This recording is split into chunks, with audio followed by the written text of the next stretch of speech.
Chapter 1. A little fairy falls from the sky. In the northern region of the great Qin Empire on the Tiangu continent, amidst towering mountains that pierced the heavens, there stood a secluded pavilion atop a peak. As the door of the pavilion creaked open, Lin Daoran, clad in azure garments and wielding a kitchen knife, gazed at the slowly rising sun, murmuring to himself, "Am I destined to remain here for eternity?" Originally hailing from Blue Star, he had traversed into the Tiangu continent a year ago due to a vehicular accident and subsequently acquired a sign-in system. He had harbored hopes of indulging in the embrace of beautiful women and wielding power over the world, only to discover that the sign-ins yielded items unrelated to cultivation. Please proceed to the chicken coop to sign in upon successful completion. You will receive a firewood cutting knife. At that moment, a notification resounded in his mind. He paid little heed to the system's demands. What use was a firewood cutting knife to him? System. Open the host panel. Host. Lin Daoran. Age. 22 years. Realm. Mortal realm classification. Qi refinement. Foundation establishment. Golden core. Nascent soul. Tribulation crossing. Spirit transformation. Each realm is further divided into early, mid, late stages, and peak. Weapon. Kitchen knife. Skills. Painting mastery, music mastery, chess mastery, sword intent mastery, medicine mastery. Lin Daoran's gaze fell upon the words mortal realm, which struck him as glaringly apparent. He understood that this was a world where strength reigned supreme, only the powerful held sway.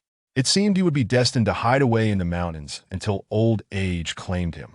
He strolled to the backyard, where he had raised a few chickens, ducks, and geese gifts from the system upon his sign-in. There was also a vegetable garden where he cultivated plants from the seeds provided by the system. Entering the chicken coop, he assumed the task of catching chickens. Meanwhile, in the void above, a woman clad in white, blood seeping from her chest, bore a pallid visage devoid of color. Bai Yi, the sect leader of the Ice Cloud sect, had been pursued after acquiring a precious artifact. After a harrowing escape from her assailants, her injuries worsened. Her vision darkened as she gazed ahead, and she plummeted from the clouds. In the backyard, Lin Daoran grasped a chicken, preparing to return to the pavilion to cook, when a sudden gust of wind roared from the sky. Looking up, he spotted a white figure plummeting rapidly. Bang! Dust swirled as Lin Daoran instinctively stepped back, then cautiously approached to discover a woman lying on the ground. "Is this a little fairy fallen from the sky?" Lin Daoran mumbled, lightly brushing his finger against her nose, relieved to find her still breathing. His gaze shifted to her chest, which continued to bleed. He stood at a crossroads, contemplating whether to save her, given her unknown origins. After a moment of introspection, Lin Daoran resolved to act. With his inability to cultivate through the system, perhaps rescuing this fairy would grant him the opportunity to become her disciple and embark on the path of cultivation. One hand held the chicken while he hoisted Bai Yi onto his shoulder and laid her upon the bed in the pavilion, retrieving some medicinal herbs for her wounds. These seemingly useless items were numerous, nearly moldy from neglect. Lin Daoran spread a white cloth and placed the herbs upon it, then carefully began to unwrap Bai Yi's clothing, inadvertently catching a glimpse of pure white. His cheeks flushed, and he feigned ignorance, for as a healer, one must remain untainted by worldly distractions, yet his gaze lingered longer than intended.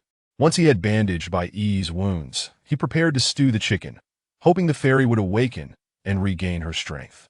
As Lin Daoran turned to leave, he failed to notice the moment the herbs made contact with her wounds, which miraculously healed instantly, leaving no trace behind. Bai Yi slowly opened her eyes, observing the healed wound, the air filled with the scent of medicinal herbs. "This is the fragrance of the 9-star celestial emperor grass." Her expression shifted slightly, and upon unwrapping the bandages, she beheld remnants of the herbs, her body trembling slightly. To think, the legendary celestial-grade healing herb was used for such a purpose. This is an extravagant waste. At that moment, Bai Yi felt a pang in her heart. In the Tiangu continent, spiritual herbs were categorized into grades of heaven, earth, mystery, and yellow, each further divided into upper, middle, and lower tiers.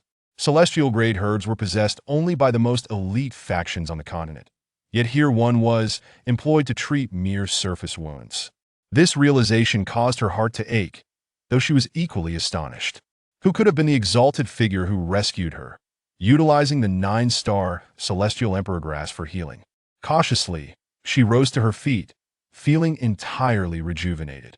As she heard sounds from another room, she approached slowly, wary of disturbing the esteemed figure. Her eyes widened as she beheld Lin Daoran, chicken in hand, frozen in place, her pupils dilating as she gasped.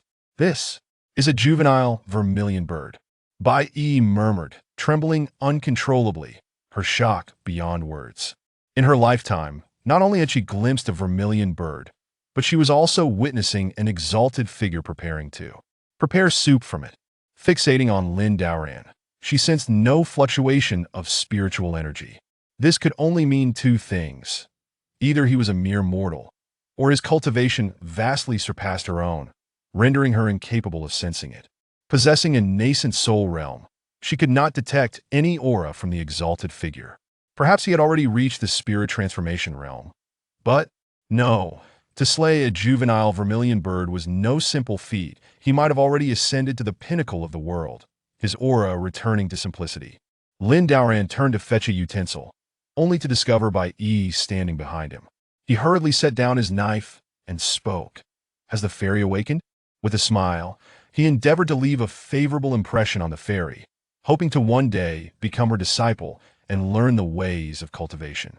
"Thank you for your life-saving grace, esteemed one." Bai Yi quickly bowed, her voice tinged with shyness. Having spied on the exalted figure, she fervently hoped that Lin Daoran would not take offense should he be angered. Her entire sect could face annihilation. "Fairy, there is no need for such formality. I am but a humble villager, not an exalted one." Lin Daoran quickly approached to assist her, for he certainly was no exalted figure. "Esteemed one, you jest." Bai Yi maintained a lowly posture, daring not to display any disrespect. In her eyes, the man before her was undoubtedly an exalted being, one she must never provoke. Lin Daoran, observing her demeanor, felt a bit flustered. If he were to be mistaken for an exalted one, discovery would surely lead to his demise. "Fairy, the chicken soup is simmering. I shall go gather some fruit." Having spoken, Lin Daoran turned to leave, bewildered by the misunderstanding that had cast him as an exalted being, contemplating how to resolve the situation. "Esteemed one, I shall accompany you." Upon hearing this, Lin Daoran felt reluctant to refuse, conceding with a nod. Chapter 2. Vermilion Bird Soup. Bai Yi followed closely behind, and upon arriving at the orchard, she beheld the fruits growing above, standing dumbfounded, her gaze vacant. These were all celestial-grade spiritual fruits: Enlightenment Bodhi, 9-turn grapes, and Ice Spirit divine berries. These were exceedingly rare spiritual fruits that could cause a stir across the continent, and now they appeared before her in abundance, as if she were dreaming.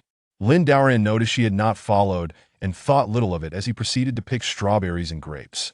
Seeing the exalted figure laboring, Bai Yi quickly realized she should lend a hand. "Esteemed one, allow me to take care of this trivial task." She dared not let the exalted one toil. Before Lin Daoran could decline, Bai Yi had already begun to assist.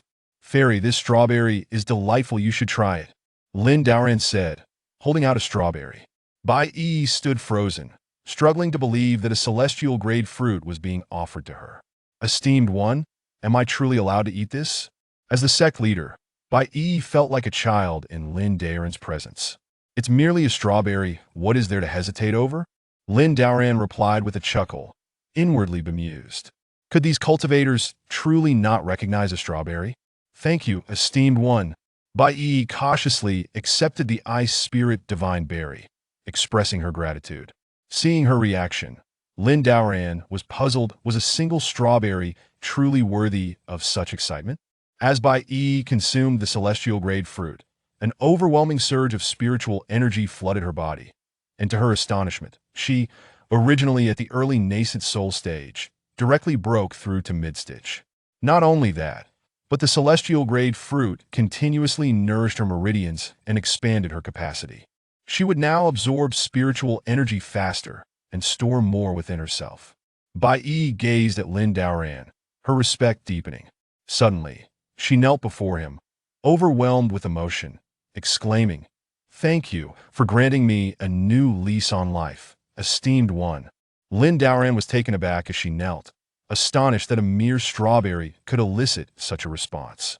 His mind spun, realizing that the misunderstanding of being an exalted one had been manageable. But now, with the fairy kneeling before him, he feared for his life should his true identity be revealed. Cultivators place great importance on their reputation. If one were to learn that a mere mortal had been made to kneel before him, he would instinctively be aware of the dire consequences that would ensue. Lin Daoran's heart raced as he contemplated how to preserve his own life. After much deliberation, he concluded that the only viable option was to masquerade as an unparalleled master. The celestial maiden before him would inevitably depart. He simply needed to endure for 2 days. At that point, he would surely be unharmed and able to continue living in peace. Realizing this was his sole recourse, Lin Daoran envisioned the demeanor of a sage, his gaze gradually adopting a serene quality, as if he had transcended the mundane world. He then spoke, "Rise." Though Lin Daoran outwardly maintained an air of calm, internally he was in a state of utter turmoil. Bai Yi slowly stood, respectfully positioning herself beside him. "The soup is ready now, let us return." Lin Daoran walked ahead, releasing a resigned sigh. Upon entering the room, Bai Yi obediently approached to serve the Zhuke soup. Even the aroma invigorated her, causing the spiritual energy within her to stir slightly. She placed the soup on the table and personally filled a bowl for Lin Daoran. If outsiders were to witness this scene, they would undoubtedly be rendered speechless. For the proud sect master, Bai was serving soup like a maid, a notion too far-fetched for them to fathom. Lin Daoran gazed at the soup in his hands, never imagining that a celestial being would one day serve him. It felt surreal, as if he were dreaming. "You should drink as well," he suggested. Can I really have some?" Bai Yi stammered, her lips quivering. This was soup made from a Zhuke cub. She was astonished that she could partake in it. Yes, you can." Lin Daoran observed her excited eyes and trembling form, bewildered. Was it merely soup? Why the fuss? Could it be that the legendary immortals had never encountered such things? Had it not been for Bai Yi's fall from the heavens without perishing, he might have doubted her celestial identity. Once Bai Yi learned she could partake, she hurriedly took a bowl and ladled some soup, sipping a small mouthful. Boom! A muffled sound resonated within her, as the soup's medicinal properties began to refine her bones. Bai Yi could distinctly feel her strength surging. And this was merely a sip. Her gaze fixed upon Lin Daoran, gratitude swelling in her eyes. She felt that meeting Lin Daoran was the greatest fortune of her life. Lin Daoran, witnessing her appreciative expression, was somewhat perplexed. What was the situation? It was just a sip of soup. Was it truly worthy of such elation? After taking 2 sips, Bai Yi sensed her strength increasing too rapidly if she continued. She feared she might burst from within. "Is it not to your liking?" Lin Daoran inquired. I can't drink anymore," Bai Yi replied, feeling somewhat embarrassed. As a master of the yuaning stage, it was somewhat humiliating that she could only manage 2 sips. "Very well." Lin Daoran did not dwell on it further and promptly finished the soup. Bai Yi, observing this, couldn't help but marvel. Truly, he was a master. Perhaps only Lin Daoran could withstand the effects of the Zhuke cub's medicinal properties. "I shall wash the dishes." Bai Yi gathered the utensils and turned to head into the kitchen. No one would have expected that the revered leader of a sect would engage in such domestic duties. Lin Daoran exited the room, preparing to practice swordplay, a post-meal ritual he had long adhered to. Though he lacked cultivation, he would still be able to protect himself should he encounter wild beasts. Meanwhile, in the vast expanse of the void, 3 elderly figures converged, their auras unmistakably those of the yuan-ing stage. By following Bai Yi's aura, we are sure to locate her. Elder Wang of the Tianjin sect spoke coldly. "Indeed, we must secure that low-grade earth spiritual herb," Elder Chen added, his eyes gleaming with a cold light as the 3 pursued Bai Yi's trail, vanishing into the void. Back in the loft, after washing the dishes, Bai Yi stepped outside, just in time to see Lin Daoran practicing his swordplay. What is this sword intent?" Bai Yi stood nearby, her eyes filled with confusion.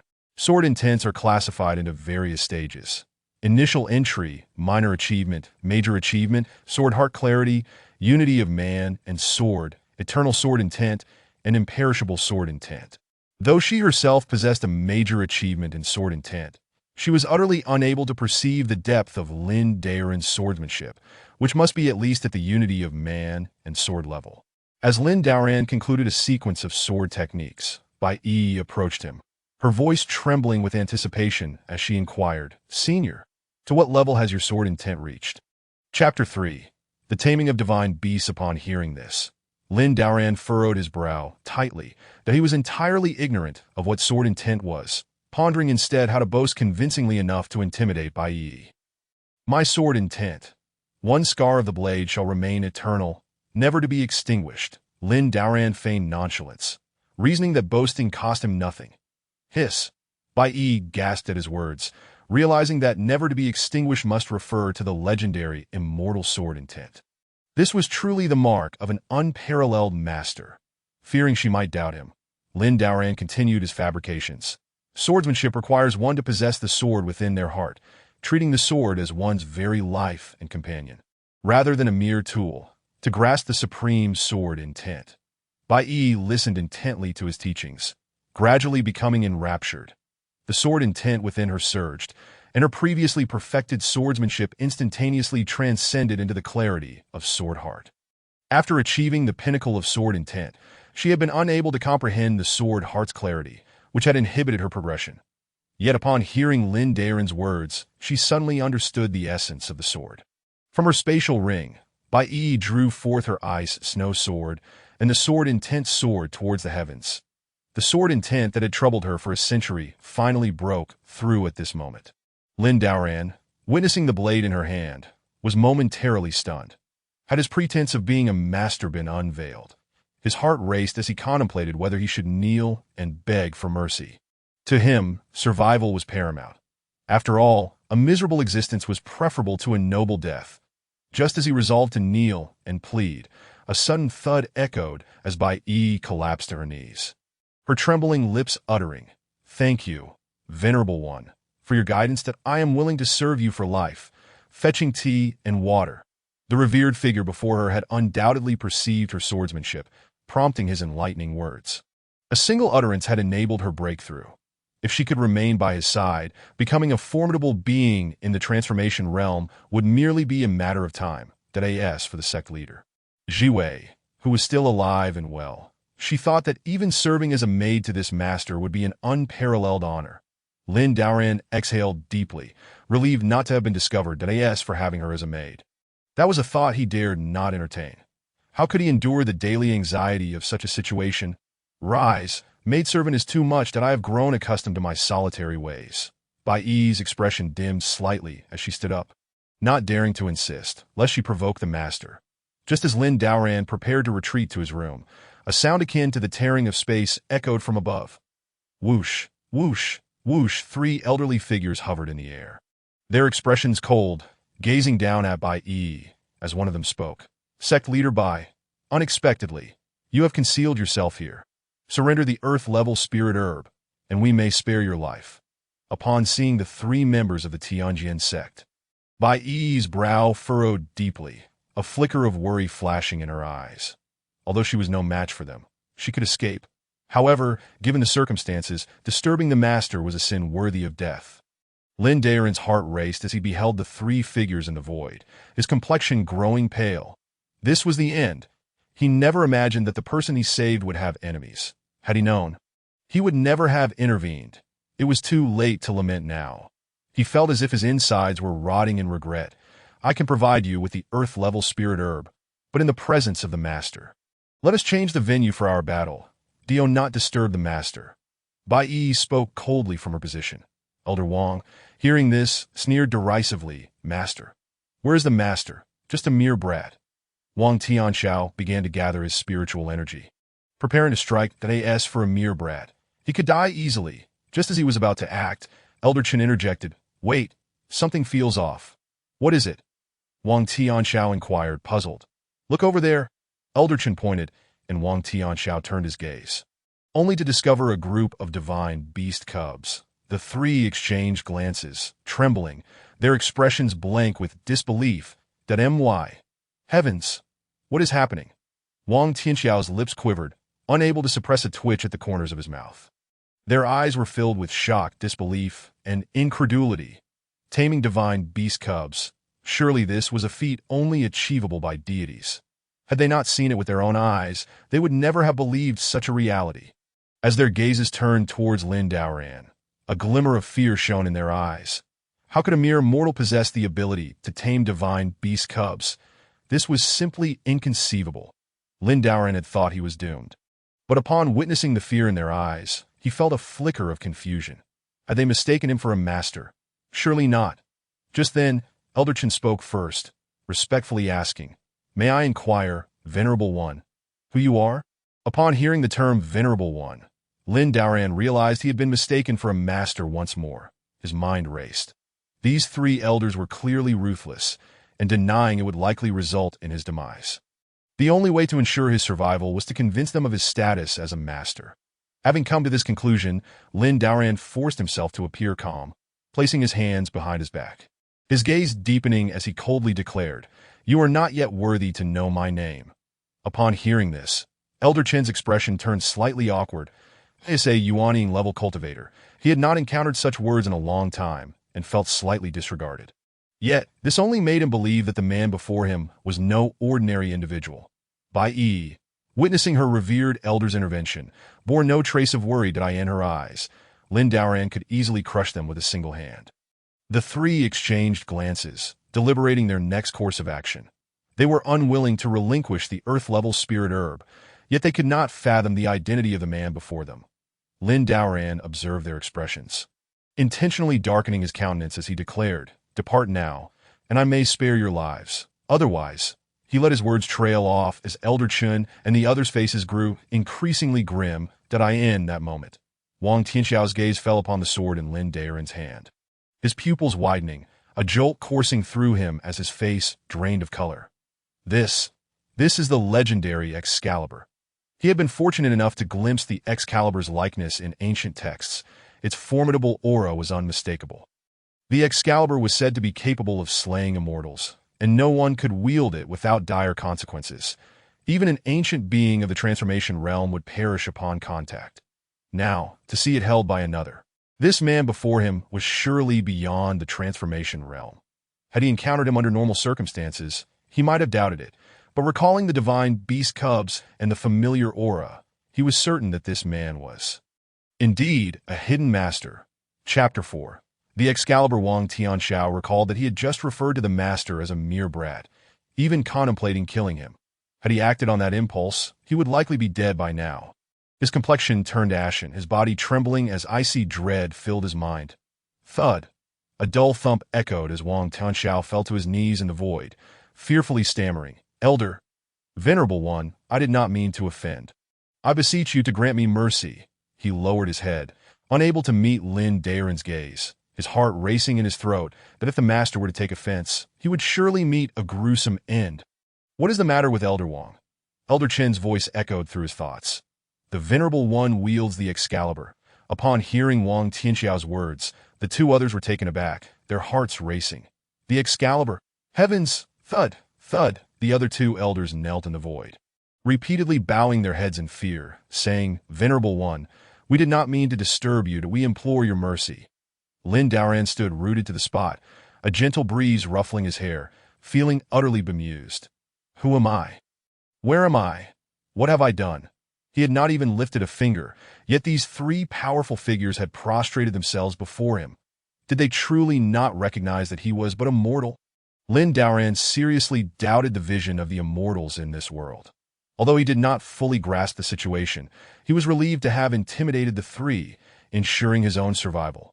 "Venerable One, I am willing to sever an arm if it means sparing my life." Wang Tianxiao, perceiving Lin Daoran's silence as anger, resolved to self-mutilate to resolve the matter. "Do not. You may leave," Lin Daoran commanded. "I have not emerged from seclusion in millennia and wish to see no bloodshed." Upon hearing the term millennia, the three were struck with dread. Millennia? Heavens! Even beings of the transformation realm have lifespans of merely 3,000 years. What realm of existence did this high figure belong to? Had he reached a level comparable to the heavenly Tao, with a lifespan equal to the heavens? Thank you for your mercy, Venerable One. We shall depart at once. Immediately. Sweat poured from the foreheads of the three as they heard Lin Daren's words, feeling as if they had narrowly escaped the gates of hell. Elder Chun and the others rose, turning without a backward glance, and in the blink of an eye, their figures vanished from the void. Thank you, Venerable One, for your assistance, Bai Yi spoke. Not at all. Let us return, upon witnessing the departure of the three individuals. Lin Daoran exhaled deeply. Regardless of the circumstances, he had managed to evade detection. Masquerading as a sage before these celestial beings, that it was undeniably exhilarating. Meanwhile, Elder Chun and his companions hastily made their way 1,000 miles away. Finally at ease that we must return to the sect immediately and inform the sect master, at all costs, we need to cultivate a favorable relationship with the Ice Cloud sect.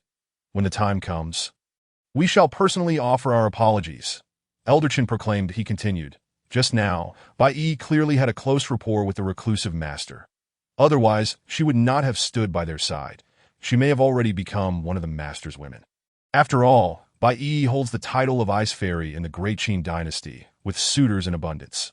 Now that she is backed by an extraordinary master, the Ice Cloud sect is not to be trifled with. To offend the Ice Cloud sect is to invite the wrath of the formidable figure behind Bai Yi, that if that master were to become enraged, with but a mere flick of a finger, they could obliterate our sect. Indeed, upon our return, we shall immediately proceed to the Ice Cloud sect bearing lavish gifts. At that moment, Bai Yi remained unaware that her presence beside Lin Daoran instilled a sense of trepidation in the esteemed Tianjin sect. A first-rate sect that in the Tiangu continent. Sects are categorized into 3 tiers, with the holy sect reigning above them, that in the loft. Lin Daoran sat upon a bamboo chair, a veil of melancholy adorning his countenance. Although he had managed to deceive them momentarily, should the departing trio realize the truth, they would likely seek to eliminate him, perhaps even torturing him in the process. This place had evidently become untenable. Yet he was unfamiliar with other locales and remained oblivious to the world's circumstances beyond. Senior, what occupies your thoughts? Bai Yi inquired as she tidied the room. This place is no longer suitable for my stay. Lin Daoran sighed. Upon hearing this, Bai Yi's eyes sparkled with hope. If the senior were to venture to the Ice Cloud sect, not only would she be able to remain by his side, but the sect's strength would undoubtedly ascend to new heights. As long as Lin Daoran was in the Ice Cloud sect, they would rival the Holy Sect. Senior, would you be interested in traveling to the Ice Cloud sect? I will arrange for the finest accommodations that I know you value tranquility, and I will ensure that you are provided with a private room, free from disturbances. After speaking, Bai Yi felt a twinge of anxiety. Fearing Lin Daoran might decline, upon hearing her words, Lin Daoran furrowed his brow. What if he were discovered upon entering the Ice Cloud sect? This was his greatest concern, that if he refrained from going to the Ice Cloud sect, where else could he possibly go? Alone, he might not even manage to escape this mountain. As he pondered, Bai Yi stood beside him, her anxiety intensifying. Very well, but I do not wish to be disturbed. Upon hearing the senior's acquiescence, Bai Yi was overwhelmed with joy. She had braced herself for rejection, but unexpectedly, she had succeeded. This was indeed a delightful surprise. Senior, we should not delay. Shall we depart immediately at that moment? Bai Yi could hardly contain her eagerness to share this wonderful news with her master. Certainly. Lin Daoran nodded slightly, and together they exited the loft. Senior, what shall we do with these spiritual fruits? Bai Yi gazed at the fruits, lamenting the thought of leaving them behind, yet uncertain of how to carry them. Additionally, the young phoenix was a living creature, which could not be stored in a spatial ring. I have my methods. Initially, Lin Daoran had no intention of bringing them along, but in order to further convince Bai Yi of his prowess, he decided to showcase a bit of the system's capabilities. With a sweeping gesture of his hand, the spiritual fruits, as well as the domesticated fowl, vanished from sight. Bai Yi was left utterly astonished. What sorcery was this? It was simply unfathomable, with a mere wave of his hand. Everything had disappeared. Where could it have possibly gone? Had the senior created a miniature world of his own? She stood rooted in place, contemplating this marvel, recalling ancient texts that spoke of individuals who, upon reaching a certain level of power, could harbor living beings within themselves, creating a realm of their own. Such a realm was said to exist above the heavenly path, rendering its master invincible. Seeing her astonished expression, Lin Daoran nodded in satisfaction. This was the effect he had desired. The system space could accommodate anything, and by utilizing it, Bai Yi would undoubtedly be more convinced of his status as a master, thus safeguarding his true identity as a mere mortal from exposure. "Let us depart," Lin Daoran declared, turning to make his way down the mountain, with Bai Yi closely trailing behind, with an immortal by his side. He felt no fear of encountering wild beasts as they descended. Bai Yi asked curiously, "Senior, if we travel on foot, it will take us a day to reach the ice cloud sect. Would it not be more expedient to fly through the air? We could arrive in less than half an hour." Lin Daoran, walking ahead, couldn't help but twitch at the corners of his mouth. Flying through the air? He wished he could. However, as a mere mortal, how could he possibly take to the skies? Have you ever witnessed the myriad of human experiences from your lofty position? Walking is not a waste of time.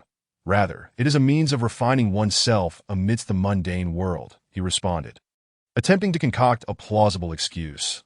Upon hearing this, Bai Yi's expression shifted to one of enlightenment. "Indeed, I was foolish," she exclaimed, as expected of a master. "Every action is a form of cultivation that I in comparison to the master." She felt woefully inadequate. After descending the mountain, the two arrived at Tianlai City and entered its confines. "Let us find a place to enjoy some tea," Lin Daoran suggested, feeling parched from their journey. "Very well," Bai Yi agreed, and they soon located a tea house, making their way to the second floor. "Waiter, bring forth your finest tea," Bai Yi commanded coldly, tossing a low-grade spirit stone to the attendant. "Certainly, esteemed guest. The tea will be served shortly."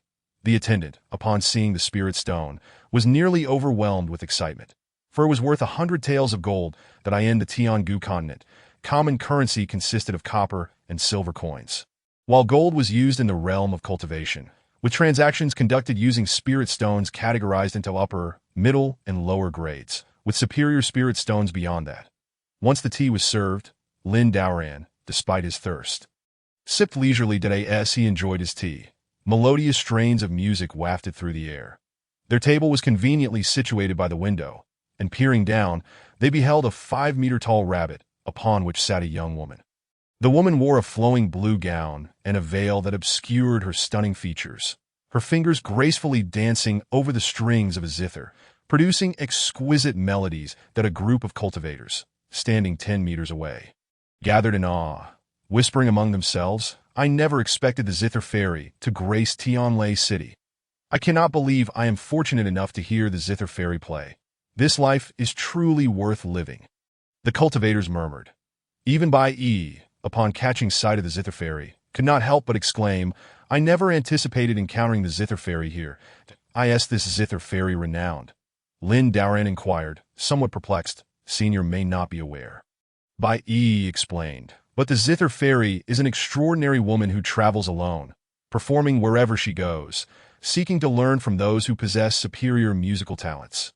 Once, a young lord from a sect attempted to force her, only to meet his demise. Subsequently, that sect's nascent soul experts intervened, and the details of that battle remain unknown, save for the outcome. All nascent soul experts perished, their bodies unscathed, even wearing smiles as they fell. Since then, no cultivator has dared to provoke the Zither Fairy." Upon hearing this, Lin Daoran finally understood the throngs of people drawn to her, as the enchanting melodies continued, the moment the music ceased. Expressions of regret washed over the faces of the gathered cultivators. Such a delightful tune, yet they could only savor a single piece.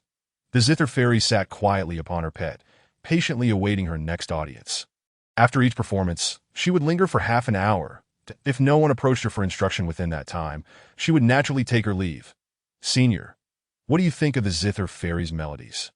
Bai Yi inquired, feeling a sense of incompleteness lingering after the performance. "Quite passable," Lin Daoran replied casually. He had once received a sign-in reward for musical talent and occasionally played himself. Bai Yi was taken aback by this assessment. After all, the Zither Fairy's music was universally praised. Just as she was about to depart, the Zither Fairy, being a cultivator herself, had heard the casual remark made in the tea house and was now gazing directly at Lin Daoran. Is she speaking to me? Lin Daoran mused, realizing her unwavering gaze was indeed fixed upon him. He regretted his earlier flippant comment, realizing now that he had unwittingly drawn attention to himself, that if he were to play, it would surely expose him. He lacked confidence in his musical skills, having only dabbled in it for amusement. Lin Daoran slowly closed his eyes, sighing inwardly, realizing he had inadvertently put himself in a precarious position. Well, I suppose if I must, I shall play a piece at random. At this moment, Lin Daoran spoke, his voice tinged with a hint of helplessness.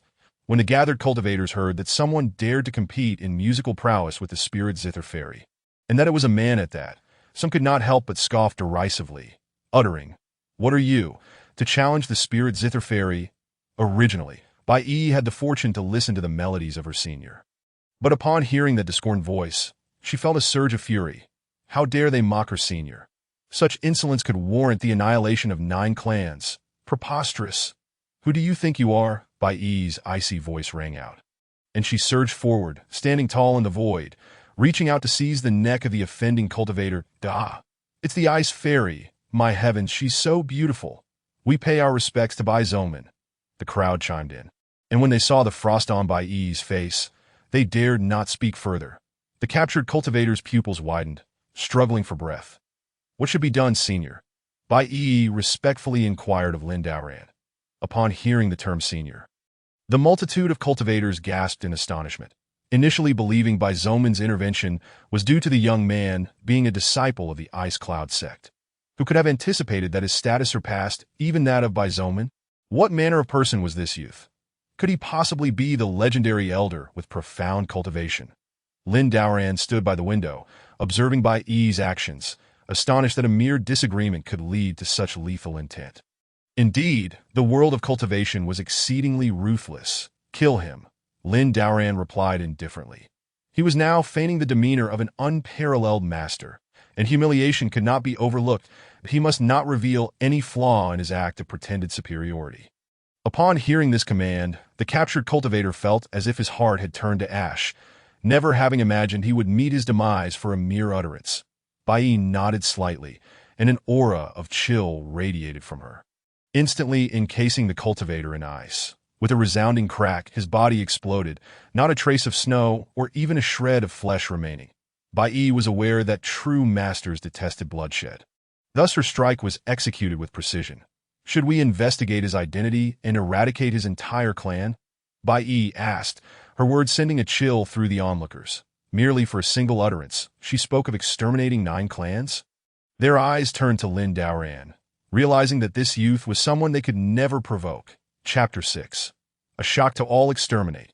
9 clans. Lin Daoran choked on his own saliva, his understanding of the perilous nature of the cultivation world elevated yet again. To kill and silence.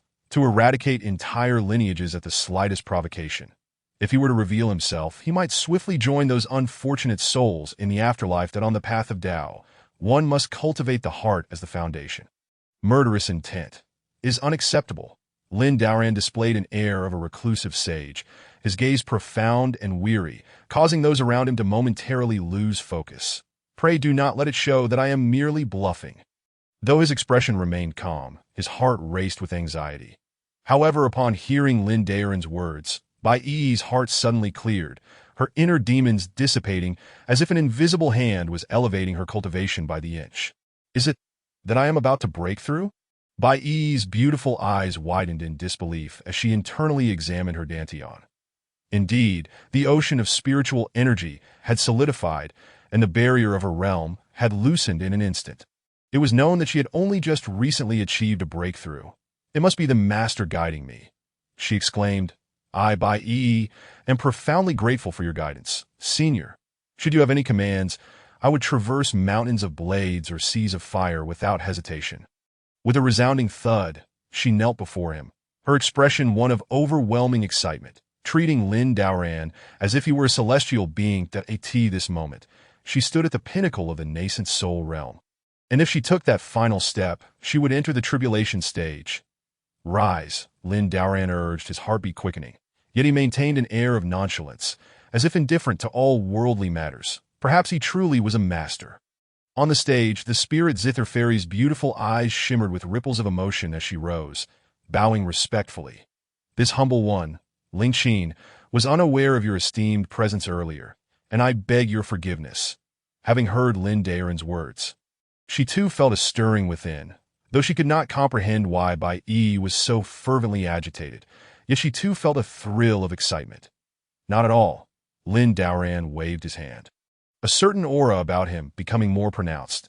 This humble one has some confusion regarding the art of the zither, and I dare to ask for your guidance. That Ling Qin's beautiful eyes sparkled at this moment, unable to suppress her eagerness. This may not be appropriate. Lin Daoran appeared calm, but inside his heart raced that if he were to perform, would he not expose himself? I humbly request your approval. I would be immensely grateful. Ling Qin pressed, quickly bowing in reverence. Very well. Lin Daoran stole a glance at Bai Yi and the others, finding them all eagerly anticipating his performance, and he steeled himself to proceed. Thankfully, the system had maxed out his skills in music and art. He hoped no flaws would be detected. Indeed, this is a fine zither. Lin Daoran settled down, gently caressing the strings, producing a series of clear, melodious notes that invigorated the spirit. Below, Bai Yi and the others straightened, straining their ears to listen. His zither playing resembled that of the Zither Emperor. Ling Qin's beautiful eyes widened in astonishment.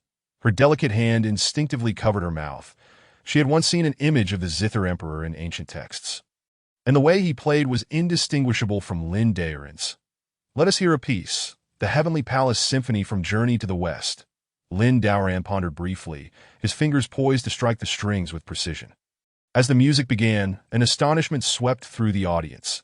The lively prelude resonated within their hearts, igniting a fervor as the melody soared, captivating their very souls with the rise and fall of the notes. Bai Yi and the others displayed expressions ranging from dazed to exhilarated. Especially Bai Yi, who, being at the pinnacle of the nascent soul realm, had unwittingly entered a state of ethereal transcendence. Her primordial spirit had detached, a precursor to the tribulation. If anyone were to be most astounded, it was Ling Qin, who remained transfixed, her beautiful eyes unblinking, unwilling to miss even a fleeting moment of the melody. This is the realm of the celestial zither. After what felt like an eternity, Ling Qin finally broke free from the spell of the music, her astonishment now impossible to contain. The so-called realm of the celestial zither was a legendary concept within zither arts. Throughout history, only one individual had ever comprehended it, the Zither Emperor. As the final notes faded, gasps erupted. Pop, pop, pop. In the distance, countless resonances echoed. That I have broken through, one middle-aged man exclaimed, kneeling in overwhelming emotion, tears streaming down his face. Having suffered injuries to his Tao for a decade, his cultivation had stagnated at the mid-foundation level. Yet under Lin Daoran's music, he not only achieved a breakthrough, but also healed his injuries. My heavens. My Dantian was clearly shattered. How? How has it reformed? And I have even advanced to the foundation realm. It must be the senior. You have aided me. Another youth fell to his knees with a loud thud, overwhelmed beyond words. Once a scion of a minor clan, he had become a laughingstock due to his ruined Dantian. Now, thanks to Lin Daoran, he could once again tread the path of cultivation. Such individuals abounded in the crowd. The audience, moved to tears, knelt, their eyes brimming with gratitude as they bowed deeply to Lin Daoran down on the stage. Lin Daoran raised his hand to halt the music, his expression one of bewilderment. Why are they kneeling again? What is happening? What should I say? I merely played a zither. Despite his nervousness, he projected an air of a master, as if he had performed an insignificant deed. The crowd was awestruck. Indeed, he was a master. Boom! At that moment, a thunderous roar reverberated, startling the crowd into a state of alarm. The once clear skies darkened ominously, the booming sound echoing menacingly in their ears. This is my heavenly tribulation. Bai Yi stood frozen, feeling the surging spiritual energy within her Dantian. Her imposing aura ascended rapidly, breaking through to the tribulation stage before gradually subsiding. I have also broken through? As this realization dawned, the heavenly tribulation loomed, lightning dragons bearing their fangs from the ominous clouds, locking onto Bai Yi. What is happening? Why is there thunder? Lin Daoran was startled by the sound, his fingers trembling above the zither, producing an ear-piercing note. Bang! With that single sound, the heavenly tribulation was shattered. Silence enveloped the area, a deathly stillness. Countless gazes were fixed upon Lin Daoran, the crowd rendered speechless. The heavenly tribulation was the celestial punishment, designed to chastise those who dared to defy the heavens during their tribulation. The stronger the cultivator, the more fearsome the tribulation. However, it had been dispelled by Lin Daoran's single note. "What are you all staring at?" Lin Daoran, equally stunned, cleared his throat twice, his tone somewhat somber. His words jolted the crowd back to reality, causing them to hastily lower their gazes, not daring to meet Lin Daoran's eyes, beads of cold sweat trickling down their foreheads. They feared that the esteemed senior might perceive their gaze as an affront and, in a fit of rage, annihilate them. This was a master. To extinguish their lives would require but a flick of his finger. "Thank you, senior, for guiding me into the tribulation realm. I, Bai Yi, vow to repay this debt with my life." Bai Yi suddenly knelt before Lin Daoran with a thud, her force causing the ground to tremble beneath her. Lin Daoran gasped in astonishment. "There is no need for such formality between us." "Rise," he said, performing with remarkable skill as he helped her to her feet, embodying the demeanor of a seasoned elder. Indeed, fate had spared him. As for the reason behind the dispelling of his calamity that day, Lin Daoran could not fathom, and thus chose to let it be, for he was well aware that his image as a sage had been firmly established, as long as his secret remained hidden. All would be well. However, to his surprise, the ethereal Lingxin fairy, untouched by worldly dust, stepped forward and bowed. "I am Lingxin, and I humbly request that you take me as your maidservant." The onlookers among the cultivators gasped in shock. Hiss! The Lingxin fairy was a formidable figure capable of slaying those in the nascent soul stage, and yet she wished to serve this man before them. Lin Daoran's heart raced at the thought of accepting her as a maidservant. Surely, that would mean living in constant trepidation. "I am accustomed to wandering alone, and you possess considerable talent. You are bound to achieve greatness in the future." Upon hearing this, a flicker of disappointment crossed Lingxin Fairy's eyes, as it was clear he was rebuffing her. Thud!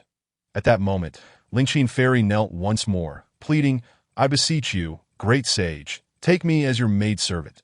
The cultivators present were taken aback, their eyes widening in disbelief, trembling at the sight of the fairy kneeling before them, that if they had not witnessed it with their own eyes, they would never have believed it.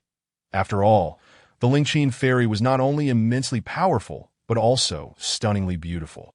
A paragon of grace, and now she sought to be the maidservant of this man, only to be denied. Were she willing to accompany any of them, they would willingly sacrifice half their lifespan for the privilege. The spectators were filled with envy, lamenting their own unfulfilled desires while Lin Daoran sighed in resignation. "Rise. You may stay by my side." Were it not for the fact that he could not contend with the Lingxin Fairy, he would never have acquiesced. One by E was already a considerable challenge. Now, with the addition of Lingxin Fairy, his facade of being a transcendent sage was bound to be exposed. Lin Daoran's eyes were clouded with sorrow as he realized he could only take things one step at a time. Upon hearing his words, Lingxin Fairy trembled, astonished that the sage had truly consented. "Thank you, esteemed elder." Her eyes glimmered with unshed tears as she rose, her body quivering with emotion, as long as she remained by the sage's side. She believed she would one day be able to obliterate the Wanlong sacred sect. Bai Yi suggested, "Esteemed elder, shall we proceed to the Ice Cloud sect?" Lin Daoran nodded, recalling the three individuals who had previously deceived him. Would they not pursue him? He cleared his throat and declared, "Then let us depart at once." The three made their way towards the Ice Cloud sect. After half an hour, Lin Daoran arrived atop the mountain and beheld the plaque inscribed with the words Ice Cloud Sect. Outside the gate stood two disciples on guard. Upon seeing the sect master, the two disciples immediately knelt, exclaiming, "We pay our respects to the sect master." Bai Yi nodded and instructed, "Rise." After she spoke, she turned to Lin Daoran and said, "Esteemed elder, please." Lin Daoran nodded slightly and proceeded inside, with Bai Yi hastily following.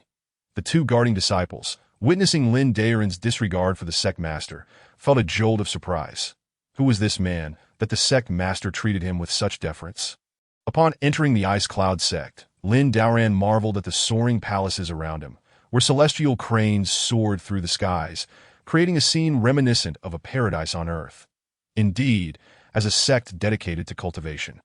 It was breathtaking, far surpassing the pavilions on his mountain. Internally astonished, he maintained an outwardly composed demeanor. "Esteemed elder, I hope you will not find our humble abode lacking," Bai Yi said, a hint of shyness in her voice. "It is of no concern. I have resided in heavenly palaces as well as humble cottages. All places are alike to me." Upon hearing the term heavenly palace, Bai Yi's brow furrowed. She had never heard of such a place. Could it be in the heavens? Hiss! Bai Yi's heart raced in astonishment. Truly, he was an extraordinary sage, beyond comprehension. However, she quickly reminded herself that a sage would surely be different from ordinary folk like herself. Bai Yi then proposed, "Esteemed elder, allow me to show you to your quarters." Lin Daoran nodded in agreement, remaining silent. Bai Yi, with utmost respect, led the way to a pavilion suffused with spiritual energy. Lin Daoran glanced around the pavilion. Noting its simple yet elegant decor, it was indeed a pleasant place to stay. Bai Yi, her head bowed, inquired, "I wonder if the esteemed elder finds this to his liking." "This pavilion is the most spiritually enriched location in the Ice Cloud sect. Certainly, there is no comparable place in the Great Qin Empire," she added. Lin Daoran nodded slightly and replied, "It is acceptable." Bai Yi sighed in relief, fearing the elder might be dissatisfied. Lin Daoran recalled his poultry from the system and waved his hand, summoning them forth. Bai Yi gasped as the divine beasts materialized before her. The sage's mastery over his miniature realm was astonishing, defying common logic. Lingqin Fairy trembled, confident in her judgment that the annihilation of the Wanlong sacred sect was merely a matter of time. Bai Yi then spoke up, "Esteemed elder, I have some matters to attend to. I must take my leave." Lin Daoran nodded gently, "Very well." Bai Yi turned to depart, heading towards the sect's forbidden grounds, located at the rear mountain. Where the elders convened. 10 minutes later, she arrived at a pavilion on the rear mountain and stood outside. Calling elders, Yi requests an audience. "Enter," came the aged voice from within. Bai Yi stepped inside to find two elders seated. One elder, his face weathered, asked, "Have you come for something, Yi?" With utmost respect, Bai Yi replied, "I have a matter of great importance to report." The two elders furrowed their brows and asked, "What is it?" approaching them. Bai Yi recounted the events in detail. The elders' eyes widened, their bodies trembling as they abruptly rose from their seats, exclaiming, "Is this truly the case?" Bai Yi nodded, stating, "I witnessed it with my own eyes. Elder Lin keeps divine beasts, and they consume imperial-grade spiritual fruits." The elders' lips quivered as they urged, "We must see this esteemed elder at once." Bai Yi nodded, not daring to delay, and led the two elders to where Lin Daoran resided. Half an hour later, the three arrived at the pavilion, and Bai Yi announced from outside, "Esteemed elder, two revered elders wish to meet you." "Come in," Lin Daoran replied. Bai Yi opened the door, and the two elders followed closely behind. As the three entered, they were taken aback when Lin Daoran waved his hand, causing a small mountain of imperial-grade spiritual fruits to appear on the ground. The two elders trembled violently, rubbing their eyes in disbelief. Imperial-grade spiritual fruits were a rarity, found only once in a millennium. As their gaze shifted, they were further astonished to see the renowned Lingqin Fairy attending to Lin Daoran. The elders felt their vision darken, nearly fainting from the overwhelming shock. Chapter 8. Incomprehensible depths. The two elders struggled to regain their composure, but upon seeing the mountain of imperial-grade spiritual fruits, their emotions were still difficult to contain. Lin Daoran noticed their astonishment and looked at the strawberry in his hand, pondering whether these cultivators had never encountered such a fruit before. "We apologize for our abrupt visit. We hope the esteemed elder can forgive us." The elders stammered, their lips trembling. One elder, noticing the absence of any aura emanating from Lin Daoran, felt a surge of alarm. His heart raced as he realized that Lin Daoran's cultivation level was unprecedented. In light of this, it was no surprise that Lingqin Fairy served him. Lin Daoran, maintaining an indifferent expression, said, "It is of no consequence. I am merely passing through and intend to stay here for a while." Hearing this, the elder's eyes sparkled with joy. This was indeed a stroke of fortune for the Ice Cloud sect. One of the elders, who happened to be Bai Yi's master, Yanghua, had been stuck at the late stage of tribulation for a millennium. Unable to advance further, Yang Hua, feeling a hint of trepidation, asked, "Esteemed elder, may I inquire about something?" Lin Daoran inwardly braced himself, feeling his heart race at the prospect of dealing with this ancient cultivator. If he were not careful, today could very well be his last. Clearing his throat, Lin Daoran replied, "The path of cultivation is one of destiny. One must not cling to obsessions, for too deep an attachment can give rise to inner demons." Yang Hua was taken aback upon hearing these words, as he had not anticipated that the master would discern the crux of the matter at a single glance. In that instant, his heart was suddenly enlightened, and the latent demons within him dissipated. It seemed as if an invisible hand was quietly elevating his cultivation level. The master's words were akin to a sudden awakening, and he realized he was on the verge of a breakthrough. The scattered energies of cultivation surged with overwhelming force, rendering Bai Yi and Lingqin Fairy nearly unable to withstand it, almost collapsing to the ground. In stark contrast, Lin Daoran remained unfazed, completely unaffected, leisurely indulging in an imperial-grade spirit fruit. Yang Hua's heart was uncontrollably stirred, his body trembled, and he burst into hearty laughter, exclaiming, "Today, I shall break through."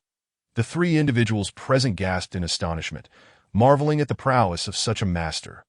With a mere statement, he had facilitated the breakthrough of someone in the tribulation phase. Lin Daoran's expression remained unperturbed, finding these reactions somewhat exaggerated. After all, he had merely spoken a few words, and yet his interlocutors were filled with ecstatic joy. Yang Hua made an effort to regain his composure and said, "Senior, I shall repay today's kindness in the future." Lin Daoran replied with a calm demeanor, "Very well." Yang Hua harbored deep admiration, recognizing the master's demeanor and speech as the epitome of elegance. He was thoroughly captivated. With utmost respect, Yang Hua regarded Lin Daoran as a figure akin to a celestial being, saying, "Senior, should there be anything to your dissatisfaction, please inform us, and we shall be at your service." Lin Daoran, remaining nonchalant, stated, "You may help yourselves to these strawberries, and you may also share them with the disciples of your sect." The four individuals present were incredulous, their eyes widening in disbelief, while Bai Yi and Lingqin Fairy covered their mouths in shock. Yang Hua's lips quivered as he gazed at the mound of ice spirit strawberries, then at Lin Daoran's impassive expression, and he sought to confirm, "Senior, is what you say truly the case?" Lin Daoran found it peculiar, pondering if these individuals had never tasted strawberries, given their reactions. With a resigned sigh, he replied, "I do not speak falsehoods. These imperial-grade spirit fruits, capable of cleansing the impurities of the human body and strengthening one's physique, were now abundant. It was nothing short of a boon for their sect." Yang Hua knelt down with a thud, expressing his gratitude. "Thank you, Senior, for this generous gift. Such a great kindness is something Yang Hua, can scarcely repay in this lifetime. I am willing to serve you in my next life as a humble beast of burden." Lin Daoran, feeling somewhat speechless, thought it amusing that such simple gifts could elicit such gratitude. Reflecting on how his own experiences in this realm seemed akin to a world of folly. Assuming the role of a master, Lin Daoran helped Yang Hua to his feet, saying, "There is no need for such formalities." Yang Hua hastily instructed others to collect the strawberries, saying, "We shall not trouble you further, Senior. Please rest well, and should you need anything, I will be at your beck and call." The two departed with the ice spirit strawberries in hand. Bai Yi, with her head bowed, took the initiative to say, "Senior, might I show you around the Ice Cloud sect?" Lin Daoran nodded, responding, "That would be agreeable." Bai Yi first led him to the training room. Introducing, "This is the training hall for our sect's disciples." Lin Daoran glanced around, noticing the sign that read Training Hall, where a group of disciples was diligently practicing their swordsmanship. Upon noticing the sect leader's arrival, the disciples immediately knelt and greeted. "Greetings, sect leader." Bai Yi nodded and replied, "Rise." Afterward, she turned her gaze to Lin Daoran and said, "Senior, please." Lin Daoran gave a slight nod and proceeded forward, with Bai Yi following closely behind. The sect's disciples were astonished to see Lin Daoran leading, with their leader trailing behind, seemingly disregarding the sect leader's status, which filled them with trepidation. They wondered about this person's origins, as he commanded such respect from the sect leader.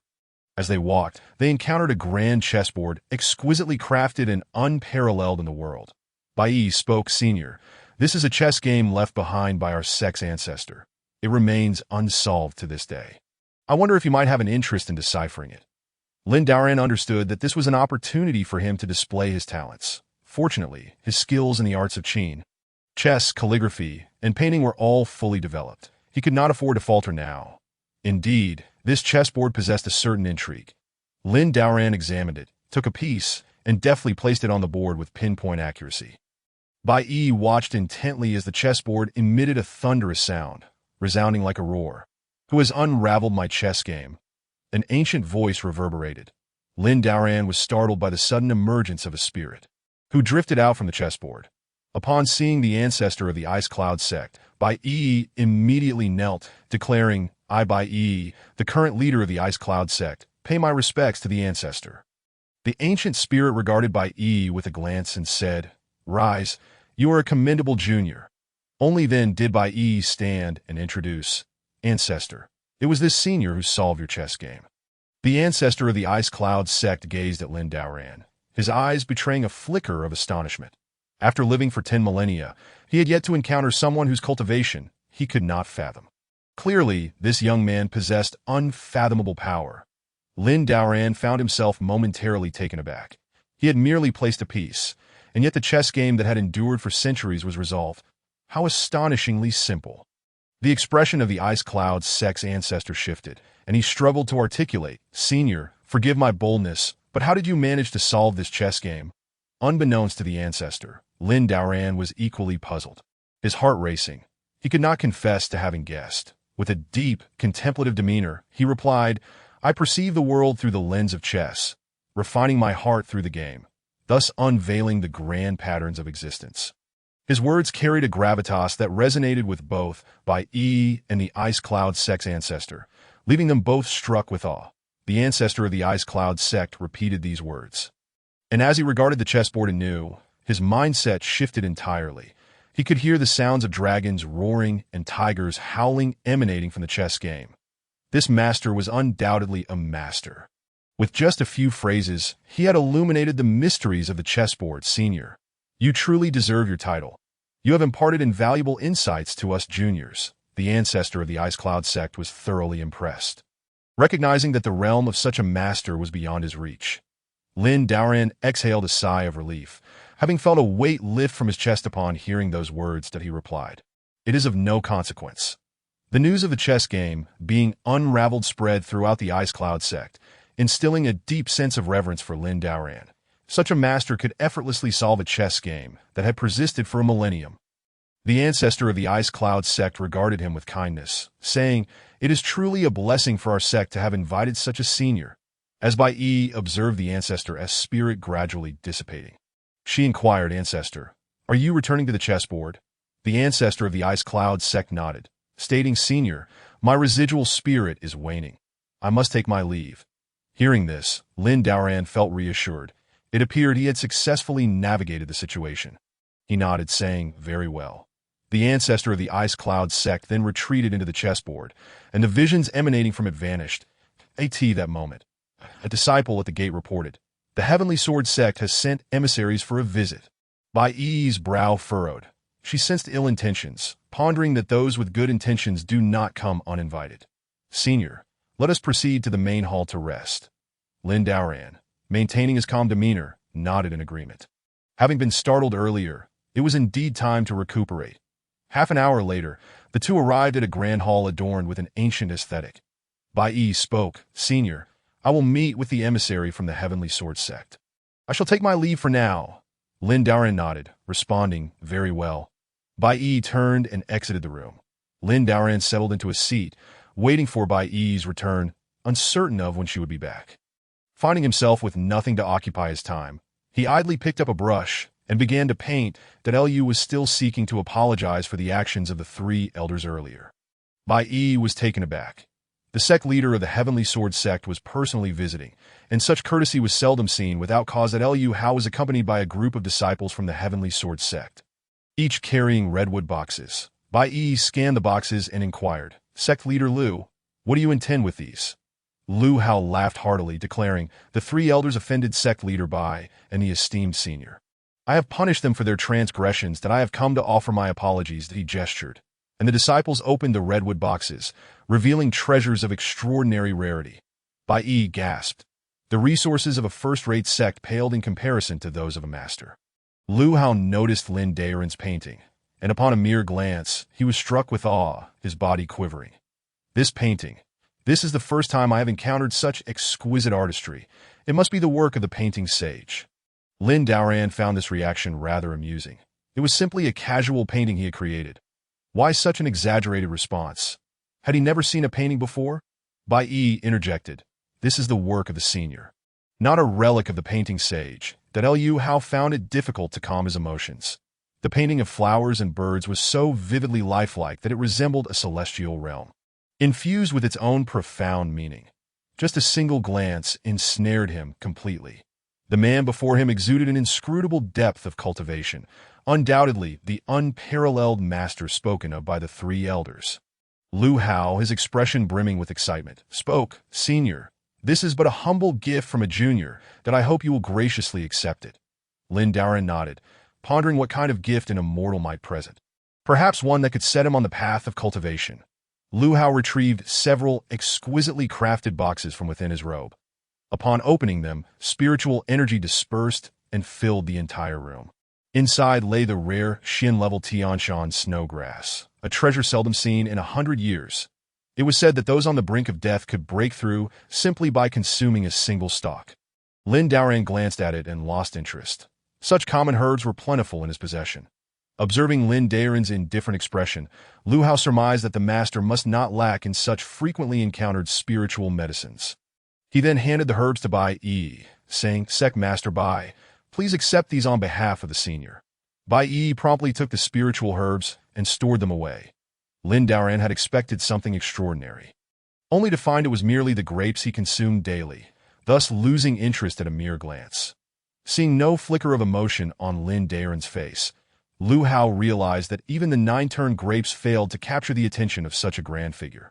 Truly, this was a remarkable individual. He resolved to cultivate a good relationship with the master to ensure his visit was not in vain. That Lu Hao offered the 9-turn grapes to Bai Yi, who swiftly accepted, thinking it foolish to refuse such a gift. "Thank you for your generous gift, Sect Master Lu," Bai Yi expressed. That Lu Hao felt a pang of regret. After all, these were 9-turn grapes, an imperial-level spiritual fruit. Maintaining a facade of calmness, he replied, "It is but a small token of my appreciation." Lin Daren, feeling a bit parched, brewed a pot of tea with the leaves he had brought, pouring a cup and finishing it in one gulp. Lu Hao opened his mouth, gesturing slightly, and said, "Senior, I would like to taste this tea." Lin Daren thought to himself how other individuals who traversed this realm seemed to inhabit a highly advanced world of cultivation, while he felt as if he had landed in a rather primitive one, where even immortals had yet to savor the commonplace tea leaves. Nodding, Lin Daren allowed Lu Hao to carefully pour a cup. Just the aroma invigorated Lu Hao's spirit, making him feel the spiritual energy within him surge. This must surely be the legendary 9-star Heavenly Emperor tea. Upon taking a sip, Lu Hao felt rejuvenated, as if the spiritual energy within him had reached new heights, and even an invisible ailment seemed to dissipate. Lin Daren remained unperturbed, while Lu Hao, astonished, thought to himself how extraordinary the master was. Having only consumed half a cup, Lu Hao's face flushed. It was somewhat embarrassing for a being of the transformation stage to drink only half a cup of tea, especially in the presence of someone of such exalted status. In contrast, the senior had downed his cup with ease, his cultivation evidently at an unparalleled peak. Filled with admiration, Lu Hao knelt before him, expressing, "Thank you for bestowing upon me such fortuitous blessings." Lin Daren, adopting a tone befitting a senior, replied, "It was merely a casual act on my part, not worthy of mention." Lu Hao was taken aback. The 9-star Heavenly Emperor tea was treated by the master as a mundane drink, which hinted that he might be a reincarnation of a great being. His respect deepened. The master was humble in action and speech. Had the master not spared the lives of the 3 elders of his sect, it was likely that the Tianjin sect would have fallen from its esteemed status. Chapter 10. Transcending the mundane world. Lu Hao's mind raced with thoughts. Encountering such a master was a rare opportunity, and having him present signified immense fortune. With a smile gracing his face, he proposed, "Senior, our Tianjin sect would be honored if you would consider residing with us for a time." Bai Yi, overhearing this, felt a surge of anger and promptly retorted, "Senior has decided to dwell in our Bingyun sect. What does sect master Lu imply by this?" Clearly, it seemed as though he intended to poach the master. Now aware of his exalted status, Liu Hao turned his gaze towards Lin Daoran and argued, "Our first-rate sect is rich in heritage and boasts a beautiful environment, providing a superior living condition for the senior." Lin Daoran was internally conflicted. He desired less trouble. Feeling like he was caught between a wolf and a tiger, living in constant fear, he waved his hand dismissively, saying, "I have resided in both celestial palaces and thatched huts. I adapt wherever I go." Upon hearing this, Lu Hao was utterly astonished. He had never heard of the celestial palace. Could it be in the heavens? With a sharp intake of breath, he trembled at the thought. For it was said that the heavens were where immortals dwelled. The master before him had indeed resided in a celestial palace, confirming him as the legendary immortal. As this realization dawned on him, Lu Hao's eyes filled with reverence as he humbly stated, "Senior, I have been presumptuous and failed to consider your wishes." Lin Daoran, maintaining his composed demeanor, nodded without uttering a word. Bai Yi, relieved, understood that her refusal alone would not suffice. The master's desires held precedence. Liu Hao then shifted the conversation, saying, "Sect Master Bai, we have traveled a long way and would like to rest here for a few days." After careful consideration, Bai Yi found no reason to refuse and nodded in agreement. Saying, "Very well," Liu Hao's heart soared with joy. It mattered little that the master would not visit his sect. Having 2 days to consult with him was more than sufficient. Yes, Bai Yi noted the waning daylight. She announced, "Senior, please rest. I shall prepare the meals." Lin Daoran nodded, just as he intended to leave, when Lu Hao hurriedly called out, "Senior, please hold on." Lin Daoran turned his head, asking, "What is it?" His heart raced, just as he sought to make a discreet exit. Lu Hao had another query. Liu Hao, slightly anxious, cautiously inquired, "Senior, I have some questions. Would you be able to provide clarity?" Lin Daoran glanced at him, feeling an internal turmoil, yet maintaining an air of calmness. He replied, "Feel free to ask." Liu Hao gestured for Lin Daoran to take a seat once more. After a brief pause, he stated, "Senior, to be frank, I find my cultivation stagnating. I wonder what the reason may be." Lin Daoran felt somewhat at a loss. He was not a cultivator himself. How could he know the intricacies of advancing in cultivation? This old monster was no easy task to deal with. He cleared his throat and said, "Cultivation requires a natural progression. It is essential to let things unfold organically, and one must not be overly eager that a deep-seated obsession may lead to adverse outcomes." He casually spoke, though he had no personal experience in cultivation. He simply needed to gloss over the matter. Lu Hao's expression turned contemplative as he mulled over the senior's words, and to his astonishment, the shackles binding his mind began to loosen. He finally grasped that his repeated failures during breakthroughs often led to potential demonic deviation. Moments later, a violent surge erupted from his dantian, its intensity overwhelming. Bai Yi and Lin Daoran found themselves at the epicenter, with Bai Yi bracing herself against the force. As the breakthrough into the transformation stage exceeded all expectations, Liu Hao's heart surged with delight. His body trembled, feeling an influx of power. Lin Daoran, however, remained unfazed, his sleeves unruffled. Lu Hao admired him, thinking how remarkable it was that the master had transcended so far beyond their realm that he fell to his knees, exclaiming, "Thank you for your guidance, Senior." Lin Daoran, perplexed, wondered how his casual remarks had led to such a breakthrough.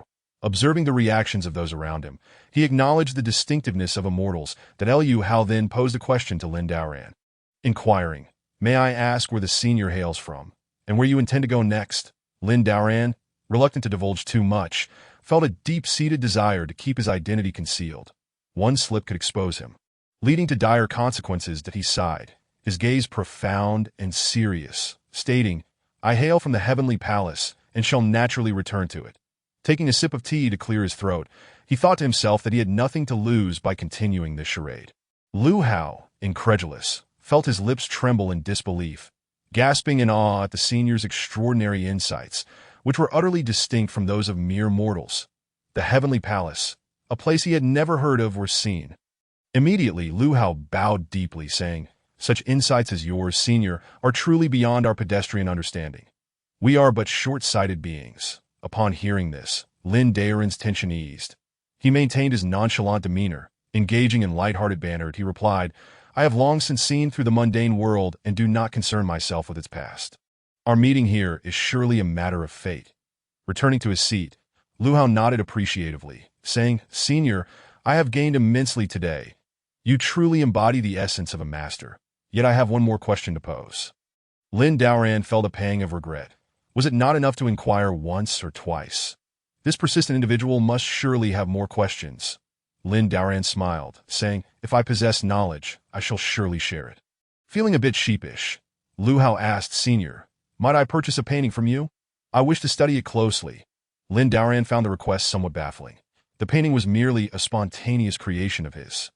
And now this individual wished to buy it. Perhaps he was also eyeing his tea and strawberries. Were these so-called immortals truly what they claimed to be? Clearing his throat, he casually replied, "I am unaware of your intentions regarding the painting." Lu Hao responded earnestly, "I had the fortune of encountering a piece by the sage of painting. Yet upon seeing your work today, I feel that you have surpassed all predecessors and successors in the realm of artistry." Lin Daoran secretly scoffed, indifferent to the identity of the so-called saint of painting. What did it matter to him? These were individuals with whom he had no connection, mere strangers. What perplexed him was the fact that this matter still required his attention. With a chuckle, Lin Daoran shook his head and remarked, "This humble self merely dabbles in painting." Driven by sheer interest that Lu Hao, upon observing the profound essence of the painting, reluctantly parted with it and declared, "Immortal, this is a mid-tier Earth-level magical treasure, the Nine Heavens Divine Sword, which I acquired by chance that I present it to you, esteemed senior." With a grand gesture, Lin Daoran accepted it directly into his system. Why refuse something freely offered? If it came to it, he could always use it for chopping vegetables. Witnessing this display, Lu Hao was filled with awe, unable to fathom the true extent of the immortal's powers. In a mere wave of his hand, the sword vanished. Could it be that this exalted being had opened a minor realm? With a single gesture, he could reduce Lu Hao to ashes. Lu Hao bowed once more and said, "I am curious about your current realm, esteemed senior. It is truly admirable." Lin Daoran's mind raced. He could not afford to reveal his true identity, that he was merely immortal, and if the immortal discovered this, he would undoubtedly meet a most untimely demise. Lifting his teacup, he took a sip to clear his throat and replied, "This humble self has long transcended the earthly realm, and within this mundane world, I am uncertain of my standing." Lu Hao, sensing no fluctuation in the senior's cultivation, surmised that the elder's power was profound. The revelation that the immortal had transcended the mortal realm further deepened his admiration. He fell to his knees before Lin Daoran, exclaiming, "I, Lu, am of humble status. To behold your presence today is a stroke of fortune beyond measure." Lin Daoran assumed the demeanor of a venerable elder and assisted Lu Hao to his feet. Chapter 11. The Guardian Formation. 2 days passed, and Lu Hao departed with his disciples. Bai Yi stood outside the dwelling, addressing Lin Daoran, "Esteemed senior, your insights are unparalleled. Might you examine our Guardian Formation for any flaws?" Upon hearing this, Lin Daoran realized he had no knowledge of formations, let alone the ability to scrutinize one. Was this not a perilous endeavor? Bai Yi, undeterred by the silence, persisted, "Your wisdom is extraordinary. Surely you can discern the shortcomings of our Guardian Formation." Understanding that he had no choice but to comply, Lin Daoran reluctantly acquiesced. "Very well." Exiting the dwelling with Bai Yi closely following, they arrived at an open area. Bai Yi recited an incantation, conjuring a faint blue light barrier. Pointing to the shimmering membrane above, she proclaimed, "This is our Guardian Formation, one of the most formidable arrays of the great Qin dynasty. It can simultaneously withstand 3,000 cultivators and possesses self-repairing capabilities." Her excitement palpable, Bai Yi continued, "The Ice Cloud sect owes its current standing to this formation's efficacy." Lin Daoran gazed skyward, seeing nothing but an illusion, and feigned interest, stating, "This formation appears adequate, yet there is room for enhancement." Bai Yi's heart soared. The Guardian Formation was crucial for the sect's survival amidst rivalries. She had previously sought the expertise of a formation master to fortify it. News arrived that the renowned formation master, Wang Qiu, had come as promised. Bai Yi nodded and instructed, "Please escort the formation master to the main hall." Lin Daoran pondered the credentials of this formation master, realizing that the world of cultivators was far more intricate than he had anticipated. With a hint of apology, Bai Yi inquired, "Esteemed senior, shall we proceed together?" Lin Daoran nodded, eager to witness the formation master as prowess. Very well. Upon their arrival at the main hall, Wang Qiu had already taken his place and greeted. "Sect leader Bai, I arrived early." Bai Yi smiled and replied, "Not at all. It is I who am late." Wang Qiu lifted a teacup from the table and inquired, "I wonder if the conditions agreed upon by sect leader Bai can be fulfilled." Bai Yi felt a pang of regret. Wang Qiu was renowned for his exceptional skills and formations, a true find for the great Qin dynasty. Nodding, she affirmed, "Naturally." Wang Qiu then slowly rose, and Bai Yi presented several wooden boxes to him, which he accepted with a smile. Understanding that one must expend resources to secure expertise, Bai Yi was prepared to invest. Within those boxes lay mid-tier, earth-level spiritual herbs, the 6th transmutation Phoenix Blood Grass. This herb was highly sought after for alchemy, capable of cleansing the marrow and invigorating the spirit, with many risking their lives to obtain it. Wang Qiu opened a box and, upon inspection, effortlessly drew a gathering formation. Instantly, the spiritual energy of the entire Ice Cloud sect was drawn towards him. The mid-tier spiritual herb had transformed into a superior grade. The disparity between spiritual herb tiers was akin to a chasm. And to elevate a herb simply by sketching a gathering formation was astonishing. Bai Yi's expression turned serious. This advanced gathering formation was indeed a valuable exchange. After dispersing the gathering formation and putting away the wooden boxes, Wang Qiu stated, "Let us first examine the Guardian formation." Half an hour later, the three arrived at the heart of the Guardian formation. Bai Yi recited an incantation to activate the formation, stating, "Esteemed Master Wang, behold our Guardian formation." Wang Qiu appeared at ease initially, but upon closer inspection, his countenance shifted to one of shock. The formation was far more complex than he had anticipated. After his assessment, he shook his head and remarked, "Enhancing this formation is exceedingly difficult. However, I can dismantle the existing array and redesign a superior one." Bai Yi hesitated.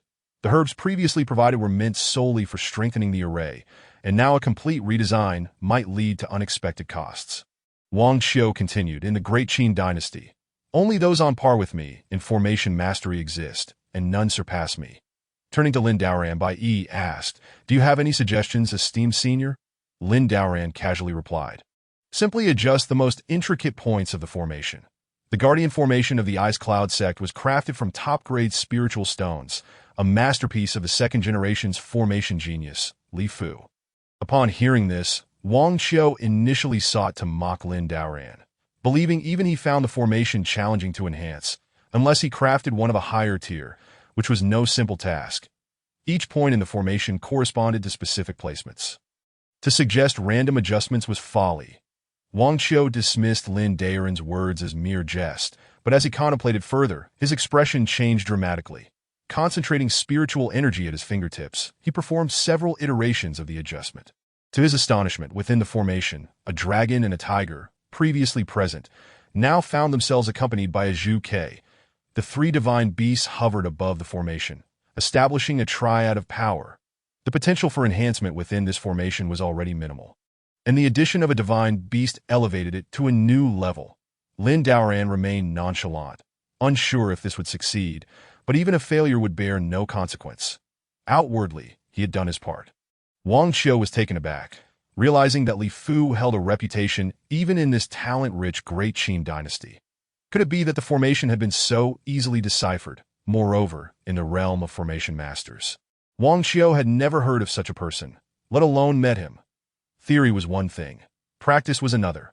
While theoretical understanding could be sound, practical application might not yield success. Wang Qiu scoffed at the idea that Lin Daoran's casual suggestion could reveal the formation's flaws. Focusing all his spiritual energy at his fingertips, Wang Qiu adjusted the positions, and in an instant, the Guardian formation underwent a dramatic transformation. Dubbed the Dragon Roar and Tiger Howl formation, true to its name. The corresponding divine beasts were indeed present, with the Zhu Ke now manifested. Few formations possess the ability to autonomously attack. Such capabilities are typically reserved for the highest-tier formations. Wang Xiao was left speechless, gasping in disbelief that he had always prided himself on being a formation master. Yet here was a young man who saw through what he could not. Observing Lin Daren's calm demeanor, he realized how narrow-minded he had been, utterly underestimating this exalted being. Wang Xiao paused, his face flushing red as he suddenly knelt, exclaiming, "Esteemed senior, it is my ignorance that has led me to this folly. Please do not punish me." He genuinely hoped the senior would not exact retribution. Meeting someone of such caliber was a rare occurrence. Lin Daoran, surprised by the success of his offhand comment, found the situation amusing. With a serene smile, he replied, "This humble self is not concerned with trifles. The path of formations is a long one. Do not aim too high too quickly."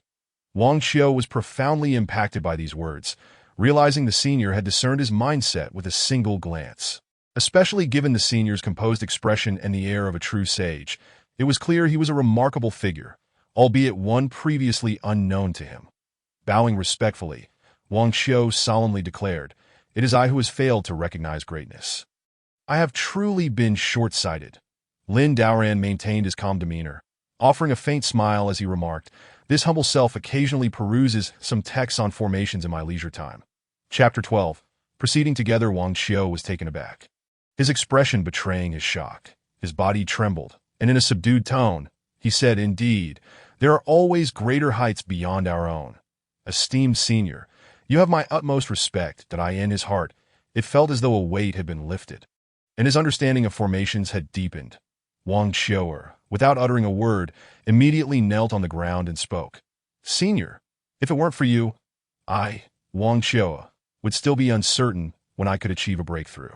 This great favor today, I shall repay with my life." Upon hearing this, Lin Daoran was taken aback. What had merely been a casual remark had unexpectedly led to a breakthrough. Lin Daoran maintained a calm demeanor and replied, "It was but a trivial act on my part." Wang Xiao was even more astonished by these words. The senior was indeed extraordinary, casually facilitating his breakthrough. The path of formations was inherently difficult to traverse. Yet the senior's mere words had brought him to a moment of enlightenment. Wang Xiao then said, "I humbly request that you do not take my previous words to heart." Lin Daoran, feeling quite satisfied with his invisible display of grandeur, cleared his throat and stepped forward to assist Wang Xiao to his feet, stating, "I am always broad-minded." Wang Xiao felt relieved and secretly resolved to foster a good relationship with the senior. Slowly, he retrieved his treasured item from his pocket and presented it to Lin Daoran, saying, "This is an ancient tome on formations that I fortuitously obtained. I now offer it to you, senior." Lin Daoran sighed, waved his hand, and accepted the tome into his possession. "Good." Seeing the senior accept it, Wang Xiao felt assured and then bowed, saying, "Now that the matter of formations is resolved, I shall not impose upon you any further." Bai Yi interjected, "We shall send someone to escort Wang Xiao back." Immediately, two individuals stepped forward to protect Wang Xiao. As they escorted him away, that Liu Hao, upon learning of this event, was filled with envy and returned once more bearing significant gifts. Not for any other reason than to cultivate a favorable relationship with the Bingyun sect. Everything was for the sake of the senior. Liu Hao's thoughts were myriad. With the senior's assistance, his cultivation could soar to unimaginable heights.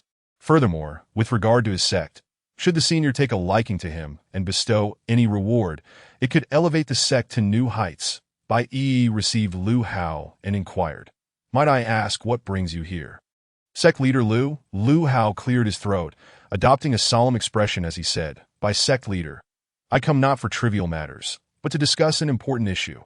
Bai Yi, perceiving the gravity of the situation, responded, "Please feel free to speak." That Liu Hao raised a hand, signaling his disciples to place down their boxes. With sincere expression, he proclaimed, "By sect leader, I genuinely wish to collaborate with your esteemed sect." Bai Yi contemplated for a moment, nodded, and after weighing her thoughts, recognized what Liu Hao was implying as a fellow sect leader. It was clear that a partnership between their two sects would yield benefits without drawbacks. Moreover, within the Great Qin Empire, the Tianjin sect was undoubtedly a formidable force, far beyond her own. Bai Yi stated, "Since sect leader Liu has expressed such intentions, I shall agree to. Lu Hao's face lit up with joy, rising from his seat as he exclaimed. Since my sect leader has spoken thus, I am greatly relieved. Here is a token of my sincerity. Please accept it. Bai Yi glanced at the boxes and replied, then I shall graciously accept it. Lu Hao, brimming with excitement, declared, from this moment forth, our two sects shall stand united against our foes. Should any matters arise, do not hesitate to inform me. Bai Yi nodded in agreement, choosing not to elaborate further. When suddenly an elder rushed in, visibly agitated, exclaiming, Sect leader, this is terrible. Bai Yi furrowed her brow and asked, speak slowly. What has occurred? Be mindful of your composure. The elder took a moment to catch his breath before stating, a treasure has appeared at Shuling Mountain. Bai Yi's brow furrowed further. Shuling Mountain was not far from their sect, and the commotion would undoubtedly attract many attention. The elder continued, a beam of light has shot into the sky. It must be a legendary artifact, rare beyond measure. My Yuaning level cultivation is insufficient to glimpse its form. Bai Yi nodded, acknowledging the information, and turned her gaze to Lu Hao, inquiring, what are your thoughts on this matter? Sect leader Lu? Given that their two sects were now a collective entity, sharing news and insights, and with Lu Hao being present, it was prudent to discuss that. Lu Hao, sitting upright, stated, it will surely draw the attention of many sects. If it is just the two of us, we may struggle to compete, that we should inquire if the senior is interested in accompanying us. The elder took his leave, leaving two individuals behind to discuss further. Bai Yi nodded, agreeing with the sentiment. The Great Qin Empire was home to numerous powerful factions, and even with their combined strength, they might find themselves outmatched. After solidifying their plans, half an hour later, the two approached Lin Daoran's residence, saying, Senior, we have a request. At that moment, Lin Daoran was tending to chickens, ducks, and geese, and without looking at them, he responded, what brings you two here? Bai Yi was once again astonished at the senior's ability to nurture divine beasts. Every time she witnessed it, she was left in awe. Lu Hao was left dumbfounded, gasping in surprise. He believed the divine tea was the pinnacle, only to discover it was merely the beginning. He inhaled sharply, his body trembling. Divine beasts were notoriously proud and difficult to tame. Rubbing his eyes to ensure he was not mistaken, he was struck by the sight. Lin Daoran noticed their expressions and felt puzzled. What was so astonishing about these chickens, ducks, and geese? He consumed them daily without finding anything remarkable. Lu Hao composed himself and spoke, Senior, it is said that a treasure has appeared at Shuling Mountain, and we wish to invite you to come with us to take a look. Lin Daoran's expression remained unchanged, but internally, he was seething. Just moments ago, he had dealt with one issue, and now another had arisen. Why were these immortals seeking him? Truly perplexing. Lin Daoran glanced at them and said, why must I lower myself for such trivial matters? Lin Daoran had no intention of going. The constant presence of these immortals was exhausting, and the thought of more was unbearable. Lu Hao, sensing the reluctance, felt his face flush as he said, this journey is somewhat arduous. Thus, we seek your assistance, hoping you will accompany us. Bai Yi concurred, Senior, we are unable to compete alone, so we hope for your aid to secure the treasure. In an impulsive act, both of them suddenly knelt before him, pressing him for help. Lin Daoran felt like weeping, as he had been backed into a corner. Should others discover his facade, it would be disastrous. Bai Yi continued, we hope you will accompany us. I vow by my Tao heart that I will go through fire and water for you. Lu Hao hurriedly added, Senior, I too am willing to pledge my Tao heart, hoping for your assistance. Lin Daoran, with a calm demeanor and a heart heavy with resignation, finally said, very well, I shall accompany you to take a look. Chapter 13. The devouring tiger. Both Bai Yi and Lu Hao were overjoyed, utterly unprepared for the senior's affirmative response. They rose once more, bowing in unison, exclaiming, thank you, Senior. Lin Daoran's concealed hand trembled slightly as he stepped forward to assist them both to their feet, saying, it is but a small matter. With their hearts unburdened, Bai Yi and Lu Hao declared, then we shall make preparations, Senior. Lin Daoran, with a bittersweet expression, replied, well then, I shall also prepare and set forth as soon as possible. Bai Yi and Lu Hao nodded before turning to leave, readying their belongings. Lin Daoran had little to pack. Everything he needed was within his system, requiring no effort on his part.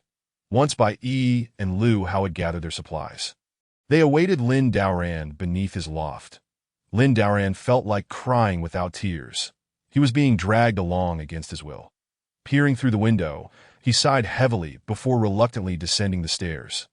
His expression composed, embodying the demeanor of a sage, as he announced, "I am ready." Bai Yi nodded and said, "Good, senior. Let us soar through the skies." Upon hearing this, Lin Daoran's mind buzzed. Flying through the air was enticing. Yet he was not an immortal. One misstep could lead to dire consequences.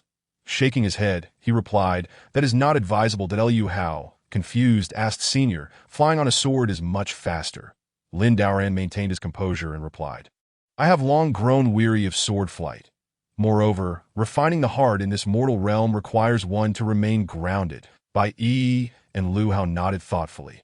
Bai Yi remarked, "Senior speaks wisely, and considering the proximity, it is indeed unnecessary to fly." Upon hearing this, Lin Daoran felt a wave of relief wash over him, his lips twitching slightly. Indeed, their lives hung by a thread. Liu Hao arranged for a carriage, and the three set off toward the location of the treasure. A day later, they arrived at Shuling Mountain. Lin Daoran surveyed the scene, where snow blanketed the ground, that he retrieved 2 garments from his system and donned them.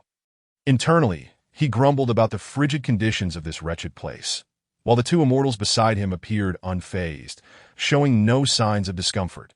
Liu Hao and Bai Yi, astonished, gasped. The senior had conjured 2 garments effortlessly with a mere flick of his wrist, truly the mark of an extraordinary being. Lin Daoran glanced upward, contemplating whether it was too late for regrets. An overwhelming number of wild beasts loomed ahead. Liu Hao stepped forward and spoke, "The emergence of the treasure has summoned a beast tide. I shall hasten to deal with the demonic beasts." Bai Yi bowed respectfully and replied, "Please, esteemed elder, take a moment to rest. We shall promptly address the beast tide." Lin Daoran, with an indifferent expression, stated, "Then this venerable one shall await your return for a brief moment." Bai Yi and Liu Hao soared through the air, retrieving their personal treasures to confront the demonic beasts. Lin Daoran tightened his clothing, murmuring to himself, "This place is truly unbearable. I wonder when I shall return." After a considerable struggle, Liu Hao and Bai Yi managed to dispatch the majority of the demonic beasts, their bodies stained with blood. They soon discovered an extraordinary demonic beast which proved insurmountable, prompting them to descend in search of the elder's assistance. Lin Daoran had been contemplating a barbecue, but upon seeing their return, he abandoned that notion to Liu Hao. Feeling somewhat embarrassed, said, "Esteemed elder, we cannot match that demonic beast." Lin Daoran was tempted to exclaim in disbelief. How could 2 of them possibly confront such a creature while he, a mere mortal, could not? Bai Yi and Liu Hao, both bearing wounds, watched as Lin Daoran wave his hand to produce several herbal roots, saying, "Allow me to ascertain what kind of audacious beast dares to challenge us." Upon seeing Lin Daoran's herbs, Bai Yi and Liu Hao, disregarding their injuries, exchanged astonished glances. They both knelt and exclaimed, "Thank you, esteemed elder, for your medicinal herbs." After consuming them, their injuries healed instantly. Lin Daoran nodded silently, his thoughts drifting to the hope that should the opportunity arise, the demonic beast might spare his life. An hour later, the trio reached a mountain peak, where they beheld a colossal demonic beast, its gaze haughty and contemptuous. The beast exhaled hot air through its nostrils, glaring menacingly at the 3 of them. Bai Yi and Liu Hao sensed the profound demonic energy emanating from the beast, its cultivation at the late stage of tribulation, which was overwhelming for them. Yet Lin Daoran remained unfazed. Bai Yi, her expression grave, said, "Esteemed elder, this is the demonic beast we cannot hope to defeat." Lin Daoran's lips twitched slightly.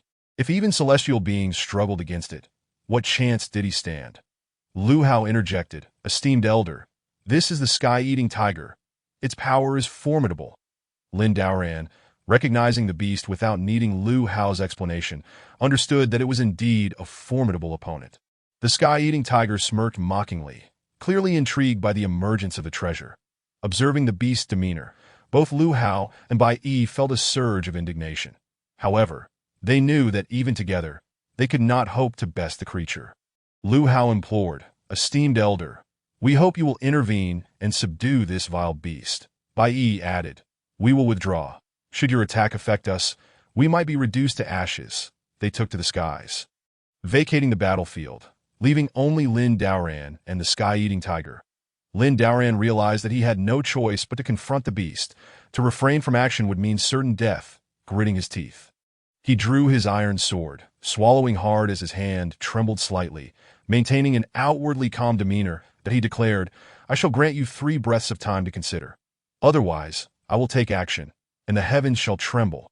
The sky-eating tiger gulped nervously, retracting its fangs, and without further ado, fled in haste. Lin Daoran coughed lightly, exhaling in relief. Though uncertain of what had transpired, it seemed he had narrowly escaped catastrophe from a distance. Bai Yi and Lu Hao witnessed this stunning turn of events, incredulous that the sky-eating tiger, which had grievously injured them, now knelt before Lin Daoran. With an unperturbed expression, Lin Daoran sheathed his sword and commanded, "In that case, depart swiftly." Without hesitation, the sky-eating tiger fled, leaving the 3 of them behind. Lu Hao remarked, "Thank goodness for the esteemed elder. Had we faced that beast alone, I fear we would have perished." Bai Yi, her expression serious, added, "Indeed, we are fortunate to have the elder's assistance. The sky-eating tiger is truly powerful, and had it not been for your intervention, we would have been gravely wounded in mere moments." Lin Daoran, sheathing his sword, coughed lightly and remarked, "It is merely a trifling creature. I do not regard it with any concern." Hearing this, both of them were even more astounded. Together they struggled to withstand even 15 exchanges with the beast. While the elder had merely waved his sword, and the sky-eating tiger retreated, Lu Hao exclaimed, "Your realm is truly unattainable for me.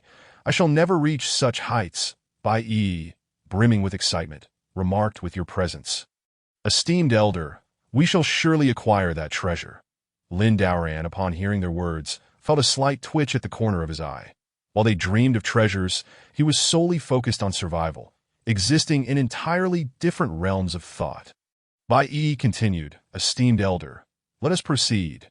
Lin Daoran, maintaining a composed demeanor, nodded and replied, "Very well." That as he pondered the sky-eating tiger's retreat, he found himself baffled. Could it be that he was indeed formidable? Seizing the opportunity, while the 2 forged ahead, he struck a tree with a punch. The tree remained unyielding, and Lin Daoran noticed his hand swelling. He bit back a cry of pain, realizing this was no ordinary discomfort. He now firmly believed he was merely a weakling, a veritable novice in the world of combat. Lu Hao, extending his senses, noted a gathering of cultivators ahead, exclaiming, "There are practitioners congregating up ahead." Bai Yi felt a surge of joy. Such a grand establishment must surely be significant. Lu Hao added, "We can endure hardship, but the esteemed elder cannot share our plight." Lin Daoran felt a wave of dizziness threaten to overwhelm him. It was a horde of cultivators, likely a nest of assassins. Bai Yi observed, "There are inhabitants of the Snow Ridge Mountains, but given the recent emergence of treasure, the number of visitors must be considerable." Lu Hao agreed, adding, "In the past, this would have been unimaginable. But with the elder by our side, it is entirely different." They turned to Lin Daoran, who affirmed, "Indeed." The trio made their way toward the gathering, and after an hour, they finally reached their destination. Lin Daoran looked up to see the 4 characters. "Mei Qing Mountain Manor." Bai Yi exclaimed, "I have heard of this manor, which can accommodate thousands. Seeing it now, it is indeed as grand as I imagined." Lu Hao nodded in agreement, stating, "Let us enter." The gatekeeper, upon seeing Lu Hao, wore a fawning expression, saying, "Master Lu, it is an honor. Please come in." Lu Hao, maintaining a cool demeanor, merely nodded and stepped inside. The gatekeeper then turned to Bai Yi and Lin Daoran, saying, "Master Bai and esteemed elder, please enter." As they entered, they found a throng of people surrounding Lu Hao, all wearing smiles and exclaiming, "Master Lu, it has been too long. Your cultivation has evidently advanced." Lu Hao smiled and replied, "Indeed, indeed." Lin Daoran sought a corner to avoid detection. The consequences of being recognized would be dire. Noticing Bai Yi and Lin Daoran, Lu Hao said, "I shall remain here." That he moved closer to the 2 of them, that Lu Hao felt indifferent to the flattery from these lesser factions. Despite the numerical difference, the disparity was vast. As the sect leaders approached him, Lin Daoran's heart raced at the overwhelming number of people. This was no ordinary crowd, and the danger was palpable. His hand trembled slightly as he held his tea. Afraid to utter a word, one sect leader inquired, Master Lu, may I ask who this esteemed individual is? Lu Hao introduced, saying, This is my elder. All my cultivation insights have been imparted by him, enabling the sky-eating tiger to retreat without a fight. Upon hearing this, the sect leaders were astonished. Lu Hao's cultivation was already at the pinnacle, and the idea that this elder had guided him was unfathomable. They had all heard of the sky-eating tiger, a being of late-stage tribulation. The leaders surrounded Lin Daoran, leaving him with no escape, a veritable encirclement. Lin Daoran remarked, I value tranquility. Upon hearing this, the sect leaders quickly dispersed. One leader asked, Esteemed elder, may I inquire where the limits of your cultivation lie? Lin Daoran replied coolly, I am at my peak. A collective gasp escaped the leaders, their expressions a mixture of surprise and awe as they struggled to contain their reactions. Lin Daoran contemplated how to extricate himself from this predicament. Facing one or two was challenging enough, but this multitude was insurmountable. Another leader spoke up, I cannot sense any fluctuations in your cultivation. It appears you have transcended and reached the pinnacle of cultivation. Another sect leader sighed and spoke, We can only admire our predecessors. They are the lofty peaks that are unattainable. Upon hearing these words, Lin Daoran merely smiled and did not respond, his demeanor exuding an undeniable aura of superiority. Observing the many people engaged in fervent discussions, his heart raced with anxiety, and he hardly dared to breathe. Lu Hao then inquired, When will the treasure be revealed? A sect leader quickly answered, It is expected to emerge in approximately 2 days. Lu Hao nodded thoughtfully and replied, Thank you, sect leader Su. The sect leader was instantly taken aback and replied, It's merely a trivial matter, nothing to be concerned about. Bai Yi then suggested, Since we will be staying for an extended period, let us find a place to reside. Lu Hao nodded and said, That depends on the wishes of our esteemed predecessor. Just as Lin Daoran was about to sip his tea, Bai Yi hurriedly took the teapot, and Lu Hao promptly picked up a teacup. As Lin Daoran raised his hand, Lu Hao respectfully presented the teacup to him. Bai Yi stood obediently by his side. This display astonished everyone present. One was the renowned ice fairy, and the other was the formidable sect leader Lu. Now, these two were serving this man as if they were mere maidservants. The eyes of everyone in attendance widened in disbelief, as they were utterly taken aback by the reality of the situation. Chapter 15. Gratefulness. The sect leaders were lost in thought, their gazes toward Lin Daoran transformed. One sect leader quickly felt around his person and produced a treasure box, exclaiming, Esteemed predecessor, I am Yang Jian, the leader of Qingyun's sect. Please accept this humble gift. Upon witnessing this, the others hastily presented their treasures, fearing that any delay might allow someone else to seize the opportunity. Another sect leader declared, Esteemed predecessor, I am Gao Xinghua, an elder of Miaohua sect. I have long admired your esteemed name. Yet another leader spoke up, Esteemed predecessor, I am Zhang Dan of Lingche Pavilion, in the blink of an eye. The table was piled high with treasure boxes, creating a dazzling spectacle. Lin Daoran could not recall any of the names, feeling helpless that they all came to present gifts without him having done anything. With a wave of his hand, he directly absorbed all the treasures into his system. The sect leaders were even more astonished by the predecessor's extraordinary ability, having never witnessed such a phenomenon before. One sect leader's lips twitched as he remarked, Is this what they call a self-contained small world? Another leader, with a solemn expression, stated, It seems we must strive harder. I hope to reach even a fraction of the predecessor's strength before my demise. Lin Daoran remained unfazed and declared, I perceive your sincere intentions. Thus, allow me to bestow upon you a small token of my appreciation. The attendees were filled with curiosity, wondering what gift the predecessor would present. They thought that even a rare medicinal herb from a century past would suffice. With a flick of his sleeve, Lin Daoran summoned a pile of strawberries onto the table. The sect leaders were astonished, their faces turning pale. Some even fainted on the spot, only to be revived by those beside them. One sect leader, with lips turning purple and voice trembling, stammered, Am I mistaken, or is that the legendary ice spirit divine strawberry? Another leader confirmed, Indeed. I swear with my life that this is unequivocally the fabled ice spirit divine strawberry. Lin Daoran waved his hand and said, These are for you. Feel free to partake. The crowd was astounded by such generosity. as they realized that he had casually given away so many ice spirit divine strawberries, something they might never have the chance to taste in their lifetime. Lin Daoran sipped his tea, observing their astonished expressions, and sighed helplessly, realizing that even immortals had never tasted strawberries before. He felt a twinge of sadness. One sect leader boldly reached out and picked up an ice spirit divine strawberry. Bringing it to his mouth, the next moment, a powerful surge of energy resonated from his dantian. The scene was awe-inspiring. All the sect leaders present widened their eyes in shock. They had contemplated the power of the ice spirit divine strawberry. But to witness someone break through an entire realm from consuming just one was beyond their expectations.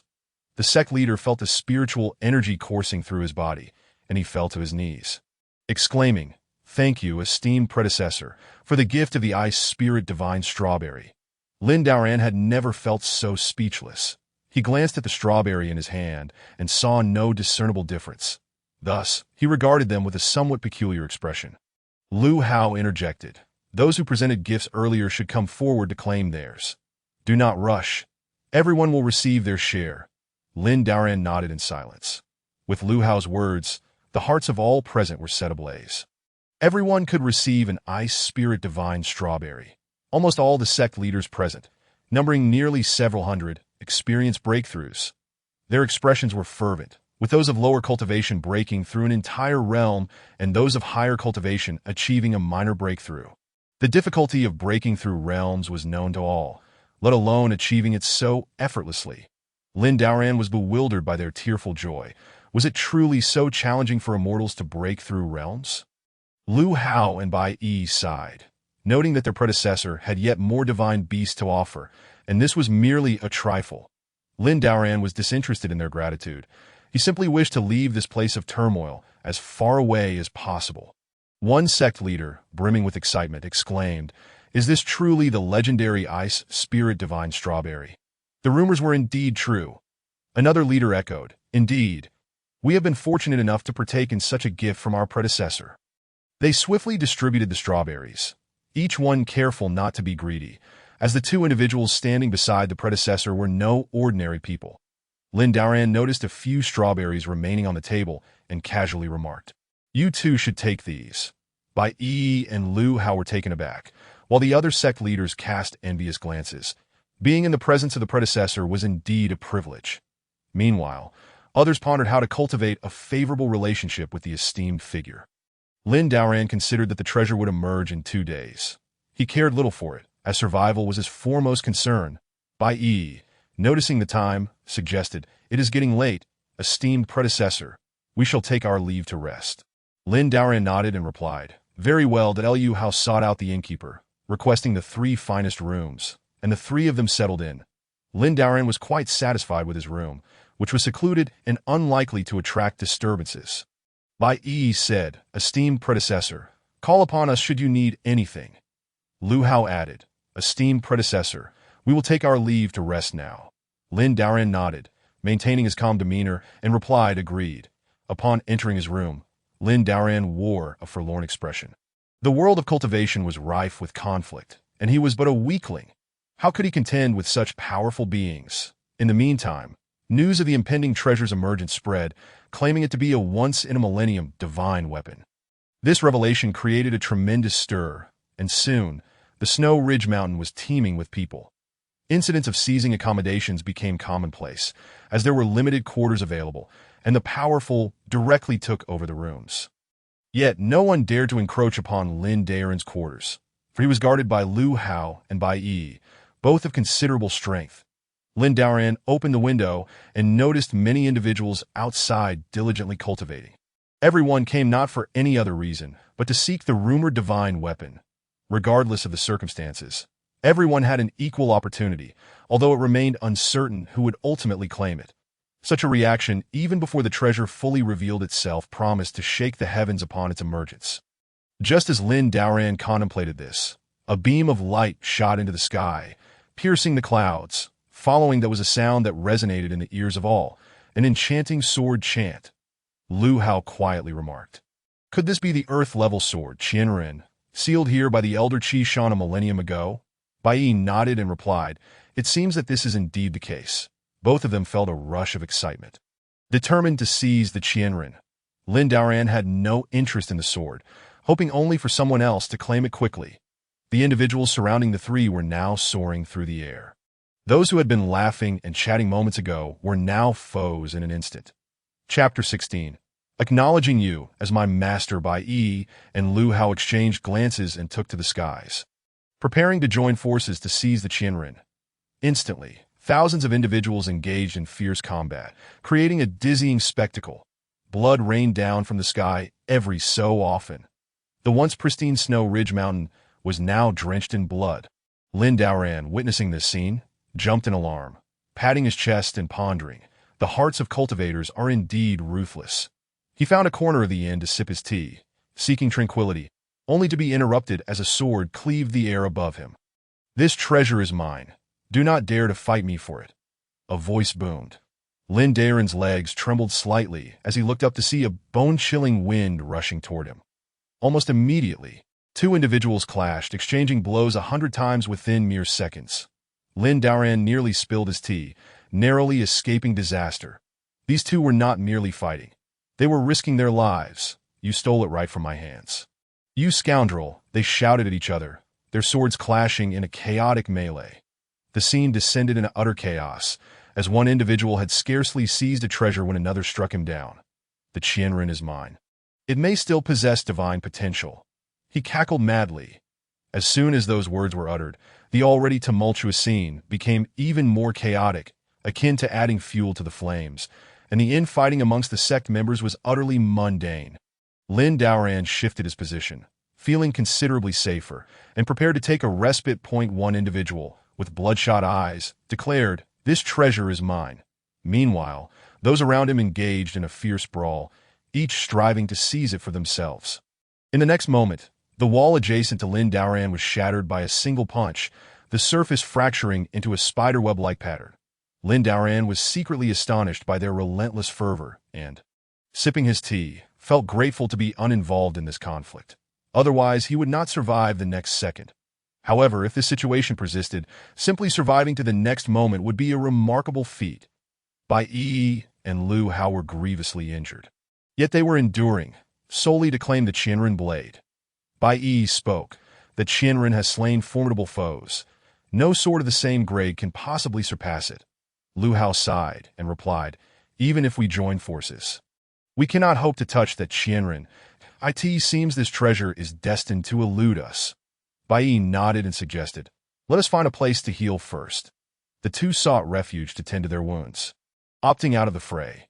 Just as the others began to contend for the treasure, the sword spirit of the Qianren emitted a divine thought, proclaiming, "I shall choose my own master. Otherwise, I shall self-destruct." This declaration doused the fervor of the crowd like a bucket of cold water, awakening everyone to the reality that this was a divine artifact with its own consciousness at that moment. Lu Hao and Bai Yi felt a glimmer of hope, and their confidence was rekindled. Upon reflection, the sword's assertion of fairness was indeed fair, and its lack of fairness was also not unfair. Thankfully, there was still a chance. Lin Daoran, being merely immortal, was oblivious to this divine thought and continued to savor his tea. Planning to return home once the commotion subsided, he had already mapped out his journey. Everything was prepared, only waiting for the right moment. The Qianren surveyed the surroundings and found the individuals present to be of mediocre talent, unlikely to achieve greatness. Their path in cultivation seemed to have reached its end. As a divine artifact, how could it resign itself to becoming a mere weapon for such individuals? Glancing downward, it noticed a man leisurely sipping tea, the beverage being the rare Tian Guanyin. The Qianren could scarcely fathom the cultivation level or realm of this man. Who could enjoy such tea? Was this not a prime candidate for its master? While everyone awaited the Qianren selection, it abruptly darted towards the Meiqing Mountain Manor, with the crowd trailing closely behind. Where was this divine artifact heading? Had it not claimed to select its own master? Infuriatingly, it moved with astonishing speed. Bai Yi and Lu Hao simultaneously thought of one person. Senior, the Qianren surged towards Lin Daoran, who, upon witnessing this scene, felt a chill run down his spine, unsure from whose sword it was that had been aimed at him. He remained seated, feigning calmness while continuing to sip his tea. Suddenly, The Qianren halted directly in front of Lin Daoran, swaying its body back and forth in a display of exuberance, while behind it stood a multitude of onlookers, creating a truly daunting spectacle. Lin Daoran was at a loss, unsure of what was transpiring, yet he dared not reveal his confusion. If they discerned his fear, he would be the first to be ridiculed. Bai Yi gasped and remarked, "I should have anticipated that the Qianren would recognize the senior as its master." Lu Hao concurred, "It is not that we thought ourselves worthy. It is simply that the senior makes it all make sense." The two stepped forward, placing themselves before the senior. Lin Daoran, hearing their words, was rendered speechless. He had been so focused on escaping that he had never considered that the sword sought to acknowledge him as its master. Yet, when he glanced at the individuals around him, he noticed their predatory gazes, all fixated on him. Lin Daoran felt a sense of resignation. Why did such misfortune always befall him? Was this sword truly a sword? It was nothing short of a calamity, a ticking time bomb, such a splendid treasure, to be handed over to him without a fight. Lin Daoran mentally cursed himself in the underworld, even with Bai Yi and Lu Hao by his side. He could not dismiss the possibility that some might resort to desperate measures, resorting to murder for treasure. The Qianren declared, "I wish to recognize you as my master." At this proclamation, all eyes turned to Lin Daoran. He stared at the sword, fully aware that he could not afford to reveal any weakness at this moment. Exhaling a deep breath, he maintained a calm demeanor and said, "I, who have traversed long ages, have seen my fair share of divine weapons." These words struck a chord with all present, a testament to his extensive experience. Had he lived as long as the heavens, Bai Yi and Lu Hao stood loyally at his sides, effectively ensuring his protection. Lin Daoran's heart raced, but his words were deliberate and measured as he continued, "You are unworthy to be my sword. Seek another master." Neither Lu Hao nor Bai Yi appeared surprised. After all, their senior wielded the demon hunter's sword. How could he be interested in a mere earth-grade weapon? The Qianren's blade ceased its trembling, comprehending Lin Daoran's intent. The other onlookers breathed a sigh of relief. While this individual may have remained aloof, it did not mean they shared the same indifference. This earth-grade sword possessed the power to cleave mountains and rivers, securing it would make it a treasured artifact for any sect. With Lin Daoran's words, he cast benevolent glances at the others, realizing that he had secured his life for the moment. Chapter 17. A visit to Qianren was reluctant. Such an unparalleled master was before it. Yet it had been spurned. Regardless of the circumstances, it was still a divine weapon of the earth grade, with a spirit of its own. With rising pride, the Qianren seemed to lean towards self-immolation. Lin Daoran coughed lightly, glancing at the Qianren and then at Bai Yi, and said, "You may serve as this lady's weapon." Bai Yi was taken aback by this statement. The senior had permitted this divine artifact to become her weapon. The significance of an earth-grade divine artifact was self-evident, especially as a personal weapon. Previously, Bai Yi had only wished to try her luck, never truly imagining she would obtain it. The Qianren pondered for but a moment before affirming, "Very well, I accept if it could not become a high person's weapon. Then serving as a maid's weapon was also acceptable." Bai Yi was overwhelmed with joy, immediately kneeling and exclaiming, "Thank you, senior. I shall repay this great kindness." This scene sent the other cultivators into a frenzy. An earth-grade divine artifact could indeed alter the course of destiny, stirring up the winds and clouds within the great Qin dynasty. How could they not be envious? How could they not yearn to possess it? Lin Daoran, now feeling a wave of relief, had resolved this troublesome matter and needed only to await his return to the Ice Cloud sect. He nodded calmly, saying nothing, though internally he was a bundle of nerves. The Qianren glanced at Bai Yi. Had it not been for the High Master before it, it would never have accepted her as its wielder. Meanwhile, the surrounding cultivators cast envious glances, some harboring malicious intent, contemplating murder for treasure. Bai Yi looked to the Qianren, which affixed itself at her side, willingly recognizing her as its master. This action disheartened many, for the artifact possessed its own consciousness. Otherwise, it would self-destruct. Lu Hao would be lying if he claimed not to be envious, yet he had already established a rapport with the senior, ensuring he would reap benefits. Lin Daoran cleared his throat and inquired, "Are there any matters you wish to discuss?" His gaze shifted to the remaining cultivators, who promptly shook their heads, hastily gathering their belongings. Their decisiveness was palpable. After all, They had come solely for the Qianren, and now that it had recognized its master, they were bound to depart. Even if some possessed ulterior motives, they would not dare act, for Bai Yi and Lu Hao were formidable. Accompanied by an enigmatic senior, one reckless move could lead to their utter annihilation, perhaps even eternal damnation. Lin Daren's countenance remained untroubled as he proclaimed, "Then I shall take my leave." Bai Yi nodded, and together with Lu Hao, escorted Lin Daoran back to the Ice Cloud sect. Upon exiting the Meiqing Mountain Manor, Lin Daoran finally exhaled in relief, having escaped this cursed place. A mere brush with those immortals could have cost him his life. The memory of his near demise still vivid, he felt an overwhelming sense of gratitude for his survival. The trio traveled for an hour before finally returning to the Ice Cloud sect. Lin Daren's thoughts were tumultuous, predominantly filled with relief for not perishing in that perilous location. How comforting this place felt to him now. Bai Yi gently caressed the Qianren, a connection already established between them. Her face beaming with joy, she respectfully addressed Lin Daoran. "Senior, the day is waning. Please rest first while I prepare the meal." Lin Daoran nodded, responding, "Very well. I shall rest first.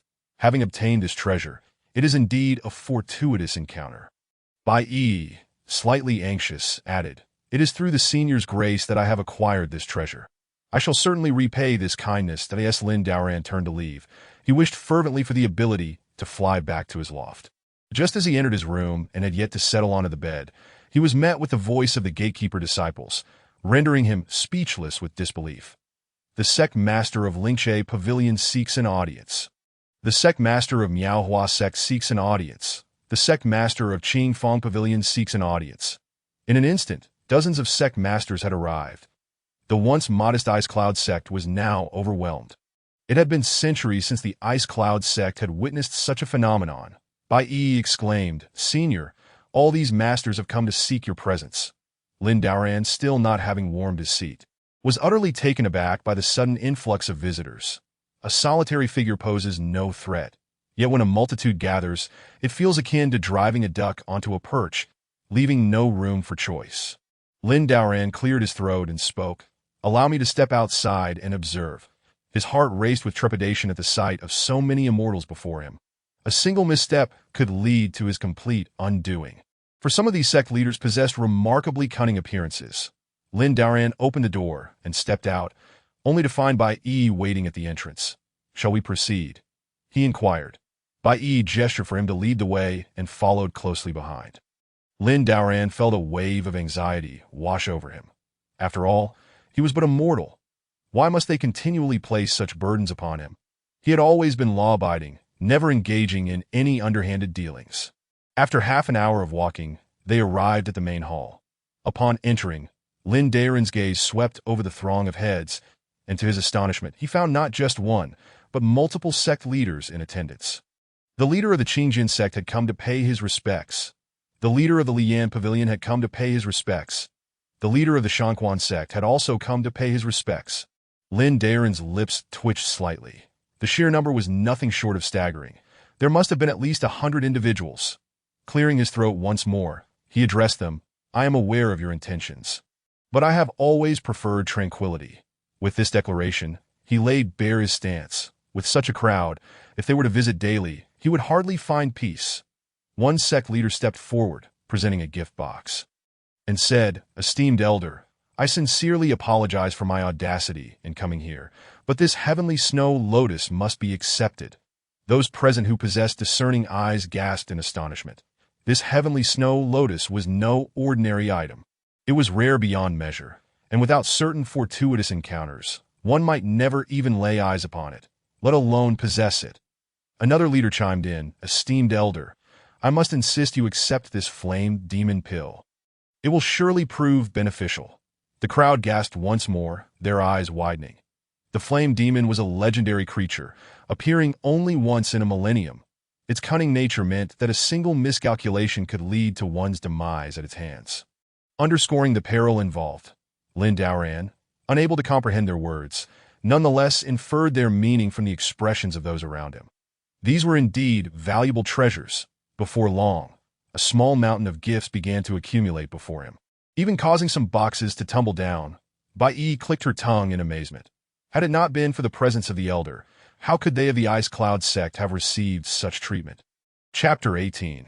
Exhaustion of body and spirit. With a sweeping gesture, Lin Daoran absorbed the gifts into his system and declared, "I acknowledge your goodwill and shall graciously accept." Many present exhaled in relief, fearing that the elder might dismiss their offerings, rendering their journey futile. Yet, even more astonishing was the elder's ability to make the gifts vanish in an instant, suggesting the creation of a small world. They were now even more grateful for their timely arrival. Had they been a moment late, others might have seized the opportunity. Lin Daoran smiled, although his heart raced with anxiety, and he stumbled over his words. Were it not for the importance of his life, he would have struggled to speak. Bai Yi admired him quietly. Lin Daoran truly embodied the demeanor of a senior, maintaining his poise even amidst such a crowd. He continued, "The essence of cultivation lies in following one's heart. With myriad paths to the Tao, there will always be one suited to each individual." Upon hearing this, the attendees fell into contemplative silence. Taken aback by the profundity of the elder's words, one leader repeated the phrases aloud, stating, "I have rushed my cultivation, relying on external forces. I must discover the path that truly suits my journey." Suddenly, the frustrations that had weighed upon him lifted, and he felt a surge of energy from his dantian, his cultivation advancing to the next level. Lin Daoran, exuding an air of a sage, spoke in riddles that nonetheless captivated the audience. Just as he was about to revel in his own cleverness, a series of resounding booms startled him. Breakthroughs. It was unbelievable. He had been stuck in a late stage of cultivation for a decade. Lin Daoran felt utterly drained, witnessing the joy radiating from the faces of the immortals, who were now jubilantly celebrating their advancements. The main hall, filled with leaders unable to contain their cultivation fluctuations, began to vanish, triggering the protective array of the sect. The onlookers gasped in astonishment. Over 100 individuals had broken through, a testament to the elder's extraordinary guidance. One leader apologized, "My sincerest apologies, by sect leader. It was entirely unintentional, as my cultivation just advanced." Yet the smile on his face was nearly ear to ear, his eyes squinting with delight. The leaders wore expressions of admiration as they conveyed their apologies, turning their gazes back to Lin Daoran with newfound respect. Bai Yi interjected, "Esteemed leaders, it is getting late. If there are no further matters, I shall see you off." Her countenance bore a hint of displeasure. Many of those present were formidable figures, and the simultaneous breakthroughs posed a significant concern. Upon realizing the implications of her words, the leaders promptly understood their next course of action. With the upgrade of the protective array, it autonomously intercepted their fluctuations, thereby sparing the Ice Cloud sect from disaster. Otherwise, the disciples of the Ice Cloud sect would have found themselves without shelter. Lin Daoran, taken aback by this turn of events, had merely spoken casually, yet it had led to such remarkable breakthroughs. Were such advancements so effortless for immortals? Maintaining a composed demeanor, he announced, "If there is nothing further, I shall retire for the evening." The leaders, blushing with embarrassment, chuckled awkwardly before bidding their farewells, though their grins betrayed their true feelings. As they departed, they expressed, "Esteemed elder, we shall certainly visit again when the opportunity arises." Lin Daoran, feeling overwhelmed, thought to himself that if it were possible, it would be best if they refrained from returning, as it would only lead to more complications. He replied, "If fate permits, we shall meet again." The leaders left with reluctance, some even shedding tears as they bid farewell to Lin Daoran, creating a rather sentimental atmosphere. Lin Daoran felt a chill run down his spine. Were these men truly so sentimental? Had they been female leaders, he might have turned a blind eye, but these were older male leaders, and such displays were entirely unnecessary. Once the crowd dispersed, Lin Daoran felt an immense fatigue wash over him, a weariness that was anything but ordinary. Thankfully, no mishaps had occurred, and these shrewd figures had failed to uncover his true identity, allowing him to navigate each encounter with finesse. Lin Daoran nodded in acknowledgement and stated, "I shall now return to my loft." Bai Yi escorted him to the entrance of the loft and said, "Esteemed elder, should you require anything, do not hesitate to call for me." Lin Daoran nodded in appreciation, but chose not to elaborate further as Bai Yi turned to leave. Upon entering his room, Lin Daoran hurriedly sought to calm his racing thoughts. That horde had truly frightened him. He paced restlessly, sat for a spell, then stood again, opening the window to let in fresh air, feeling uncomfortable in the stillness. This is utterly dull. I must venture outside for some amusement. How is it that immortals can sit for an entire day? Lin Daoran pondered, seeking a way to escape. After a brief contemplation, he located a rope within the room. He could not remain cooped up any longer.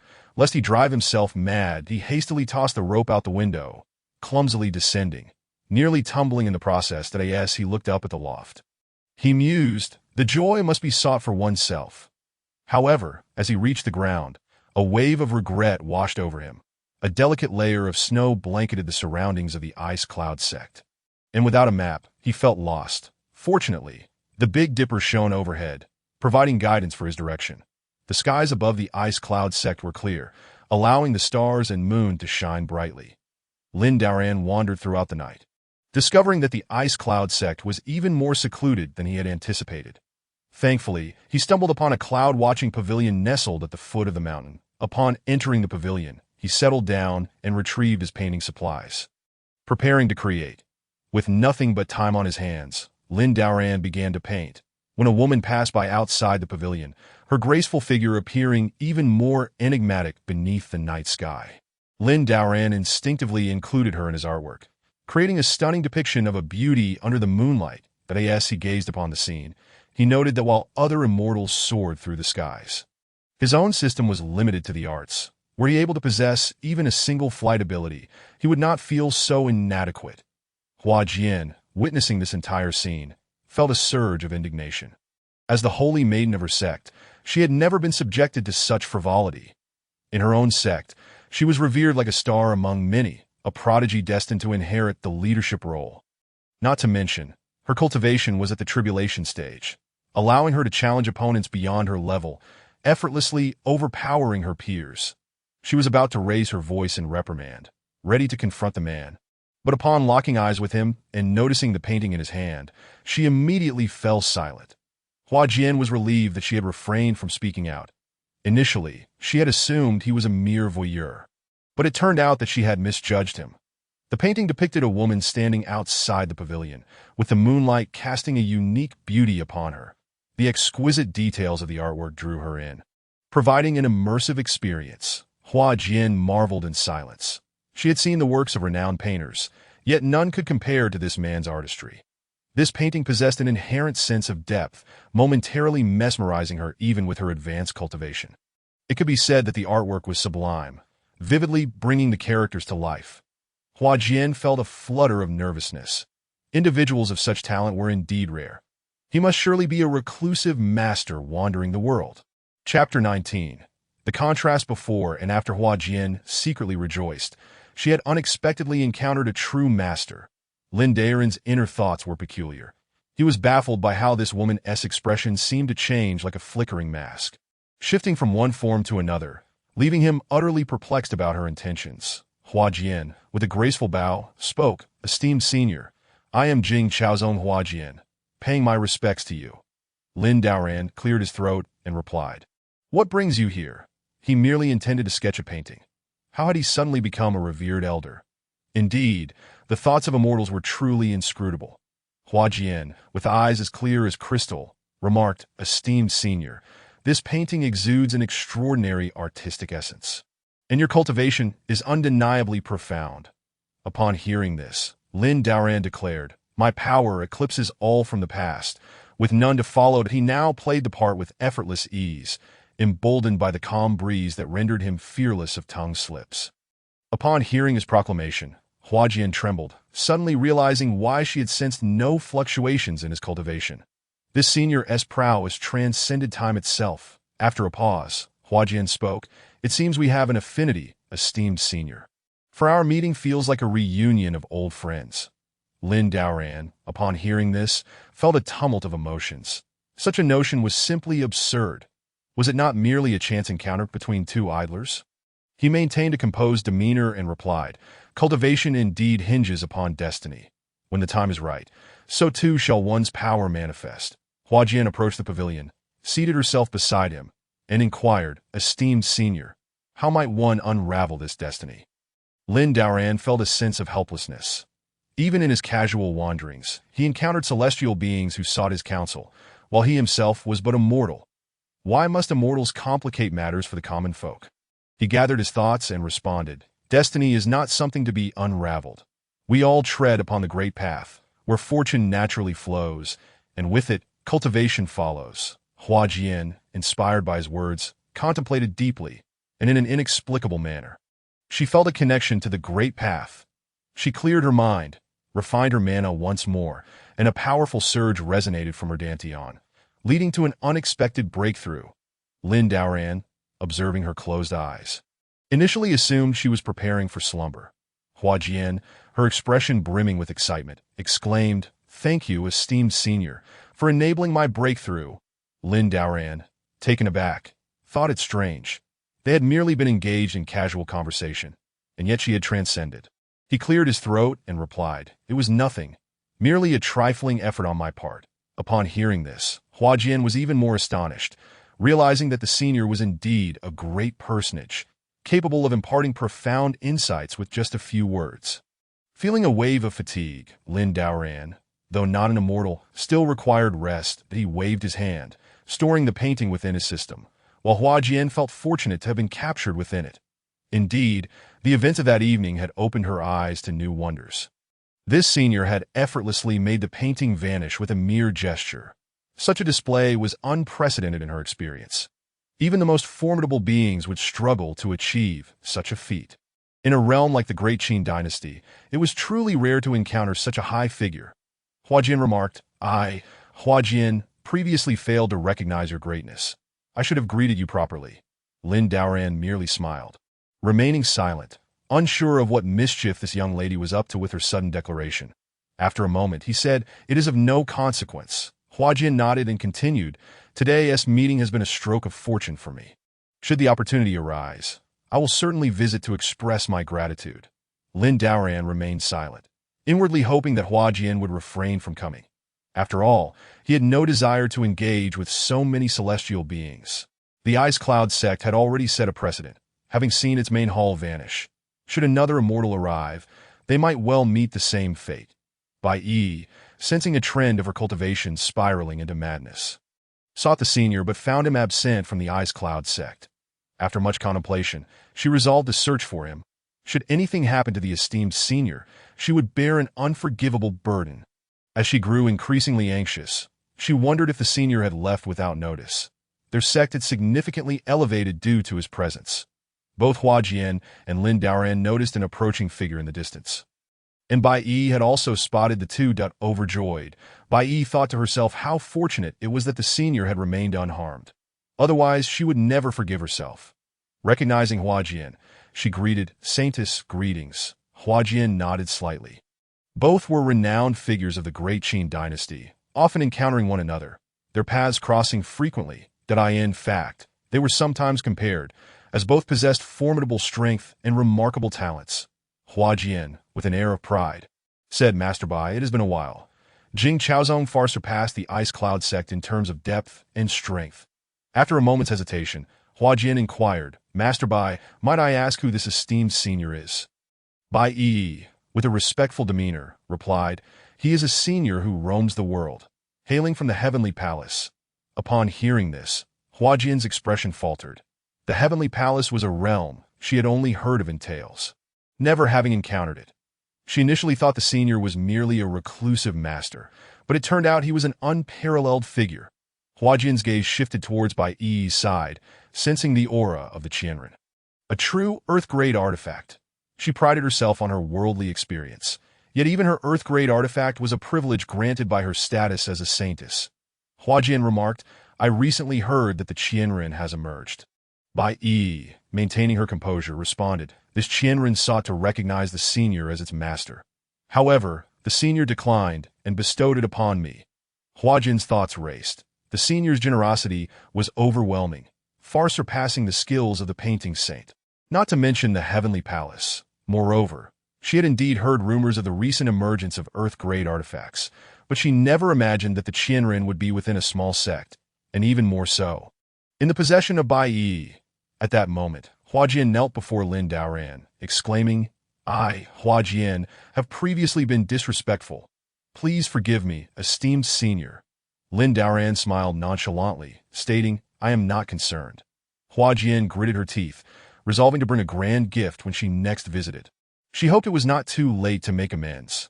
Hua Jian said, "Sister Bai, I present to you the He Xuan Nourishing Pill, which I obtained a few days ago."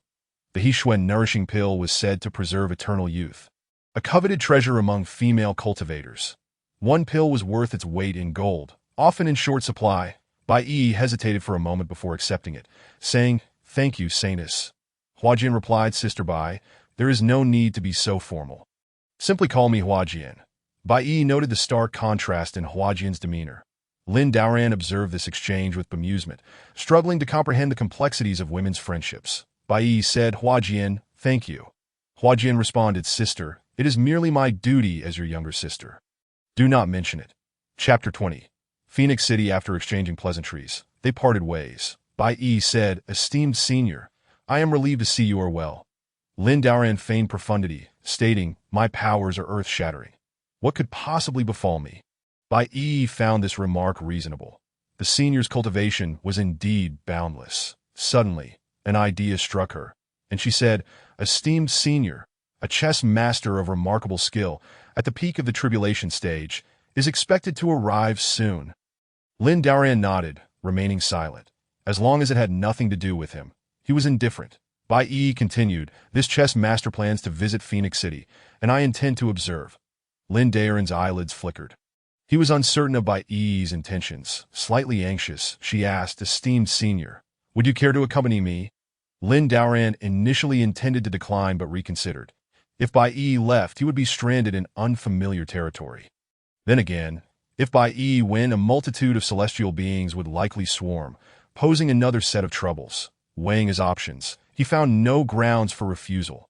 Lin Daoran replied, "If that is the case, I shall accompany you." Bai Yi, her heart soaring with joy, said, "Then let us set off tomorrow, esteemed senior."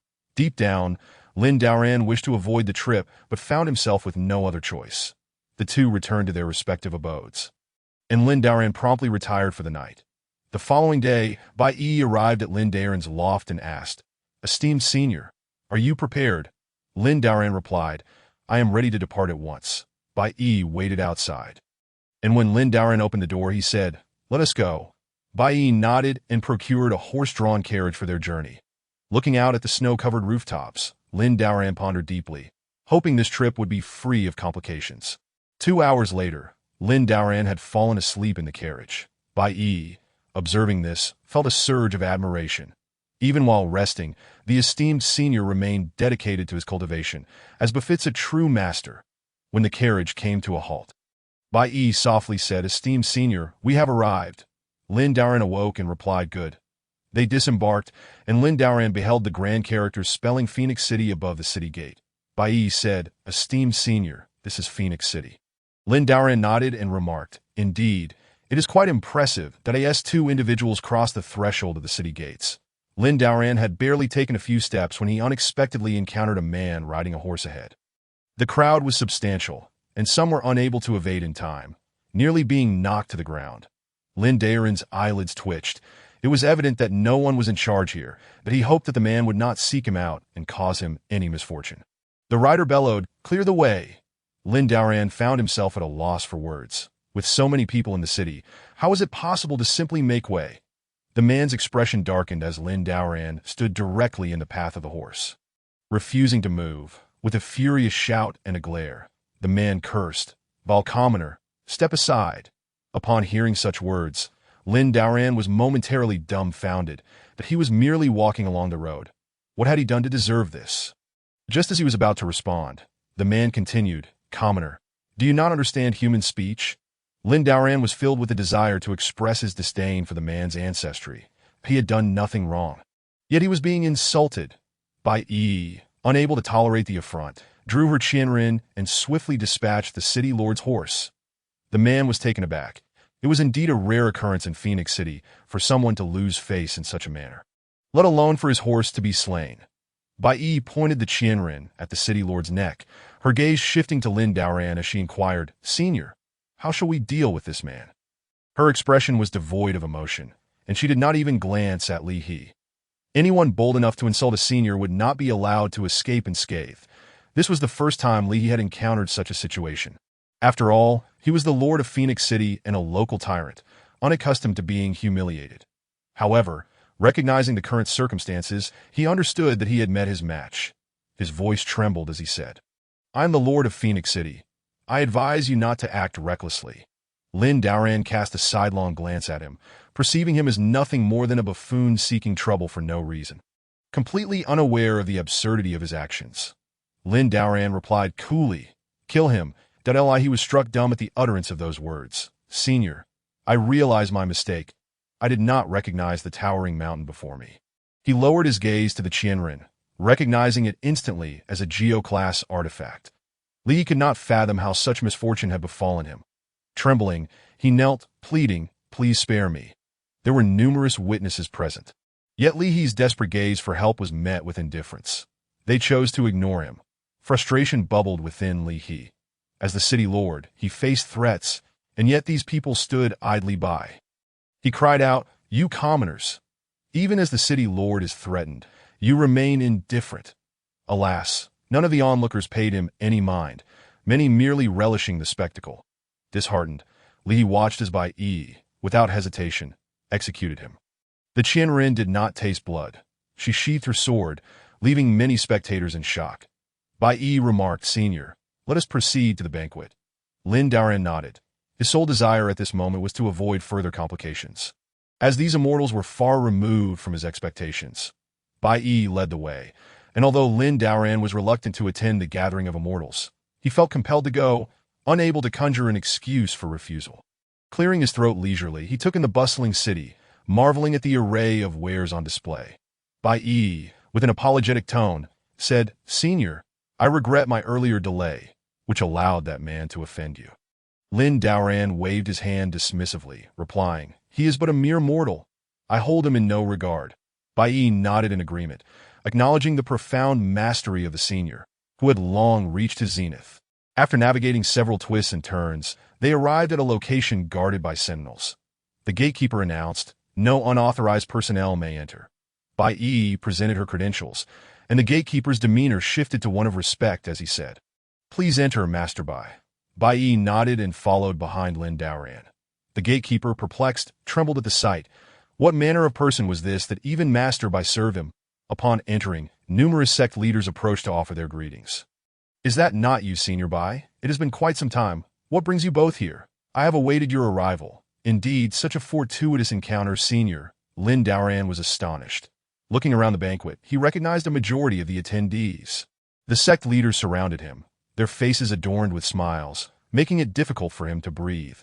Internally bemused, Lin Daoran pondered the motives of this group, most of whom he had never met, all appearing overly eager to curry favor, without any clear intention. "Senior, you may not be aware, but it is due to your guidance in recent days that my cultivation has progressed significantly. Indeed, I too envy Master Bai. I wish my sect could have a senior like you. Do not even think about it. We ought to be grateful for the teachings of such an esteemed figure."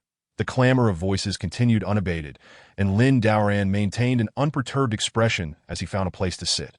No sooner had he settled in, preparing to sip tea while awaiting the commencement of the banquet, when bang! The door was kicked open, and the expressions of the sect leader soured. Such behavior was a blatant disruption of the gathering. Li He, the city lord, is dead. A senior elder entered, accompanied by several disciples. Locking eyes with the assembly, he then turned his gaze toward Lin Daoran and Bai Yi, his expression grave as he declared, "In broad daylight, someone has committed murder. This is utterly intolerable." He continued, "Why did you kill Lord Li He?"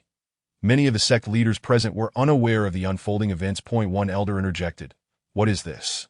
Elder of the Che Lei sect? Why the anger?" The elder retorted, "These two have killed a subordinate of our sect." Bai Yi stepped forward, asserting, "He offended my senior. He deserved to die."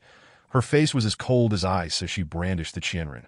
The atmosphere thick with tension and the air rife with the scent of impending conflict. Lin Daoran's eyelids flickered. He had not anticipated that Li He would have supporters, primarily as he was the one wrongfully accused. Trouble seemed to follow him relentlessly. Fortunately, he was not alone in this matter. The elder paused before declaring, "Then you shall face the consequences for your actions." Regardless of the circumstances, we of the Che Lei sect demand an explanation. His tone was brusque. As a major sect within the Great Qin dynasty, they could not allow unknown individuals to undermine their authority. Bai Yi coldly replied, "You may say what you wish, but do not insult my senior. Otherwise, none shall leave this place alive." With tensions mounting, both sides drew their weapons, the atmosphere thickening to the point of combustion. Another sect leader spoke up, "Indeed, this affront to the senior is deserving of death. My Miao Hua sect stands with the senior today. Should you of the Che Lei sect act, it would mean declaring war upon us." The elder remained unimpressed. He regarded the Ice Cloud sect as inconsequential. And the leader of Miao Hua was hardly a noteworthy figure. Yet another leader rose to speak, proclaiming, "Li He has long acted with impunity. Your senior acted rightly in slaying him." This was merely the beginning. In a stunning turn of events, dozens of sect leaders rallied to support Lin Daoran. Wang Yi found himself in utter disbelief. He had underestimated the gravity of the situation, now witnessing that the individuals he considered insignificant commanded such influence.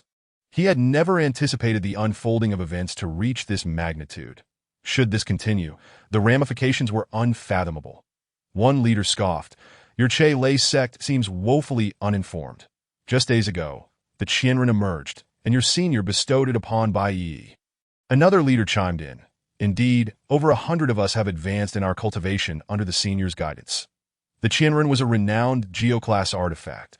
The implications of over 100 leaders achieving breakthroughs simultaneously were enough to shake the foundations of the Great Qin dynasty.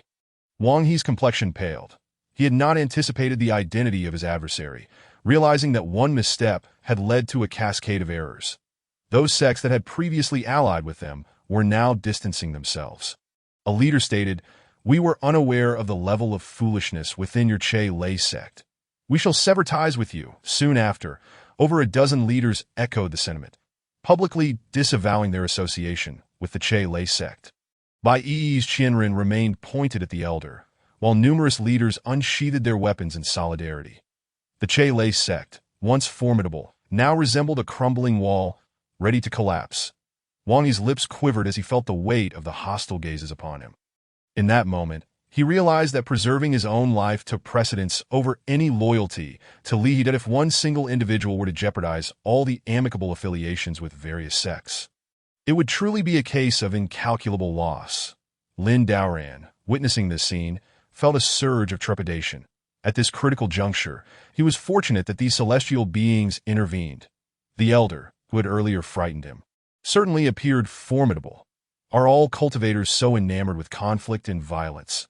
Lin Daoran maintained an air of nonchalance, continuing to sip his tea as though he were entirely unfazed by their presence. His demeanor radiated an unmistakable aura of superiority. Wang Yi swallowed hard, realizing that if he did not offer an apology today, he would surely not leave this place alive. Entering upright, he would leave prostrate. Wang Yi had pondered the sequence of events thoroughly, and having deliberated extensively, had reached a conclusion. With a face as pale as ash, he fell to his knees and spoke. "I, the junior, failed to recognize the eminent stature of the elder, and I sincerely hope for your forgiveness." Lin Daoran cast him a glance but remained silent, continuing to drink his tea. Wang Yi hastily produced treasures of heaven and earth from his person, placing them before Lin Daoran, exclaiming, "This is but a humble token of my appreciation. I sincerely hope the elder will graciously accept it." Lin Daoran glanced at the offerings, nodded slightly, and with a wave of his hand, seamlessly absorbed them into his system. Why refuse what is freely given? The belongings of a celestial being are undoubtedly valuable. Wang Yi was now thoroughly convinced by the elder's prowess, realizing that such effortless disappearance of items must indicate the ability to create a personal realm. He inwardly lamented that it was fortunate he had not confronted the elder directly, for had he done so, he would have surely met a disastrous end. The expressions of the sect leaders present softened, and Wang Yi exhaled in relief. Had the elder chosen not to accept his offering, his very survival would have been in jeopardy to As for Li He. He was merely courting trouble, reaping what he had sown. Had it not been for Li He, Wang Yi and his companions might have already established a favorable rapport with the elder. Lin Daoran, sipping his tea, remained oblivious to the thoughts swirling in their minds. While he enjoyed his tea, they were prostrating before him. Lin Daoran had yet to utter a word, and already gifts were being presented. Wang He, bowing deeply, said, "Elder, we of the Che Lei sect are but frogs at the bottom of a well. Unaware of your illustrious name, I hope you will not take it to heart." He bowed once more. Lin Daoran, with an indifferent expression, replied, "My esteemed identity is too noble to stoop to engage with you on such matters." Lin Daoran was quite pleased with this display of reverence. He had done nothing, yet these celestial beings protected him. However, a wistful bitterness lingered on his lips, for both factions were ferocious beasts of the primordial world, and he wished to remain uninvolved. He was merely an ordinary mortal. The sect that had previously distanced itself from the Che Lei sect now appeared considerably relieved, for Wang He had managed to assuage their concerns. If one individual were to imperil relationships with so many sects, it would indeed be a significant miscalculation. Should he foster enmity with the elder, returning alive would be an impossibility. Bai Yi retracted her 1,000 blades. Standing beside Lin Daoran, Wang Yi stood amidst the crowd, and those around him instinctively created a space, forming a vacuum around him. The gatekeeper disciple announced, "Master Qinming has arrived." The sect leaders at the banquet began to murmur excitedly, and the atmosphere became charged. They had gathered here for the sole purpose of meeting this elder and engaging in a game of chess. Upon seeing Qinming, Lin Daoran noted his ethereal presence, unmistakable as that of a transcendent being. Qinming, with a smile gracing his face, addressed the assembly of sect leaders. "I apologize for my tardiness. I appreciate your patience." One sect leader promptly responded, "Just in time. We have only just arrived." The other leaders echoed similar sentiments. Qinming nodded and continued, "I have come to engage in a game of chess with you all, to share insights." Another leader remarked, "Elder, your words are overly modest." Qinming chuckled lightly, saying, "We are merely here to enjoy a game of chess for entertainment. There is no need for humility." The leader persisted, "Your chess skills are unparalleled, and your cultivation even more so." Qinming waved his hand dismissively and chose a seat. After settling down, Qinming spoke, "Then let us commence our game." One leader, eager to participate, positioned himself before Qinming, saying, "I am Qinghua, and I humbly seek your guidance." Qinming shook his head, replying, "There is no need for such formality." Qinghua produced the chess pieces, and before long, he admitted, "Elder, I concede defeat." Qinming nodded without further comment. Qinghua sighed, stating, "Your chess prowess is truly unfathomable. I lost after just a few moves." Another elder introduced himself. "I am Li Lin, and I must apologize for my lackluster performance."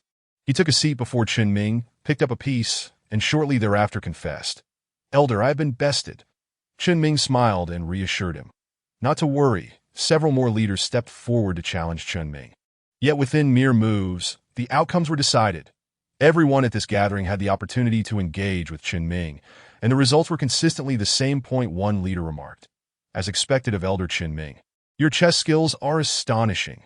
Another leader added, "We have reached what we thought was the pinnacle of our cultivation, yet it is evident that the elder has much further to ascend."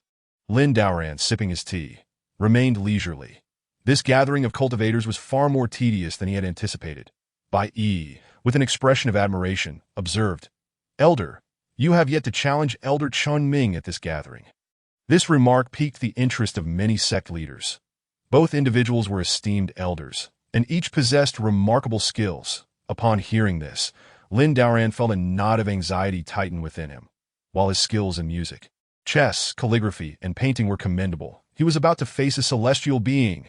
It seemed this celestial being was indeed formidable. Lin Daoran felt a pang of nervousness. Lacking in cultivation, he would be engaging in a game of chess with someone of such caliber. Was this not inviting disaster? Observing the keen attention of the other sect leaders upon him, he realized that he had no choice but to step forward. He cleared his throat, rose from his seat, and announced, "In that case, I shall make my move." Lin Daoran's lips curled into a wry smile as his legs trembled slightly. After all, he was facing a celestial being, while he was merely an amateur. How could he possibly compare? With an unflustered demeanor, he took his place before the elder, declaring, "Let us begin." Qinming nodded in agreement, saying, "I look forward to your guidance." Lin Daoran seized a black piece and placed it on the board, while Qinming picked up a white piece, Positioning it elsewhere on the board, one leader inquired, "I wonder which elder will emerge victorious." Another leader confidently replied, "It will undoubtedly be Elder Qinming.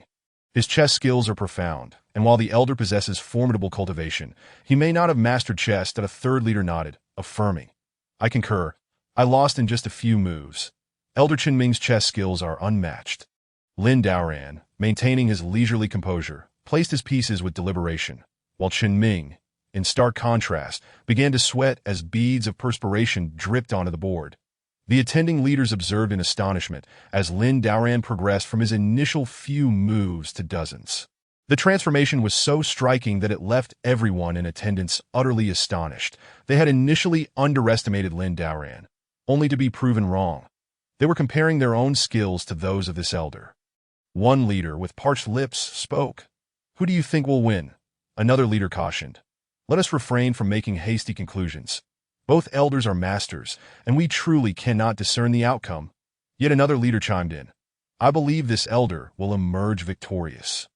Lin Daoran continued to play at a leisurely pace, exuding an air of calm that he remarked, "When playing chess, one must avoid being restless." Qinming's hand trembled as he held the piece. Only in the presence of this challenger did he truly comprehend the immense pressure inherent in each move. He had previously prided himself on his chess skills, effortlessly defeating numerous masters. Yet this individual had shown him that there are always those who exceed one's expectations. After several long minutes, Qinming finally placed a piece on the board, while Lin Daoran had already made several moves in the same span of time. Qinming struggled to counteract, shock and dismay etching his features. Today, he might genuinely face defeat. Lin Daoran felt a hint of drowsiness. After all, it was merely a game of chess. Why was this celestial being taking so long with his moves? Lin Daoran took a sip of his tea, patiently awaiting Qinming's next move. The two had already played over 100 moves, yet still, no victor had emerged. Qinming's anxiety intensified as he recalled the images of the chess sage. Lin Daoran's visage mirrored that of the legendary figure. Chapter 23, I Wish to Be Your Disciple. Qinming had previously navigated the chess sage's endgame scenarios, yet he had never encountered such difficulty as he faced now. He was acutely aware of the vast chasm separating the two of them. It was a chasm so profound that even a lifetime of effort would leave him trailing far behind. Lin Daoran, with a calm demeanor, remarked, "I have been waiting for you for quite some time." Qinming's expression shifted constantly. His hand, clutching the piece, hesitated to make a move. After what felt like an eternity, he finally placed a piece down that he had never before experienced such an excruciating game of chess. Typically, he would navigate games with ease, yet now he felt utterly at a loss against this individual. Lin Daoran, ever composed, continued to place his pieces with remarkable speed, seemingly without a moment's hesitation. This spectacle left the onlookers in awe. They had never witnessed such effortless gameplay. When they faced Elder Qinming, they had to strain their intellects, yet they would still quickly succumb to defeat. One leader remarked, "I fear that Elder Qinming may indeed face defeat. This elder's strength is simply overwhelming." Another leader, observing the two, concurred, "It seems that time is of the essence. The impression I get is that this elder makes his moves with such ease." Requiring no thought at all, a third leader sighed, stating, "Initially, I believed these two would be evenly matched, but now it appears otherwise." Lin Daoran's eyelids were in a constant struggle, as Qinming's moves were excruciatingly slow. With nothing to occupy himself, he found himself increasingly bored. Meanwhile, the group beside him appeared utterly engrossed, though he couldn't fathom what was so captivating about this chess match. What could possibly be interesting about such a simple game? Qinming had expended a great deal of effort to untangle the situation before Lin Daoran, and just when he believed he had reached a stalemate that could determine the outcome. In less than a second, Lin Daoran countered with a move that once again placed him in a dominant position. Such a feat would likely be beyond even the most gifted chess prodigy. A bitter smile crept across Qinming's lips. It wasn't that he couldn't accept defeat, but his opponent was not merely an equal, that he was on a level that could only be compared to the greatest of masters.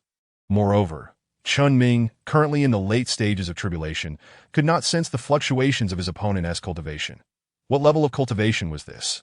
As Lin Daoran made his next move, he spoke, "I am curious how you intend to counter this."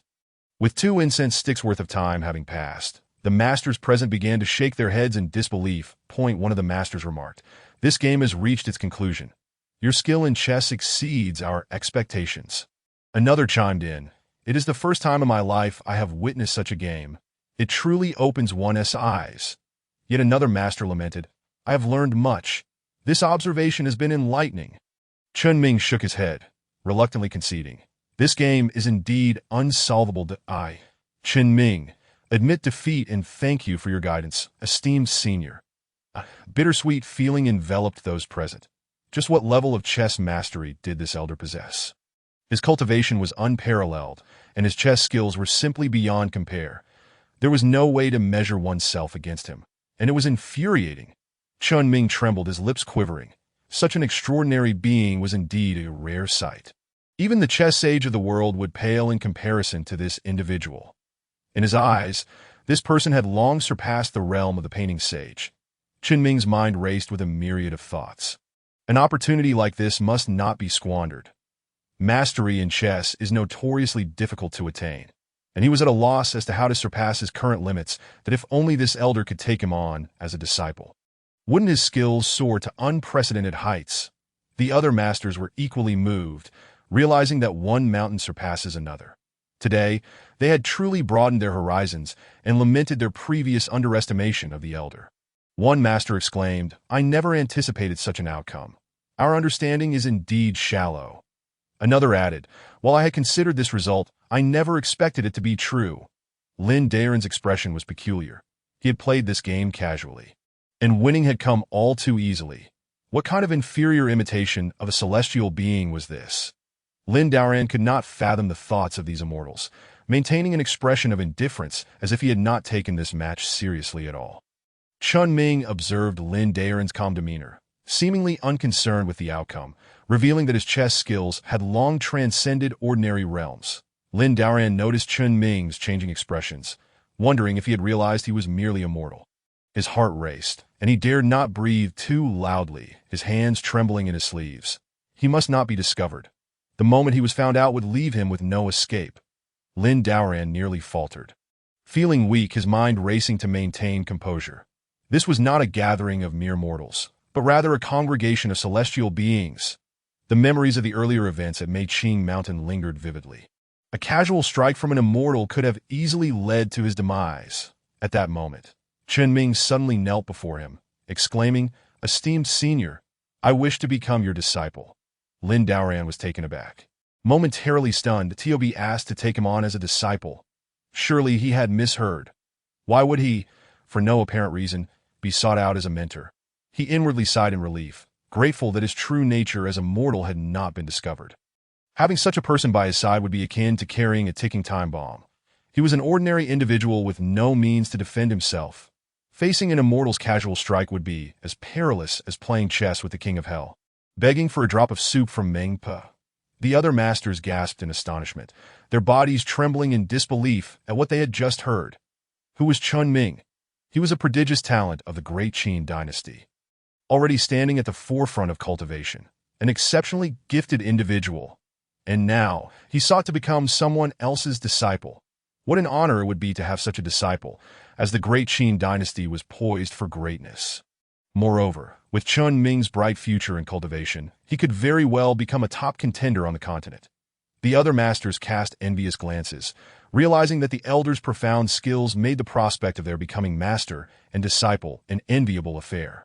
Lin Daren scrambled to find the right words to refuse this persistent individual, realizing that engaging in a chess match would now come with the added burden of taking on a disciple.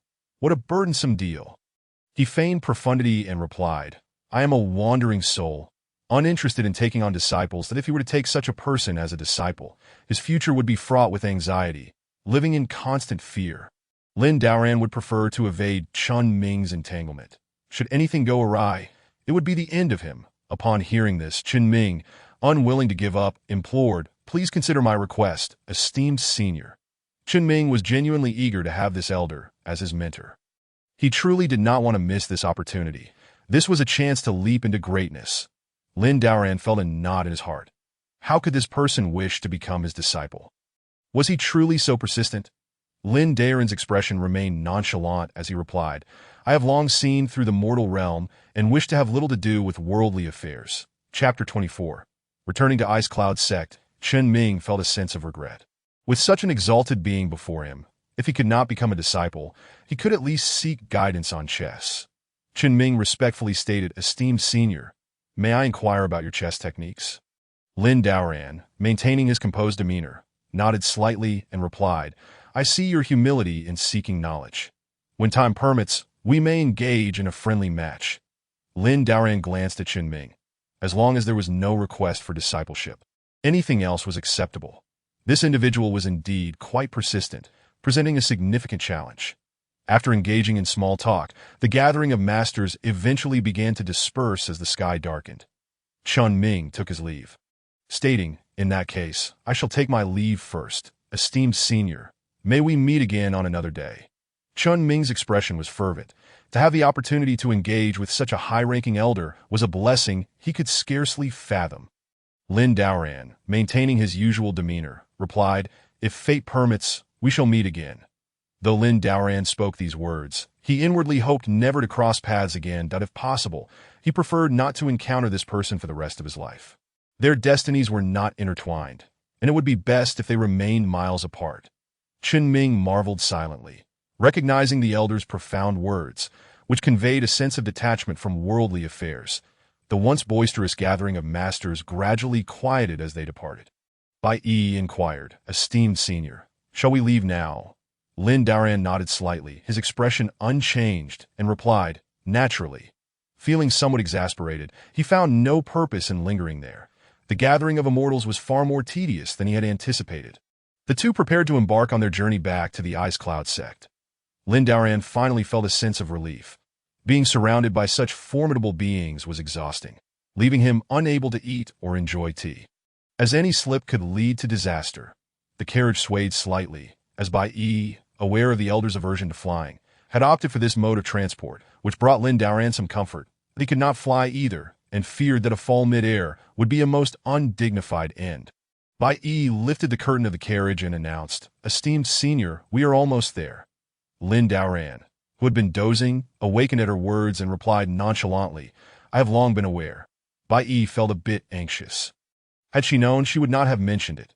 Given the elder's prowess, he would have anticipated their arrival long before.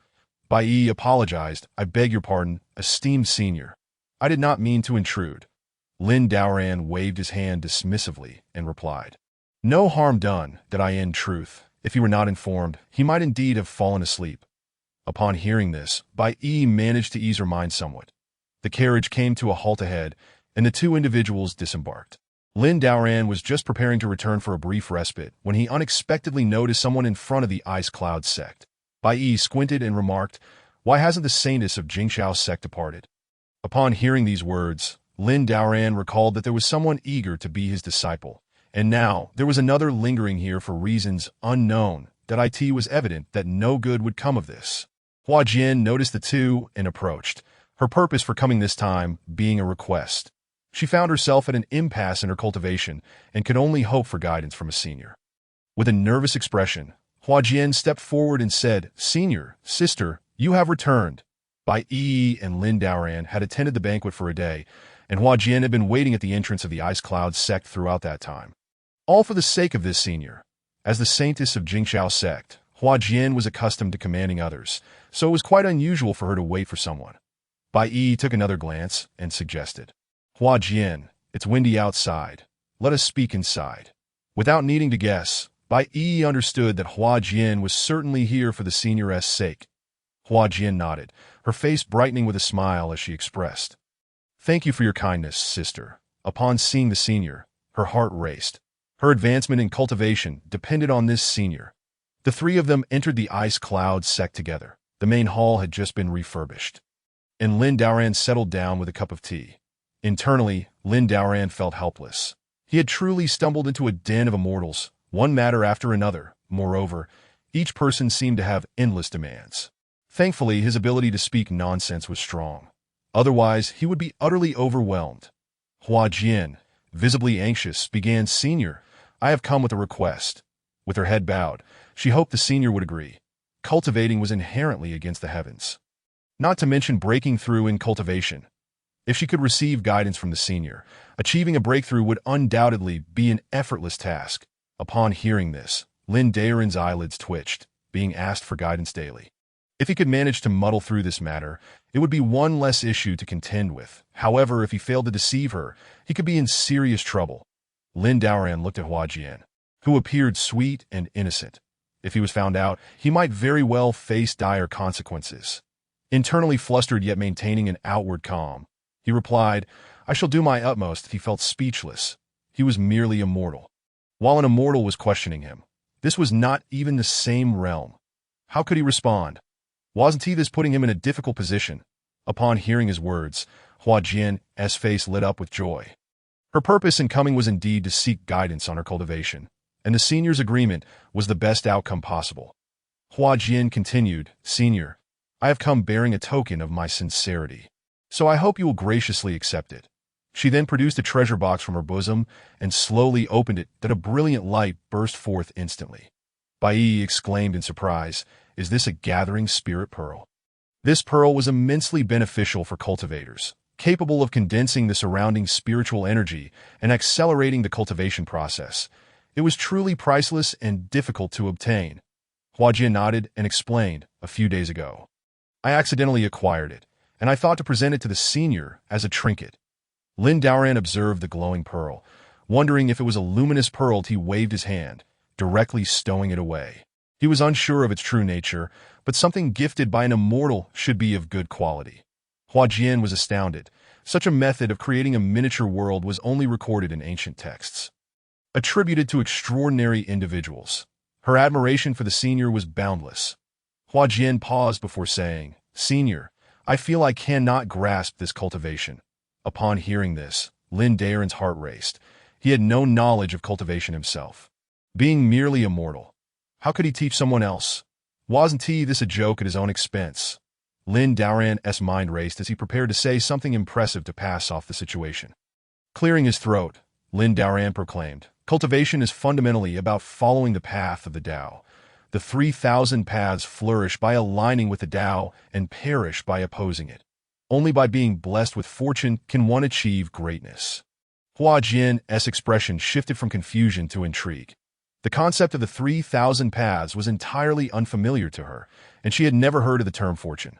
Seeing her reaction, Lin Daren felt satisfied. After all, he was merely speaking nonsense, and if he could get away with it, that was sufficient. Hua Jian repeated those phrases, pondering deeply, and in a serendipitous moment, she truly began to sense the Tao. She vaguely felt a connection forming between the Tao and herself. Her heart raced with excitement. She genuinely perceived the existence of the Tao and felt an indescribable transformation within her understanding of cultivation. Delighted, Hua Jian realized that the senior was indeed unparalleled in his mastery of cultivation. Though she prided herself on her discernment of character, she still could not fully comprehend the senior. She bowed deeply, expressing, "Thank you for your invaluable guidance, Senior." Lin Daren was taken aback. He had merely spouted nonsense, yet she expressed gratitude. It left him bewildered. Nonetheless, if he could just get through this, that would suffice. Clearing his throat, he replied, "It is of no consequence. What is meant to be will eventually come, and what is not meant to be should not be forced. When the time and the opportunity are right, they will arrive." Hua Jian, with a respectful demeanor, bowed once more and stated, "Hua Jian expresses her gratitude to the senior." Her understanding of cultivation had reached an unprecedented depth. Bai Yi interjected, "It is getting late. The senior should rest." Hua Jian hesitated briefly before saying, "Then I shall take my leave, sister and senior." After Hua Jian departed from the Ice Cloud sect, Lin Daren remarked, "I shall return to rest first."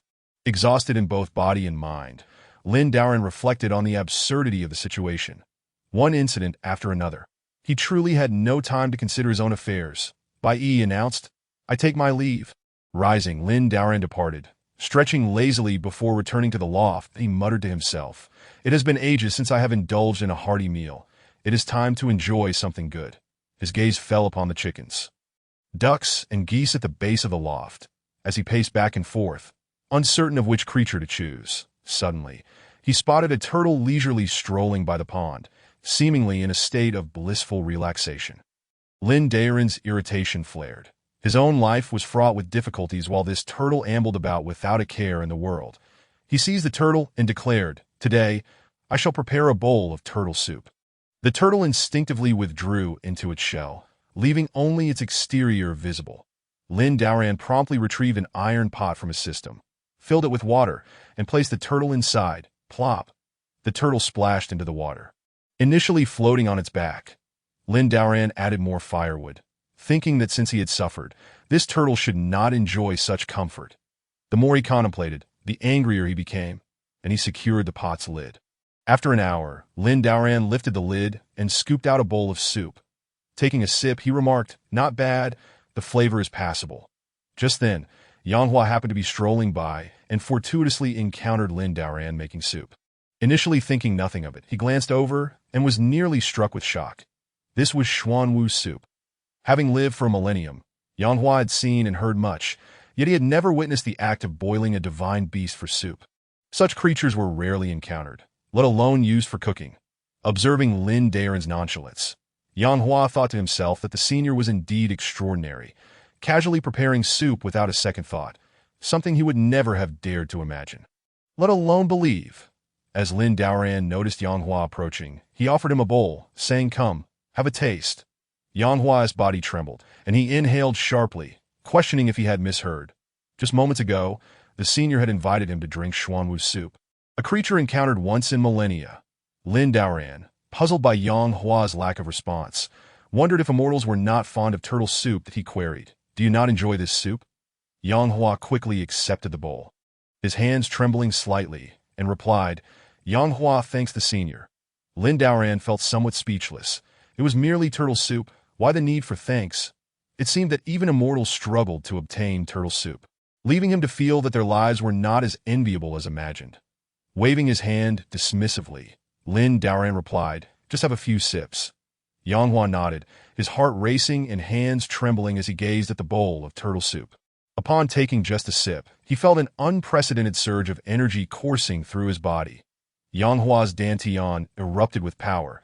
It was astonishing to realize that just one sip of soup equated to a century of cultivation. Overjoyed, he immediately knelt before Lin Daren, exclaiming, "Thank you for the soup, senior." Lin Daren felt numb. These immortals were vastly different from his expectations. Maintaining his usual composure, he replied, "It is of no concern." Yanghua had intended to have another sip, but he found it difficult to swallow, feeling inferior. His post-tribulation cultivation level could only handle a single sip, while the senior casually consumed bowl after bowl, leaving him utterly astonished. Yanghua inwardly sighed, recognizing that such extraordinary predecessors are indeed rare in the world, that he felt an overwhelming sense of inadequacy, pondering the depth of their cultivation. In Chapter 26, 9 Heavens Nirvana Grass, the elder consumed the Xuanwu soup without batting an eye, leaving him utterly astonished, challenging his worldview.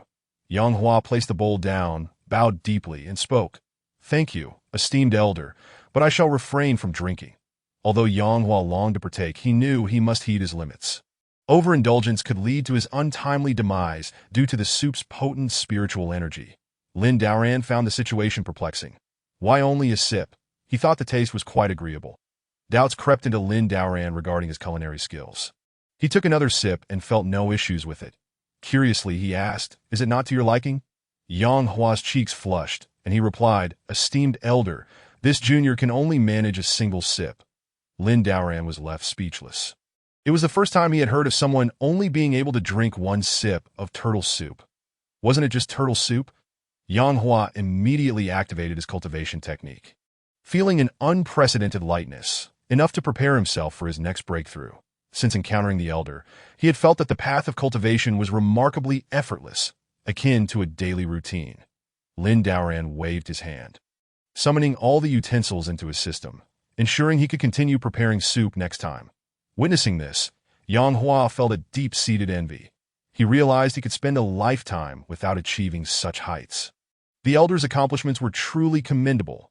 Lin Daren then inquired, "Do you have any other matters to attend to?" Yanghua felt somewhat embarrassed. The elder's question made him aware that he had lingered for quite some time. Regaining his composure, he replied, "Esteemed elder, I have no further business and shall take my leave. Lin Daoran nodded, dismissing Yang Hua, feeling considerably relieved. Having such a celestial being around was rather unsettling. After indulging in soup, he decided to stroll around the courtyard as a post-meal walk. Just as Lin Daoran felt his digestion settling, he noticed an injured little bird on the ground, alongside a pool of blood. The small, fiery red bird was delicate and adorable, yet it was bleeding, appearing quite wretched. Feng Cheng, the bird, struggled to lift her heavy eyelids, only to find herself face to face with a mortal. There was no fluctuation of spiritual energy from him. And the two beings locked gazes. That it should be noted that she was a princess of the Phoenix clan, accustomed to a position of supremacy. Such encounters were utterly foreign to her. Feng Cheng bit her lip in frustration.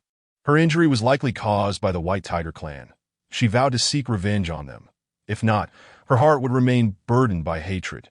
Lin Daoran blinked a couple of times, carefully cradling the little bird in his hands. Fearful of causing her further injury, that it was his first encounter with such a creature, and he found it quite fascinating.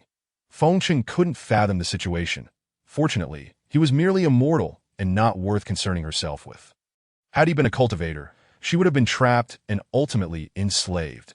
Feng Cheng resolved that once she regained her powers, she would make him pay, for her noble status and delicate form should never be so trivialized by a mere mortal. Lin Daoran noticed the bird's considerable bleeding and decided to tend to her wounds. Otherwise, her condition might worsen, leading to her demise. Feng Cheng's injuries were more severe than she anticipated, but she gritted her teeth and bore the pain, knowing she had no other choice. She felt reassured that this individual posed no threat. Otherwise, in her current state, she would be at his mercy. Feng Cheng followed Lin Daoran into the loft, hoping the mortal would refrain from any foolish actions, or she would not spare him her wrath.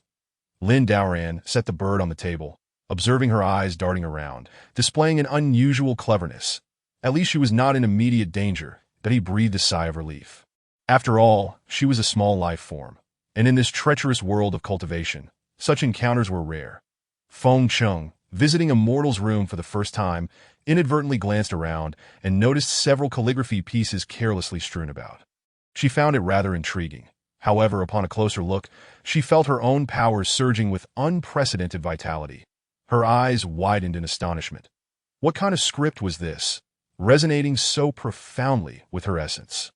The writing seemed to encapsulate the mysteries of the universe, filled with hidden profundities that even someone of Feng Cheng's experience struggled to decipher. She had encountered the works of renowned masters, yet the script before her surpassed them all.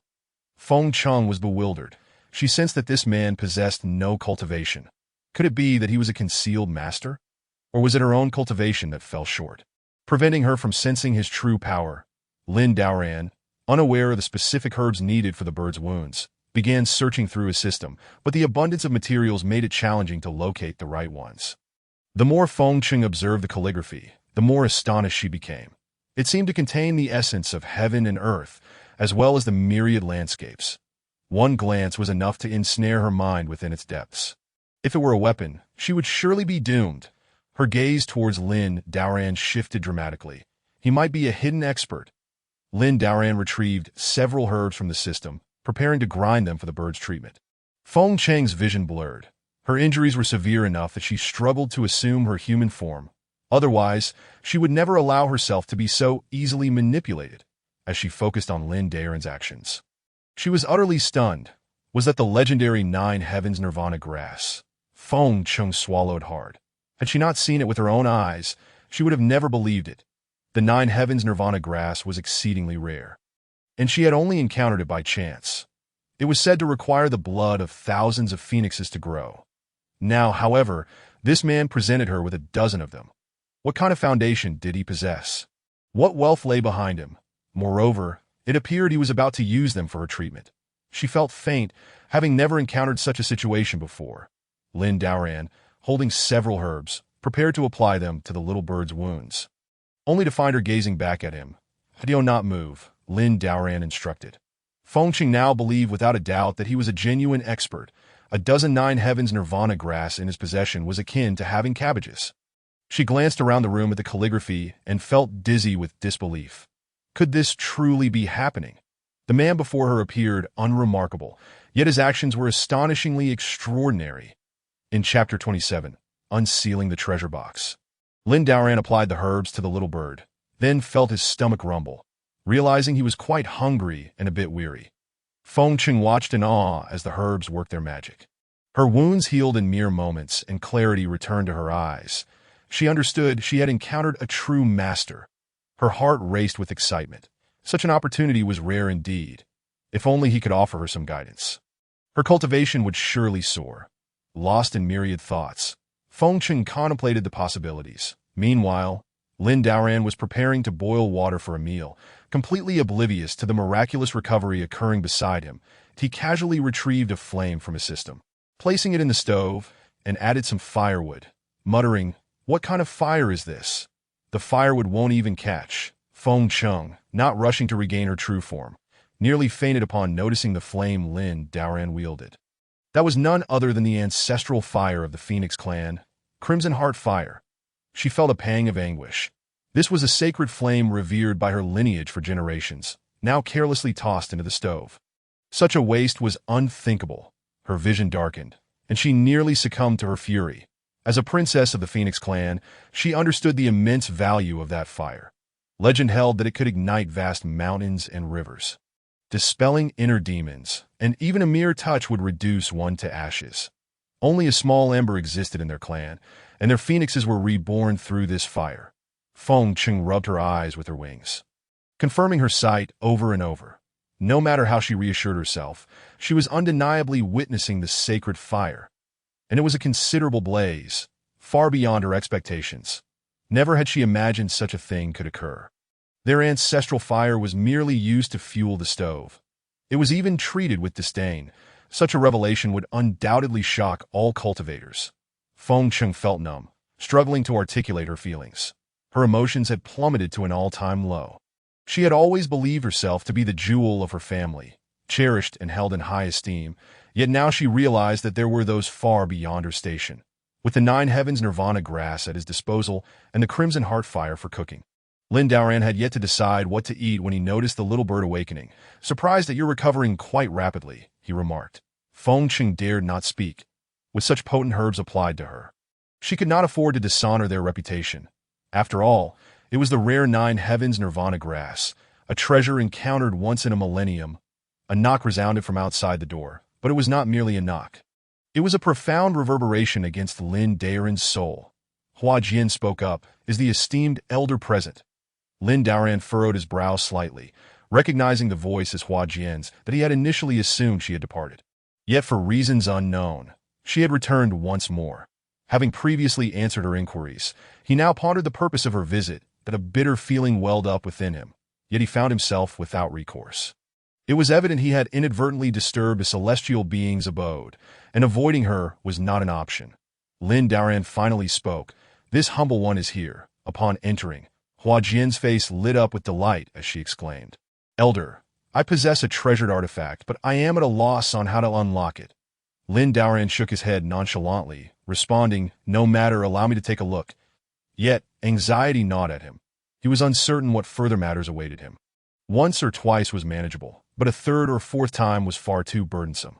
Hua Jian held a treasure box that emitted a faint glow, a serendipitous find. She had consulted all the great masters of the Great Qin dynasty, and even sought the aid of the ancestral elders within her sect. However, the box remained impervious to her efforts, with experts speculating it to be an heirloom from ancient immortals, requiring special means to unlock. Hua Jian gazed at the artifact daily, realizing this was not a sustainable solution, and thus thought of the elder, believing he might possess the means to unveil its secrets. At the sight of the box, Lin Daoran's eyelids twitched. If even the immortals could not open it, how could he? His life was but a few decades long. He could not afford to perish in vain. Hua Jian, filled with anticipation, relied on the elder to unlock the box, while Lin Daoran's lips curled into a bitter smile. It was often said that good fortune does not leave one's door, while misfortune travels far and wide. He had never encountered good fortune himself. The little princess of the Phoenix clan concealed her form.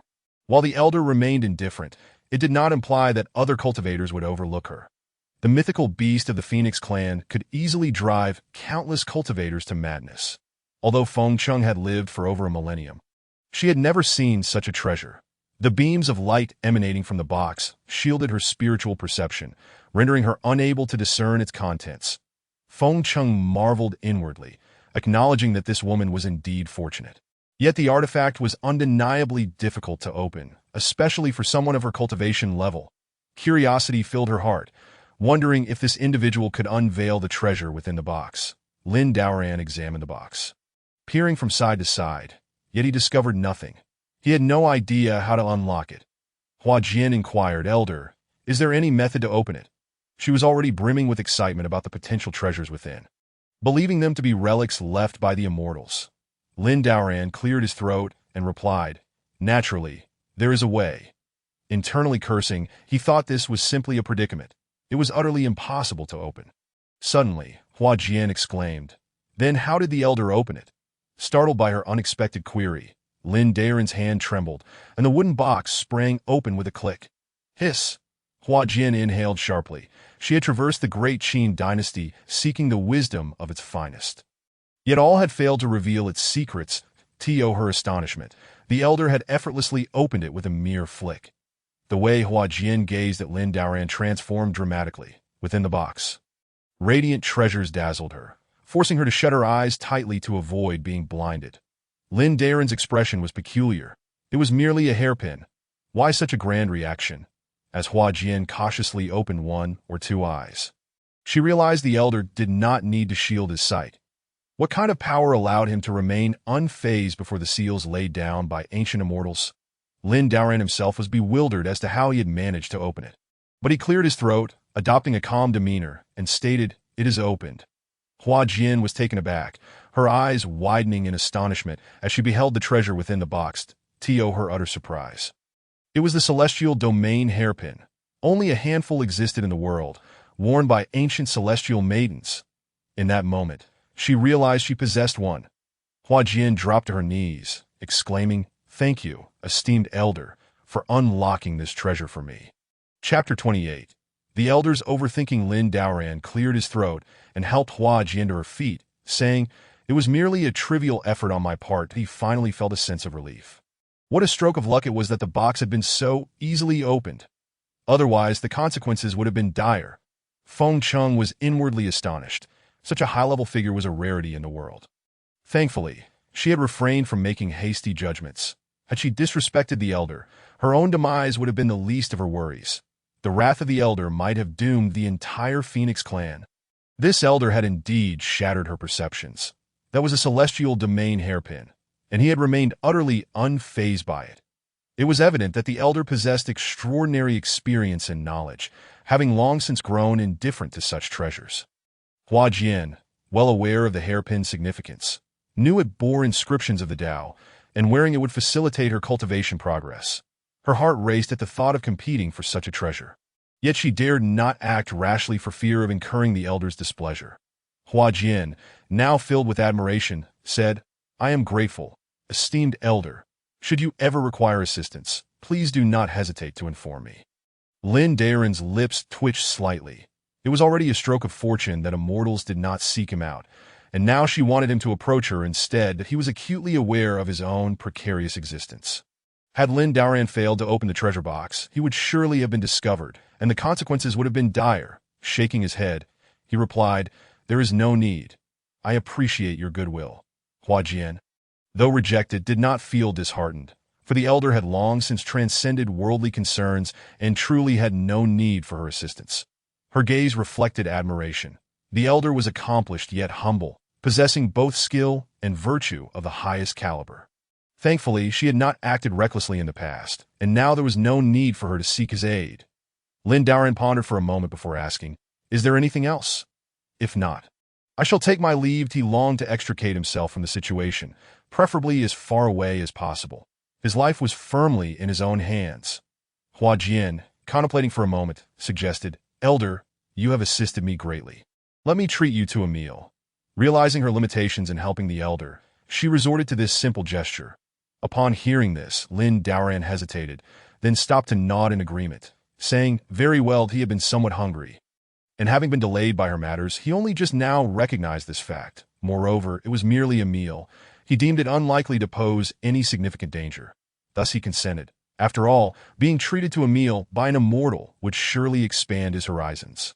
Hua Jian's face blossomed with a radiant smile, her heart fluttering. She had confidence in her culinary skills, viewing this as an opportunity to showcase her talent. Perhaps it would even improve the elder's impression of her. Garnering his favor, Lin Daoran recalled that he had a wealth of ingredients in his system. With a wave of his hand, dozens of ingredients materialized out of thin air. Hua Jian and Feng Qing gasped in astonishment, their jaws nearly dropping to the ground. What kind of miraculous display was this? Ingredients appearing from nowhere, and these were rare and extraordinary items. In their long lives, they had only heard tales of such delicacies, let alone experienced them firsthand. Hua Jian covered her mouth in disbelief, her voice trembling as she asked, "Elder, are you certain you intend to use these for cooking?" She could hardly fathom the extravagance of it all.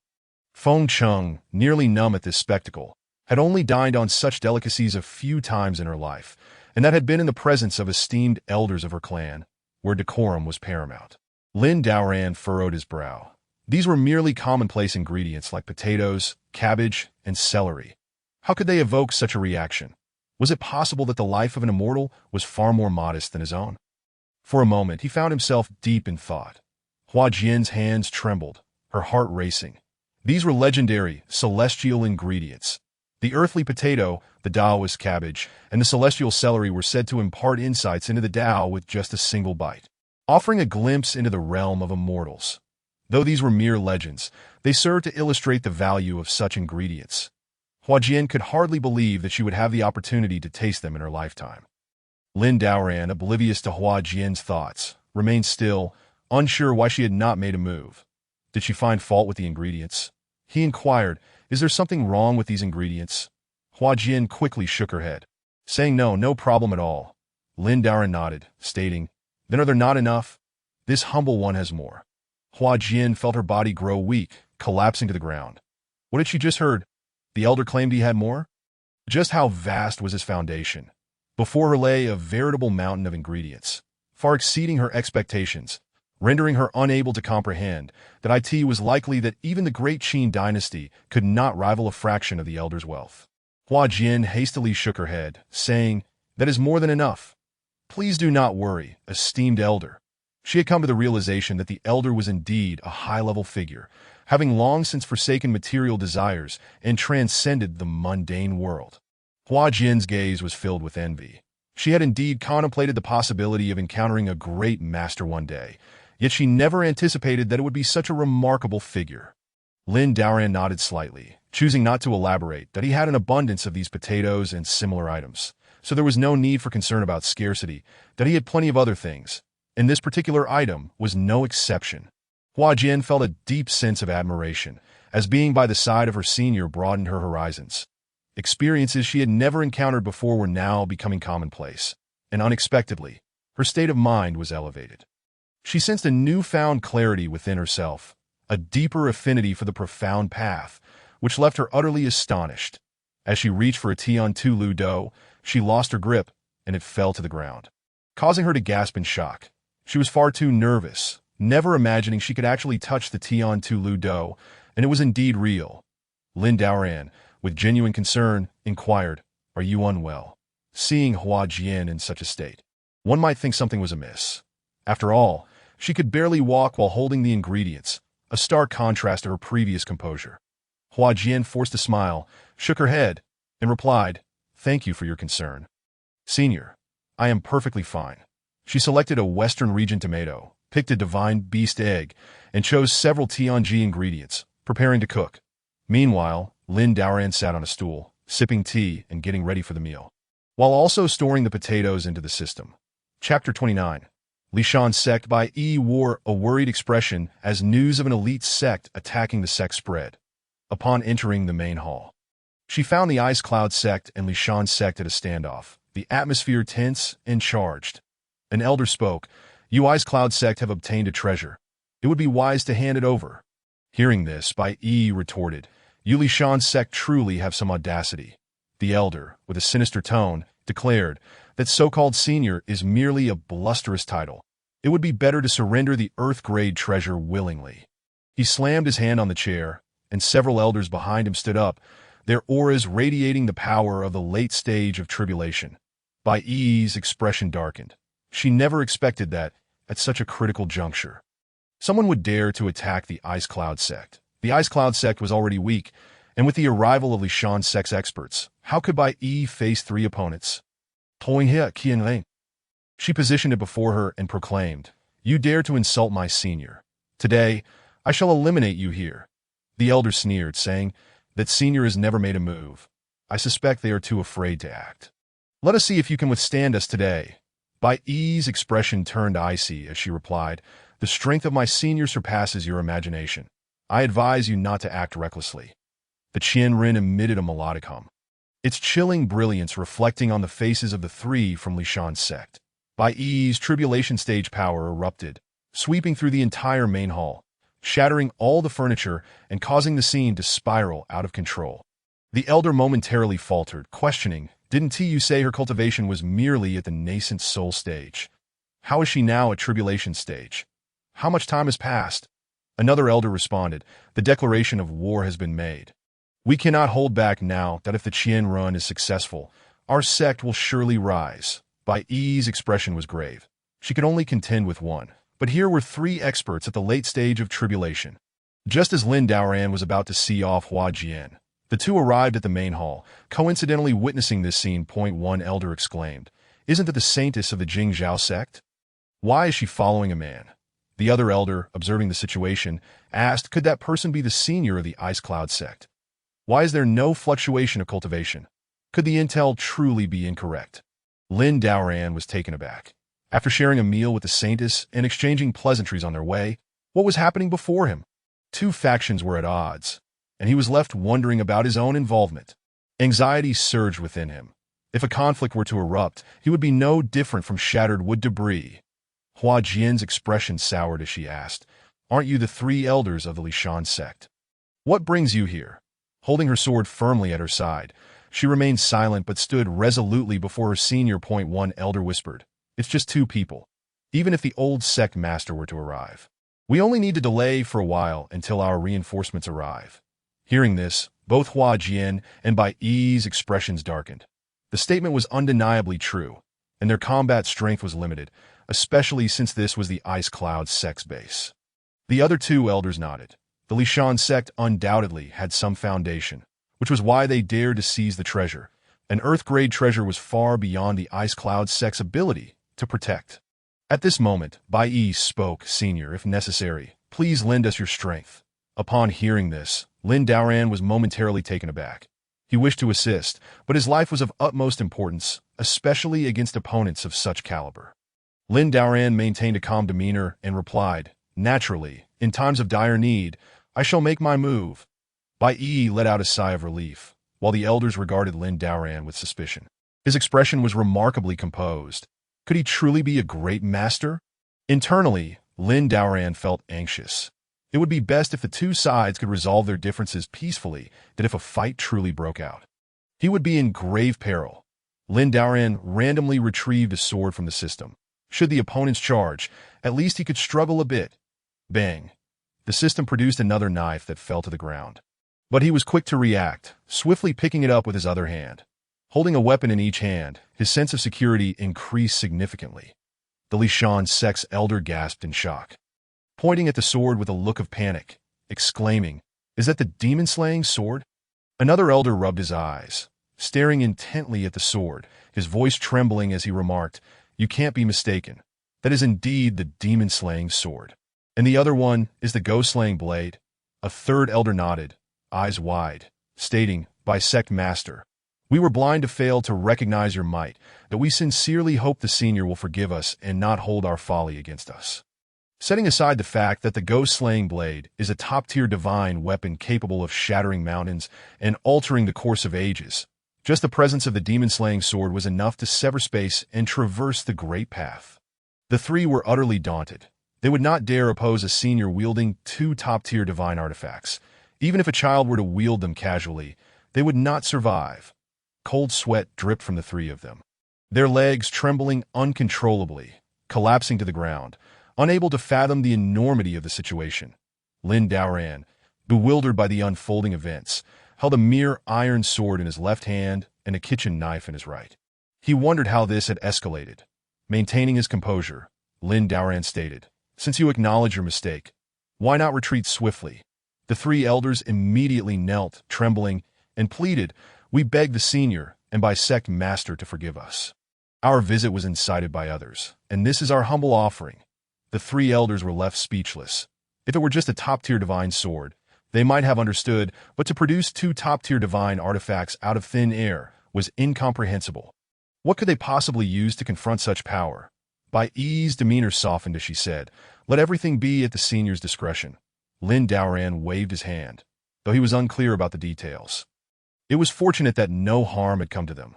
Coughing lightly, he declared, "I am always magnanimous." Before Lin Daoran could finish a sentence, the three elders began to unload their treasures, piling them up into a small mountain. And they showed no signs of stopping. One elder bowed deeply, saying, "Senior, please accept this. They are merely trinkets that we hope you can overlook our reckless actions and spare us." Clearing his throat, Lin Daoran replied, "Since it is your goodwill, I shall graciously accept." Chapter 30. Reinforcements arrive. Lin Daoran casually stowed away his weapons. It seemed the other party wished to resolve their conflict peacefully, which he welcomed as an ordinary person. He had no chance of victory in a fight. In the next moment, everyone beheld a scene of raging flames approaching from the distance, as a middle-aged man walked forward as if on level ground, his expression cold as he surveyed all below. The middle-aged man furrowed his brow and remarked, "What is the delay? It is merely an ice cloud sect. Has it taken this long to resolve? Must I intervene personally?" Just as the three elders rose and attempted to speak, the middle-aged man's cultivation at the divine transformation stage erupted, overwhelming the entire area that he bellowed, "What are you still doing there?" The three elders felt the heat of urgency, yet the middle-aged man offered them no opportunity to respond. With a casual flick of his hand, he unleashed several flags adorned with eerie symbols, which emitted a chilling laughter as they planted themselves throughout the ice cloud sect.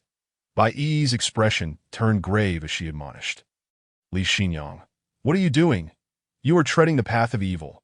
Li Xinyang, unfazed, replied, "An earth-grade treasure is not something the ice cloud sect should possess. It is better to avoid attracting calamity." An elder began to speak. "Sect," but Li Xinyang cut him off. "Why are you still hesitating? Are you waiting for me to make the first move?" Bai Yi shook her head, astonished at how swiftly the news of this earth-grade treasure had spread. However, they had greatly underestimated the prowess of their senior. Lin Daoran truly wished to extricate himself from the situation. Yet at this juncture, his movements would be all too conspicuous that he found himself trapped, unable to depart, yet unwilling to remain. It was akin to a mute consuming bitter herbs, suffering in silence. Li Xinyang's lips curled into a faint smile as he spoke. "Elders need not worry. We have an unfathomable force backing us. Ice Cloud sect must surrender this treasure, or they shall face obliteration." Li Xinyang waved his hand dismissively, adding, "They are merely a rabble." The three elders exchanged glances, rendered speechless, yet they had no choice but to retreat to the sidelines. After all, preserving their lives took precedence. Bai Yi's 1,000 blades pointed directly at Li Xinyang as she declared, "It is not too late to reconsider." Li Xinyang soared in the air, his banner already on the offensive, while Bai Yi activated the protective formation of the sect. However, this formation was formidable, yet it consumed spirit stones at an alarming rate. With a sigh, Bai Yi remarked, "If that is the case, do not blame me for being impolite." Hua Jian stepped forward and stated, "I, Feng Chung of the Phoenix Clan, come to express our support for Ice Cloud sect." The moment those words were uttered, the crowd was struck with astonishment. The most cherished princess of the Phoenix Clan had appeared here. And opposing her meant inciting the wrath of the Phoenix Clan. Divine beasts take millennia to transform, and among them, the elite are exceedingly rare. Should even one emerge, it would be capable of sweeping across the entire continent. Li Xinyang's expression darkened. The unexpected arrival of Feng Chung was indeed a surprise, but fortunately, she was only in the early stages of divine transformation, while he had already reached the latter stages. Even if the three women joined forces, they would struggle to match his strength. He merely needed to avoid Feng Chung. Feng Chung appeared behind Lin Daoran, her demeanor respectful as she said, "Feng Chung is willing to heed the elder's instructions." Lin Daoran was taken aback by the sudden appearance of this woman.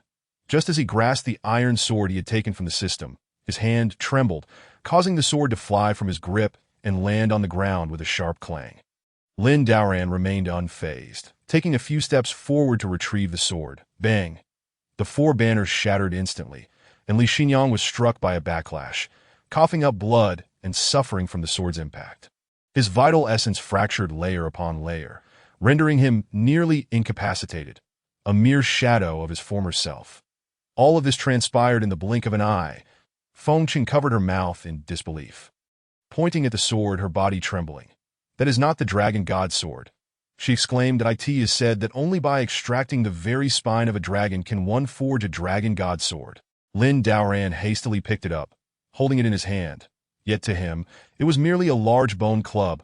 He could not fathom why this woman was so astonished. She had never seen it before and was unaware of its origin. While the immortal above appeared to have suddenly lost his senses, the onlookers were numb.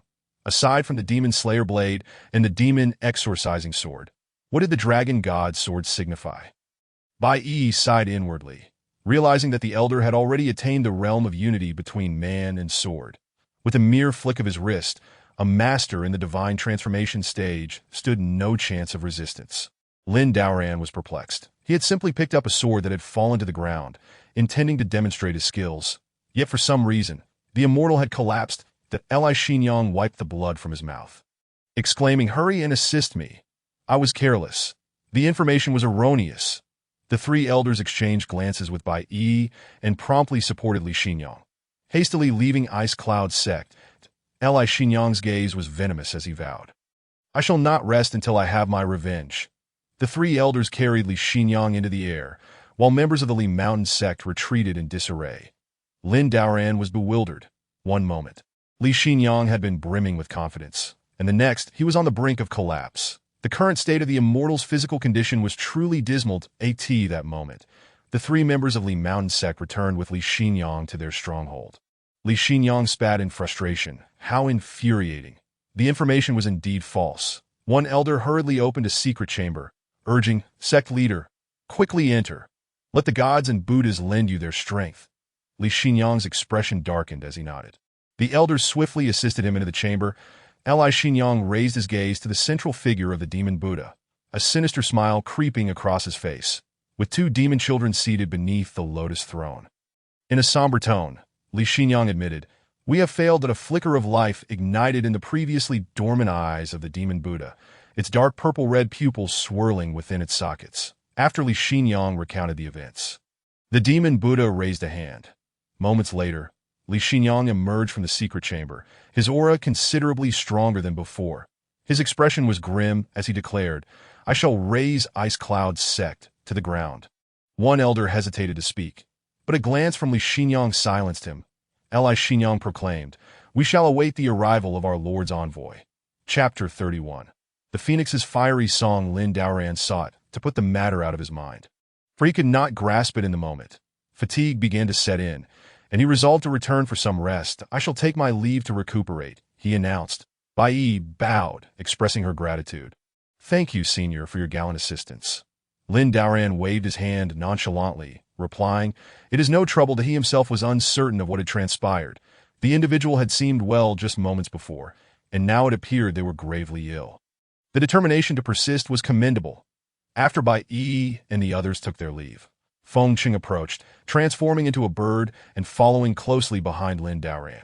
Upon returning to his bamboo hut, Lin Daoran remarked with curiosity, "Where has that little bird gone? Its wound is yet to heal." Upon hearing this, Fengqing, recalling the senior's earlier display of prowess, circled around Lin Daoran a few times. Lin Daoran extended his hand, and Fengqing, blushing, landed gently upon it. Lin Daoran nodded approvingly, saying, "This bird's wound heals remarkably fast and possesses intelligence. Truly impressive." Had it been anyone else, Fengqing would have been eager to strike them down. But such praise from a senior of such caliber was an unparalleled honor. Lin Daoran stroked the bird's head, feeling a sense of leisure as he opened the window for ventilation. The scenery outside was quite pleasant, inspiring him to prepare a painting to hang within his grass. In the distance, three white tigers observed intently, with one of them inquiring, "Are you certain the Phoenix Princess has arrived here?"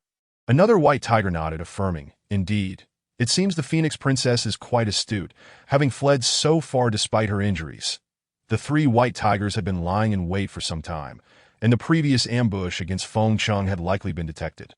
Should she return to the Phoenix clan unscathed, their hopes of acquiring the Phoenix's fiery song would be dashed.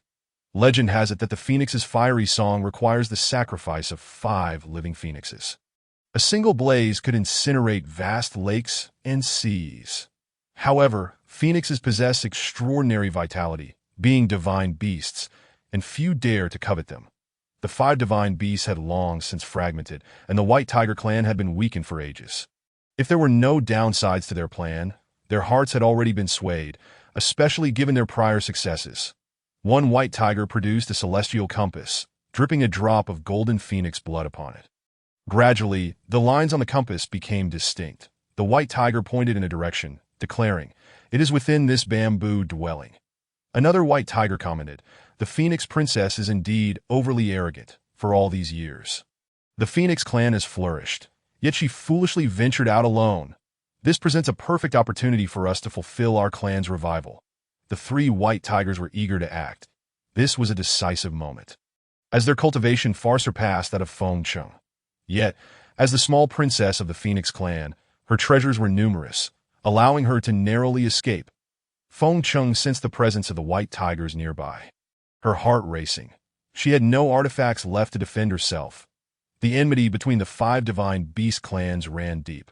Had she not acted so recklessly, this predicament would not have arisen. If captured by the white tigers, her own suffering would be trivial compared to the potential demise of the entire Phoenix clan. Lin Daoran began to paint, with Feng Cheng standing behind him. Each stroke he made seemed to encapsulate the essence of the heavens and earth.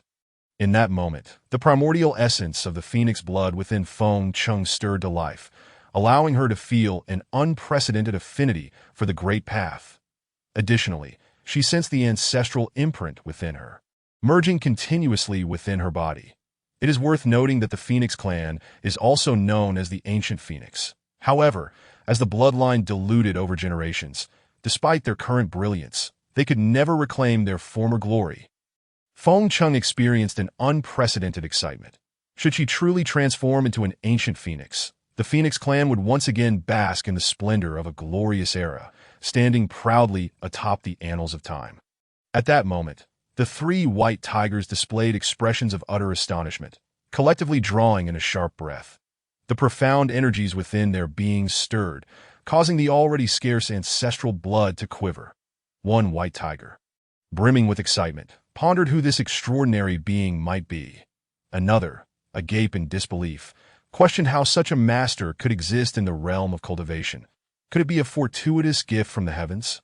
Meanwhile, the 3rd white tiger wore a worried expression, as if it had caught a glimpse of the trail left by the phoenix behind this enigmatic figure. Just as it was about to speak, Lin Daoran cast a glance, and with another stroke of his brush, the first white tiger was astonishingly brought to life. The one that had nearly spoken was suddenly engulfed in terror, its eyes hollow as it was inexplicably drawn by an unseen force. Vanishing into thin air in the next instant, Lin Daoran was poised to paint a second tiger, yet that very tiger had just called for help. They now found themselves with no means of escape. This was no opportunity. It was a calamity that had materialized from nowhere. They no longer dared to hope for the phoenix. Their only desire was to flee this place that is the backbone of the White Tiger clan. Their demise here would surely spell the clan's decline. As Lin Daoran completed the second white tiger, the instant it came into being, the remaining one was left in a state of sheer panic. Having lost all strength to resist, the snowy bamboo forest painting of white tigers was now complete. Lin Daoran examined it and found it quite satisfactory. However, when he looked up, he realized that all the white tigers had vanished. Perplexed, he wondered how they had escaped so swiftly. He paid little heed to their absence. The mountain was vast, and surely they had fled. Feng Cheng's eyes sparkled with admiration, her jaw nearly dropping in disbelief as she struggled to fathom the true extent of this power. With a single, casual strike, the cultivation of a transformation stage expert had been utterly obliterated. With a mere brushstroke, 3 formidable beasts had been made to disappear in an instant. The 3 white tigers depicted in the painting were vividly lifelike, precisely mirroring the earlier tigers. Feng Chung nearly swooned, realizing that this elder had likely transcended the mortal realm, each action capable of commanding the very essence of the Tao, just as she contemplated sneaking out of this bamboo dwelling. Hoping to find treasures befitting such an esteemed figure, she caught sight of a group of divine beasts kept below. As she soared down to observe, one glance at a chicken among them filled her vision with raging infernos. Akin to facing a primordial beast, Chapter 32, declaring war, Feng Chung stammered, "Isn't that an ancient phoenix from our lineage?" Before she could fully process her astonishment, Lin Daoran, intrigued, inquired, "What is this little bird doing here? Wasn't it just in the loft, still recovering from its injuries, and now it's running about?" He cradled the little bird in his arms, prompting Feng Chung to breathe a sigh of relief. The overwhelming presence had dissipated in an instant. Had time dragged on, she feared she might have been slain. Trembling with trepidation, she realized that for this ancient ancestor, such a creature was merely akin to a common fowl. The psychological disparity was staggering. More importantly, a single divine beast could send shockwaves throughout the realm of cultivation, and this ancient phoenix could render her clan invincible. Even the current clan leader would struggle to withstand a blow from an ancestor. Lin Daoran, glancing at the system, retrieved some rice and placed it on the table, saying, "I wonder if you would care for this. If you're hungry, feel free to have some brown rice." Feng Chung, still enveloped in her previous astonishment, felt the immense spiritual energy emanating from the rice. One glance was nearly enough to make her crash into the ground. This was no ordinary brown rice, but rather supreme, celestial grain. Having lived for so long, she had never tasted such a delicacy to her. The elder's brown rice was a treasure beyond compare. Lin Daoran, puzzled, wondered if the little bird disdained such humble fare. He himself found it merely acceptable for casual meals. With a sigh, he remarked, "If that's the case, I'll look for something else." Feng Chung shook her head, tears brimming in her eyes. What kind of ancestral virtue had allowed her to encounter such supreme celestial grain? She hastily pecked at the rice, and with each grain consumed, the essence of her phoenix blood surged stronger. It seemed that her transformation into the ancient phoenix was not beyond the realm of possibility. Lin Daoran, observing the little bird feasting, felt reassured. It had been injured and needed sustenance to recover. Meanwhile, Bai Yi had already allied with the Grand Elder, issuing a declaration of war against the Li Mountain sect. The Li Mountain sect was a first-rate force with deep roots, and recently, its leader's strength had soared, annihilating numerous smaller sects, plundering resources, and expanding its influence. Many sects, now preoccupied with self-preservation, could no longer afford to be driven by righteous indignation. Although the Ice Cloud sect was a major power, it struggled to gain recognition, and now appeared to be merely grasping at straws. The Li Mountain sect, seemingly emboldened, acted without restraint, causing a significant uproar in the Great Qin dynasty. Lin Daoran watched the little bird, now contentedly feasting, that he felt a bittersweet pang in his heart, remarking, "How wonderful." Gazing at the little bird flitting about freely, he realized the stark contrast to his own precarious existence in the realm of cultivation. Feng Chung, not comprehending Lin Daoran's sentiment, sensed a deeper meaning in his words that moment. Bai Yi called out from outside, "Elder, I have something to report." Lin Daoran's left eyelid twitched, his heart racing, based on past experiences. He anticipated that this news would not bode well. He replied coolly, "If that is the case, please speak plainly." Bai Yi paused before saying, "Elder, we at the Ice Cloud sect have already declared war on the Li Mountain sect." Lin Daoran nearly dropped the tea in his hand, barely managing to hold on. Otherwise, he would surely have been discovered fidgeting in his seat. Feeling darkness encroach upon his vision, he realized the dire implications. If a conflict erupted, and he were implicated, it could spell disaster for him. His left eyelid twitched with promise, while the right twitched with foreboding. Meanwhile, cities across the Great Qin dynasty had been reduced to rubble. Powerful demon beasts had formed a tide of destruction, claiming the lives of all within several major cities. The Great Qin dynasty issued a plea for aid, hoping for assistance from various sects. Even the Ice Cloud sect, often overlooked, received a desperate call for help.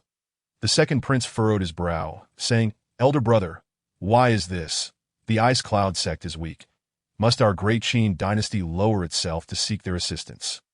The crown prince, seemingly at ease, casually picked up a plea for help, his expression indifferent as he replied, I have accurately gathered intelligence regarding the previous Earth-grade treasure, and I have also heard about recent events involving the Ice Cloud sect.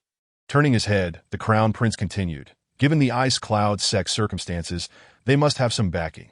It appears they are not merely striking against a stone with an egg.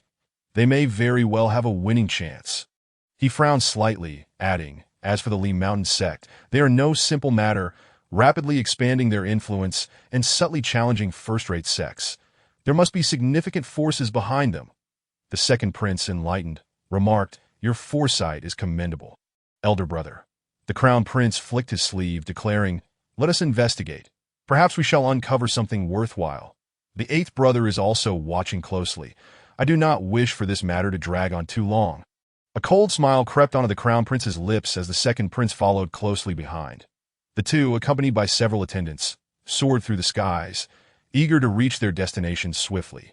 Meanwhile, Bai Yi inquired, elder, should we prepare anything? Lin Daoran, somewhat exasperated, pondered what there was to prepare. It was difficult to respond, as facing such a formidable adversary was akin to waiting for death. He replied with a calm demeanor. There is no need. Let us accept what comes. Bai Yi nodded in agreement. Given the elder's prowess, a mere wave of his hand could obliterate the ragtag forces of the Lee Mountain sect. Feng Cheng, now satiated, continued to digest the spiritual essence of the supreme celestial grain, feeling her feathers grow increasingly vibrant and lush. Though she had only consumed a fraction of the rice, she was aware not to overindulge, fearing it could result in explosive consequences. Bai Yi then stated, then I shall take my leave, elder. Lin Daoran nodded, saying nothing further. Internally, he felt a deep discomfort, as his life hung perilously in the balance. At that moment, the two princes of the Great Qin dynasty arrived at the entrance of the Ice Cloud sect, ready to pay a visit, only to find that the sect had not even set up any defenses. To their surprise, there were no guards at the entrance. The second prince spoke first. Elder brother, with war looming, they appear alarmingly lax. They seem to have little regard for the Lee Mountain sect. Chapter 33.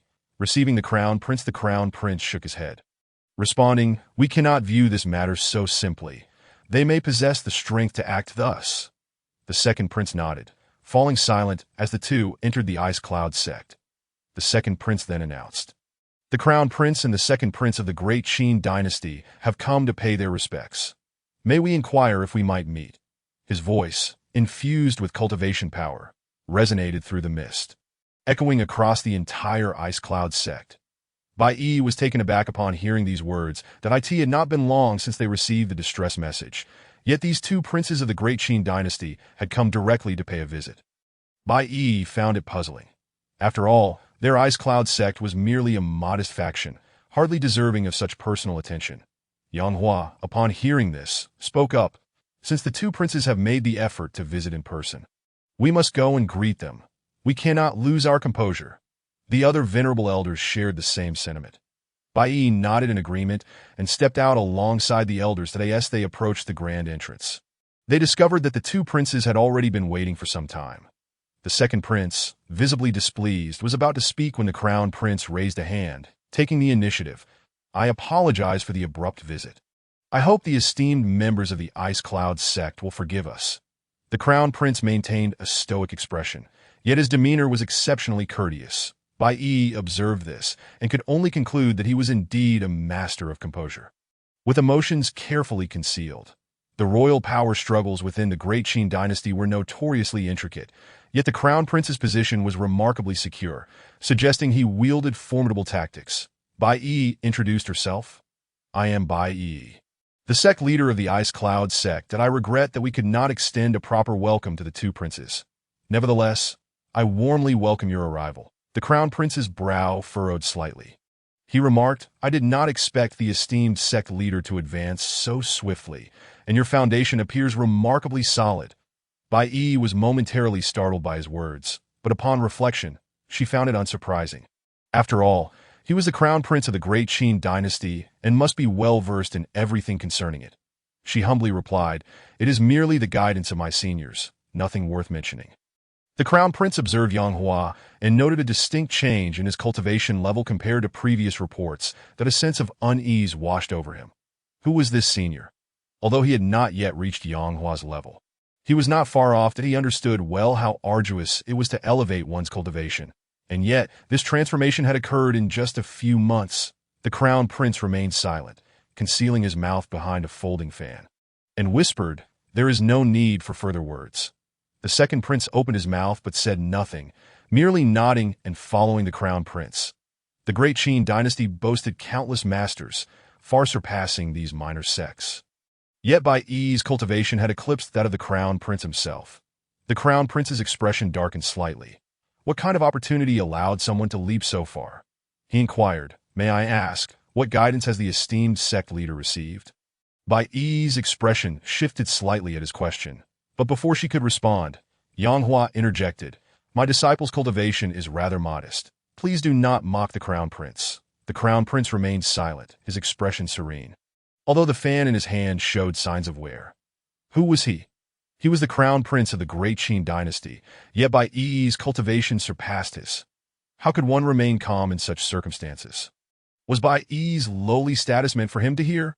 Yang Hua hesitated, a look of concern on his face, and continued, "As for the esteemed senior's words, he prefers to remain low-key, and thus we cannot speak of him too openly."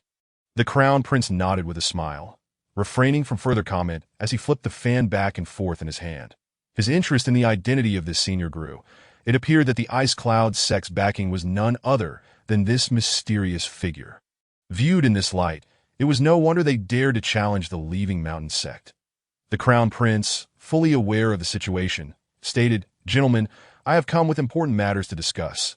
This is not the place for idle chatter." Bai Yi flushed slightly. They were still at the entrance of the Ice Cloud sect, and regardless of the circumstances, the two individuals before her were the crown princes of the great Qin dynasty. She gestured for them to enter, and the elders followed closely behind. Suddenly, the crown prince halted and asked, "May I inquire about the esteemed senior's level of cultivation?" Bai Yi, momentarily taken aback, fell into silence. After a brief pause, she replied, "The esteemed senior's cultivation is beyond our comprehension.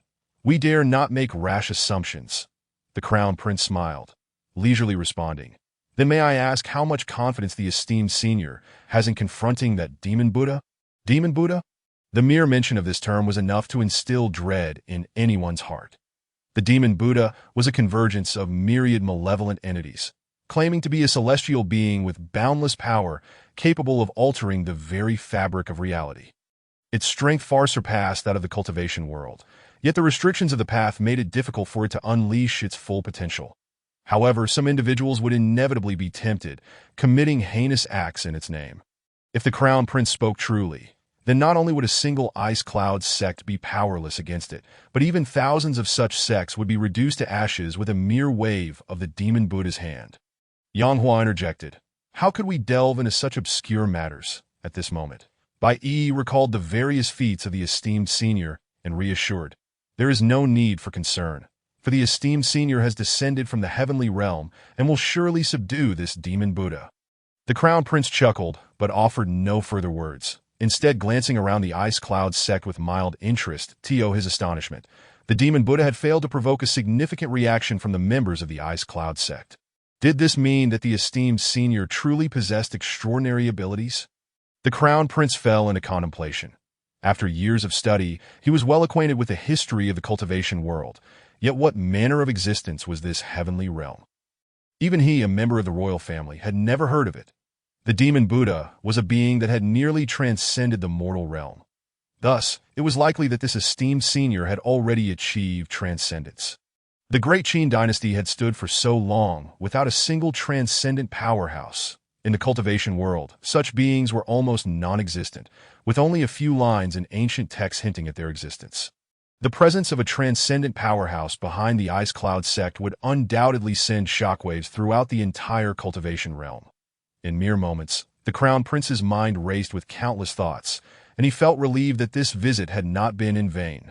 He then posed another question. "Do you know the methods of this demon Buddha?" Continuing, he explained, "The demon Buddha fancies itself a celestial being, seeking to save the world. Wherever it appears, it brings devastation. And this is merely its prelude, offering salvation to countless lost souls, utilizing them as pawns, calling it the realm of the dead." Bai Yi remarked, "Might I inquire about the implications of your words?" "My lord? You cannot mean." The crown prince nodded, affirming, "Indeed, I mean to say that recently, this region may face the impending arrival of the demon Buddha." Chapter 34. The transcendent being Yanghua and the elders' expressions turned grave. This signified that even the great Qin dynasty might not survive. Bai Yi spoke resolutely. "This matter is of utmost importance. It seems we must report to the esteemed senior." Yanghua nodded in agreement, stating, "Time is of the essence. We cannot delay." Upon hearing this, the crown prince's heart stirred, and he suggested, "In that case, let us proceed together. I can take this opportunity to pay my respects." Bai Yi paused, then nodded, responding, "Very well. Please, my lord, lead the way." The crown prince casually flicked his fan, while Yanghua took the lead. The group proceeded towards the bamboo pavilion. Upon arriving at the bamboo pavilion, the members of the Ice Cloud sect were unfazed. But the crown prince was inwardly astonished. The concentration of spiritual energy here was overwhelming, stirring the energy within him. As the crown prince of the great Qin dynasty, accustomed to countless treasures, he was dumbfounded by this scene. The Ice Cloud sect's foundation appeared feeble.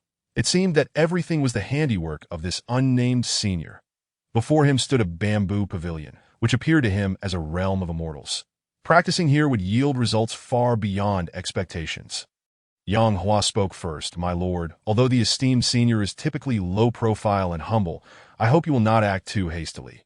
The crown prince, showing no sign of anger, nodded, replying, "Of course." As the three entered the bamboo pavilion, the crown prince's eyes nearly bulged in astonishment. That not a phoenix? And that a dragon? Are they feasting on supreme, celestial rice? The crown prince struggled to maintain his composure. The great Qin dynasty had never engaged in such grand pursuits. And here were these divine beasts being kept. He had once attempted to capture a phoenix, but had failed miserably, sustaining injuries that required a year of recovery with elixirs. The crown prince's expression grew serious. This visit had yielded far more than he had anticipated. It was truly worthwhile. Approaching the bamboo door, he intended to use his spiritual sense to probe inside, but restrained himself, realizing such an act would be overly intrusive and leave a poor impression on the senior. Bai Yi bowed respectfully, stating, "Esteemed senior, we have matters to discuss."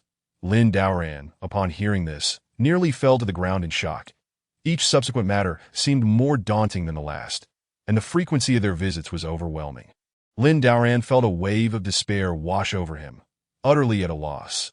These immortals were truly inept, seeking the aid of a mere mortal for everything. With a calm demeanor, Lin Daoran replied, "Come in." Bai Yi pushed the door open, followed closely by the others. Lin Daoran, holding a handful of rice to feed the small birds, paused mid-action upon seeing the group. Bai Yi observed and remarked, "Esteemed senior, what a delightful interest. Now you have taken to raising birds." Yanghua trembled slightly, nudging Bai Yi and cautioned, "Do not speak carelessly." The others were puzzled as they beheld a bird, its feathers a vibrant red, shimmering with an ethereal aura, exuding an energy that surpassed all present. Was this not a phoenix? The Phoenix clan was known for its pride, preferring destruction over capture. If caught, they would self-immolate. Yet here was the esteemed senior, casually feeding it. The crown prince inhaled sharply, for it appeared that signs of ancestral return were already manifesting. Should he transform into an ancient phoenix, the realm of cultivation would once again be upended. Upon witnessing Lin Daoran feeding the rice, the crown prince's expression became intricate. He often felt a sense of superiority, yet now, in the presence of a senior, he realized that there truly exists someone beyond oneself. A realm beyond realms. The corners of the crown prince's mouth turned bitter. The rice casually fed to the phoenix was supreme celestial rice, a foundation that was simply unimaginable. Today's encounter felt like a stroke of extraordinary fortune. Observing Lin Daoran's demeanor, one could see he treated the supreme celestial rice with utter nonchalance, as if the phoenix, exhibiting signs of ancestral return, were merely his pet. To casually feed a pet such divine sustenance. What an astonishing spectacle that would leave others dumbfounded. The crown prince, at a loss for words, finally managed to utter, "Senior, we have come to convey some matters." Lin Daoran maintained his usual composure, but shook his head, saying, "There is no need. that he was eager for them not to speak. These individuals were all fussing over trifles. When there was nothing to do, they never thought to bring some gifts, yet when they had matters to discuss, they came more diligently than anyone else. The few present were perplexed, unsure of the senior's true intentions. After all, the demon Buddha was no ordinary entity. Had it not been for the senior, they might have faced total annihilation. Lin Daoran pondered, organizing his thoughts, preparing to obfuscate the truth. These immortals were as cunning as they come. He needed to conjure something impressive, or he wouldn't withstand their scrutiny. Clearing his throat, Lin Daoran spoke. In this world, there exist myriad illusions and countless deceptions that if one is ensnared by them, naturally, one shall not enter the cycle of reincarnation. It is akin to fishing for the moon in water. Only by seeing through it can one transcend. Lin Daoran silently observed the reactions of the individuals present. His words were disjointed, and he himself could not grasp the logical connections. Just as he was about to breathe a sigh of relief, the expressions of those before him shifted dramatically, and one of them slapped his thigh. The Crown Prince was the first to exclaim, "It is I who have overstepped. I did not expect the senior to be already aware. How foolish of us to presume we could inform you." With a sigh, the Crown Prince continued, "I never imagined that in the eyes of the senior, the demon Buddha is but an illusion, regarded as insignificant." The Crown Prince's demeanor was fervent. The senior was indeed a transcendent being, and surely he had long achieved immortality to possess such insight. Before this, the Crown Prince had harbored many doubts. But it now seemed he was merely a frog at the bottom of a well. He was utterly captivated by the senior's words, filled with genuine admiration, unable to believe that he had encountered such a formidable individual. It was truly unfathomable, even beyond comprehension. However, upon reflection, he found it improbable.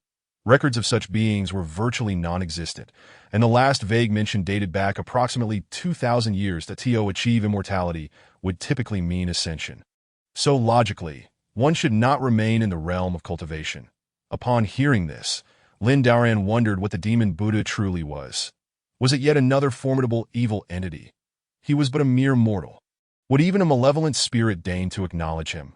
Observing the eager expressions of the individuals before him, he feared they might genuinely expect him, a commoner, to confront the demon Buddha. At that moment, the Crown Prince suddenly emitted a groan, blood seeping from the corner of his mouth. The second prince, his face pale with alarm, exclaimed, "Brother, your hidden ailment has yet to heal." The Crown Prince waved his hand, wiping away the blood, and replied, "It is of no consequence. Merely a minor injury. A period of rest will suffice." The second prince, concerned, noted the Crown Prince's reaction and recalled prior warnings, choosing not to press the matter further. Reflecting on his old injury, the Crown Prince said, "In that case, we shall take our leave." Chapter 35. As expected, as the Crown Prince and the second prince were about to exit the bamboo pavilion, the Crown Prince casually glanced and was taken aback by a patch of grass. Nine-turned celestial spirit grass? Wasn't this said to be extinct? The Crown Prince had heard of this rare herb before. It was an exceedingly rare item, transforming once every million years and still possessing spiritual essence. He hurriedly returned to the bamboo pavilion, saying, "Senior, might I request a sprig of the herb below?" Lin Daoran peered through the window and recognized the clump of weeds they had cleared that morning. He found it perplexing. This was merely a patch of weeds, of which he had plenty, typically used to feed chickens and ducks. Tio thinks someone would desire it was simply unimaginable.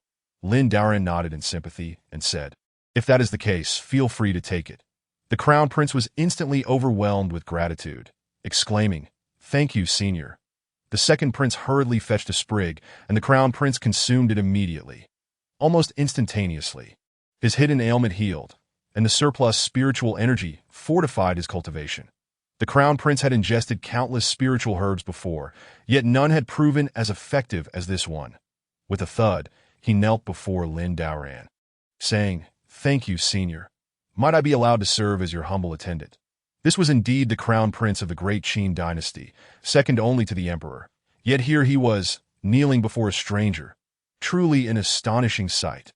Though he was a prince, the senior was no ordinary powerhouse. The Tio follow him, even as a servant, might still harbor the hope of ascension.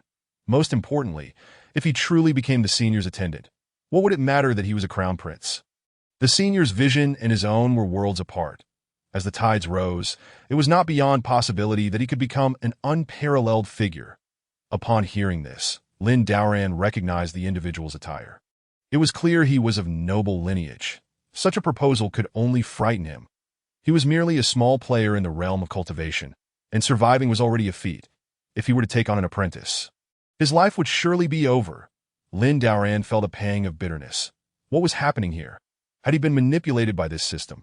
He replied, "You are free to do as you wish." Lin Daoran issued a subtle dismissal, his sleeves sweeping as he turned away. The expressions of everyone present shifted dramatically. They recognized that Lin Daoran's tone had lost its previous warmth, and this dismissal came directly from him, the Crown Prince. Now flustered, hurriedly said, "Senior, it was Fenger who erred. Please forgive us."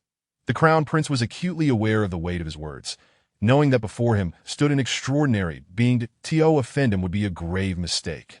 Bai Yi and the others also knelt in unison, pleading, "Senior, we apologize.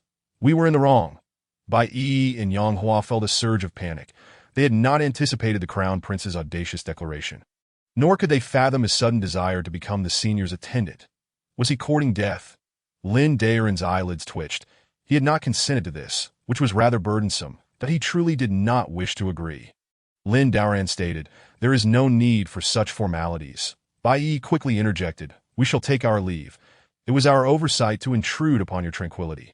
The group hastily retreated, eager to avoid further inciting the senior's displeasure. Feng Chung regarded the situation with indifference. After all, he was merely a prince from a small region. What was the significance of that? Only then did Lin Daoran turn back, resuming his seat. Noticing the little bird had ceased eating, he inquired, "Are you full?" The bird nodded, nuzzling Lin Daoran's hand, prompting him to toss the remaining rice. Feng Cheng's heart ached. That was supreme celestial rice. Even if it were plentiful, it should not be squandered in such a manner. Feng Cheng truly wished to swoop down and reclaim the celestial rice. Bai Yi remarked, "Crown Prince, your actions were rather abrupt. Quite unexpected." The Crown Prince, recognizing his fall, shook his head and admitted, "Indeed, it was my error. This was an extraordinary opportunity. How could it be so easily grasped?" Feeling the surge of power coursing through him, the Crown Prince realized he had been somewhat greedy. Bai Yi continued, "The senior is approachable. However, everything has its destiny. The Crown Prince need not dwell excessively." The Crown Prince nodded, waving his fan, saying, "No matter. I appreciate the efforts of Bai Zhongmin and all from Bingyun sect." The Crown Prince felt an indescribable envy towards Bai Yi, for she could visit the senior at any time and receive his guidance. As they exited the bamboo pavilion, they proceeded to the main hall of Bingyun sect. The Crown Prince spoke, since the senior was already aware of the Demon Buddha's existence. He must have devised strategies to deal with it. "We need not worry." Bai Yi and the others nodded, recognizing the validity of his statement. Lin Daoran's reactions had been apparent to them. He was undoubtedly prepared. The Crown Prince paused before adding, "In fact, there is something I have not disclosed. The Demon Buddha has descended nearby because there exists a secret realm on the verge of emergence in the vicinity of Snow Ridge Mountain." Bai Yi, upon hearing this, fell into contemplation, realizing the wonders of the cultivation realm. The Thousand Blades were indeed a treasure of the earth level, and now another secret realm was about to surface. The Crown Prince continued, "Moreover, it is said that this secret realm has already touched upon the mysteries of immortals. One can only fear the number of people who will come." Bai Yi was astonished that the Crown Prince did not withhold this information. Surely due to the senior's influence. With a sigh, the Crown Prince remarked, "The bamboo pavilion selected by the senior is right in front of this secret realm." Bai Yi and the members of Bingyun sect were left in disbelief, gasping in astonishment. And oh wonder, the senior had arrived at Bingyun sect. It turned out he had already foreseen the emergence of the secret realm. Such foresight and preparation were beyond their wildest imaginations. Bai Yi had always believed that her senior came here at her invitation, but now it seemed that the senior possessed an uncanny foresight, having predicted all these events. The Crown Prince closed his folding fan and spoke. "This secret realm will surely yield great rewards. You must prepare diligently." Bai Yi bowed and replied, "Thank you for your guidance, Your Highness." The Crown Prince nodded with a smile. Although he had not become the senior's servant this time, his hidden ailments had been cured, and his cultivation had made notable progress. Truly a remarkable feat. Now, everything about the Ice Cloud sect appeared much more agreeable to him, that he was always one to remember kindness. And he held a deep gratitude towards the Ice Cloud sect. Chapter 36. Heavenly Yuan sect. The beast tide of the Baizhong mountain range swept across the entire Qin Empire, instantly drawing the attention of various factions. People were abuzz with speculation, recalling the recent events at Snow Ridge Mountain. What treasures might the Baizhong mountain range unveil?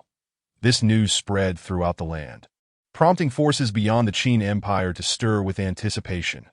In the sky, several individuals were flying, adorned in exquisite attire, their cultivation levels formidable.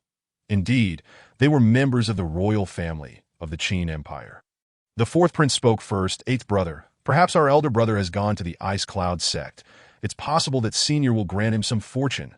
The eighth prince glanced at the fourth prince, his expression impassive, and replied, "This time, the secret realm is a prize I must secure." The sixth prince focused his gaze and inquired, "Are those people ahead members of the Heavenly Yuan sect?"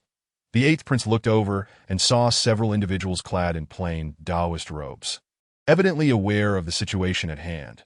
The eighth prince's countenance darkened. In this northern territory, the Qin Empire was the weakest, and the sect before them was one they could not afford to provoke. As the group approached, they halted nearby. An elder among them spoke. "Might I inquire if you are the princes and princesses of the Qin Empire?" The eighth prince nodded and confirmed, "Indeed." The elder smiled and continued, "In that case, may I ask if you have a moment?" The group exchanged glances, not daring to act presumptuously, before nodding and replying, "We have time." "May I ask what business you have?" The elder said. "I wish to discuss a matter." The eighth prince followed the elder, with the other royal descendants closely trailing. As the eighth prince entered the vicinity of the Heavenly Yuan sect members, he was taken aback.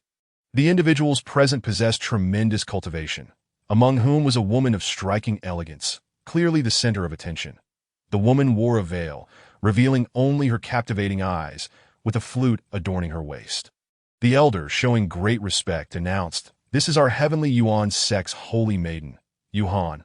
Upon hearing this, the eighth prince's expression turned astonished. She was indeed the holy maiden of a first-rate sect, setting aside her formidable cultivation. Her status alone was beyond imagination. The holy maiden of the Heavenly Yuan sect was a true prodigy. The eighth prince clenched his fists. If he could forge a connection with such a figure, even if his elder brother was the crown prince, the throne was not necessarily his to claim.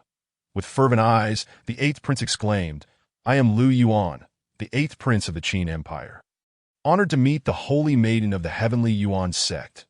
Yuhan cast a glance at the eighth prince and replied nonchalantly, "No need for excessive formalities. Might I ask if the eighth prince is heading to the Baizhong mountain range?" The eighth prince nodded, stating, "Indeed." Yuhan affirmed, "I am inclined to collaborate with your royal family. May I know your thoughts on this?" The eighth prince was elated. The influence of the Heavenly Yuan sect was unparalleled, and a collaboration would surely yield significant benefits. It was rare for the holy maiden to proactively propose such an alliance. He immediately nodded, understanding that while the benefits might skew in favor of the other party, there would still be advantages for them. Yuhan continued, "Very well, I have something to inquire." The eighth prince responded eagerly, "Please go ahead." Yuhan paused before asking, "May I know what stage your techniques have reached? Have you attained the cold jade hand?" The eighth prince and the others felt a surge of embarrassment, momentarily at a loss for words. The eighth prince sighed and admitted, "I cannot conceal it from the holy maiden. In truth, only our father has mastered the cold jade hand in the Qin Empire. As for myself, I have only attained the ice jade hand."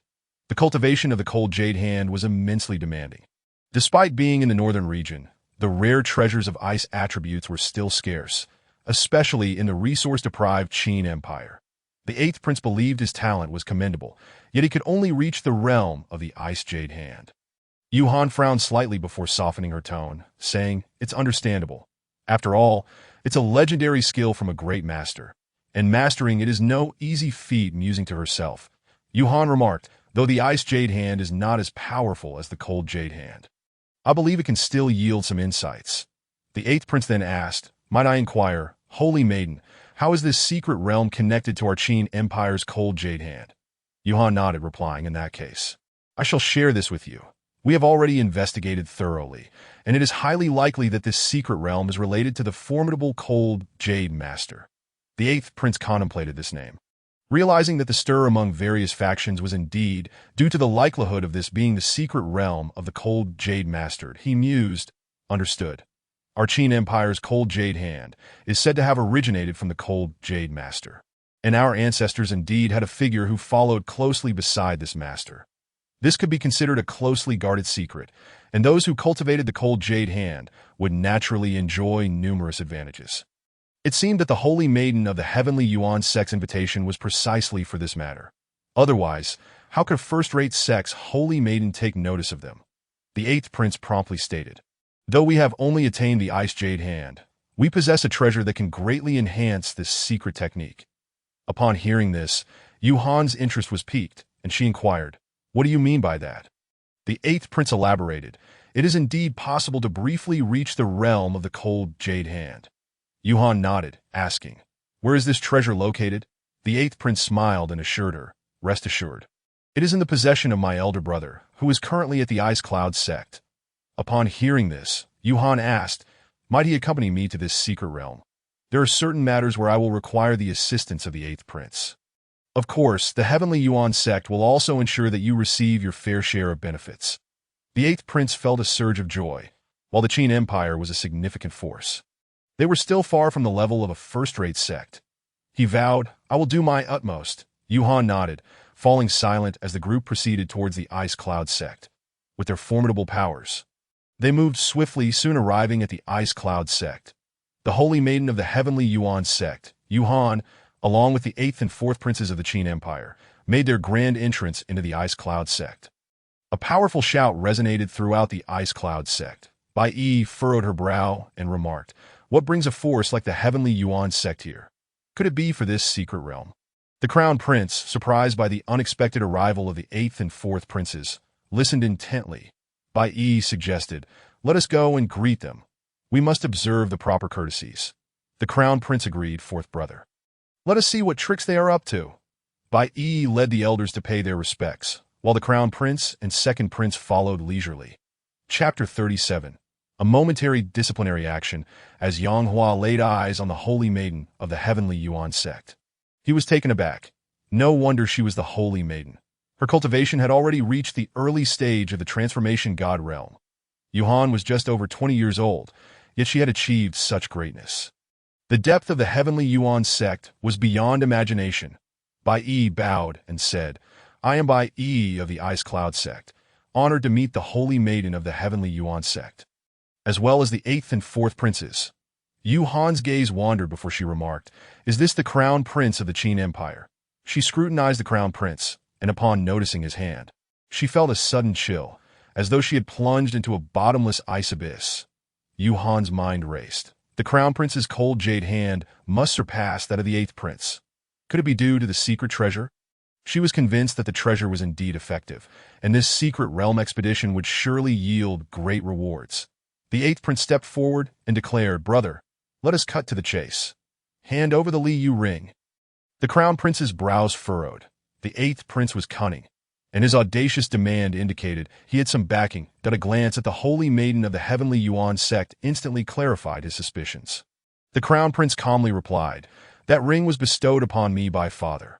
What makes you think you have the right to demand it? Upon hearing this, the eighth prince gritted his teeth and retorted, brother, we are family. This item is not priceless. Surely, you can lend it to your younger brother for a time. Your selfishness is quite unbecoming. The Crown Prince, in rage, spoke in a fierce tone, years ago, when our Qin Empire was ambushed by foreign foes. Do not think I am unaware of your schemes. That Li Yu ring was earned with my life to protect father. It was gifted to me as a reward. Upon hearing these words, the eighth prince's face turned ashen. The truth of the matter was undeniable. He had believed that his concealment was flawless, yet he was still detected by the Crown Prince that a chill ran through the Crown Prince's heart. For their father had not delved deeply into the matter, likely due to the fact that the eighth prince was born of his favored concubine, who had passed away during the height of their father's affection for her. The emperor harbored guilt over this and chose to turn a blind eye to the situation. The eighth prince spoke, after all these years, why do you still remember this incident? Moreover, What you speak of is nothing but a baseless accusation. The crown prince, far from being angered, chuckled and replied, "Eighth brother, do keep in mind your status. I am the crown prince. How dare you issue commands to me now?" Suddenly, the eighth prince regained his composure and declared, "I am merely advocating for the welfare of the great Qin Empire. Regardless of the circumstances, you must hand over that jade ring." The crown prince nodded repeatedly, remarking, "Eighth brother, you've grown ambitious. Your wings have strengthened. You are no longer the same as before." Yuan spoke calmly, "Crown prince, we only seek to borrow this temporarily, thus I hope you will part with it," attributing this matter to my Tianyuan sect. As her cultivation of the transformation stage gradually radiated, a natural authority accompanied her presence. The crown prince's expression darkened. Although he had no reservations regarding the eighth prince alone, the lady before him was the saintess of the Tianyuan sect. The crown prince clutched the jade ring, a bitter smile gracing his lips, lamenting how his mother had loved the emperor for so many years, only for the emperor's heart to ultimately belong to the eighth prince's mother. Even though the eighth prince was guilty of treason, deserving of the most severe punishment, the emperor had merely brushed it aside. Bai Yi, indignant, interjected, "Your words are somewhat excessive," that an elder from the Tianyuan sect reprimanded. "Impudent! How dare you provoke our sect saintess? Even a small sect like yours dares to act thus." With a flick of his sleeve, an ice sword materialized, lunging directly at Bai Yi. Yang Hua immediately intervened to block it. But as he entered the sword's range, he coughed up blood. Yang Hua's eyes widened, realizing the opponent's peak cultivation in the transformation stage. Bai Yi hurriedly supported Yang Hua, exclaiming, "Master," wiping the blood from the corner of his mouth. Yang Hua waved his hand weakly, saying, "It's nothing." Bai Yi glared angrily, saying, "You all her nails dug into her flesh, drawing blood." Yuan furrowed her brow and asked, "Why strike without cause?" The elder's expression changed. And he replied, "Saintess, I overstepped. I merely intended to administer a light punishment." Yuan stated, "Enough." Bai Yi continued, "You truly overestimate yourselves." Yuan, unfazed, replied, "I have recently heard of a powerful figure arriving at your Ice Cloud sect. However, what is a powerful figure to us? We of the Tianyuan sect have countless strong ones. Mere ants that a sense of superiority surged within her. The Tianyuan sect was a top-tier power in the northern region. What kind of strong figures had they not encountered? They had previously investigated the strong figures behind the Ice Cloud sect, but at most, they were the void stage. So what, upon hearing this? The members of the Ice Cloud sect were nearly driven to laughter, but if not for fearing the displeasure of their elders, Bai Yi would have relished the opportunity to thoroughly humiliate the saintess and observe how these individuals would dare to act so brazenly. The crown prince's expression fluctuated between hope and despair, as he understood that these individuals were backed by the Tianyuan sect. The eighth prince spoke, "Elder brother, heed my advice and relinquish it to me. What future can you expect among these worthless fools?" A smile crept onto the eighth prince's face, clearly believing the matter to be settled. The crown prince hesitated, and the eighth prince seized the ring, saying, "Would it not have been better to hand it over sooner? Why all this unnecessary chatter? Do you truly think being a crown prince grants you the right to look down on others?" As soon as the eighth prince finished speaking, he handed the ring to Yuan, declaring, "Saintess, here is the item." Yuan nodded lightly and said, "Let us depart." Just as the crown prince was about to speak, he noticed several figures already soaring into the air.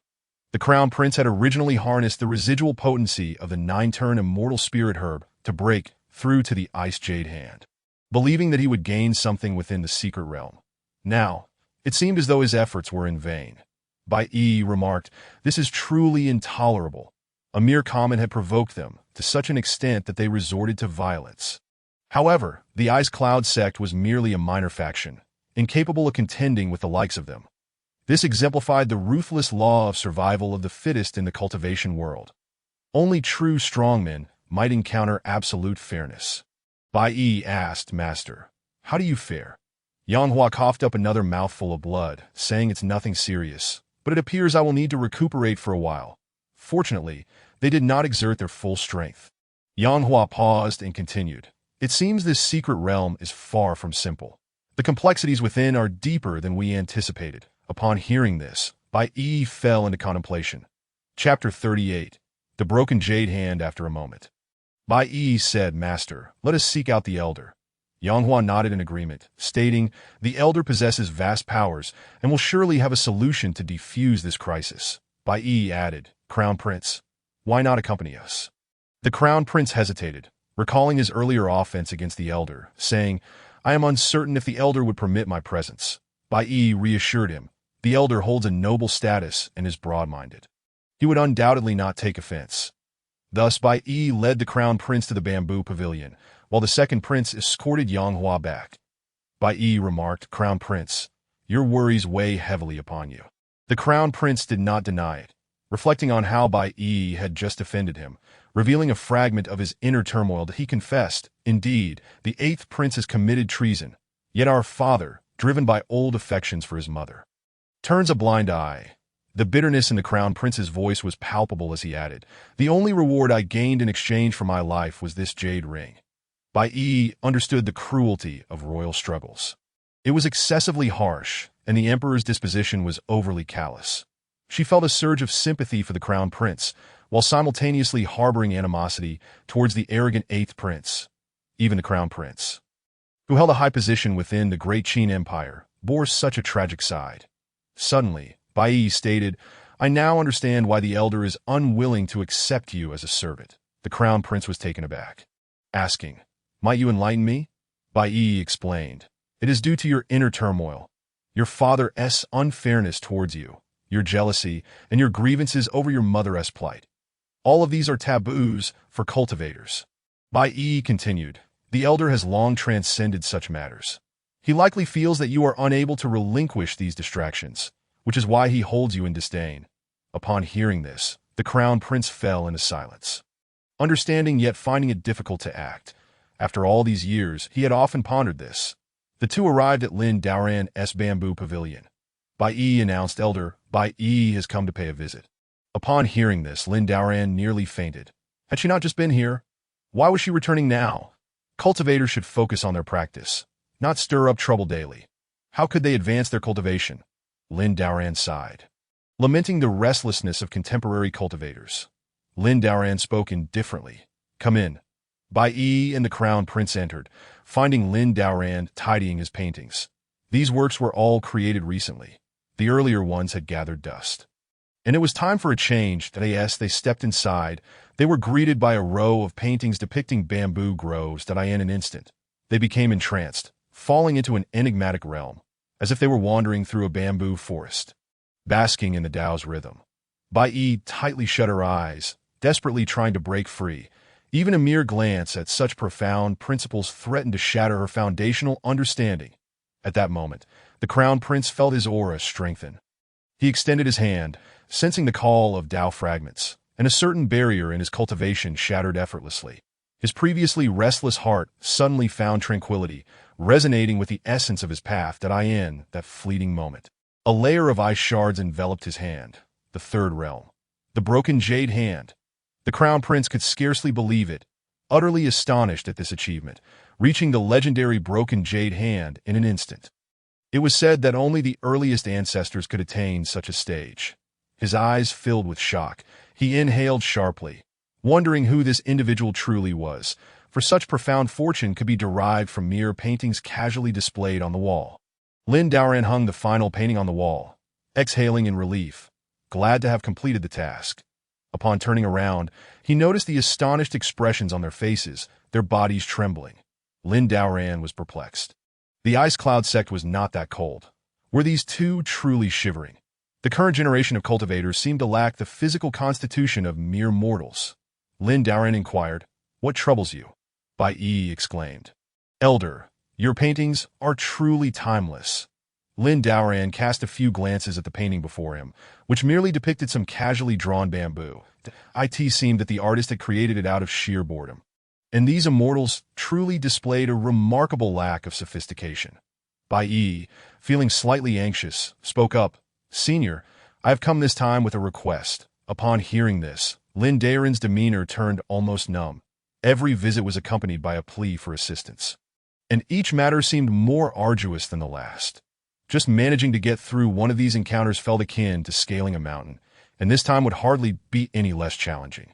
Maintaining his usual expression, Lin Daoran replied. What is it? Bai Yi let out a sigh of relief. With the senior's words, she felt reassured. She continued, this junior wishes to venture to the Baizhong mountain range. And I hope for your guidance. Upon hearing this, Lin Daoran was rendered speechless. The last time at Shuling Mountain, the duel among those immortals had nearly cost him his life, and now she sought to journey to Baizhong mountain range. Undoubtedly in pursuit of some treasure. After a moment's contemplation, Lin Daoran thought it was fine for her to go, as long as she did not involve him, that he responded, if you wish to go, then go. Bai Yi's heart leaped with joy at his words. With the senior's approval, she felt confident about her undertaking. She added, Senior, I must apologize on behalf of the Crown Prince. His previous actions were somewhat abrupt, driven by urgency, and thus he inadvertently offended you. Bai Yi broached the subject of the Crown Prince. Lin Daoran's eyelids twitched. Thankfully, he had not taken the Crown Prince as his servant. After all, he was a prince of a dynasty, and having him close would truly make Lin Daoran feel he had overstayed his welcome. Bai Yi continued, I understand that you are displeased with the Crown Prince's behavior, but I kindly ask for your forgiveness for his rashness. The Crown Prince, upon hearing this, felt a surge of gratitude. Bai Yi's intercession on his behalf was a risk in itself. Lin Daoran was somewhat surprised. Yet he understood. Historically, emperors were often cold and indifferent, and her words held a measure of truth to his side. While the situation was pitiable, he felt powerless as a mere mortal. What could he do? He was deemed unworthy even as cannon fodder in the realm of cultivation. How could he intervene in such matters? Suddenly, the Crown Prince spoke. Senior, may I request a painting from you? The Crown Prince presented his most prized gift, placing it respectfully before Lin Daoran. Taken aback, Lin Daoran accepted the offering. One could hardly refuse a gift that required no effort. Furthermore, painting was an art that flowed effortlessly from his hands. He immediately took up his brush and began to create, weaving a scene of profound meaning. Once the painting was complete, its essence radiated with the flow of Tao. Chapter 39. The acquisition of the painting by Yi and the Crown Prince were momentarily entranced, having never before witnessed such effortless brilliance resulting in a masterpiece. It was as if Lin Daoran had merged with the Tao, each movement guiding the essence of creation. The Crown Prince was astonished. The senior was indeed an extraordinary figure. After a considerable time, Lin Daoran finally set down his brush, but he handed the painting to the Crown Prince and said, This is all I can offer. I hope you can find tranquility within it. The Crown Prince took the painting, staring in awe at the unparalleled artwork. Was this exquisite creation truly a gift from the senior? He was momentarily stunned until Bai Yi reminded him, Crown Prince, you have yet to thank the senior. Only then did the Crown Prince come to his senses, caught off guard by the unexpected delight. His expression was one of excitement and trepidation as he quickly said, Thank you, senior, for your generous gift. In the future, I shall repay your kindness manifold. Lin Daoran nodded in acknowledgement, choosing not to elaborate further. The Crown Prince carefully stored the painting away. Lin Daoran then remarked, If you find yourself troubled, you may gaze upon this painting. His skill in painting had long reached its zenith. After all, it was good to earn a little extra while idle. The Crown Prince responded gratefully, Thank you, senior. Thank you, senior. Lin Daoran, somewhat puzzled, thought it merely a trivial painting, one he himself held little value for, and thus found the gratitude unwarranted. Maintaining his calm demeanor, he replied, No need for thanks. Bai Yi and the Crown Prince turned to leave, and Lin Daoran resumed his seat, sipping tea while observing a small bird flitting about near the calligraphy scroll. Lin Daoran inquired, What is so fascinating about this calligraphy? Feng Cheng, hearing this, felt speechless. The scroll contained the essence of the Tao, and understanding even a fragment would greatly benefit one's cultivation. Reflecting on the recent days, Feng Cheng found himself caught in a bittersweet struggle. On one hand, he was overwhelmed by the impact of the Tao, and on the other, his cultivation advanced significantly. The two departed the bamboo pavilion. The Crown Prince paused, his expression solemn, and said, Thank you. Bai Yi smiled softly, replying, There is no need for thanks. This is your own opportunity, one bestowed by the senior. If thanks are be given, it should be to him. The Crown Prince expressed admiration. Indeed, it is a gift from the senior. Bai Yi then asked, Crown Prince, will you not take a look at the painting? The Crown Prince shook his head, stating, The time is not yet ripe. I must refrain from viewing it, he continued. The senior mentioned that it is only when one is troubled that one may gaze upon it. Surely, he predicted that my emotions would be unstable during this secret realm. Bai nodded thoughtfully, recalling the senior's teachings with great reverence. The Crown Prince remarked, when that time comes, the senior's painting will surely showcase its extraordinary power. For the first time, the Crown Prince felt an unprecedented confidence surge within him. The two returned to the Binyan sect, where Bai visited Yang Hua, discovering that he was in good spirits. She relayed the news, and upon hearing it, everyone rejoiced, for it indicated that the senior was assured of their forthcoming journey. Bai and the two princes set off for the Baizhong mountain range, where in an instant, various factions converged. Deep within the Baizhong mountain range, the peaks had begun to crack, as if some unknown force had shattered them, leaving a landscape strewn with debris. The air was thick with a chilling aura that penetrated to the bone, causing even the cultivators to recoil in fear. One individual remarked, "This must surely be the secret realm of that powerful being." Another responded, "It seems so, but it is a pity that the great being has failed, leaving behind only a void." Yet another speculated, perhaps within the legacy they left behind, there are secrets yet to be discovered. We might be the next great beings. At this proclamation, fervent light ignited in the eyes of all present. The members of the Binyan sect arrived, feeling the icy atmosphere surrounding them. The Crown Prince observed his own hand, noting that the flow of spiritual energy was smoother than ever, and declared, "It appears this is the domain of the great being." The second prince lowered his head and remarked, "This time, both second-tier and first-tier forces have come in full force." The Crown Prince scanned the area, spotting the Tianyuan sect and Qingyan sect prominently at the forefront, with many other powerful individuals from various regions still en route. "Truly, a gathering of heroes," the second prince whispered. "The people from the southern domain have all arrived. It seems they were privy to news beforehand." The Tianyuan sect and Qingyan sect stood at the vanguard, undeniably drawing attention. Behind the sanus of the Tianyuan sect stood the eighth prince and several members of the royal family, appearing respectful and dutiful. Meanwhile, the disciples of the Qingyan sect carried pipa instruments, among whom was a striking young woman clad in green.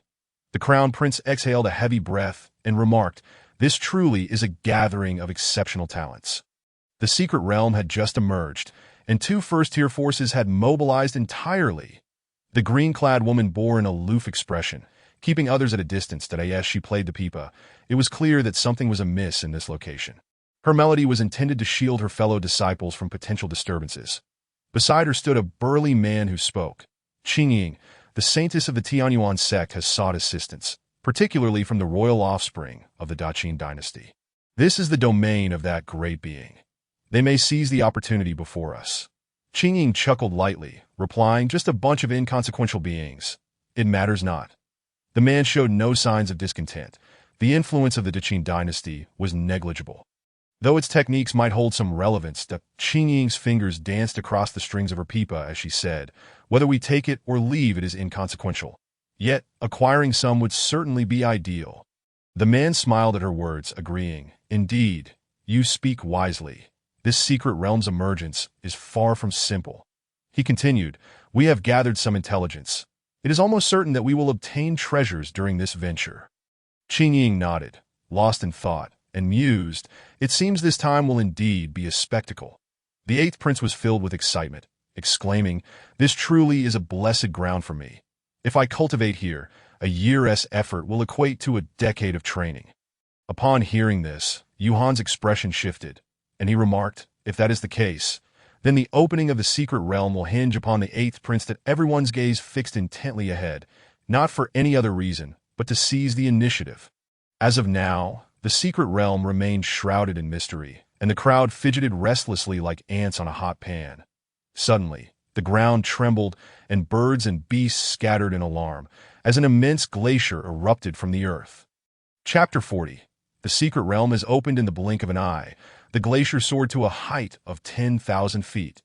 The surrounding peaks crumbled, unable to withstand the overwhelming force. As an onslaught of frigid air engulfed the entire area, the secret realm had truly manifested. Above it, birds and beasts frolicked, and the sounds of dragons roaring and tigers howling reverberated, striking awe into the hearts of all present. Such imagery can only be wielded by those of great power. Within it lies a coffin of an icy blue hue. In an instant, discussions erupted continuously. One individual spoke up, exclaiming, "I never expected this place to be the final resting ground of the mighty Hanyu." The desires of all were ignited. Was this not the very place they sought for fortune, to become great powers and ultimately to attain immortality? One person, with parched lips, uttered, "The techniques and artifacts of the mighty must surely be here." Prior to this, some had already speculated the connection to Hanyu, yet no one could have anticipated this to be his burial site. This secret realm was directly linked to several levels. Yu Han feigned nonchalance, glancing towards Qing Ying, and whispered, "Given the nature of this secret realm, we should summon the venerable experts from our sect." Somewhere in the distance, a voice announced, "The secret realm has been opened." In that moment, the crowd surged into the vision, but deciphering the mighty's imagery proved exceedingly challenging. Even the foremost forces, Tianyuan sect and Qing Yun sect, found it difficult to advance. Both factions first chose to enter through the same path, while subsequent forces followed suit, though the best routes had already been claimed. The second prince inquired, "Brother, which way shall we go?" The crown prince remained silent, his icy hand moving of its own accord. Beyond his control, that he calmly indicated, "This way." Leading the way, the crown prince ventured forth, with Bai Yi and others trailing behind. With a sweep of his hand, he entered the secret realm, observing his own hand. He remarked, "I presume the senior knew I would use the 9-turn immortal spirit grass to achieve a breakthrough." Meanwhile, other factions were also attempting to unravel this imagery. Qing Ying spoke, "Please, young Master Zhao, help us decipher this vision." Her enchanting gaze turned toward Zhao Jiao. Zhao Jiao produced a compass, casually adjusting it with a flick, and smiled. Stepping forward, Qing Ying took out a pipa and began to play. Her melody could maintain the focus of those around her. Zhao Jiao's skill was extraordinary, allowing him to bypass a deadly array effortlessly. At Tianyuan sect, Yuhan smiled and inquired, "Senior, might you be able to unravel this?" Zhang Bo, the premier master of formations from Tianyuan sect, found himself at a loss in the face of such circumstances. With a sigh, he replied, "I hope the 8th prince can lead the way." To breach this imagery, one must be knowledgeable in formations. Yet this array surpassed her capabilities. The icy hand of the great Qin dynasty originated from the mighty Hanyu, making its unraveling unsurprising. The 8th prince stepped forward, activating the ice jade hand, but felt nothing. Instead, he directly employed the cracked jade ring. His icy hand sensed the vision, guiding the other members of Tianyuan sect inside. Other sects, hoping to take advantage of the situation, were caught off guard by sudden ice arrows that pierced them like sieves. The air was filled with anguished cries, echoing the horror of their demise. In the blink of an eye, hundreds had perished within this surreal imagery. Not a drop of blood flowed. Only the occasional crimson droplet fell to the ground, strikingly vibrant, yet vanished in an instant. One individual, witnessing this scene, exclaimed, "We cannot go in! We cannot go in!" Many began to entertain thoughts of retreat. Another added, "This is the burial ground of the mighty. How could it be so easily unraveled?" Unless one possesses profound roots, it is wise not to meddle. Someone else suggested, "Let them try to decipher it. Perhaps we may reap the benefits later." Most chose to withdraw. After all, life is singular, but opportunities may arise again. Yet, the faction that broke through the fastest was not Tianyuan sect or Qing Yun sect, but Ice Cloud sect, where the Crown Prince and Bai Yi had long awaited within the secret realm. One remarked, "Truly, Qing Yun sect is remarkable. They're about to enter the secret realm." Another, puzzled, inquired, "How can this secret realm be so extraordinary that even such forces find it difficult to enter?" Yet another voiced, "Strange, I just saw the Crown Prince of the great Qin dynasty, and in the blink of an eye, he vanished." Thus, the crowd's discussions were ignited. Zhao Jiao furrowed his brow. Only through direct experience could one grasp the terror of this secret realm. Even as Qing Ying played the pipa, the chill seemed to invade their very souls. The final ice wall stood as the last line of resistance. Zhao Jiao's compass had already shattered. And this was the final barrier. He had no choice but to gamble everything. He poured all his spiritual energy into it, but the compass, overwhelmed, wavered as it was about to settle on a spot when Inexplicably, it shattered into dust. Zhao Jiao could hardly believe it. This was an ancient treasure, and he trembled, collapsing to the ground. In the next moment, the cold surged into his body, turning him into a statue. Qin Ying's expression changed as she called out, "Young Master Zhao." Frantic, Qin Ying thought, Zhao Jiao was a member of the Supreme Void Sacred Land. If something were to happen, even Tianyuan sect would face repercussions. At that moment, the crowd witnessed the ice statue shatter layer by layer, revealing Zhao Jiao's form. Indeed, it was him. Zhao Jiao's face turned pale as he coughed up a mouthful of blood, saying, "I cannot get through." Qin Ying nodded. Such matters cannot be forced, but as long as he remained unharmed, she felt relieved. Zhao Jiao sighed and said, "Fortunately, I was granted a talisman for protection before leaving. Otherwise, I would have truly perished here." Qin Ying comforted him, saying, "It is good that young Master Zhao is safe. Everything is governed by fate." Qin Ying noted that Tianyuan sect had also reached the final barrier. If Tianyuan sect could enter, then Qin Yun sect could naturally follow suit, leaving them without the privilege of selection. Meanwhile, those watching from outside also took note of the situation, surprised that Qin Yun sect was facing such obstacles. One remarked, "It seems we can only watch Tianyuan sect now." The eighth prince's expression darkened. The energy consumed by the cracked jade ring was exorbitant, and even with Tianyuan sect's treasures, it was unsustainable. Aware he had reached his limit, he teetered on the brink of collapse when Yuhan spoke. "One method." The eighth prince gritted his teeth and declared, "Very well." With all his might, he activated the cracked jade ring. Reaching a peak state, and a hole appeared in the ice wall. Just as he was about to enter, he was unexpectedly met with a backlash. Chapter 41. The unexpected. The eighth prince's brows frosted over, nearly becoming an ice statue himself, but the elder from Tianyuan sect shielded him just in time. Otherwise, the eighth prince would have been reduced to ashes. Zhang Bo, exhausted, said, "Holy maiden, we may have to retreat this time." Yu Han's brows furrowed. She was unwilling to concede, having reached the final barrier. Leaving now would mean all efforts wasted. At that moment, a voice echoed, "Strange. Where have the crown prince and holy maiden of the great Qin dynasty gone?" Another replied, "Now that you mention it, I haven't seen those individuals. Perhaps they have perished." Yet another stepped into their previous position, pointing toward a crack ahead, stating, "They have already entered." This revelation sent ripples through the crowd. The eighth prince, with much of his flesh frozen, could scarcely believe it, exclaiming, "How is this possible?"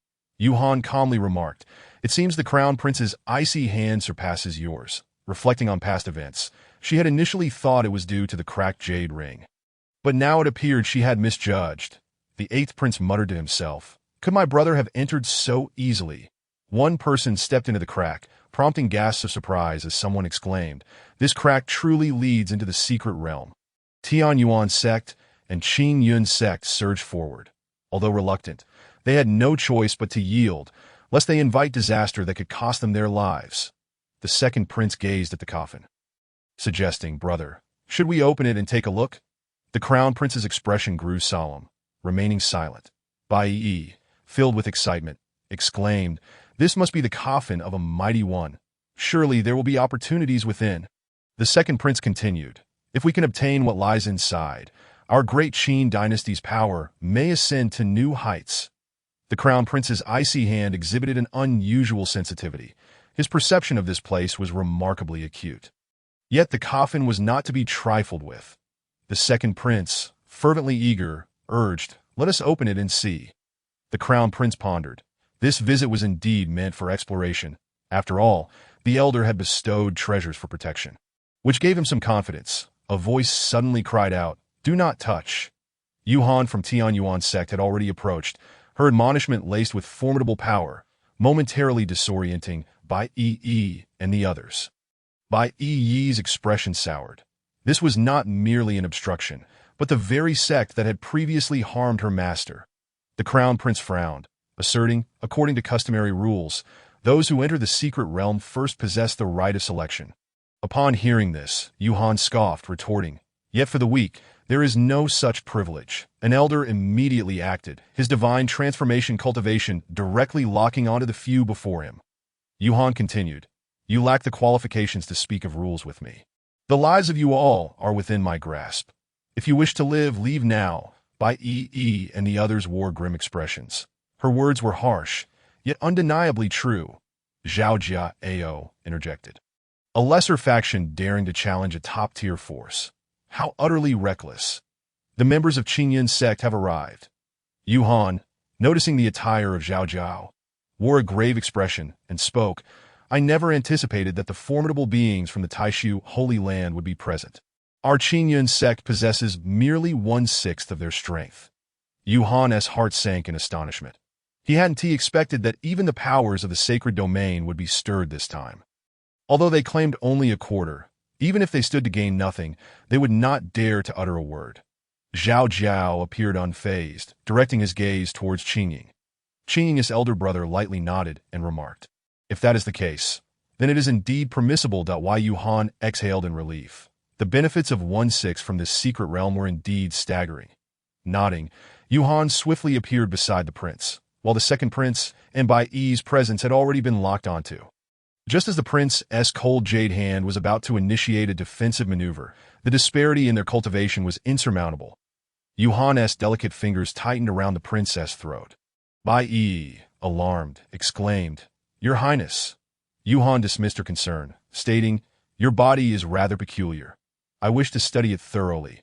But before that, you must be rendered powerless. From within Yu Han's sleeve, the bone-quenching sword materialized. Poised to sever the prince's meridians. One bystander remarked, I never anticipated it would be the bone-quenching sword. It is insidious, and should he be harmed by it, his cultivation will be beyond recovery. In the face of urgency, Bai Yi cautioned, if you lay a hand on the prince, do not blame the elder for being unyielding. To this, Yu Han retorted, What elder? Merely a bunch of insignificant creatures. Today's elders are indeed easy to deal with. The eighth prince, filled with excitement, thought to himself that if the prince were to be rendered powerless, his ascent to emperor would be as certain as fate. The bone-quenching sword drew perilously close, while the prince, with a blank expression, had long since come to terms with life and death. The scroll in the prince's possession was poised for action. Bang! An explosive sound erupted. A figure suddenly rose from within the coffin. The frigid air of the secret realm grew even more bone-chilling, unbearable even for those at the transformation realm.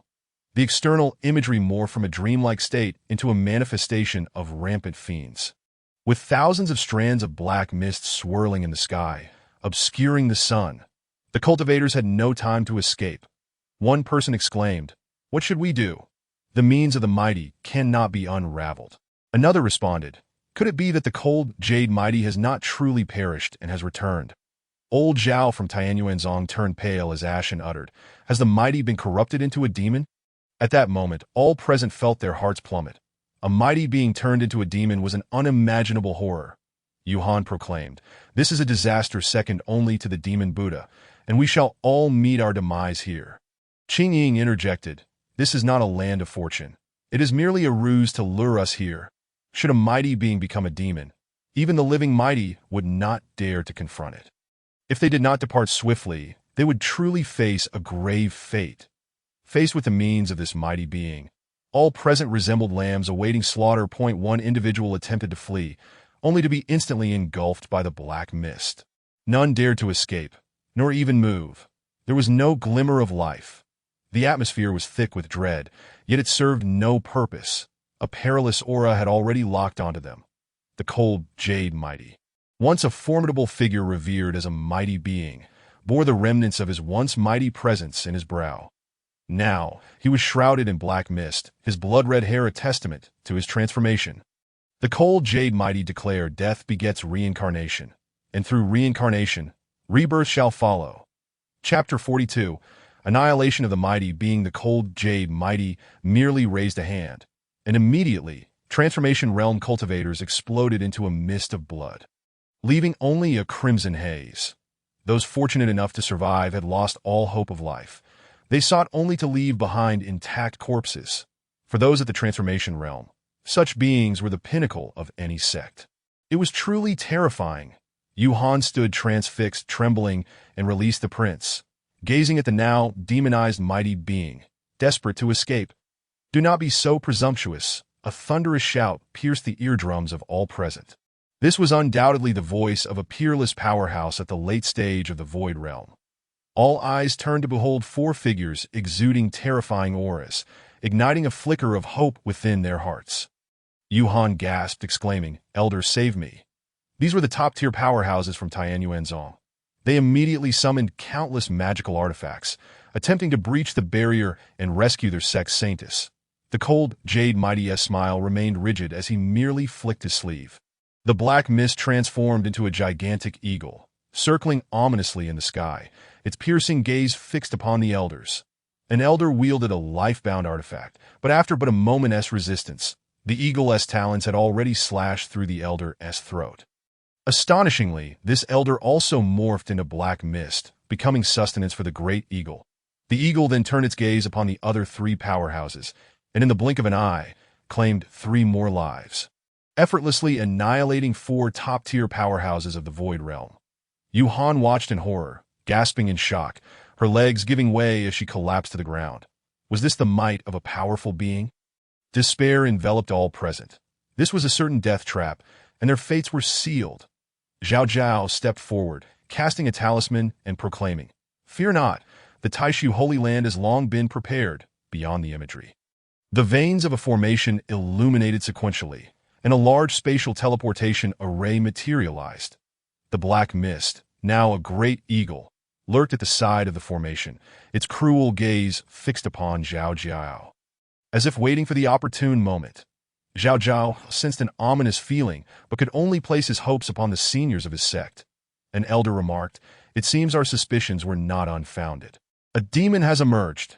This elder, with hair white as snow yet a youthful visage, caused all present to tremble with awe.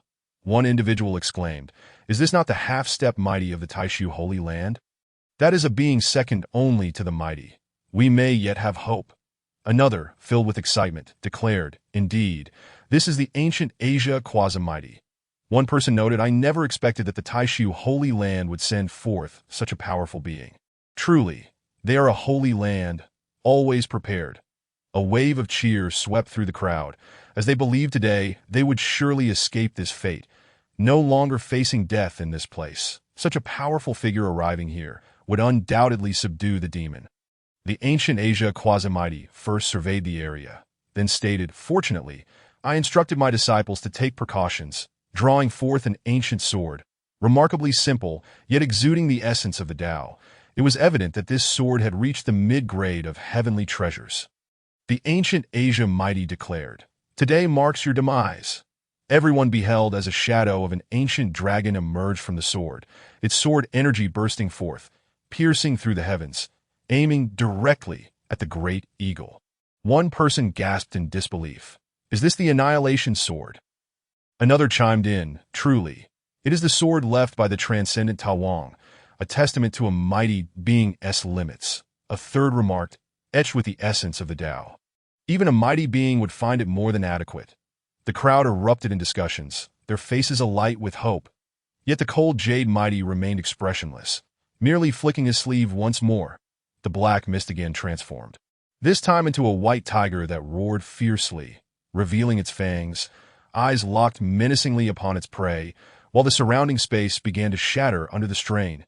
In the next instant, the sword light was extinguished. The white tiger leapt forward, devouring the ancient Asia mighty whole, its form swelling even larger.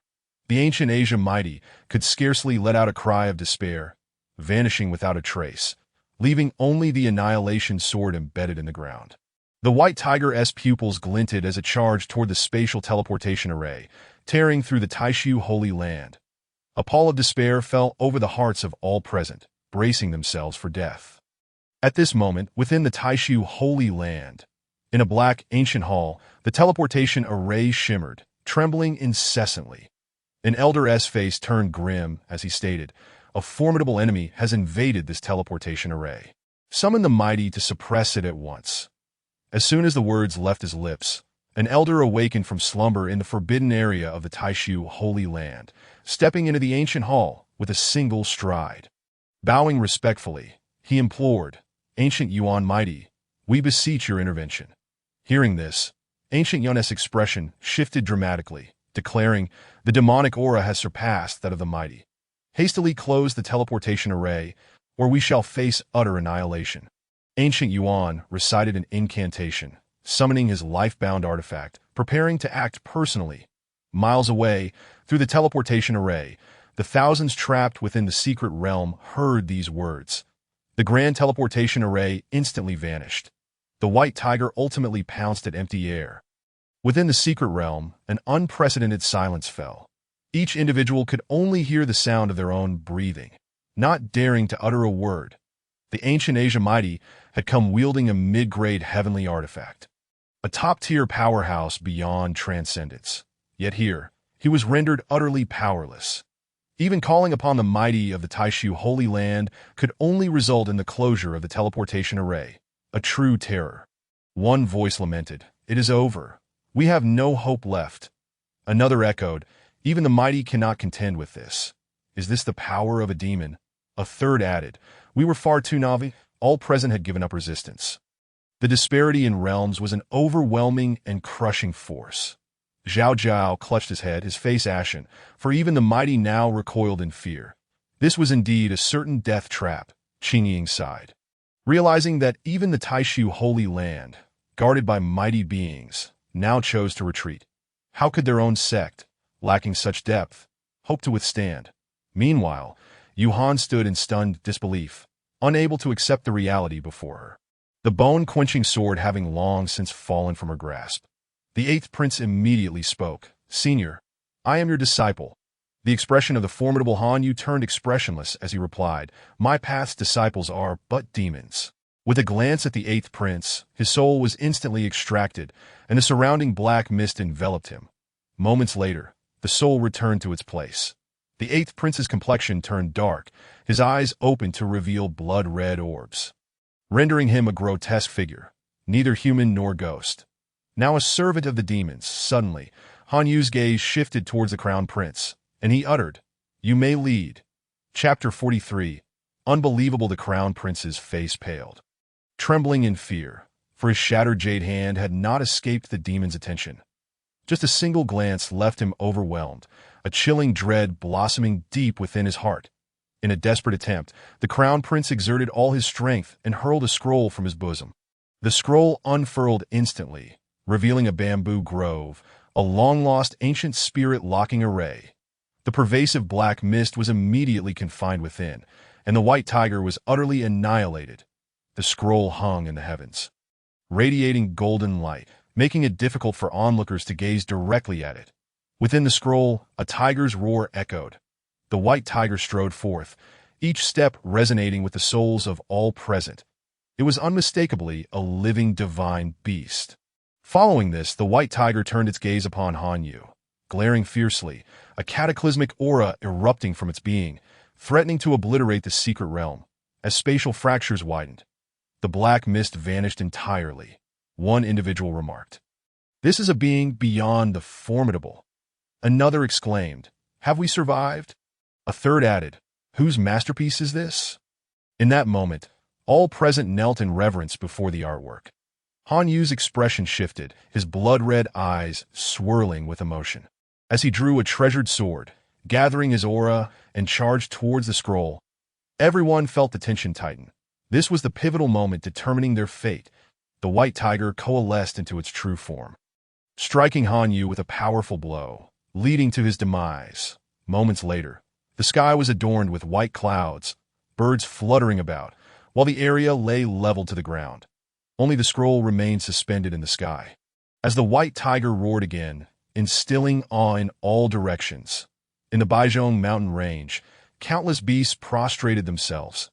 After a long while, the white tiger vanished, yet its presence lingered over the entire region. One person declared, "This is the work of a transcendent being." Another pondered, "Could this be the legacy of an immortal?" Yet another mused, "To think a mere painting could wield such power." Everyone was overwhelmed with excitement, hardly able to believe the extraordinary events, as if just awakening from a dreadful dream. The scroll retracted on its own, landing in the hands of the crown prince, who gazed at it, his body trembling uncontrollably. Bai Yi and the second prince were left utterly dumbfounded, realizing how short-sighted they had been. What level of existence was this? For there were so few formidable beings in the world, and the Holy Land had retreated without a fight, avoiding confrontation with such might. However, this elder's casual stroke of artistry had seemingly obliterated a formidable being without even showcasing a fraction of its true power. What realm was this, and what caliber of skill was displayed? Bai Yi muttered to herself, "What kind of existence is this elder, capable of effortlessly annihilating a formidable one?" Never had she dared to imagine, having always believed in the inscrutable might of the elder. Now truly perceiving the elder's prowess, they had indeed been disrespectful towards the elder. The second prince remarked, "Fortunately, the elder is magnanimous and did not hold us accountable." The crown prince declared upon my return, "I must express my profound gratitude for the elder's immense kindness." All eyes turned to the crown prince, astonished that the royal family of the great Qin dynasty possessed such a masterpiece. An individual from the half-beast tribe of the southern region spoke, "I am from the fire tribe branch of the southern region. Huoli. I pay my respects to the divine sun." All gazes shifted to Huoli, who knelt, leading the others to follow suit. In unison, they exclaimed, "We bow before the divine sun." The crowd was filled with admiration, the crown prince momentarily taken aback, unable to fathom how events had unfolded to this extent. Yuhan recalled her previous actions, realizing they had been excessively rash, particularly when she had seized the shattered jade ring from the crown prince. Zhao Zhao's gaze towards the crown prince was filled with a myriad of emotions. Qin Yun's sex Qin Ying, too, performed a bow, declaring, "I pay my respects to the divine sun." Even the saintess of the first-rate power emulated this gesture. Qin Ying had anticipated this, despite the crown prince's low cultivation. He possessed the ability to effortlessly unravel illusions and wielded an unparalleled artwork, clearly relying on a powerful figure. At the very least, he must be a transcendent being. Could it be that he was one of the last remaining true sages? Even if the artwork was indeed crafted by an immortal, it must have taken considerable effort to achieve such an effect to end the entire realm of cultivation. Only a true disciple of an immortal could be bestowed with such a painting. Calling him the divine sun was not an exaggeration. Those present, alongside other powerful factions, admired the hidden master behind it all. Meanwhile, the members of Tianyuan sect were left dumbstruck, their mental state crumbling. As one knee buckled and their heads fell to the ground, Yuhan's pupils widened, her mind blank, as she realized the caliber of the powerful figure her sect had offended.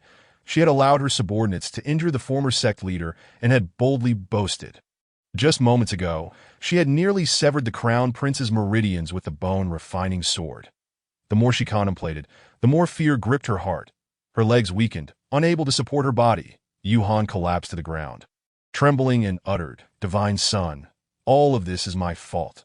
Not daring to lift her head, she continued, "Please, Divine Sun, be magnanimous. It is all my wrongdoing."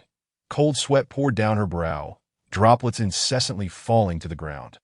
Here was a saintess of a first-rate power, of noble status, now reduced to pleading on her knees.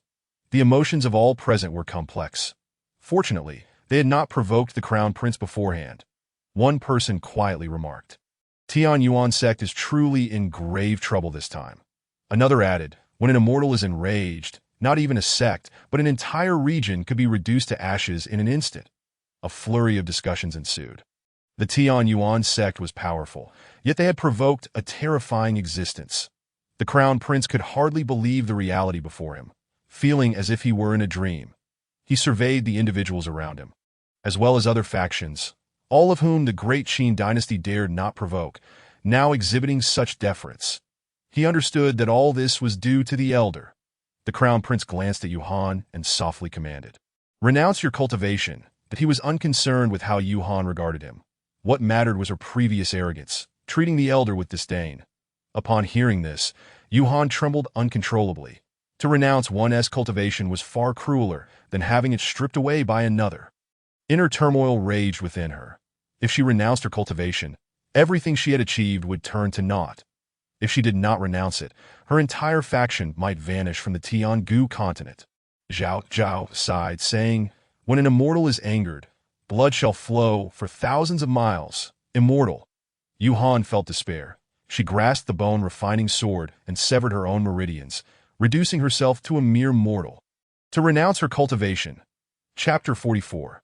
Nothing more than this, the crowd lamented the fate of the Tian Yuan sect as saintess, who had brought this upon herself, resulting in great loss for the sect. To cultivate a saintess required countless resources. The crown prince proclaimed, "Do not let me see your face again." Yuhan struggled to walk, wearing a bitter smile as she departed the secret realm.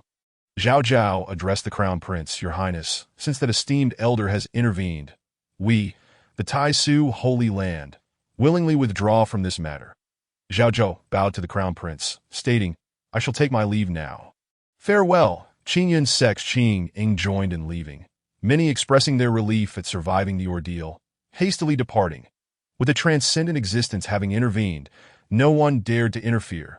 Still, some factions were reluctant to leave empty-handed, yearning to uncover the secrets within the coffin, yet dared not act, merely observing. The second prince asked, "Elder brother, shall we take a look?" The crown prince approached the coffin, peering inside to find only a piece of wood, upon which a single character was engraved.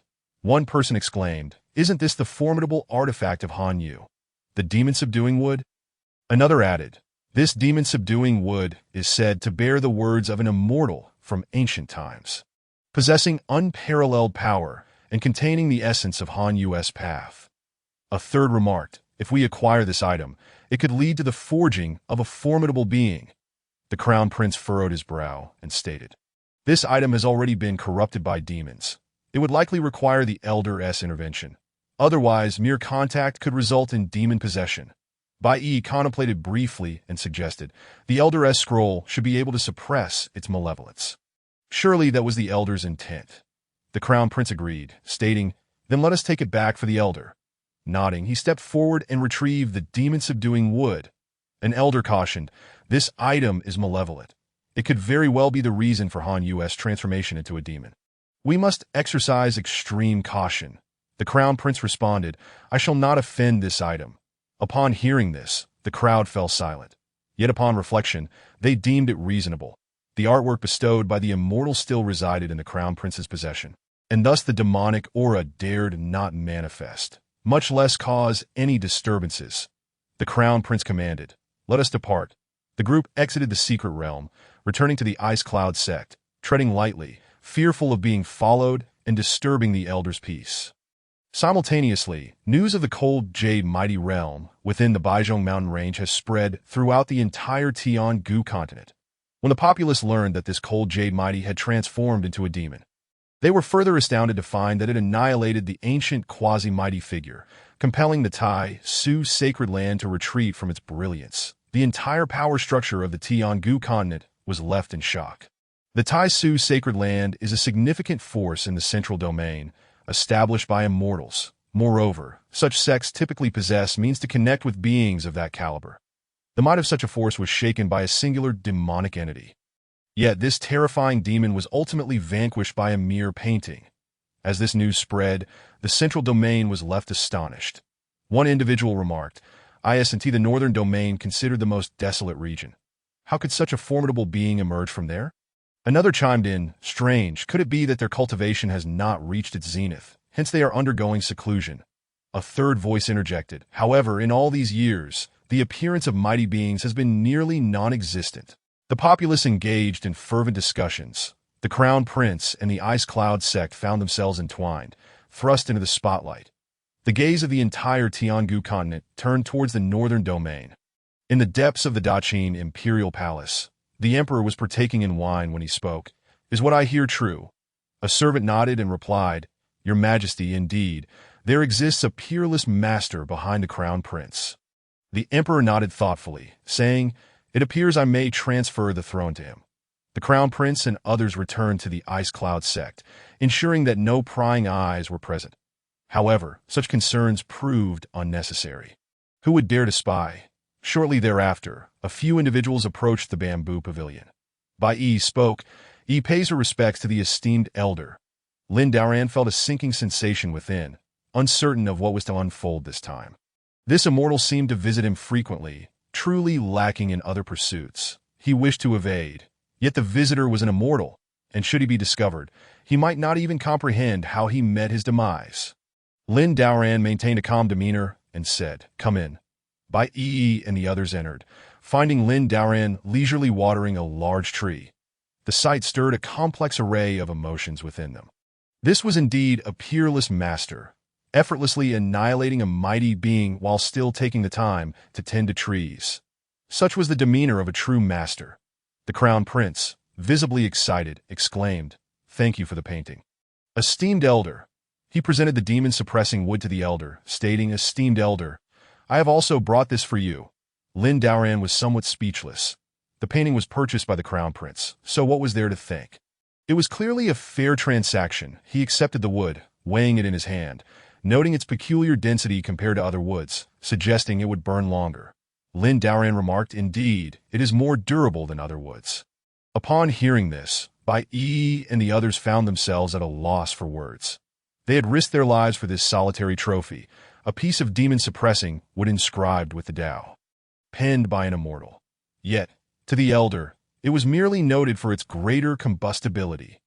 Nevertheless, upon observing the divine beast the elder raised and the celestial would use for boiling water, they concluded that using this demon-suppressing wood as firewood was already quite commendable. Lin Daoran recalled that he had never utilized his carving skills and was unsure of what the carved item would resemble. Reflecting on how the immortals had traveled such a distance to gift him a mere piece of wood, he reluctantly accepted it. Just then, Lin Daoran retrieved a carving knife from his system, adorned with a circle of golden threads, its overall hue a deep black. The crown prince rubbed his eyes in disbelief, exclaiming, "Isn't this the black blade?" This black blade was the legendary carving knife, and the elder's resources were simply beyond imagination, long thought lost. Yet here it was in the elder's hands. In just a few strokes, the demon-suppressing wood was transformed into a palace, which shavings flew, and every motion resonated with the rhythm of the Tao.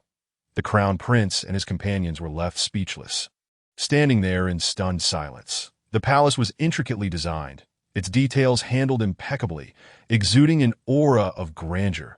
It resembled a celestial palace. The crown prince stammered, "Esteemed elder, I wish to exchange these items for this statue." Subsequently, he presented a mountain of treasures, fully aware that these items might not meet the elder's standards, yet his own resources were limited. Lin Daoran brushed away the wood shavings nonchalantly, unimpressed. This shabby statue was at best mediocre. In Bai Yi's and the others' eyes, the palace appeared to be enveloped in ethereal mist, resembling a fairyland. Chapter 45. Not just this, Bai Yi stared in awe, gasping in astonishment. Did the elder breathe forth celestial energy? With just a single breath, he had transformed a mighty being's innate tool into a treasure far surpassing the pinnacle of the heavens. Lin Daoran remained unfazed, casually adjusting the statue, noticing their expressions. He mused that it was merely a carved piece of wood, yet they appeared to be utterly captivated. Did immortals not often engage with such carvings? Lin Daoran, eyeing the crown prince's mountain of treasures, felt a stirring of interest. Lin Daoran said, "Do you not wish for it?" The crown prince was momentarily taken aback, responding, "Esteemed elder, do you truly wish to bestow it upon me?" Lin Daoran nearly rolled his eyes. He considered that pile of items as already his. What was this talk of bestowal? Items from an immortal were undoubtedly valuable. Lin Daoran nodded, saying why. The crown prince quickly shook his head, replying, "Thank you for your gracious gift."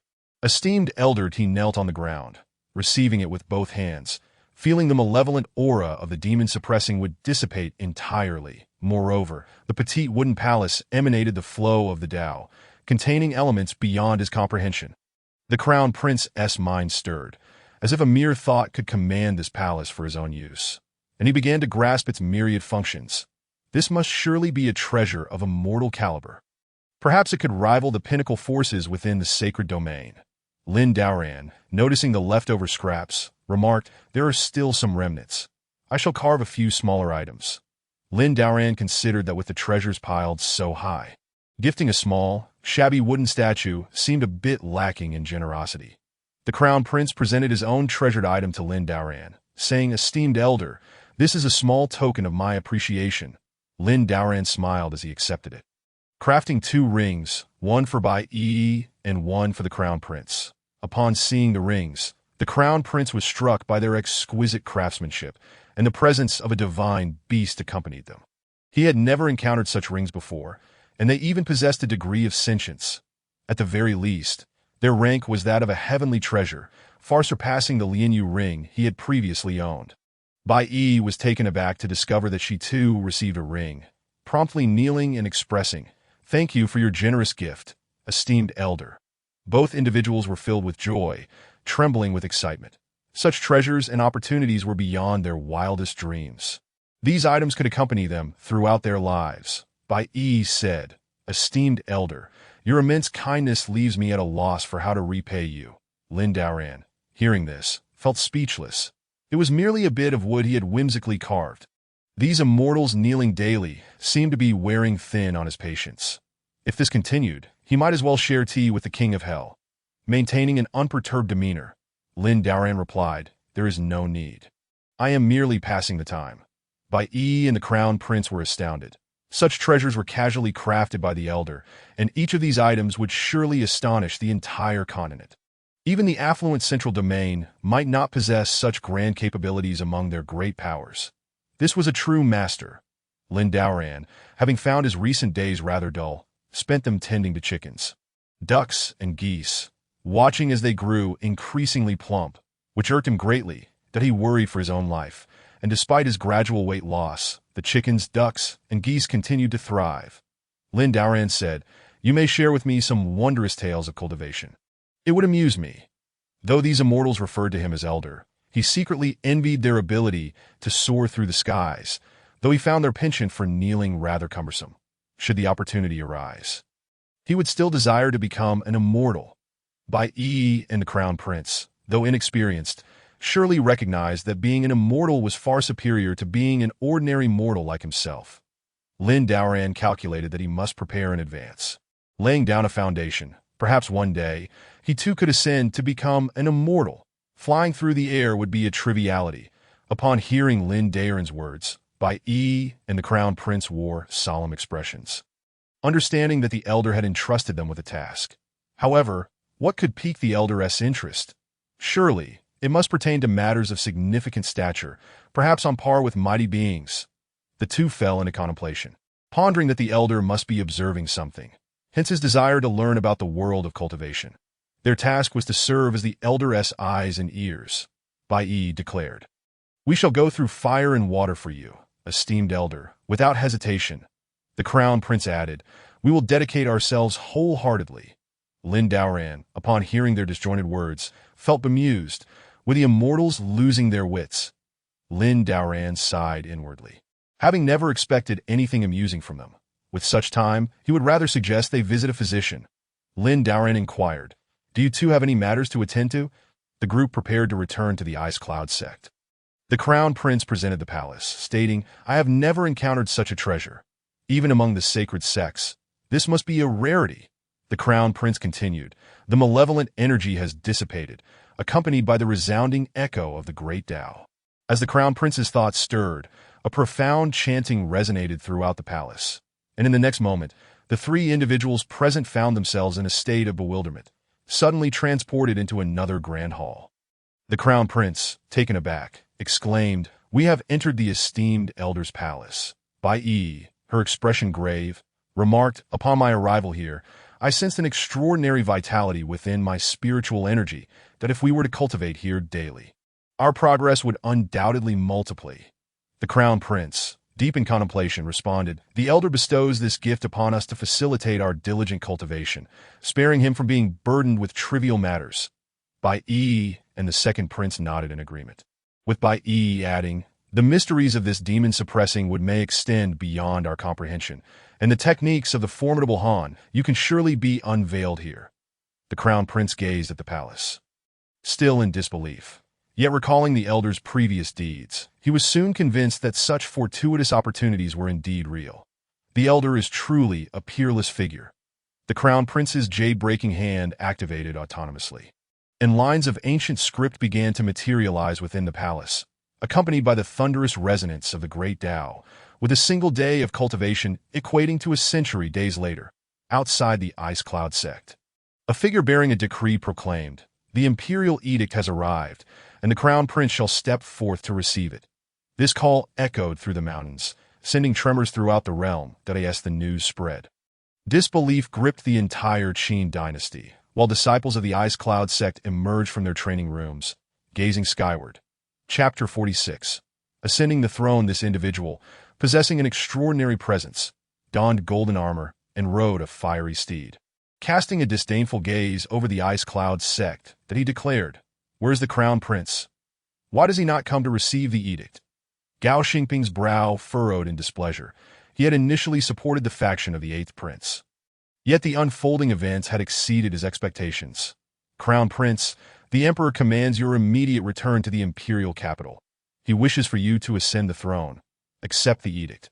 The Crown Prince's tone was frigid as he retorted.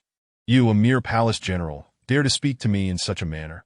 By what audacity do you presume to address me?" Hearing this, Gao Xingping replied, "Crown Prince, regardless of your esteemed status, I am a practitioner at the late stage of the transformation realm. In this realm of cultivation, the strong prey upon the weak, and power reigns supreme." The Crown Prince scoffed dismissively. What significance does the late transformation realm hold? With a cold huff, he vanished from sight.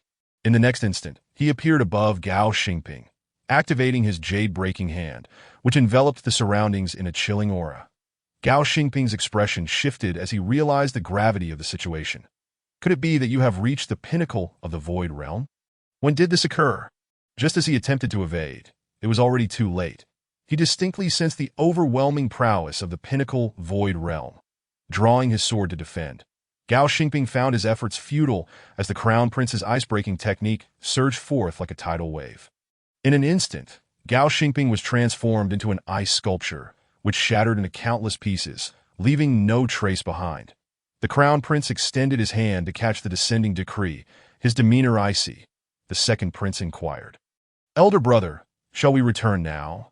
The Crown Prince nodded, and together they made their way back to the Qin dynasty. The Emperor looked upon the Crown Prince with a smile, saying, "From this day forth, the Qin dynasty shall be entrusted to you. As for me, it is time to abdicate." The Crown Prince nodded, saying little, and upon ascending the throne, he swiftly employed decisive measures to eliminate the Eighth Prince's faction. Soon after, various factions arrived to pay their respects, not for any other reason than to establish favorable relations with Lu Feng and the esteemed elder. The guards at the entrance announced, "The formidable figures from the Taishu Holy Land and the Ziji Holy Land have arrived." This announcement sent a ripple of shock through the imperial family of the Qin dynasty. The disciples of the Ice Cloud sect, by Yi and Lu Feng, were equally astonished. Both holy lands hailed from the central domain. A journey of thousands of miles to reach this place. The two hurried to greet them, only to find an elderly man in robes, his aura restrained, making it difficult to discern his true power. He clasped his hands and stated, "I am Guya, representing the Taishu Holy Land, here to congratulate the new emperor of the Qin dynasty." The second individual, holding a whisk and wearing a warm smile, added, "I have long heard of your extraordinary demeanor, and seeing you today, it is indeed as expected. It is often said that one should not strike a smiling face, and the amiable attitudes of these two formidable figures were evident." Lu Feng, smiling, gestured for them to take their seats, saying, "Esteemed ones, your words are truly gracious." Once seated, Guya's expression turned serious as he stated, "Let us not beat around the bush. We have come here specifically regarding the elder." The Flame Master echoed, "Our two holy lands have recently deduced the arrival of the demon Buddha's emissary, who was present just days ago in the Qin dynasty." The Flame Master continued, "You are well aware of the terror that the demon Buddha embodies. He is comparable to transcendence itself. Even without achieving enlightenment, in the current realm of cultivation, only the elder possesses the ability to subdue him." Lu Feng, upon hearing this, fell into deep thought, momentarily speechless. That Jiyu added, "Moreover, the emergence of the demon Buddha is bound to be accompanied by bloodshed and chaos, possibly linked to something lurking beneath the Baizhong mountain range." The Flame Master sighed. "That very thing may also be the reason for Han Yu's transformation into a demon." Lu Feng's complexion darkened. The implications were overwhelmingly dire, as the demon Buddha sought to create a realm of annihilation.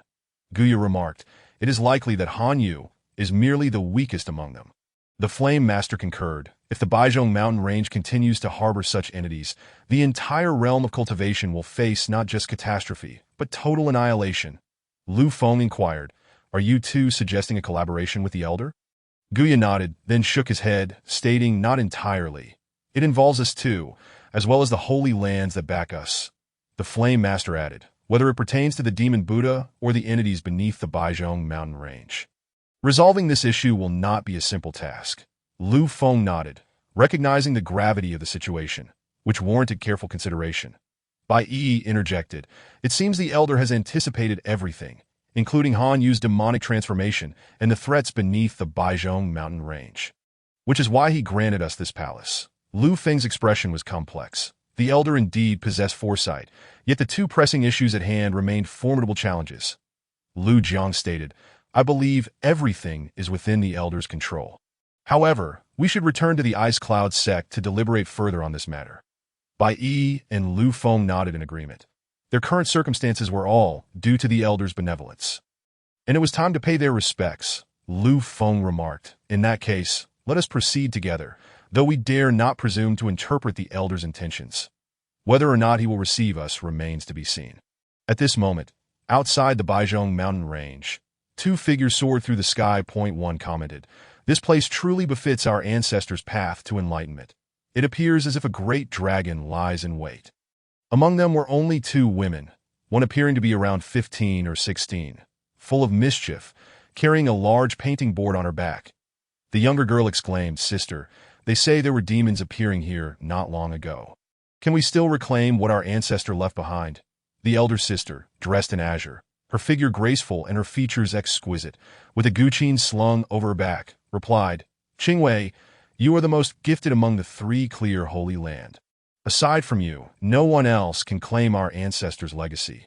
The younger girl pouted and said, "Sister, you say that." With a smile, the elder sister responded, "I have heard that the demons here were suppressed by an existence beyond transcendence, subdued by a mere painting, that I wonder what kind of artwork possesses such formidable power." Qingwei gasped in disbelief, exclaiming, "Sister Dongfeng, I wonder if I shall ever meet such a person."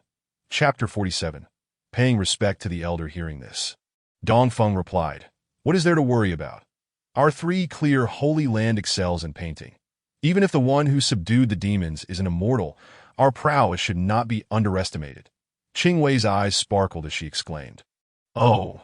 Dongfeng playfully tapped Qingwei's head and said, "You might as well focus on perfecting your painting skills to the profound level before worrying about such matters." Qingwei stuck out her tongue, mumbling to herself, "If only one day I could meet that immortal, I would surely seek their guidance. Those ancient works in the Holy Land are simply unbearable to look at." Dongfeng furrowed her brow, a nagging intuition warning her of impending trouble. "Wait, something feels off." Employing secret techniques, she peered ahead and warned, "A great terror awaits us. We cannot approach." Dongfeng's expression was grave as she cautioned, "We have only just reached the outskirts of the Baizhong mountain range, and even our ancestor faced near-death experiences in traversing this area." As she prepared to lead Qingwei away, she called out, "We must leave." Qingwei, however, beamed and tugged at Dongfeng, saying, "It is not danger. That is the resonance of the sacred brush's Tao, though it is truly fearsome." Qingwei's expression was fervent as she eagerly spoke, "Sister Dongfeng, let us go take a look. There is a master painting ahead." Dongfeng furrowed her brows slightly, momentarily taken aback at a master at work. And the aura of the brushstrokes was so formidable. Even their ancestor, if resurrected, might struggle to achieve such a feat. Qingwei, in a playful tone, urged, "Sister, let us hurry over and see." Dongfeng hesitated, but could not resist Qingwei's enthusiasm, eventually nodding in agreement. Very well, that Qingwei's talent was remarkable. Within the realm of cultivation, her perception of the art of painting was exceptionally rare, a treasure of a millennium. Thus, her words undoubtedly held weight. However, even if there were a peerless master, who could truly comprehend the nature of such an existence, one flick of a hand could easily obliterate two people. Dongfeng glanced at Qingwei, feeling somewhat resigned, and remarked, "There's no choice. After all, This journey into the mountains is fraught with peril. A glimpse won't hurt. As they approached, both were overwhelmed by the profoundness of the Tao. What appeared to be an ordinary peak was now enveloped in boundless Taoist resonance. Fortunately, this resonance was gentle. If even a fraction were to leak, they would be annihilated instantly, for their cultivation was simply too weak. Dongfeng inquired, "Qingwei, are you certain you wish to proceed?" Dongfeng's heart was uneasy, fearing they were dangerously close to that existence. Qingwei, brimming with excitement, replied, "Sister, we are merely approaching, yet my inner secret art is already activated on its own. It is a summons from the Tao. If I could just catch a glimpse, even if it leads to my demise, I would have no regrets." Hearing this, Dongfeng steeled herself and said, "Then let us take a look." Thus, the two ascended the mountain, reaching the summit, where a painting greeted them, leaving both women utterly astonished. Before them stood Lin Daoran. On this overcast day, at least it was pleasantly cool. Lin Daoran's brush captured the essence of the land. He had come out to paint without concern for the weather. Feng Qing leaned against a stone, recuperating. With each glance at the artwork, she felt her comprehension of the Tao deepening. The myriad paths of the Tao, each with its own rhythm. Qingwei and Dongfeng could hardly believe their eyes, utterly captivated by the painting. Qingwei whispered to herself, "What kind of being is this? Every gesture seems to draw the Tao itself." At this moment, her internal energy surged with unprecedented vigor. The Tao felt extraordinarily harmonious to her. A moment of enlightenment. Qingwei was filled with a myriad of revelations, almost entranced. Who is this person? Not even the works of our ancestors can compare. Dongfeng, though not versed in this art, also sensed the extraordinary nature of the scene. Lin Daoran exhaled a breath of stale air. Concluding his painting, he packed his belongings and turned around. He found the two women gazing at him. Although both were breathtakingly beautiful in Lin Daoran's eyes, they were as inconsequential as dust. He dared not breathe too loudly. They resembled celestial beings, and a single misstep could result in his untimely demise, with no one to avenge him. Lin Daoran forced himself to remain calm, wishing to depart.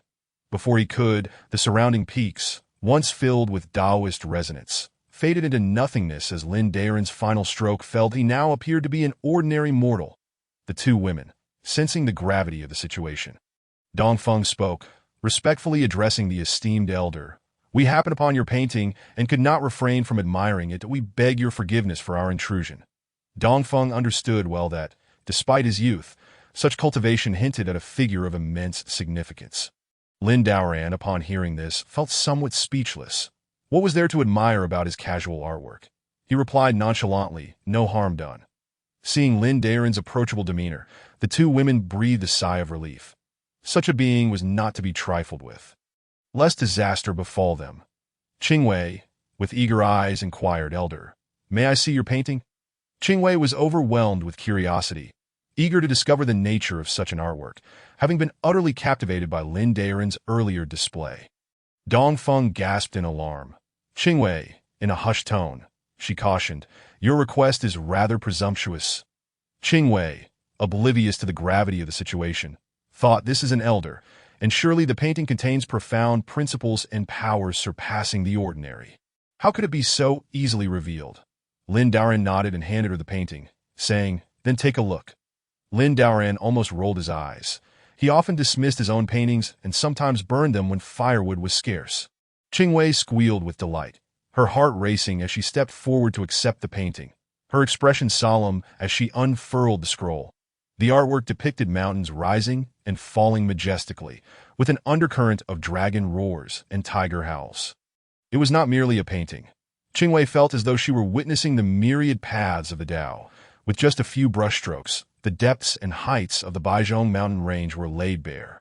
What seemed to be a simple painting transformed into an intricate tapestry of countless lines. Such artistry was unprecedented and unseen.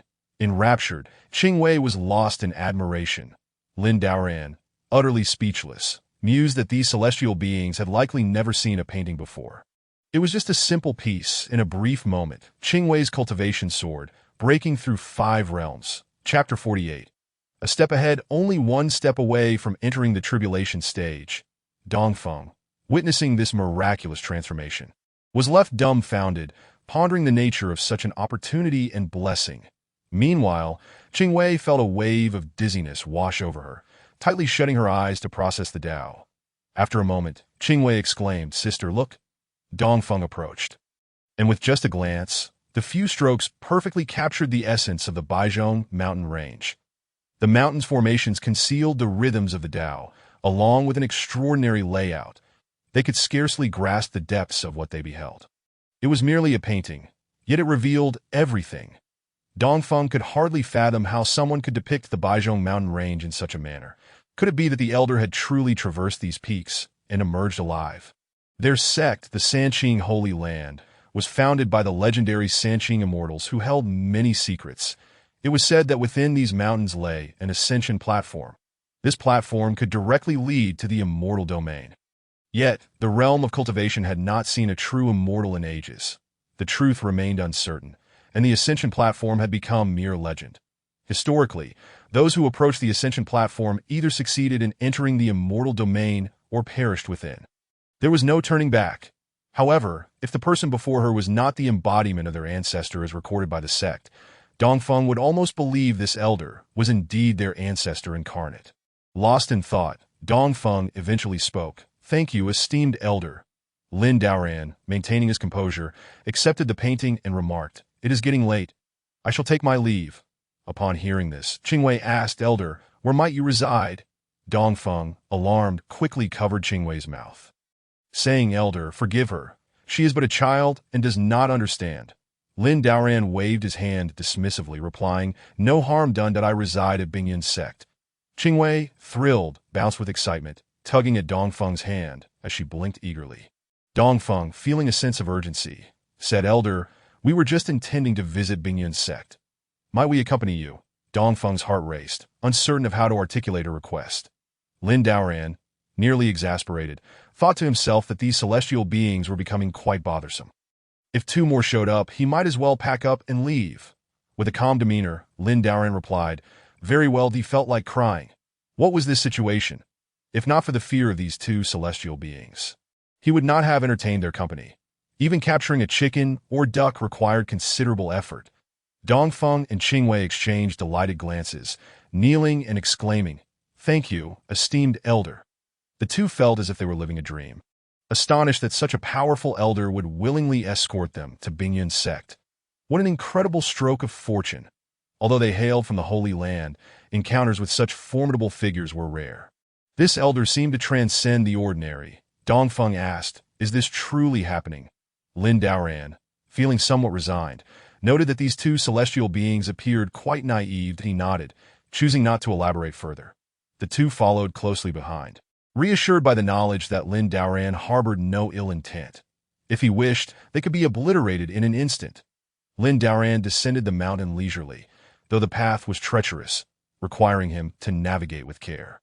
Feng Cheng nestled in his embrace. The two individuals were taken aback, for to comprehend such existence, plucking stars from the sky, traversing vast distances in an instant, and vanquishing demons with but a thought, was truly astonishing. Yet now, they found themselves descending the mountain in this manner. Qingwei spoke up, saying, "Senior, why do we not fly through the air?" Lin Daoran fell silent. Could he even control flight? If one could indeed fly at will, he could simply summon someone to play the Suona and whisk him away from this place. Lin Daoran sighed and replied, "In this world, myriad matters abound. It is within the mundane that one refines the heart. You are all too impetuous." Upon hearing this, Dongfeng was deeply moved, her body trembling as she exclaimed, as expected of a senior, "Qingwei, let us follow closely." Dongfeng could scarcely fathom the profundity of the senior's words. And during her contemplation, her cultivation advanced significantly. Her face alight with excitement, she said, "Thank you, senior." Lin Daoran maintained his usual demeanor and responded, "It is nothing that he truly found these immortals to be a handful. Day in and day out, it was either expressions of gratitude or kneeling before him. Thankfully, they did not shorten his lifespan, or else he might not live long at all at this moment. Both were using all their strength to descend the mountain, drenched in sweat. Qingwei gasped, her face flushed, and said, "I never imagined climbing a mountain could be so exhausting." Lin Daoran replied, Reading 10,000 books is no match for traveling 10,000 miles. He pretended to be profound. After all, this phrase was not originally his, but it served well to impress. Upon hearing this, Dongfeng was struck with astonishment, realizing the senior was imparting wisdom upon them, indicating that they should not focus solely on cultivation. Qingwei pondered this and turned to gaze at the mountain peak behind them. Had she not come to this peak, she would have undoubtedly lacked many insights during her cultivation.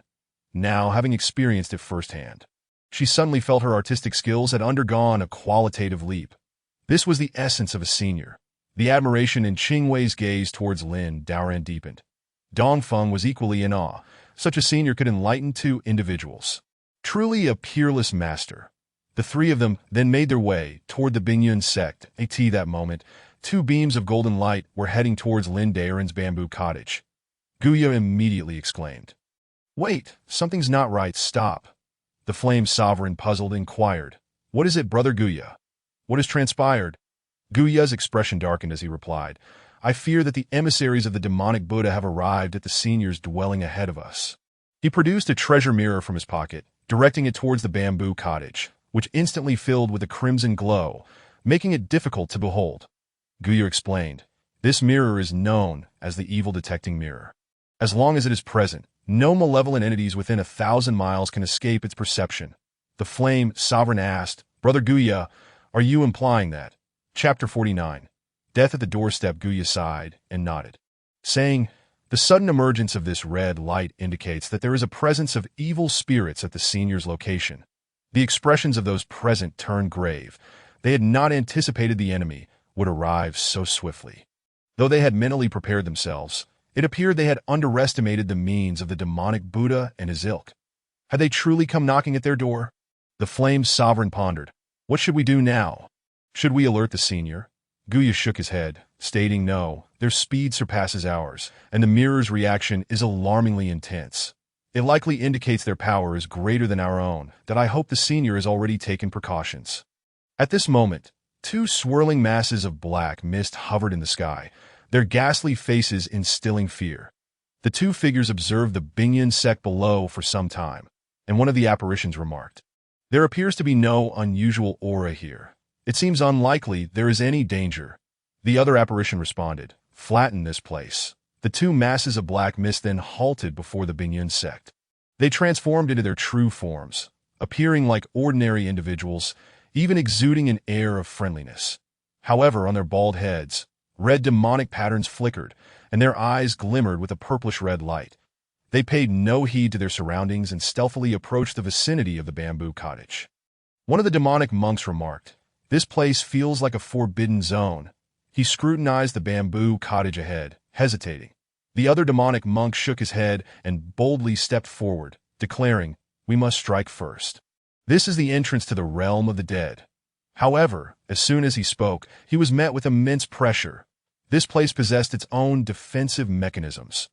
Both demonic monks were now drenched in sweat, and one of them exclaimed, "What kind of power is this that makes it difficult for us to approach?"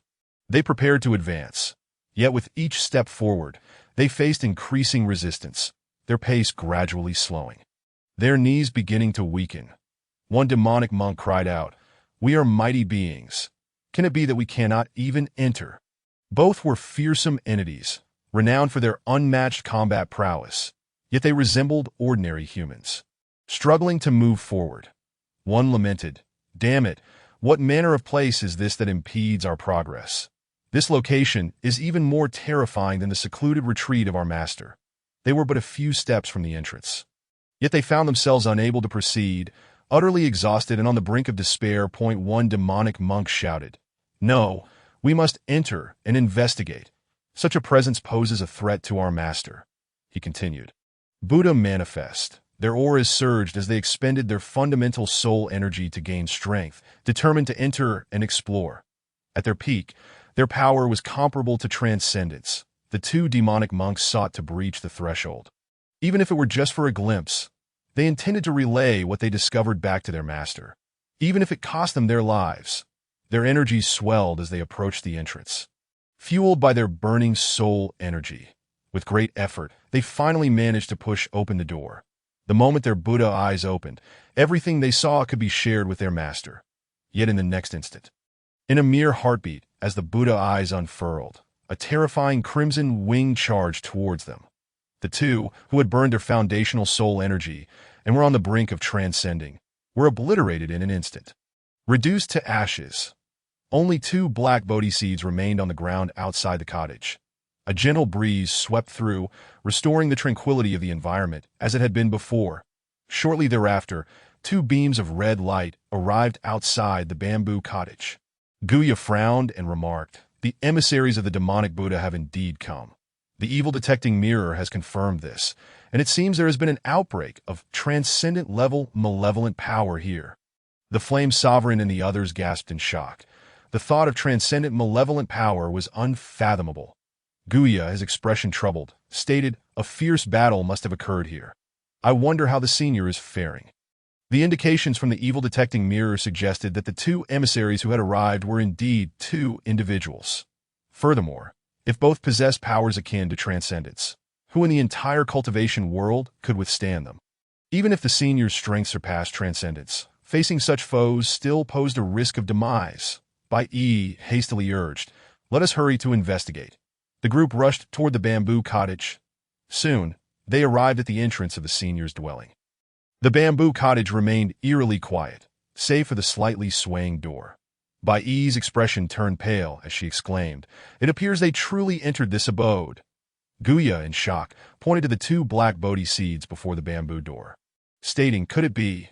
The Flame Sovereign, incredulous, responded, "Are these not the 2 malevolent Bodhi seeds? How did they end up here?" The Flame Sovereign struggled to believe, exclaiming, "2 malevolent Bodhi seeds. Could it be that these 2 demonic monks perished here?"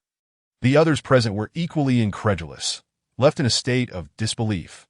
The sight of the 2 malevolent Bodhi seeds captivated their attention, making them feel as if they were trapped in a dream. These were manifestations of 2 powerful beings, their might unparalleled, their unleashed power comparable to transcendence, and yet they had perished at the threshold. This was simply too astonishing. They had anticipated a battle of transcendent caliber, fearing the senior might be injured or even face the danger of falling. Yet they had not expected such an outcome. Powerful beings slain at the door, not even able to step inside the bamboo cottage. Guya's voice trembled as he stated, "The senior's strength is truly formidable, surpassing mere transcendence. Even celestial beings would find it difficult to contend." Hearing this, the Flame Sovereign took a deep breath and remarked, "No wonder they fear the demonic Buddha. The senior must treat that demonic Buddha as child's play." Those present felt a pang of regret, realizing they had severely underestimated the senior's power. How to express it? They are all formidable beings within the sacred land, and for them, immortals are not distant entities beyond reach. Thus, while they hold respect for their predecessors, fear is not an emotion they entertain. Chapter 50. The Peach Tree. However, it now appears that this individual possesses the ability to slay immortals. At this moment, how could they dare to lack reverence? Lin Daoran noticed several individuals standing at the entrance and spoke. "What brings you here?" Upon hearing this, Bai Yi and her companions turned around, only to spot Lin Daoran approaching with 2 young maidens. Bai Yi and Lu Feng hurried forward, exclaiming, "We pay our respects to the esteemed one." Guya, the formidable one, and Lai Yin, the mighty one, trembled, realizing that this was the individual capable of effortlessly vanquishing transcendence, one whose mere painting could obliterate great beings. Although Guya and Lai Yin sensed that this person appeared to be an ordinary mortal, their own profound cultivation made them unable to fathom him. The depth of his being was unfathomable. Guya felt a chill run down his spine, as this predecessor seemed to have returned from some external realm. Not bearing a trace of battle, Guya speculated that perhaps this demonic monk had never encountered this predecessor, yet met his demise at the threshold of the predecessor's bamboo dwelling. Lai Yin was equally astonished as the 2 exchanged glances. Guya took a deep breath and declared, "I am Guya from the Tai Su sacred land, here to pay my respects." Even as a great being, he did not dare to be presumptuous at this moment. Lai Yin, with a respectful demeanor, quickly added, "I am Lai Yin from the ZG sacred land, here to pay my respects." Qing Wei and Dong Feng were utterly shocked by this exchange, rendered speechless. They could scarcely believe their eyes. Dongfeng's mind raced. After all, Guya and Lai Yin were legendary figures, and both were now in the presence of this predecessor, showing utmost reverence. Dongfeng's beautiful eyes sparkled. The Tai Su Sacred Land and Ziji Sacred Land were renowned, their reputations towering within the sacred domain, holding equal stature to their own Sanqing Sacred Land. The renown of these two great beings was universally acknowledged. What level of cultivation did this predecessor possess, and what manner of being could command such respect from the greats? Only an immortal. Dongfeng covered her mouth, her eyes ablaze with fervor. They had truly encountered an immortal. Lin Daoran, bewildered, pondered who these two might be, having never seen them before. They appeared to be immortals of considerable age, seemingly astute, and he could not afford to reveal any weaknesses. Lin Daoran maintained a calm demeanor and inquired, "Might I ask what brings you both to seek my presence?" Guya, with a respectful expression, responded, "Your esteemed painting from earlier has shaken the northern domain, known far and wide. We have come here, captivated by it, to pay our respects." Lin Daoran recalled having casually created a painting a few days prior. It had actually stirred such a reaction in the northern domain. These immortals truly lacked discernment. Lin Daoran nodded in understanding and said, "I comprehend," that he realized that they had come to acquire the painting. These immortals were somewhat pitiable, for he had little else to offer except for an abundance of these trivial artworks. Lin Daoran suggested, "In that case, let us proceed inside the bamboo dwelling for a discussion." The two great beings followed behind Lin Daoran, who remarked, "It seems the wind is particularly strong today." With that, Lin Daoran pushed open the door and entered. The two great beings fell into contemplation. What did the predecessor imply with those words? As they followed Lin Daoran into the bamboo house, they felt an inexplicable tremor within their souls, coupled with a tremendous pressure that rendered them nearly breathless. Guya was filled with trepidation. The aura here was overwhelmingly powerful. Thankfully, they were trailing behind the predecessor. Had they barged in uninvited, they might have perished on the spot. Lai Yin glanced at Guya, and their eyes met, both understanding the unspoken message. This aura surpassed even the protective formations of the sacred land. A thought began to take root in their minds. The two demonic monks had likely been obliterated by this very aura. The two great beings simultaneously turned their gazes toward Lin Daoran and scrutinized the quaint bamboo dwelling. The Jiyuya's body trembled as he caught sight of a small tree, exclaiming, "My goodness, that is a peach tree." Upon closer inspection, he noticed dozens of crystal-clear peaches adorning the tree, appearing succulent and juicy. Just standing at the periphery, one could sense the celestial essence emanating from them. Lai Yin gasped in disbelief. Were not peaches supposed to take tens of thousands of years to bear fruit? The two great beings discovered that there were indeed over a dozen peach trees here. At that moment, they felt a surge of dangerous energy, causing their hearts to race and their faces to drain of color, collapsing to the ground. This was a blatant warning. Both great beings instantly understood that they had transgressed some forbidden boundary and should not gaze upon the treasures within. A bittersweet sensation enveloped them. As great beings, merely looking at the peach trees had nearly shattered their very foundations. This peach tree might very well belong to the transcendent realm. Furthermore, it may have already attained sentience. Just the spirit of this tree far surpassed their own capabilities at this moment. How could they not revere their predecessor? Lin Daoran observed them collapse to the ground and sighed. These were immortals. Yet they fell so easily. How frail they seemed. Just as he was about to extend a hand to assist them, the two great beings sprang up, with Guyu asserting, "Esteemed one, we are quite robust. No need for concern." Lin Daoran nodded, surprised by the frailty of these modern immortals. Feeling a bit parched from the journey, Lin Daoran retrieved some tea leaves from his system and brewed himself a cup. Guya and Lai Yin considered themselves connoisseurs, having savored many fine teas in their time. However, they were astonished to recognize that the tea was none other than the Celestial Star Enlightenment tea. Moreover, how had it appeared so effortlessly at the predecessor's gesture? Was he crafting a small world of his own? Their eyes filled with awe. Even as great beings, they could not wield such capabilities with such ease. Lin Daoran drained his cup in one go. The Jiyuya was taken aback. Had it not been said that the Celestial Star Enlightenment tea required savoring, that only a sip could lead one to comprehend the grand principles? Yet the predecessor seemed to treat it with utter disregard. Guya felt a twinge of anxiety and asked, "Esteemed one, might we have a taste?" Lin Daoran was speechless. They wanted to drink tea, admire calligraphy, and view paintings. He truly could not fathom how these immortals had lived so long. Guya hurriedly presented his own rare treasures, stacking them before Lin Daoran. Surely, the items gifted by an immortal were not of mundane quality. And he had plenty of tea to spare, especially since this elder appeared quite pitiful. Lin Daoran nodded and replied, "That is acceptable," and no matter how he considered it, he felt this transaction was worthwhile. After all, simply being in the presence of these immortals made him apprehensive about revealing his true nature. Chapter 51. Celestial Materials and Earthly Treasures. The Jiyu poured himself a cup of tea, savoring it, and felt the resonance of the Tao echoing within. He recalled Bai Yi's words, realizing that this predecessor was indeed approachable. Perhaps this was what it meant to be a true powerhouse. Lai Yin and the others also presented their celestial materials and earthly treasures in exchange for a cup of tea. Lin Daoran did not even raise an eyebrow as he accepted them. After Guya and Lai Yin finished their tea, clarity washed over them, and they entered a state of profound enlightenment. As the tea flowed in, the essence of the Tao enveloped them. This tea was far more than a simple beverage. It was the very embodiment of the heavenly principles. As it filled their bellies, their spiritual energies surged, the fragments of rules shimmering within their meridians and flesh, awakening and radiating brilliance. The rules within them were continuously strengthened, their great cultivation levels becoming increasingly robust. This left them in disbelief. They had lingered in stagnation for centuries, yet now a single cup of tea had brought them closer to perfection. They gasped in astonishment, feeling as though this experience was surreal, yet undeniably real.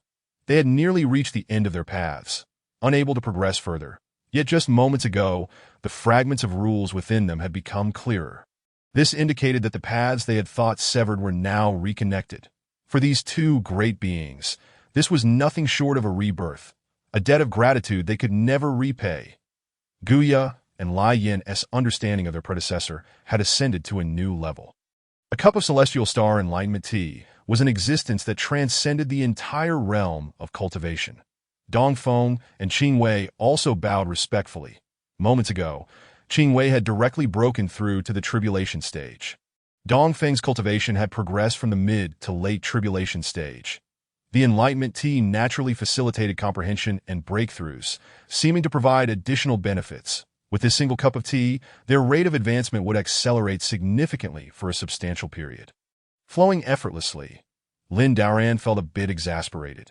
These immortals were either kneeling or bowing, leaving him at a loss. He spoke gently. No need for such formalities. At that moment, Qingwei spoke up, "Esteemed one, may I inquire about the painting once more?"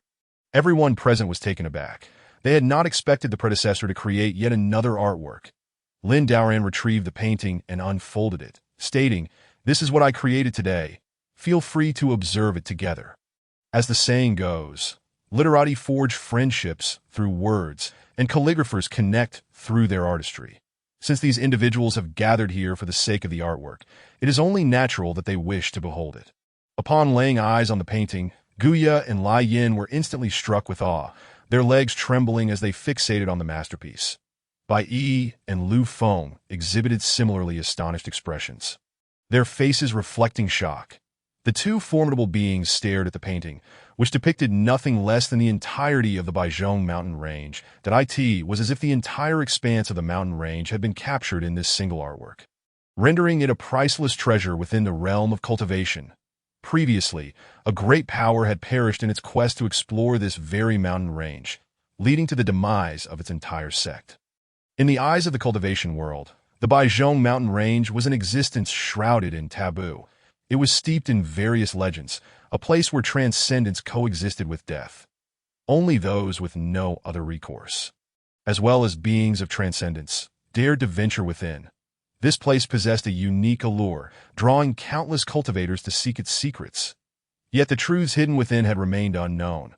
The outpouring of mighty forces was merely an attempt to ascertain the geography of the Baizhong mountain range. And even such endeavors had resulted in the annihilation of entire sects. This had caused many cultivators to retreat in fear. Now, before them lay a painting that unveiled the Baizhong mountain range. And it was right before their eyes. Guya, a powerful figure, grasped the implication, realizing that this elder had anticipated their arrival. Lai Yin spoke up, exclaiming, "Truly magnificent." A glance exchanged between Guya and Lai Yin revealed their thoughts to be in perfect alignment. No one could emerge unscathed from the Baizhong mountain range, and the elder's cultivation was nothing short of terrifying. Moreover, he had managed to exit entirely unscathed.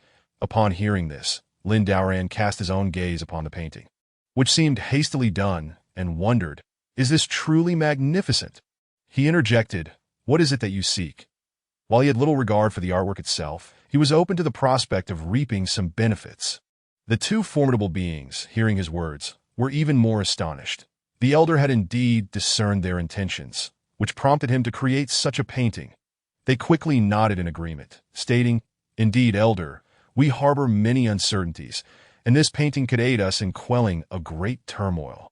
Lin Daoran pondered for a moment, questioning if this rudimentary painting could indeed quell a great upheaval. Perhaps it was merely an exhibition of artistic prowess, one that they could not hope to rival. Just as Lin Daoran mulled over the matter, Lai Yin produced a collection of treasures. Lin Daoran cleared his throat. Under such circumstances, it was not out of the question to strike a deal. He remarked, "Then you may take it."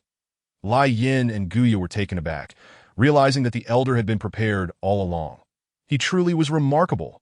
Guya, with a serious expression, expressed, "Thank you, elder," as Lin Daoran regarded the pile of treasures resembling a small hill. He felt it unreasonable not to exchange something in return, that Jiyu accepted the painting and stored it away. Lin Daoran added, "No need for thanks. It is merely a transaction." The two powerful beings were momentarily stunned, coming to the realization that the elder wished to avoid entanglement in causality. They understood that such formidable individuals place great importance on cause and effect, especially when it pertained to the Baizhong mountain range, where the complexities of causality were entangled. Hence, the elder was reluctant to involve himself. Lai Yin also produced treasures to present to the elder. Lin Daoran accepted them, stating, "A fair trade. Should you require anything in the future, feel free to visit." Lin Daoran subtly indicated that if they desired to procure paintings in the future, it would not be out of the question. The two powerful beings were further astonished, realizing that the elder had foreseen future events. This game was already under the elder's control. They contemplated the holy grounds behind them, coming to the unsettling conclusion that they were merely pawns in the elder's grand design. Overwhelmed by this revelation, they dared not voice their thoughts. The Jiyu spoke, "Thank you, elder. We are deeply grateful, and we shall take our leave now and return on another day to pay our respects." The map they had obtained bore immense significance for their holy ground. Upon hearing this, Lin Daoran replied, "In that case, I shall not detain you." The two powerful beings, their demeanor respectful, exited the dwelling. Only after departing the bamboo house did they truly exhale in relief. Chapter 52. Two disciples. The Baizhong mountain range would undoubtedly become a cauldron of turmoil, fraught with both peril and opportunity. Their intention was to observe the elder. Should he choose not to venture forth, they would naturally refrain as well. Lin Daoran found himself at a loss for words. What great significance could a mere painting hold? At most, it would be an opportunity to compete in artistic skill, and should he emerge victorious, he could boast about it. Lin Daoran stated, "If you wish to go, then go.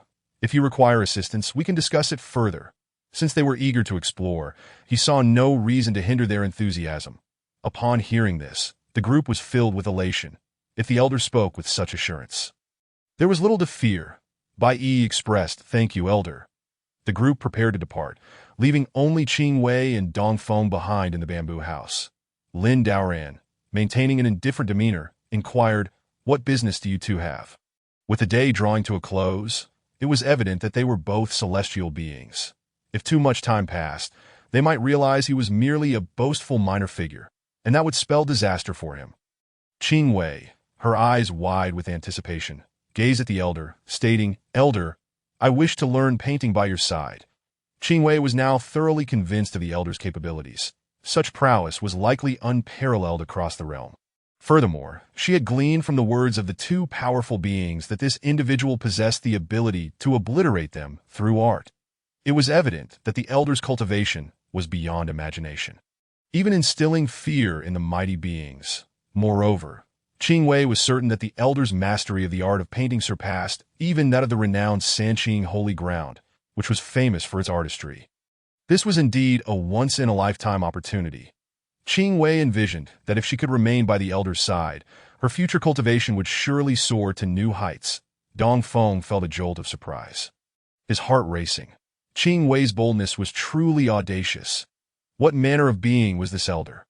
Yet, he too felt a flicker of hope. The elder did not seem inclined to rebuff her, and perhaps he truly wished to guide the younger generation. Lin Daoran, upon hearing her request, was momentarily speechless. To accept her as a disciple was not something he had contemplated. He could easily foresee that having these two celestial beings around would lead to complications. Lin Daoran was already a timid figure, and the thought of being discovered in vulnerable moments was daunting. Just as he was about to voice his refusal, the long silent system suddenly emitted a notification sound. System task issued: impart teachings and accept disciples. Lin Daoran felt despair wash over him. This relentless system had chosen the worst possible moment to assign him a task, and keeping these two celestial beings around felt like being handed a ticking time bomb. Qing Wei remarked, "Elder, you seem unwell." Lin Daoran longed to express that his mood could not possibly be good, given the system's insistence on this task. He replied, "It is nothing, since that is the case. I shall accept you both as my disciples." Qing Wei was taken aback, momentarily unable to believe her ears. Previously, she had merely wanted to test the waters, never expecting her wish to come true. Lin Daoran, seeing her silence, felt a surge of relief, thinking perhaps she would reconsider, and he hummed a little tune in delight. Tears streamed down Qing Wei's face as she exclaimed, "Elder, I can hardly believe this is real." If possible, Lin Daoran would have liked to flee, but facing two celestial beings, he found escape impossible. If he ran, they would pursue him relentlessly, leaving him no choice but to comply. Qing Wei leaped with joy, exclaiming, "This is wonderful. I never expected the elder to truly accept me as a disciple." Her exuberance stood in stark contrast to Lin Daoran's demeanor. Dong Feng, too, was in disbelief, astonished that the elder had genuinely acquiesced to Qing Wei's request. How could this elder be so accommodating? Qing Wei's celestial fortune was indeed profound. Dong Feng felt genuine happiness for Ziling. The Sanqing Holy Ground housed the legacies of 3 Taoists, yet those 3 figures could not be compared to this elder. Regardless, they were remnants of the teachings left by the Sanqing Taoist, and in a sense, most could only aspire to reach the level of a formidable being, merely observing rather than learning directly from a celestial master. Moreover, despite Qing Wei's exceptional talent, she had often been overlooked within her sect, making her potential departure from it a wise decision. As Dong Feng contemplated, he sensed something amiss. The elder had not specified that he would only accept Qing Wei. Realization struck him, and his heart raced. "Elder, I just heard you mention that you would accept both of us as disciples." Lin Daoran felt exasperated. The hearing of these celestial beings truly left much to be desired. He had been quite clear, and now they wanted him to repeat it. If he had the choice, he would prefer not to take on 2 disciples. He would much rather leave this place as soon as possible. Dong Feng hesitated momentarily, yet ultimately spoke. "Senior, I practice the art of the zither." The individual before her, a master of the art of painting, had transcended the realm of ordinary practitioners, even in her studies. It ought to pertain to painting. Could it be that she was also to learn the painting technique? Lin Daoran noticed the zither behind the woman and immediately comprehended her concerns regarding their differing specialties. He felt somewhat speechless. Had it not been for this infernal system, he would not have found himself in such a predicament that he was utterly oblivious to the level of his own zither skills. Clearing his throat, Lin Daoran retrieved his zither from the system and said, "In that case, play a piece for me to listen to at that moment." Lin Daoran truly wished to weep. He had never felt so at a loss in his life. While his skills in the arts of zither, chess, calligraphy, and painting were indeed proficient, whether he could manage to pass this off was a genuine concern. However, at this juncture, he could only brace himself and give it a try. Dong Feng's heart raced as her eyes widened. Was that not the legendary 9-transformation celestial zither, with strings crafted from dragon tendons? Not to mention, the wood was of the rarest kind, a material found only once in millennia. Lin Daoran offered the zither to Dong Feng, saying, Use this one. Dong Feng could hardly believe her ears. That am I allowed to use it? Lin Daoran felt a wave of exasperation, if he had already stated it. Why did she still need to ask? Were it not for the fact that this celestial zither appeared as though it had been salvaged from a heap of refuse, he would have been reluctant to part with his own instrument. With an indifferent expression, Lin Daoran replied, I never speak falsely, that if he were to take on these two as disciples, it seemed they were not particularly bright, which would surely be a source of worry for him. Chapter 53, A Casual Performance Within the Ancient Hall. Dong Feng finally accepted the 9-transformation celestial zither, placing her fingers upon the strings. Taking a deep breath, she plucked the strings. The sound was akin to a gentle breeze blowing through, reminiscent of babbling brooks, exuding an exquisite ambience. Lin Daoran furrowed his brow slightly. The woman's performance was rather clumsy, filled with numerous errors, producing an uncomfortable listening experience. However, it seemed she had some innate talent. Upon finishing her piece, Dong Feng exhaled and looked at the senior, saying, Senior, I have completed my performance. Qing Wei, enraptured, exclaimed, Sister Dong Feng, your playing is truly magnificent. I felt an extraordinary sense of ethereality. Lin Daoran shook his head, saying, There is some foundation present, but you are overly rigid, focusing solely on technique while neglecting the essence. You emphasize form over spirit. This is a grave error. Though he could manage to play himself, he was at a loss when it came to offering critiques. His comments were merely vacuous ramblings, stemming purely from the fact that her technique differed from his own. Lin Daoran declared, Allow me to demonstrate. He took the zither from her. Dong Feng was taken aback. The insights provided earlier were indeed accurate. Despite having practiced the art of the zither for several decades, she had been unable to make any significant progress. Unable to identify the reason, she had never imagined the issue lay within her technique.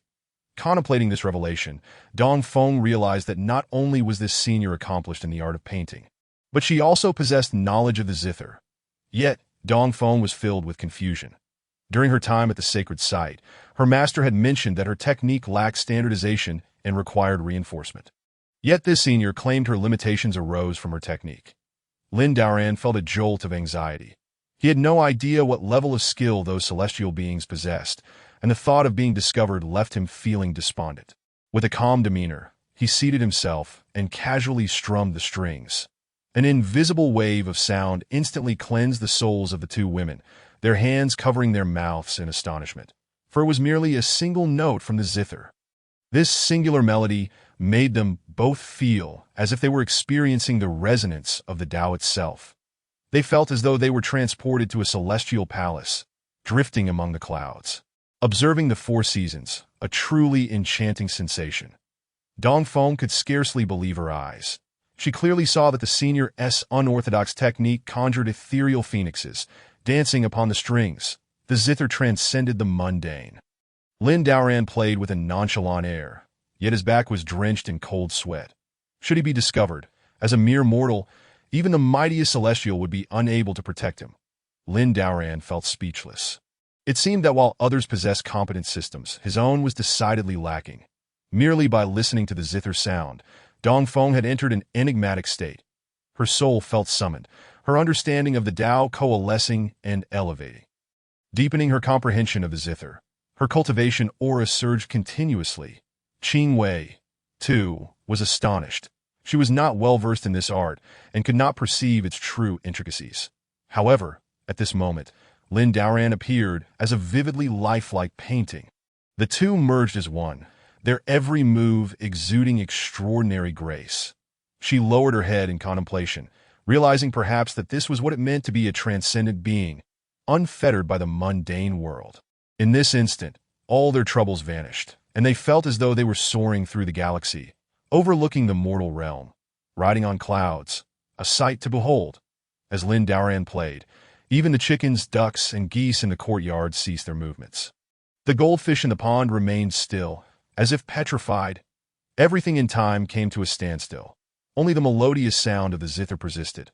Lin Daoran concluded his piece. Turning to Dong Feng, he observed her with her eyes tightly shut. Lin Daoran's heart raced. Could it be that she had uncovered his ruse, that he was merely a wolf in sheep's clothing and was plotting her revenge? Lin Daoran feigned composure, preparing to make a hasty retreat. After all, Survival was paramount, and it would be best to leave without a trace. After a long moment of contemplation, Dong Feng's expression grew complex. Lin Daren's calves trembled. This woman was indeed a celestial being, and he could already envision his grim fate. Dong Feng, overwhelmed by the senior's performance, felt her understanding of the art of the zither had ascended to a new realm. She now believed that if she could truly remain by this senior's side, transcendence was within reach. The senior's performance had granted her profound enlightenment, and fragments of Tao principles, typically reserved for great powers, began to manifest within her. This was nothing short of a monumental opportunity. Her admiration for the senior grew from the depths of her heart. She could hardly fathom the level of mastery required to achieve such proficiency in both the art of painting and the zither. Within their sacred domain, no one could rival this senior. Previously, she had heard remnants of the zither melodies from three great Taoists, yet they could not compare to this. She had gained understanding, yet now she felt as though she had received a sudden illumination. Lin Daoran, bracing himself, inquired, "What do you think?" Under the system's relentless pressure, he had endured countless trials regarding the art of the zither, and he believed he could not afford to make a mistake in front of these celestial beings. Dong Feng knelt before him, promptly proclaiming, "Disciple Dong Feng pays respects to the master." Qing Wei, equally elated, joined her in submission, saying, "Disciple Qing Wei pays respects to the master." Lin Daoran felt a wave of relief wash over him.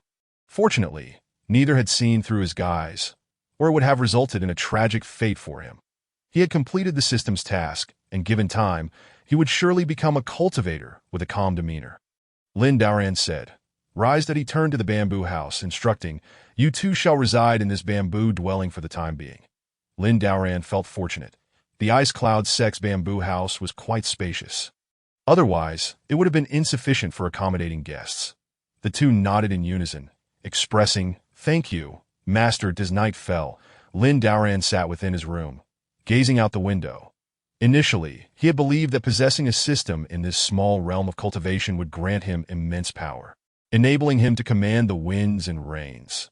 Yet now, he found himself merely observing others wield such power while he remained in ignorance of when he might become a cultivator himself. Lin Daoran exhaled a heavy sigh.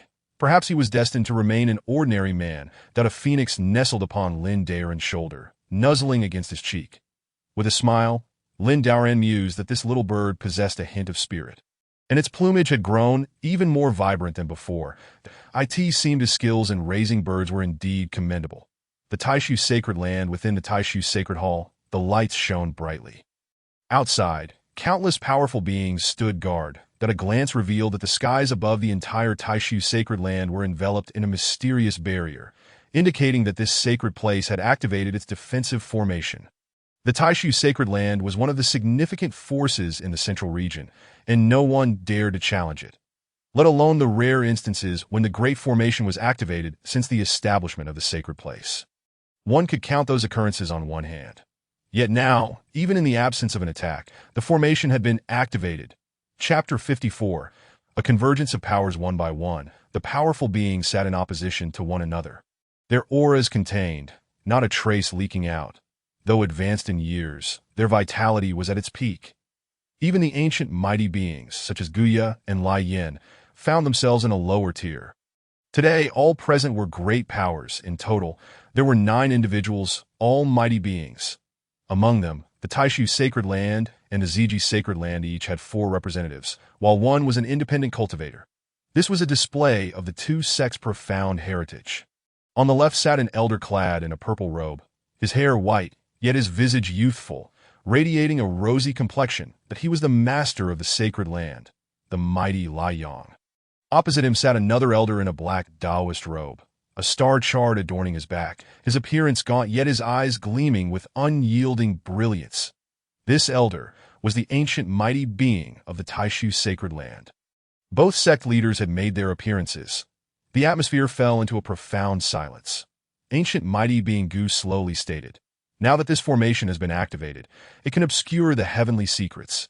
Even if demons or Buddhas were to arrive, they would remain oblivious. You may unveil the painting." The expressions of those present turned grave, their eyes brimming with curiosity.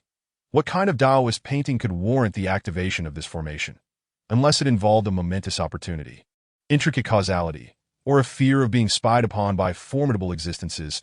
They would never resort to employing this formation. Guya and Lai Yin exchanged glances before rising to their feet. They emerged from the elder's bamboo house, daring not to linger for even a moment, fearful of attracting the attention of malevolent beings such as demons or deities.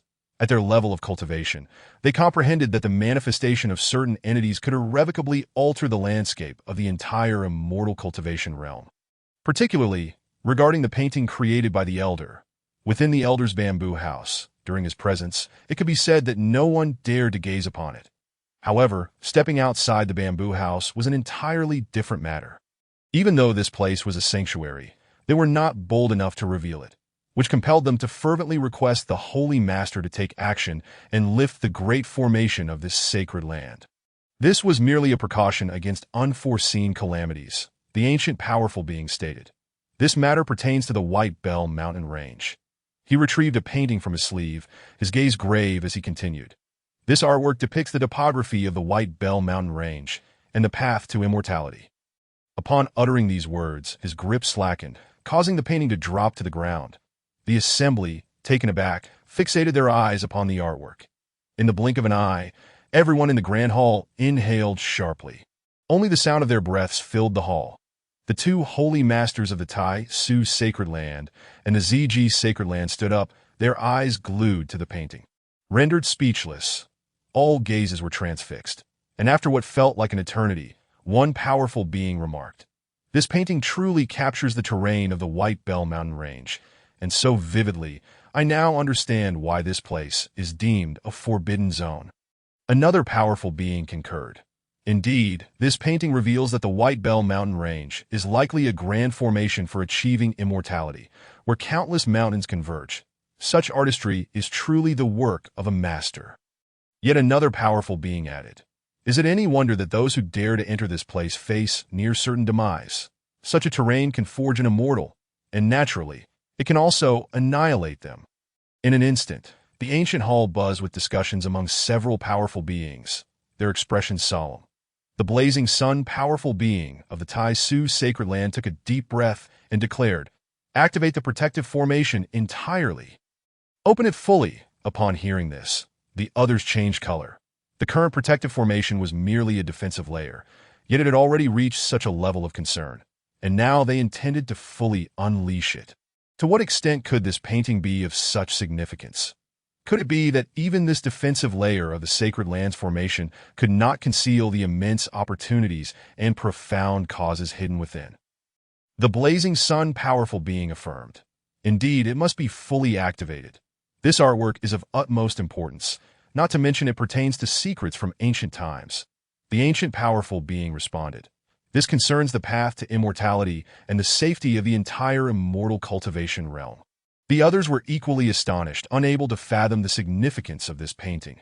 Following the words of the ancient powerful being, the entire formation was promptly activated, filling the space with an overwhelming energy.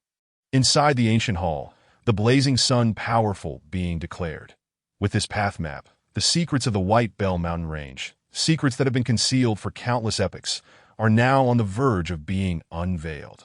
The blazing sun powerful being's gaze ignited with fervor, his expression solemn as he inquired, "Ancient Ya, from whom did you obtain this map?"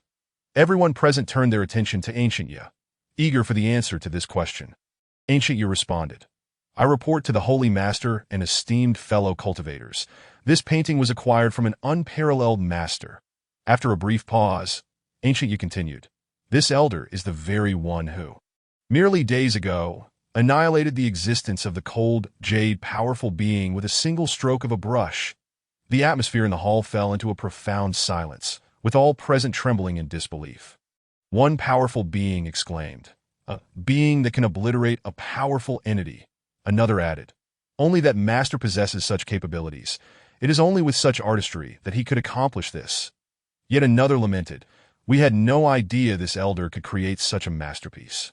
It seems we have greatly underestimated him." Discussions erupted among the group. The ancient powerful being declared, "It appears that the White Bell Mountain Range harbors a tremendous secret. Nods of agreement followed. As the ancient powerful being continued, those powerful beings who venture into this realm face certain death, let alone the path to immortality. It is a dead end, with no escape, yet this elder could portray its entirety. Before he could finish, another powerful being interjected. Does this imply that this elder emerged from the White Bell mountain range? The ancient powerful being did not respond directly, but rather queried. Is this elder perhaps an immortal? Upon hearing this, the expressions of all present grew complex, grappling with the notion that such an existence, in the entirety of the immortal cultivation realm, might only appear once in millennia. Only those who transcend could glimpse some pathways. Yet, it was far from being considered an immortal. Moreover, once one achieves immortality, they invariably depart from the realm of cultivation, taken to unknown lands, leaving behind only fleeting legacies, thus rendering the current realm of cultivation as the pinnacle for powerful beings. If indeed an immortal were to manifest, reverence would be the order of the day, given the monumental implications for the entire realm. Ancient Ya and the Blazing Sun powerful being exchanged self-deprecating remarks. Recalling their fortunate encounter with the elder's prowess, Ancient Ya remarked, "Initially, we too believed this elder to be an immortal, yet in truth, he has long transcended such a status." Ancient Ya continued, "The emissaries of the demon and Buddha, those two demon monks, exhibited powers that approached transcendence. Their strength was nearly indistinguishable from that of an immortal. Yet, even in burning their primal soul energy, they could not breach the threshold of the elder's courtyard." Chapter 55. A terrifying reflection. The Blazing Sun powerful being sighed, stating, "And that was merely the threshold of the elder's courtyard, capable of obliterating the transcendent." Hiss! How utterly terrifying! One powerful being remarked, "It is simply unimaginable what lineage this elder hails from." Another wondered, to surpass even immortals, when has such an existence appeared in the current realm of cultivation? Yet another speculated, could it be one of the legendary Earth immortals? Confusion swept through the assembly, as they found it impossible to conjecture the elder's origins. The Blazing Sun powerful being asserted, "This elder may well be a formidable entity from the celestial realm." One powerful being questioned, "The celestial realm? Whether it truly exists or not remains uncertain. How could such a powerful being descend?" The Blazing Sun powerful being did not respond to the sudden interjection, stating, "This elder possesses dozens of peach trees." At this revelation, everyone gasped in astonishment, their bodies trembling. If it were but a single peach tree, it would indeed be astonishing, yet their reaction would not be so extreme. However, the elder possessed dozens of peach trees. Celestial seeds. It was said that only within the celestial realm could one hope to witness such wonders, and even that was merely a legend. Yet now, in the mortal realm, there existed dozens of them. One powerful being stammered, "It seems this must be a celestial realm expert from the lower realm." The Blazing Sun powerful being, with a serious expression, affirmed, "Only thus can we explain the elder's extraordinary feats." The Blazing Sun powerful being nodded, stating, "In this light, it seems the immortal must have ulterior motives, and the object of his interest is the White Bell mountain range." Another powerful being asked, "Then, what purpose does this painting serve for us?" In an instant, speculation arose among the assembly. Ancient Ya suggested, "Holy masters, esteemed fellow cultivators, it seems the elder's intention is to present us with a map, facilitating our entry." The wandering cultivator, Wang Xiu, proposed, "It should be that an anomaly is imminent in the White Bell mountain range, hence the elder's warning." Ancient Ya inquired, "Astrologer, is this statement true?" Wang Xiu nodded. "I have recently observed the celestial patterns, and a hidden star is currently pointing towards the White Bell mountain range." As the two spoke, the expressions of the crowd shifted dramatically. It appeared this was the only plausible explanation. Just then, outside the Tai Su sacred land, a powerful being rushed in, halting to announce, "Reporting to the Holy Master, the White Bell mountain range is experiencing severe fissures in the earth, and the peaks are collapsing. There must be a treasured artifact emerging." This individual was a half-step powerful being from the Tai Su sacred land, who had been closely monitoring the White Bell mountain range, and upon receiving the news, rushed to report with utmost urgency.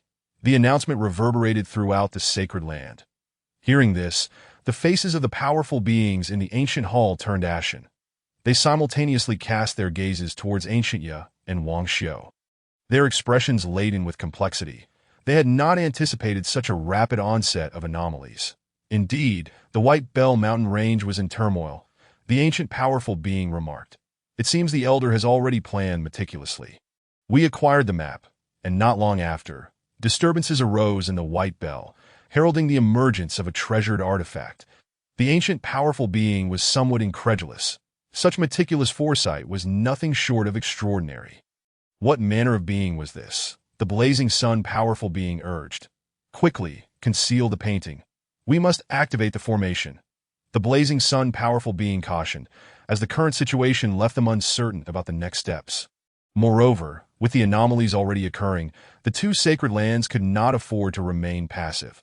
Ancient Ye swiftly tucked the painting away and asked, "Holy Master, what should we do now?"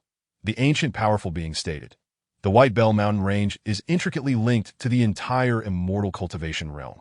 And as we find ourselves in the central region, we ought to set an example."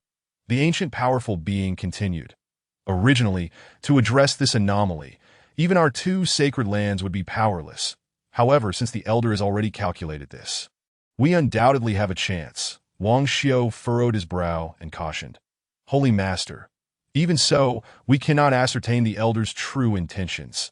The mighty Liang let out a self-deprecating smile and remarked, "We are merely formidable beings.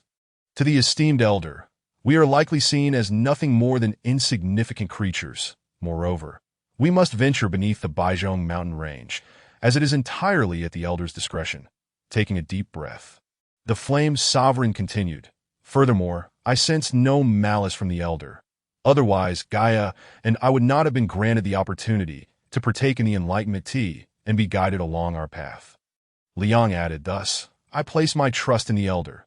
The others present nodded in agreement, sharing similar sentiments. Gaia and the Flame Sovereign both nodded, their expressions filled with admiration, stating that elder is truly extraordinary and cannot possibly be a nefarious individual. Surely he is not a villain. Despite having only met the elder once, they were already captivated by his essence. The Jiyu Chao, another powerful being, declared, "In that case, let us prepare to take action." He continued, "We shall now organize our forces."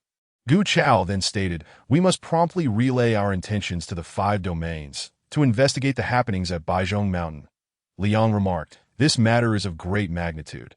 Even within the central domain, we cannot afford to be complacent."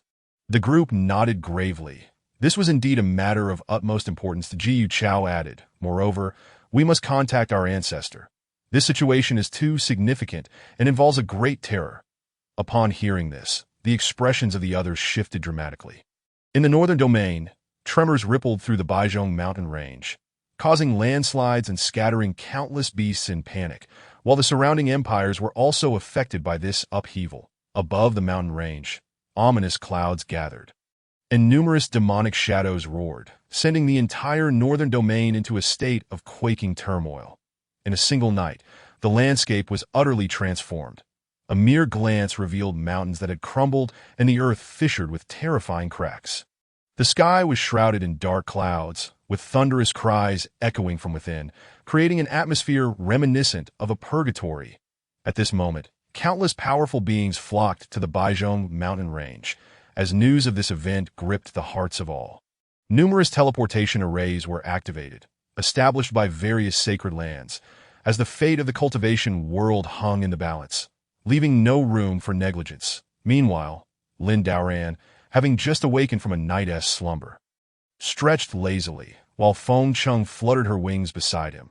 Recalling the boxes given to him earlier, he casually opened one, only to find it contained 2 stones, shrouded in mist, likely spirit stones. Now he understood that these were the universal currency of the cultivation world, not mere gold or silver, which is why they had gifted him these stones. Lin Daoran was somewhat taken aback by this treasure. He instinctively knew that these stones were valuable, though he was uncertain of their worth. Chapter 56. A rare encounter. At that moment, Feng Chung glanced over, astonished. "Aren't these spirit stones? This quantity is rather extravagant. They must be very generous. As the proud princess of the Phoenix clan, I have never possessed even a single one." In the cultivation world, Only ancient, prestigious sacred lands could claim such treasures. Noticing Feng Cheng's intense gaze on the stones, Lin Daoran asked, "Do you fancy them?" He patted her head, planning to save these stones for when he could begin his cultivation. Stepping outside, he encountered Qing Wei and Dong Feng. Dong Feng said, "Master, we wish to fetch water for bathing." Lin Daoran found this perplexing. Was there not a well from which they could draw water? Could it be that their weaker physiques necessitated his assistance? After all, both were celestial beings, yet they appeared lacking in strength that in legend. Celestial beings were known for their immense power. Dong Feng felt anxious. Realizing that the well was actually a sacred spring, as they approached the well, they hesitated, fearing they might overstep their bounds. For a moment, they were unsure where to obtain water. Hearing their conversation, Lin Daoran offered, "Allow me." He led them to the spring, casually lowering a bucket and filling it to the brim. "Let us start boiling the water. I've already chopped the firewood," he added, gesturing towards the pile of wood nearby. The two women stood in stunned silence, utterly shocked to them. The sacred spring was merely for washing faces, while the firewood pile, presumably, was made of heavenly wood. Qing Wei, momentarily taken aback, quickly responded, "As you command, master."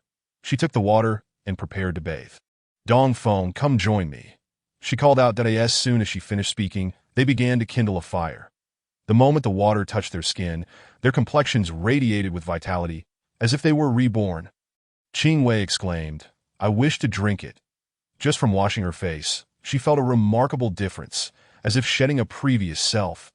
If they were to drink even a sip, their realms would surely escalate. Dong Feng, with a bitter smile, warned, "No, don't drink it. It would be embarrassing." Taking a deep breath, she reflected, "Indeed, we have lived in abject poverty before. We must adapt to this new reality." It was a difficult adjustment for her. They were now in a sacred land, a place everyone aspired to reach. Yet, in stark contrast, this sacred land felt like a minor realm compared to the vastness of their new surroundings. Lin Daoran instructed, "Once you two finish washing your faces, please water the vegetable patch with that water, so as not to waste it, and then come for a meal."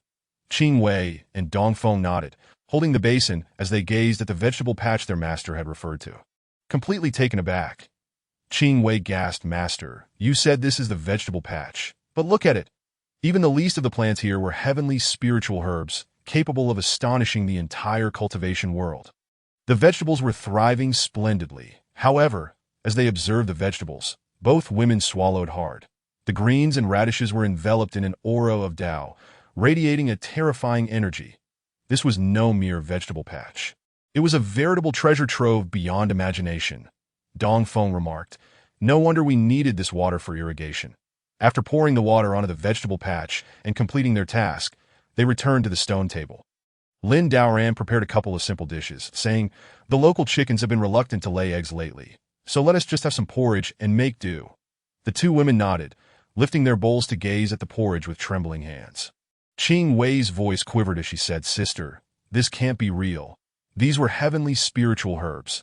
Even a single leaf would be cherished in the Sanqing sacred land, let alone a whole plant, if used. It could be refined into a heavenly elixir." Dong Feng, holding her bowl, could hardly believe it. What was a commonplace item here was something unattainable in sacred lands. Lin Daoran, bemused, noted that the porridge was cooling. Despite his culinary skills being rather lacking, he took a sip and found it not unpalatable at all. With a composed expression, he urged, "Why are we not eating? It will get cold." But he served Feng Qing a bowl of porridge and began to eat himself. Feng Qing nodded. The so-called sacred lands were nothing like this kind of life. She quickly finished her bowl and wandered off. Qing Wei and Dong Feng exchanged glances. Their pet could consume heavenly spiritual herbs, while they had been living in such meager conditions. After some internal struggle, they reluctantly began to accept the reality of their transformation from poverty to abundance. Taking a spoonful of porridge, they found it melted in their mouths, with rich spiritual energy exploding within. Their auras surged as they experienced breakthroughs. Qing Wei and Dong Feng were astounded. How could a mere bowl of porridge yield such effects, allowing them to ascend to a higher realm? Overjoyed, they realized they had experienced a breakthrough from just a single bowl. Qing Wei blinked and offered her bowl, saying, "Master, I want more." Dong Feng, discarding all pretense, felt this opportunity was divinely bestowed. Feng Chung, somewhat speechless, could only watch in disbelief. These two sisters seemed like naive bumpkins, their audacity almost too bold. As the proud princess of the Phoenix clan, she had seen countless treasures. Lin Daoran sighed, realizing the life of a celestial being was indeed fraught with challenges. Even eating porridge required a hearty appetite. It appeared that these two sisters were not particularly gluttonous. In the days to come, their food supply would likely dwindle. Feng Qing nudged Lin Daoran with her head, letting out a sound that was a call for him. Lin Daoran watched as the pot of porridge was devoured, both women still looking unsatisfied. He pondered how to send these two celestial beings on their way, but soon realized it was an unrealistic thought. If they discovered he was merely immortal, he might well be the one cast out. Lin Daoran decided to brew a pot of tea, taking his leisure on a stool, scattering some grain for the local chickens, which approached to eat. Qing Wei, her curiosity piqued, asked with wide eyes, "Sister, what kind of chickens are these? They seem quite unusual." The local chickens emanated an air of danger and were clearly not of ordinary breed. Exuding a palpable sense of pressure, Dong Feng replied, "I am uncertain, but whatever master raises cannot be ordinary. They must be divine beasts, as they are fed nothing but heavenly spiritual herbs." Dong Feng's expression was one of complexity. Even though she was aware of her master's profound abilities, witnessing this scene still filled her with deep-seated envy. The comparison between individuals could truly be infuriating. In Chapter 57, the country chicken lays eggs. They had once been the favored daughters of the sacred land, the objects of admiration among many, naturally instilling in them a sense of superiority, bolstered by the resources favored by their sect. Compared to ordinary factions, they were indeed elevated, almost untouchable by common folk. Yet now, the country chickens raised by their master, as well as the pet's food, surpassed even the offerings of the great powers within their sacred land. If this were to be known, even those who had transcended would likely be enraged. Dong Feng reflected on how she and Qing Wei had the fortune to become disciples of this esteemed elder, which stirred her heart with excitement. Lin Daoran noticed the two of them in a daze and said, "You both should practice diligently. Do not become complacent.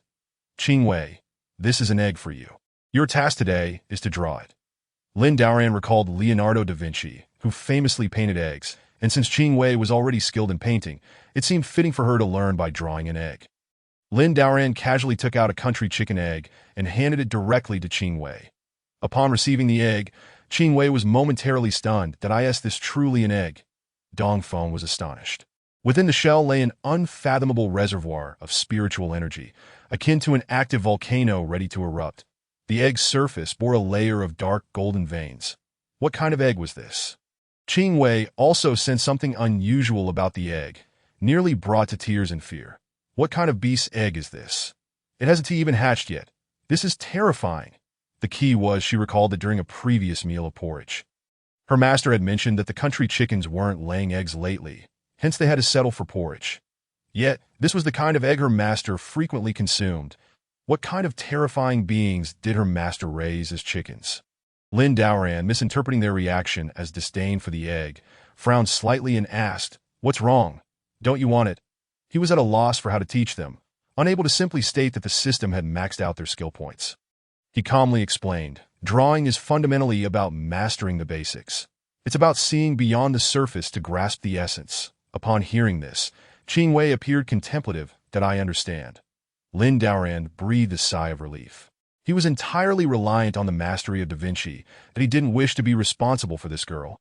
Yet she was an immortal, and now they were under the same roof, leaving him with no choice. Qing Wei sat on a stone bench, arranged her tools, and placed the country chicken egg before her, commencing her painting. Lin Daoran, with nothing pressing to attend to, turned to Dong Feng and said, "Dong Feng, pour me a cup of tea, and then you may play your music." Feeling somewhat content, Lin Daoran reveled in his role as a grand puppet master, able to command an immortal, apart from the inevitable danger of being discovered. Life was rather pleasant. Dong Feng, with a respectful demeanor, approached to serve tea, the fragrant aroma calming her thoughts. After placing the tea before Lin Daoran, she stepped aside to begin her performance.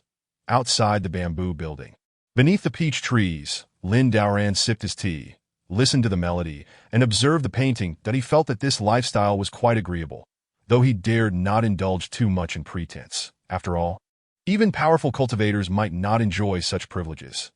After a considerable time, Dongfeng completed her piece, and Qing Wei's paper was filled with drawings of eggs. Lin Daoran casually remarked a few words, and the two fell into contemplation, suddenly enlightened. Knock, knock, knock. A series of knocks resounded at the door.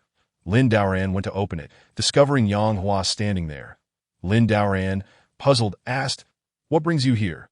Yang Hua's expression was grave. "Senior, there has been unusual activity in the Baizhong mountain range. All the flying and terrestrial creatures perished overnight." Lin Daoran, hearing this, felt speechless. What could mere mortals do in the face of such occurrences? It truly was a daunting challenge. The Baizhong mountain range could very well have experienced an earthquake. What was all the fuss about? Qing Wei and Nan Feng's faces turned pale upon hearing this. The Baizhong mountain range is in turmoil? Lin Daoran noticed Yang Hua holding a large bird's leg and inquired, "What is this?" Yang Hua set the leg down, stating, "I brought this for the senior." "A bit of meat." Lin Daoran nodded and replied, "Thank you, but do take care that he hung the leg on the wall, intending to leave it for the little birds to feast upon." Qing Wei and Dongfeng exchanged glances. Stunned, was this not the legendary leg of the Qi Yin beast? Feng Cheng, upon seeing the leg, was equally astonished. She recognized it as belonging to the Qi Yin beast, a creature with a Qilin bloodline, arguably a divine beast. The significance of such flesh was beyond imagination for her. Observing the little bird fixated on the meat, Lin Daoran remarked, "This is for you to eat." Feng Cheng was overjoyed, thrilled at the prospect of receiving such divine beast blood. Its effects were unimaginable. She circled around Lin Daoran, nuzzling him with her head. Lin Daoran felt a mix of helplessness. He could not prevent the turmoil in the Baizhong mountain range, nor did he have any means to address it. Even if he wished to intervene, his abilities were limited. Qing Wei suggested, "Master, should we not investigate? This concerns the common folk. We must restore order." Lin Daoran, feeling somewhat exasperated, had not yet decided whether to go or not. Yet this young girl was already imposing moral obligations on him. He was merely immortal. What could he do? Encountering flying and terrestrial creatures was futile. Did they truly expect him to make a difference? Lin Daoran's expression remained calm as he replied, "Very well, at that moment. On the outskirts of the Baizhong mountain range, numerous powerful factions were converging, their formidable auras occasionally manifesting in the sky. An elderly man with a flute on his back gazed intently ahead, absorbed in thought. Dao Ming, if the Baizhong mountain range truly opens, perhaps the sacred relic left by our ancestors will also emerge." Another elder adorned with paintbrushes interjected, "Do not forget, the sacred relics of our forebear can only be claimed by the young, to ensure the continuity of our legacy." Chong Li remarked, "Our disciples are among the finest talents in this sacred land. Who could possibly compare?" Dao Ming, hearing this, smirked derisively. Did Dio not overlook that Wang Chongqing's two disciples have already arrived? Though Wang Chongqing himself may be absent, those two are no ordinary individuals. They are exceptional. Chong Li, unfazed, laughed. Two minor cultivators in the transformation stage without a great power's protection. What kind of storm could they possibly stir? Dao Ming scoffed, waving his hand. Wang Shang, Zhu Li, go find Qing Wei and Dongfeng. They should meet with their master. That a man and woman, upon hearing this, responded with respectful expressions. "As you command, Master." At the bamboo building. As Lin Daoran led Qing Wei and Dongfeng outside, he was nearly struck dumb by the sight before him. Qing Wei and Dongfeng were equally astounded. The scene was akin to a hellish nightmare. In Chapter 58, The Great Terror, just one glance revealed the mountains crumbling, the earth fracturing. Clearly, they had endured an exceedingly terrifying calamity. The air was thick with the stench of blood. Countless beings had suffered in this great disaster. Dongfeng's heart raced in alarm. What had transpired? Was this the punishment of the immortals? The sheer magnitude of this event was simply unimaginable. At this moment, the two could not help but feel grateful for the protection of their elder. Otherwise, their fate would surely have mirrored those flying and terrestrial creatures. They dared not even contemplate witnessing such horrors firsthand. Qing Wei's eyes brimmed with fear. Had they not been here, they would undoubtedly have perished. In this instant, they fully grasped why they had encountered their elder that day, who then brought them here. He must have foreseen this disaster and intervened to save their lives. Qing Wei asked, "Sister, Why was there such a massive disturbance? We didn't sense a thing last night. Dong Feng shook her head, speechless. She too was perplexed, casting a complex look towards their elder. Qing Wei quickly understood her sister's implication, wherever their elder was. Even natural disasters dared not approach. They realized that within a radius of 1,000 miles, this was the only place seemingly untouched by the chaos, undoubtedly due to their elder's influence. The more they pondered, the more awestruck they became, their gazes towards their elder filled with even deeper reverence. He was truly unparalleled, requiring no effort to keep all turmoil at bay.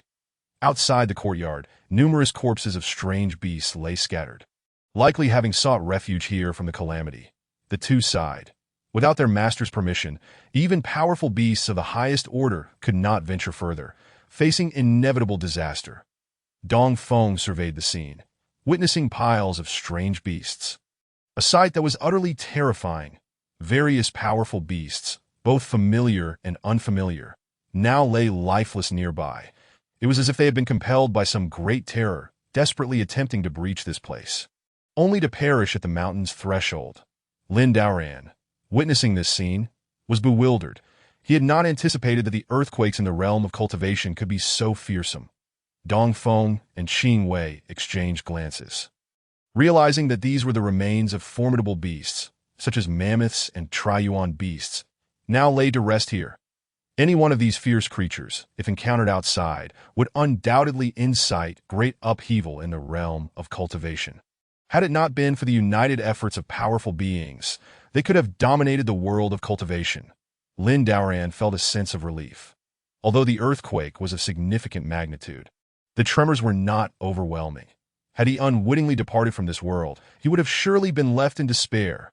Lin Daoran pondered, hoping that no aftershocks would disturb this place again.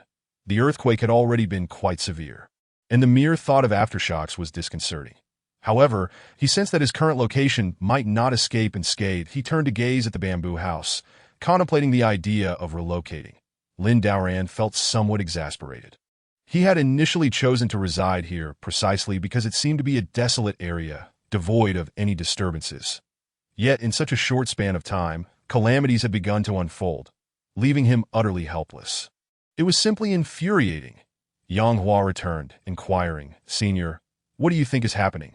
Is there any way to resolve this?" Initially, Yang Hua had not thought much of the recent disturbances, but upon witnessing the countless formidable beast corpses strewn across the mountains, genuine fear gripped him from within. Lin Daoran felt a surge of frustration. As a mere mortal, how could he possibly understand the situation? As for resolving it, he was at a complete loss. With an indifferent expression, he replied, "There is no need for concern. This place is safe." Lin Daoran adhered to the principle of finding peace in one's circumstances, initially believing that the system's intervention was the reason he could remain here. After all, if the system permitted him to dwell in this place, it surely would not allow him to meet a tragic end here. Otherwise, it would amount to an untimely demise, leaving him utterly exasperated. Lin Daoran chose to place his faith in this troublesome system, as it had caused him distress before. Hearing his words, Yang Hua felt a sense of relief. Their ice cloud sect had apparently not been affected, likely due to their proximity to the senior. Dong Feng and Qing Wei, upon hearing this, were even more impressed. Their master truly was extraordinary, maintaining such composure in the face of adversity. At that moment, several figures soared through the sky, namely Wang Shang and Zhu Li, who observed the flickering lanterns below. It seems that Qing Wei and Dong Feng are nearby. Behind them trailed a few elderly men, their energies concealed, making them difficult to perceive. One man abruptly declared, "Dong Feng and Qing Wei, come forth and face your demise." They swiftly descended, landing directly on the ground. Hearing this, Dong Feng's expression changed dramatically, and he furrowed his brow. "It's them, Wang Shang." Lin Daoran felt a jolt of alarm. It was disastrous. These two individuals had enemies, and now that their adversaries had come knocking, he could very well be their first target. Lin Daoran felt like crying without tears. He had never been so bewildered. What was happening? He desperately wished to dissociate himself from them, but at that moment, the group of immortals had already taken notice of him. Dong Feng addressed his master, "Respected teacher, we are originally from the Sanqing Holy Land. where our instructors in music and painting have recently passed away, instructing us to seek opportunities in this area. However, there are individuals in our sect who are targeting us. Internally, Lin Daoran felt speechless. Given the current predicament, they couldn't possibly expect him to intervene. Could they? If he were to lift a finger, those immortals would surely perish. But he remained a mere mortal. A mere breath from them could easily obliterate him. Dong Feng continued, their arrival undoubtedly heralds ill intentions. Lin Daoran sighed in resignation. It was clear that their intentions were malevolent. The question was, what should he do now? Surrendering was not a viable option, and stepping forward was entirely out of the question. Lin Daoran frowned and asked, what is the Sanqing Holy Land? Dong Feng was taken aback, surprised that his master was unaware of the Sanqing Holy Land. However, upon reflection, it made sense. After all, their senior had long since retreated from the world, so it was not surprising that he was unaware of its existence. Despite its renowned status in the central domain, in the eyes of their senior, it was likely no more significant than an ant. Dong Feng, anxious, explained, our Holy Land's predecessors are exceptional in the arts of music, painting, and calligraphy, which is why it was established. Those within the Holy Land are all practitioners of these three disciplines. Dong Feng swallowed hard. In their master's eyes, even their ancestors would likely be deemed insignificant. Lin Daoran nodded in acknowledgement. Contemporary literati were indeed different. Their Holy Land seemed so grandiose, akin to an association for music or calligraphy in his past life, essentially sharing the same concept. However, such organizations typically avoided conflict and were more amenable to discussion. Wang Shang's gaze fell upon Lin Daoran, causing him to tremble uncontrollably. Lin Daoran racked his brain, utterly baffled as to why this immortal had fixated on him despite having done nothing. His heart sank. It was clear he was in grave danger, and he instinctively knew that this elder would undoubtedly target him first. Wang Shang opened his mouth to speak, but upon noticing the multitude of beast corpses littering the ground, he was momentarily stunned. Why are there so many five-element turtles and that golden Kuenpeng? Wang Shang pondered, confused. Wasn't it said that this mountain range had long since collapsed? Why does this seem so abnormal? Zhu Li shared his confusion, and the two exchanged bewildered glances. Behind them, an elder appeared shocked, staring intently at Yang Hua. Yang Hua was leading his disciples in transporting the flesh and blood of these beasts back to their sect, wielding a cleaver to chop through the larger specimens. Each disciple held a cleaver, hacking with great vigor. The shell of a Longxing turtle shattered under a single blow. The elder gasped in disbelief, feeling a terrifying aura emanating from the cleaver even from a distance. Moreover, this was a Longxing turtle, a creature said to live as long as the immortals, yet its shell had been shattered by that cleaver. What kind of existence was this? The elder exclaimed, we must leave at once. There is great danger here. He hastily ascended into the air, not daring to linger. Lin Daoran, utterly perplexed, felt a wave of frustration. He was equally confused as to what was happening. Yet these individuals were leaving in haste. Dong Feng and Qing Wei shared similar sentiments, their expressions reflecting their astonishment as they stood there, dumbfounded. Just a moment ago, those menacing figures had seemed so formidable, and now they had vanished in the blink of an eye. Dong Feng and Qing Wei exchanged knowing smiles. They believed that the elder, Wang Tiejuan, had likely retreated out of fear of their master. Their teacher was indeed powerful. After all, even the formidable Guya and Lai Yin showed utmost respect, addressing their master as senior. Lin Daoran breathed a sigh of relief. This was a matter of life and death, and he had narrowly avoided a grave situation. Initially, he had thought their adversaries were merely conciliatory figures, but it turned out they were indeed aggressive. With a calm demeanor, Lin Daoran stated, let's return for now. It is too perilous to venture out. Feng Cheng gazed longingly at the beast meat. If only the members of his clan could partake, the status of the Phoenix clan would soar. Unfortunately, Feng Cheng chirped twice, and upon noticing his demeanor, Lin Daoran remarked, what is the harm? We can take some back to cut for you upon hearing this. Feng Cheng's heart soared with joy. He would finally be able to feast on the flesh of those beasts. Wang Shang and the others hastily departed, and Wang Shang, puzzled, queried, Master, why are we fleeing? We know full well the strength of Wang Tiejuan. We had already located those two. and with a mere gesture, they would surely be obliterated. There is no threat to us. Wang Tai's expression darkened as he retorted, "Silence. What do you know? To act there is tantamount to tempting fate." Wang Shang, reprimanded, grumbled, "Master, what kind of place is that?" Wang Tai's expression soured further. "Can you not see that it is a forbidden zone?" Now that he reflected on it, he felt a lingering dread. It was difficult to fathom how that cleaver could have shattered the shell of the Longsheng turtle. The terrifying glint of the blade still haunted his thoughts. Wang Shang and Zhu Li were equally stunned. A forbidden zone? How could a mere bamboo house be so fearsome? Soon, the group returned to their original location. In the air, the two supremes, Chong Li and Dao Ming, continued to survey the Baizhong mountain range. Upon seeing the group return, Dao Ming could not help but smile. It seems that this hidden danger has been resolved. The artifacts of our ancestor can only be obtained by our successors. Chong Li nodded. That is fortunate. It spares us some trouble, but we should still handle it discreetly. Those old fellows in the sect can be quite troublesome. Just as they approached, Wang Tiezhuan urgently declared, "I must report, something terrible has occurred." Seeing Wang Tai's demeanor, both their expressions shifted to concern. Chong Li asked, "What happened? Did something go awry while attempting to eliminate them?" Wang Tai nodded, his face ashen. "Those two have entered a forbidden zone." With a sigh, Wang Tai elaborated, "That place is exceedingly dangerous. I dared not approach."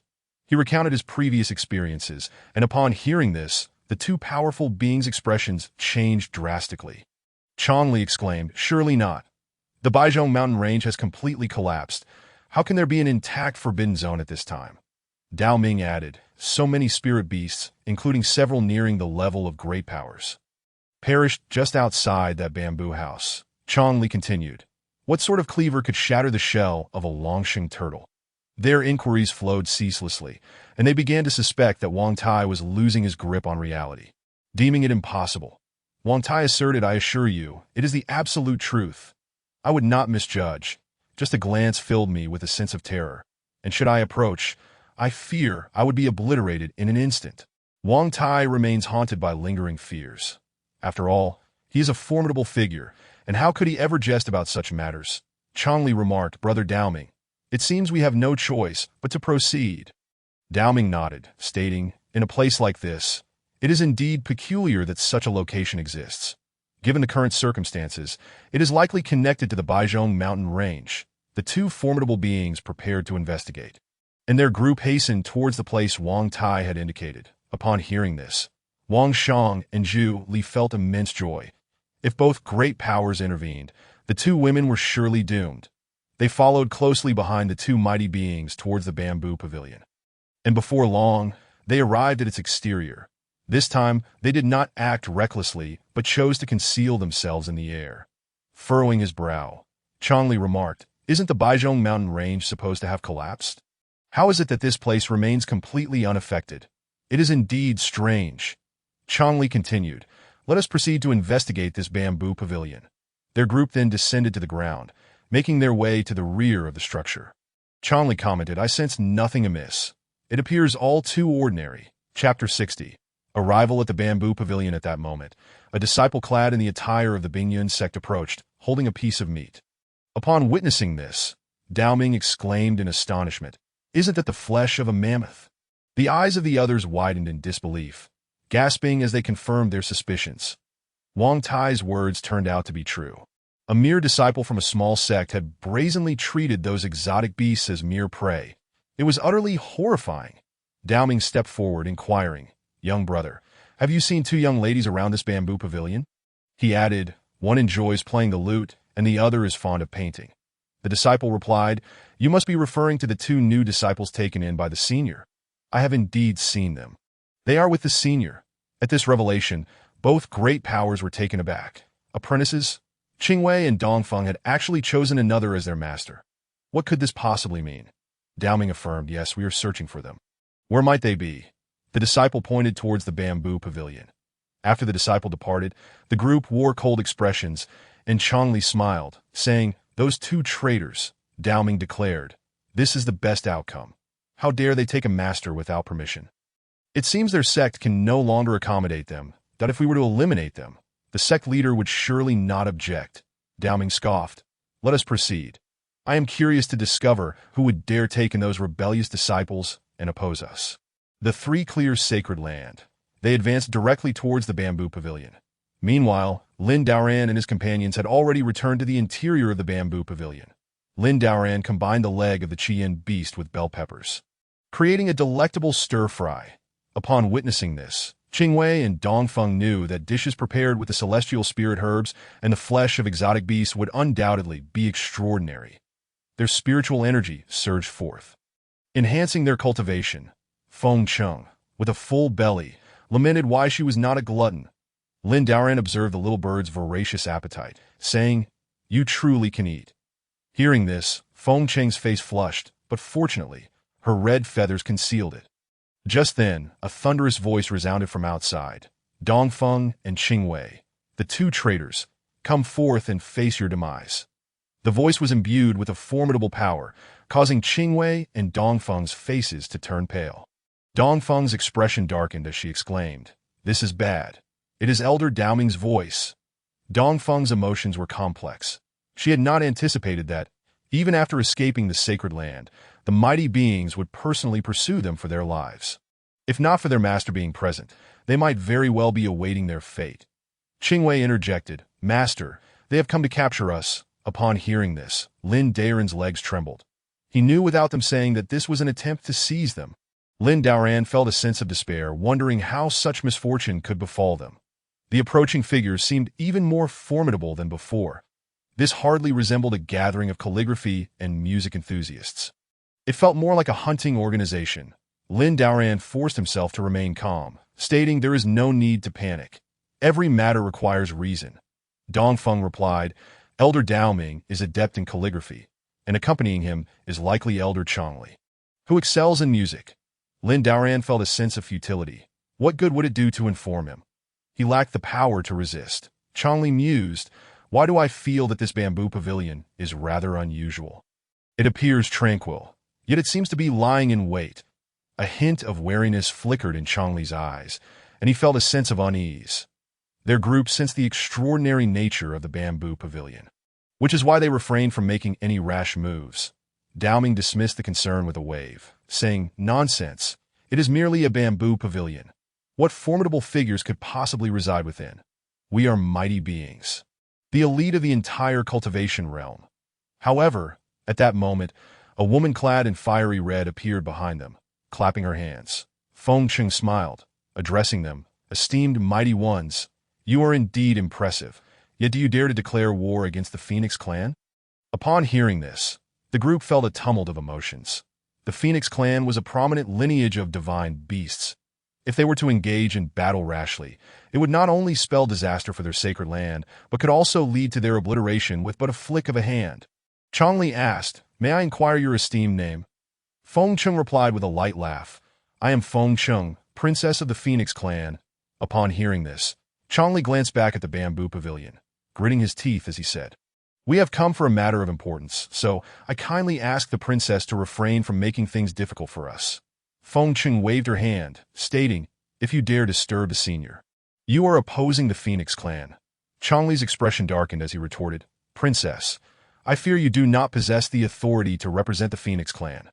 Feng Cheng challenged, "And what do you think I can or cannot do?" Dao Ming interjected, "Princess, we are two mighty beings. I advise you not to overreach." Feng Cheng declared, "To disturb the senior means death." Lin Daoran felt a chill run down his spine as he took out a piece of rice paper. First grinding ink, then picking up a brush. The brush seemed as though it had existed for millennia, inscribing two small characters. Rudi in an instant, the brush descended upon the rice paper. Qingwei and Dongfeng beside him were left dumbfounded, their expressions shifting dramatically. They could distinctly feel the flow of Dao rhythm both inside and outside the bamboo pavilion. With just a single stroke, it had already influenced the great Dao. Lin Daoran wrote the character he atop the paper, his sole intention being to seek peace, that he valued his life greatly and truly feared these celestial beings. As Lin Daoran finished writing, the pristine rice paper bore the single character. This solitary character was remarkably exquisite, each stroke a manifestation of the great Dao. Lin Daoran instructed, "Qingwei, please affix this calligraphy to the entrance. Lin Daoren hoped that the celestial beings outside would understand that he genuinely did not wish to oppose them. Qingwei, upon hearing this, quickly stepped forward to take hold of the artwork. Just one glance left her feeling as though she was about to be engulfed by the rhythm of the Tao. Not daring to look further, Qingwei inhaled deeply and proceeded outside. Meanwhile, outside the courtyard, Dao Ming, Changli, and the others remained locked in a standoff with Feng Cheng. Suddenly, the courtyard door swung open, and Qingwei emerged, causing everyone to gasp in astonishment. Feng Cheng, however, had vanished. Wang Shang's countenance darkened as he remarked, "That traitor is indeed here." Zhu Li added, truly seeking death. "I never expected you to dare show your face." Chapter 61. A display of skill. Dao Ming stepped forward. "Qingwei, you have indeed emerged. Where is Dongfeng? I have heard that the two of you have taken another as your master. Thus, today I shall cleanse the door for our master."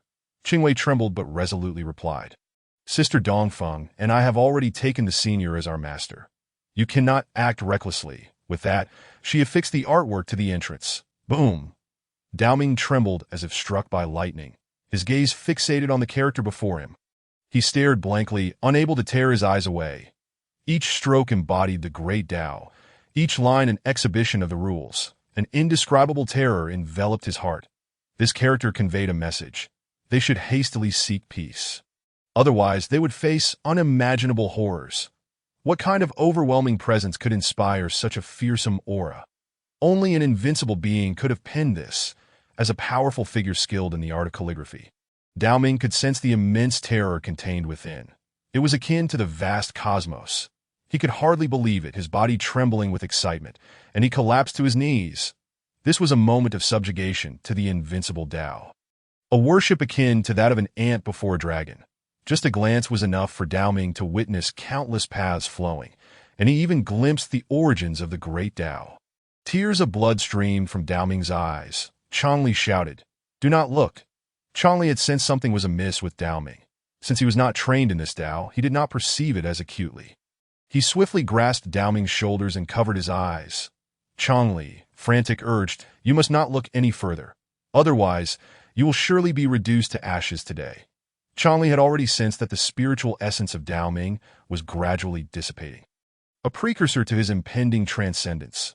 Dao Ming, on the other hand, erupted into laughter, teetering on the brink of madness, and exclaimed with childlike exuberance, "I never imagined I would witness the pinnacle of calligraphy. Ha ha ha ha ha." In that moment, he resembled a giddy child, spinning around and bounding away with unrestrained joy. Observing this scene, Changli's expression changed drastically, disbelief coursing through him as he stammered, Is he insane? A powerful being has simply lost his mind." Wang Shang and Zhu Li were equally astounded, grappling with the impossibility of it all. How could a master of calligraphy, one who had entered the Tao, descend into madness so easily? Over just a single character? Who could believe such a tale? Yet, it was undeniably unfolding before their very eyes. Wang Shang trembled as he inquired, "Who wrote that character?" A profound dread gripped his heart, drawing in a sharp breath.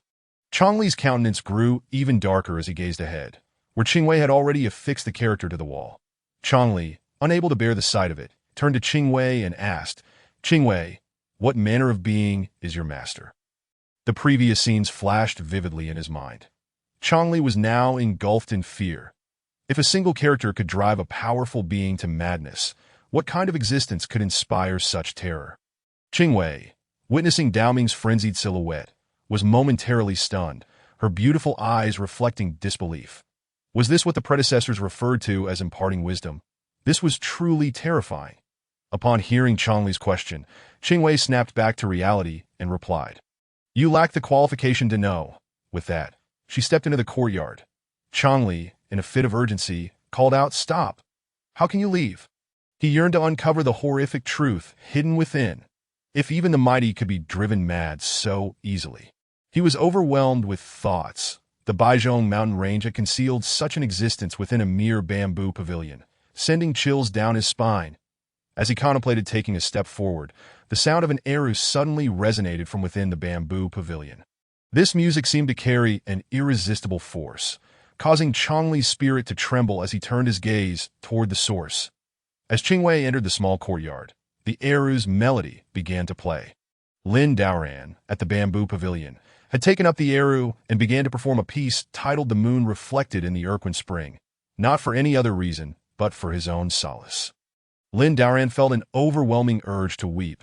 This melody echoed his current state of mind. It was almost certain he could not escape death.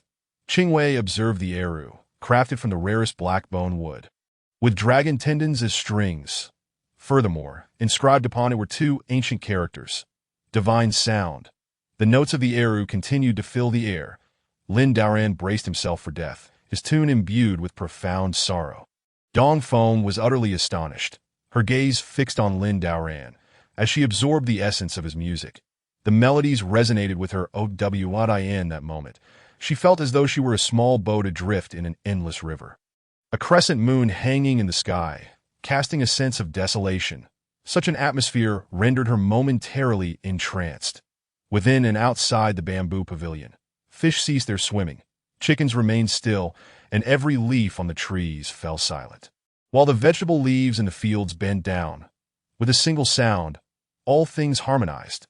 Outside the courtyard, Chongli stood in a daze, his face despondent, as if his very essence had been snatched away. The flute in his hand clattered to the ground. He muttered to himself, sensing that within the eru was another world, a realm where all was silent, and he was but a speck of dust. The eru's melody within the courtyard was melodious, and the world around fell into a serene stillness, as if the winds had stilled at that moment. Chongli's body began to dissipate. He vanished entirely, leaving behind only a jade flute. The sound of the eru ceased.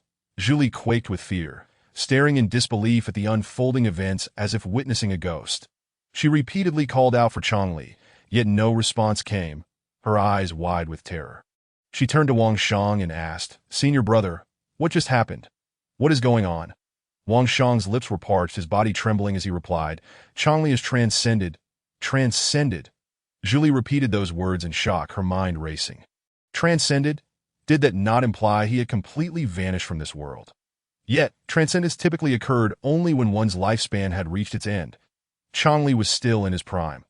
He was one of the most likely candidates from the Sanqing sacred land to attain immortality. Now, he had simply vanished, all because of a single performance on the eru. Wang Shang pondered, what kind of existence is this? One sacred land, two powerful beings. One has gone mad, and the other is transcended. Without a moment's hesitation, Wang Shang turned and declared, "We must flee." He left those words behind as he hastily departed. Chapter 62. The death of a mighty being. Julie, filled with dread, hurried after him, leaving behind even Chongli's flute. "Senior brother, wait for me." In the courtyard, Lin Daoran, sensing the unusual silence outside, felt a twinge of curiosity. However, he dared not look, instead directing his gaze toward the two women beside him. Dong Feng remained lost in the depths of her enlightenment, unable to extricate herself. Qingwei stepped forward and opened the courtyard door, only to find Chongli and the others had vanished, leaving only a flute behind. She was momentarily stunned. This flute was Chongli's life-bound artifact, and ordinarily, one would not leave such a significant item behind. Could it be that Chongli had perished here? Qingwei's thought was audacious. Yet if that were the case, it was truly terrifying to think that merely playing a single piece could eradicate a mighty being. However, recalling her master's earlier action, which had driven the true disciple Dao Ming of the Sanqing sacred land to madness with a single stroke of calligraphy, she suddenly felt this possibility was all too real. She quickly approached, picked up Chongli's flute, and returned to the courtyard. Qingwei, her demeanor respectful, addressed her master, "Everyone has vanished, but only Chongli's flute remains in her view." This flute rightfully belonged to her master. It was, after all, a trophy. Lin Daoran, intrigued, wondered what a celestial artifact looked like and what made it so special. When he took it to examine, he was left speechless. Was this truly an item used by an immortal? One might mistake it for something scavenged from a garbage heap. Lin Daoran remarked, "The quality is abysmal, grossly manufactured, and we should burn it along with the firewood later." He did not mean to demean it, but even the system could provide something far superior.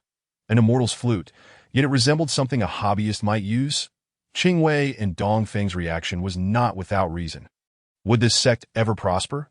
Qingwei and Dongfeng exchanged complex glances. That to say that Chongli's flute was not a genuine artifact of a mighty being was an understatement. If it were to be displayed outside, it would undoubtedly incite a frenzy. Not to mention, countless individuals would fight over it. But for her master, it was merely fuel for the fire. Qingwei promptly tossed the flute into the flames. Dongfeng, her heart racing, asked, "Master, such a great upheaval has occurred in the Baizhong mountain range. What should we do now?" She was uncertain whether all that had transpired was due to her master. After all, the mountains had collapsed, yet this area remained unscathed. It was evident that her master's presence had shielded them. Had it not been for her master, this vicinity would have long since turned to dust. And the people of the Bingyun sect would not have escaped. Lin Daoran, hearing her words, felt helpless. He was an ordinary mortal, unable to do anything. Other immortals could shift mountains and part seas, while he would perish at the mere breath of an immortal. He sighed and replied, "Let us observe the unfolding events. Adaptability is key in times of change. This earthquake was severe enough. Aftershocks are inevitable. You can escape the monk, but not the temple, since this bamboo pavilion has evaded the seismic waves. We might as well stay here for now. Other immortals can soar through the skies, while I can barely move my cart." Hearing this, Qingwei and Dongfeng shared a complex expression. Even their predecessors advised patience. It seemed something significant was about to unfold in the Baizhong mountain range. Meanwhile, Wang Shang and Julie fled with all their might until they finally reached the mountain's edge, where they paused to catch their breath. Julie, in a state of panic, exclaimed, "Senior brother, what are we to do now? Two mighty beings, the pinnacle of power.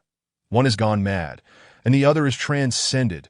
If word gets out, the Sanqing sacred land will surely face a reckoning." Wang Shang's expression darkened as he replied, "We must inform the sacred land immediately and ensure they send celestial artifacts for support. That I refuse to believe that those two little brats can still protect themselves." He then crushed a jade talisman, activating a connection to the Sanqing sacred land. In an instant, a shimmering screen appeared before them, and a shadowy figure materialized within it. "What is the matter?" A voice resonated. Wang Shang replied, "I report to the esteemed elder, Qingwei and Dongfeng. Two rebellious disciples have defected from the sect, taking on another master, which led to the transcendence of Chongli, while Daoming is now unaccounted for." Julie chimed in, "We beseech the esteemed elder for immediate support to eliminate the traitors." The figure on the other side of the screen seemed taken aback before vanishing.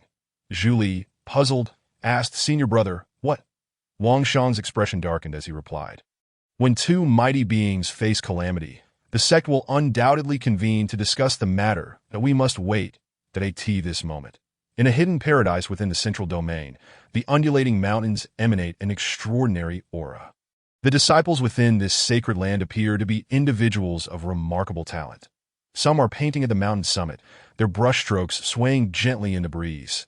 Others are playing the zither by the mountain spring, causing the swimming fish to momentarily freeze in their tracks. Furthermore, a group of sword cultivators observes a middle-aged man writing. As his brush touches the paper, a sharp sword chi suddenly erupts. The atmosphere is one of tranquility and harmony, a veritable sanctuary for cultivation. However, at this precise moment, a sudden and grand chime resonates, echoing throughout the entire Sanqing sacred land. Instantly, the faces of the cultivators change. One person, bewildered, inquires, "What is happening? What is that sound?" Another responds, "It is the death knell of a formidable being." Upon hearing this, another exclaims, "What? Has a powerful being perished within our Sanqing sacred land? How could this be? What is going on?" In an instant, the painter atop the mountain finds his paper torn asunder, while the melody of the zither ceases abruptly, the sound of snapped strings resulting in several fish being reduced to a mist of blood. In the forest, a cultivator's brush breaks in two at that moment. Everyone in the Sanqing sacred land gazes in disbelief towards the main hall. All realize that a grave incident has transpired inside the grand hall of the Sanqing sacred land. The atmosphere is laden with tension. 6 formidable beings have emerged. Many among them are in secluded meditation, completely unperturbed. Yet now, they are forced to emerge, for such a moment signifies that the Sanqing sacred land is facing an unprecedented crisis. An elderly figure furrows his brow and asks, "Sect Master, what has transpired that necessitates our gathering?" Despite his frail appearance, a powerful aura emanates from his withered frame, signifying a being who has traversed the annals of time, yet remains on the cusp of transcendence. All eyes turn to the head of the hall, a middle-aged man with a commanding presence, exuding an aura of restraint, his gaze reminiscent of lightning. He is the lord of the Sanqing sacred land. Sun Changji. Sun Changji slowly begins. A few days ago, the two sovereigns, Chongli and Daoming, ventured through a legendary array to the northern region's Baizhong mountain range. Upon hearing this, the expressions of all present undergo a swift transformation. Sun Changji sighs. Now one of the formidable beings, Chongli, has met his demise, while Daoming's soul lamp flickers weakly, on the verge of extinguishment. According to reports from our disciples, he may have succumbed to madness. Within the hall, the powerful beings are taken aback. Gasping in shock, one exclaims, "One is dead, and the other has gone mad. What kind of great terror have they encountered?" Another remarks, "I never imagined they would face such calamity." Yet another observes, "Now it makes sense why we have been summoned." In unison, they voice their thoughts, and the elder who had previously inquired adds, "Could it be that they have offended a terrifying presence in Baizhong Mountain?" Baizhong Mountain is widely recognized in the cultivation world as a place of taboo. If these two formidable beings indeed fell victim to such a cause, it would be entirely reasonable, for that range is known as a burial ground for powerful beings. However, Sun Changji shakes his head, exhaling a breath of frustration. Not so. They have been treacherously plotted against. He continues, according to messages relayed by the disciples of the two formidable beings, they were betrayed by the traitors Dongfeng and Qingwei, who conspired with a certain entity, leading to their downfall. Sun Changji furrows his brow, stating, regardless of whom they sought to ally with, this matter concerns the two formidable beings, and given the dire consequences, the release of their disciples is a blatant show of force.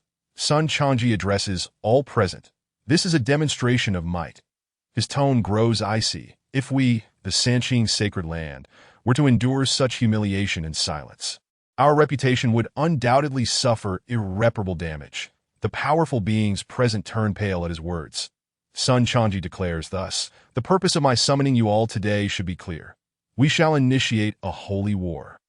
He rises decisively to avenge the two formidable beings. Upon hearing this, the expressions of all the powerful beings fluctuate with uncertainty that a holy war, such a declaration is reserved for moments when the very existence of the sacred land is at stake. Otherwise, it would never be invoked. Once a holy war commences, it signifies that only one side may emerge victorious, with no alternatives. The situation has escalated to this critical juncture. The elder remarks, "We still lack clarity on the matter at hand. If we rashly initiate a holy war, it may be overly reckless." Others share this sentiment, their expressions rife with hesitation. However, Sun Changji's demeanor remains unwavering as he states, "Gentlemen, do not forget, with the awakening of Baizhong Mountain, our Sanqing sacred land has not witnessed the emergence of an immortal for a considerable time." Sun Changji's expression becomes fervent. Before our ancestor ascended the immortal platform, he left behind the instruments of enlightenment, the zither and brush, within Baizhong Mountain. He insists, with the two formidable beings fallen, now is the time for us to muster all our strength to retrieve those two immortal artifacts, Sun Changji asserts. Only then may we have the chance to forge a glorious legacy once more.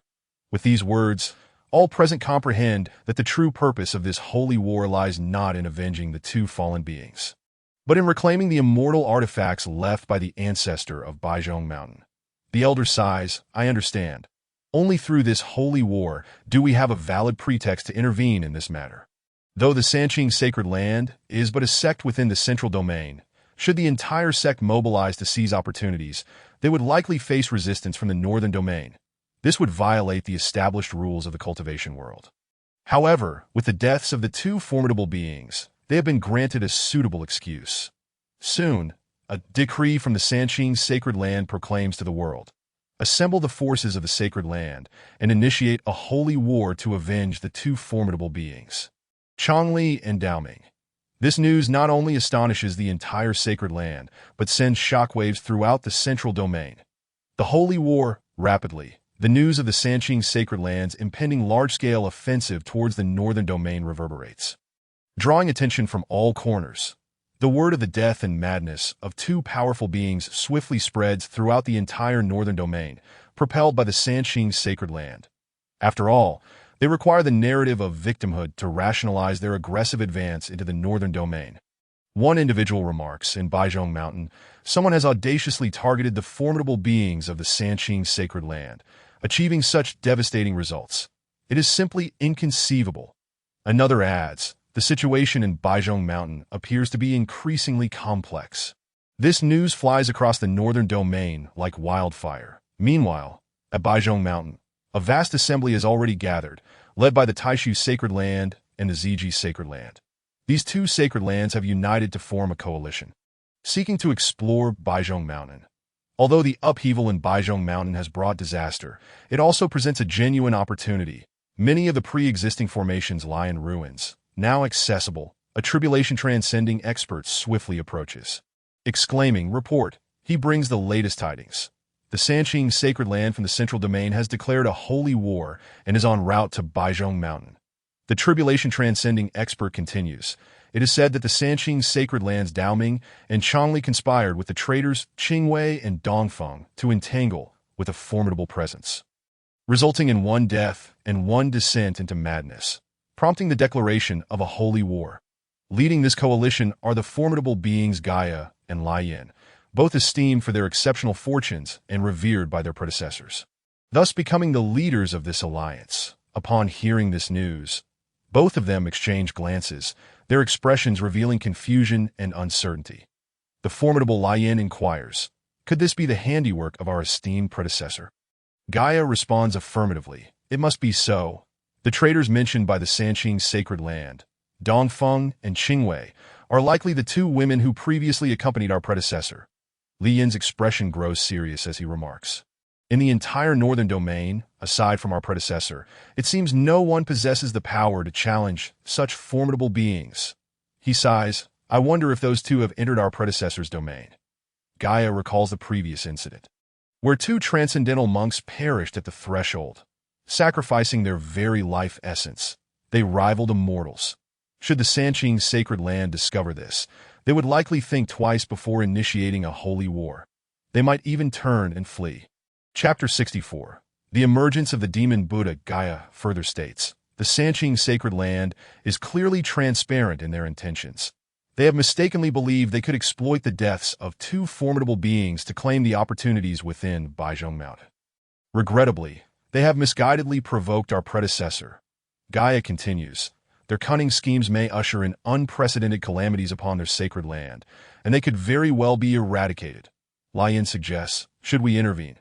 After all, they have offended our esteemed predecessor. Gaia shakes his head, no, everything is undoubtedly within our predecessor's calculations. Guyair, deep in thought, remarked, in the hands of our predecessors, the sacred land is but a mere collection of dirt and dogs. We should consider ourselves fortunate that the Taisu sacred land and the Ziji sacred land at least serve a purpose, while the Sanqing sacred land may very well be obliterated outright. The fiery-eyed Lian responded with a complex expression. For now, let us not dwell on such matters. We must advance towards the Baizhong mountain range. The coalition surged forth like a tide towards the Baizhong mountain range, crossing its periphery at this moment. Lu Feng and Bai Yi entered a small mountain village, having made a deliberate stop here to seek guidance from their elders before venturing into the Baizhong mountain range.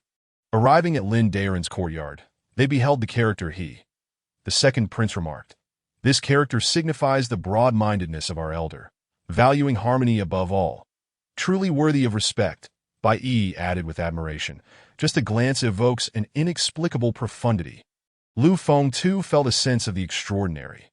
The meaning behind this single character was indeed profound, reflecting the elder's lofty state of mind. Bai Yi spoke. Elder, we, Bai Yi and the others, have come to pay our respects. Upon hearing this, Lin Daren's eyelids twitched. Their prolonged absence had nearly caused him to forget their existence. Though ostensibly here to pay respects, he couldn't shake the feeling that their visit might portend ill tidings. With a bitter smile, Lin Daoran resigned himself, saying, "Come in des by E," and the others entered. Lin Daoran sat in a rocking chair, flanked by a woman intently painting eggs and another plucking the strings of a zither. Feng Qing nestled against Lin Daoran's shoulder, its fiery red fur exuding an air of distinction. Lu Feng murmured, "Truly, our elder remains undisturbed amidst the chaos of the outside world." For a moment, everyone felt a sense of disorientation. The courtyard seemed to exist in an entirely different realm. However, upon reflection, they deemed it understandable. After all, the elder had long transcended worldly concerns. What could possibly disturb his tranquility? Lin Daoran, with a calm demeanor, beckoned. "Come, take a seat." Uncertain of the motives behind their visit, he sensed that their intentions were far from benign. Bai Yi added, "Elder, our visit is related to the endeavors of the mighty Guya." At this mention, Lin Daoran recalled the individual who had previously shared the mountain's artistic insights, speculating that perhaps they had triumphed over their adversaries. Bai Yi continued, "Elder, might you have any advice for us this time?" Lin Daoran felt a sense of futility. What advice could he, a mere mortal, offer? He spoke somewhat aimlessly. "There is nothing much to say. Maintain your composure and do not be overly anxious. Success comes when the time is right. Winning or losing is part of the game. If you cannot prevail, it is nothing to lament." Upon hearing this, Bai Yi and the others exchanged complex glances. Even matters concerning the Baizhong mountain range and the supreme beings seemed trivial in the elder's eyes. "Such is the realm of the enlightened," Lu Feng, somewhat apprehensive, asked. "Elder, may we request a talisman for our safety, given the perilous nature of their journey?" Lu Feng recalled the elder's previous prowess, which prompted his request. Lin Daoran, taken aback, thought to himself that he was not a fortune-teller and questioned the absurdity of such a request, that a celestial being seeking a talisman for safety. It was quite comical. Lu Feng promptly presented rare treasures before Lin Daoran, stating, "Elder, this is a token of my sincerity. I hope you will grant my request." Lin Daoran remained speechless. He had no idea how to procure such a talisman. Lu Feng pressed, "Elder, might you bestow upon us a piece of calligraphy or painting for our protection?" Hearing this, Lin Daoran sighed in relief, yet soon found himself bemused. Could his calligraphy truly confer safety? Was this a jest? He nodded. Very well, then. Upon hearing this, Bai Yi and the others were filled with excitement. With the elder's blessing, their journey could proceed without fear. Lin Daoran instructed Qing Wei to prepare ink and paper. And then, with a fluid motion, he crafted a piece of calligraphy in one breath. The scroll bore the bold characters, Jian Pezhong. Though merely 3 characters, they radiated a piercing sword energy. Bai Yi and the others were profoundly moved. The grandeur emanating from those 3 characters was terrifying.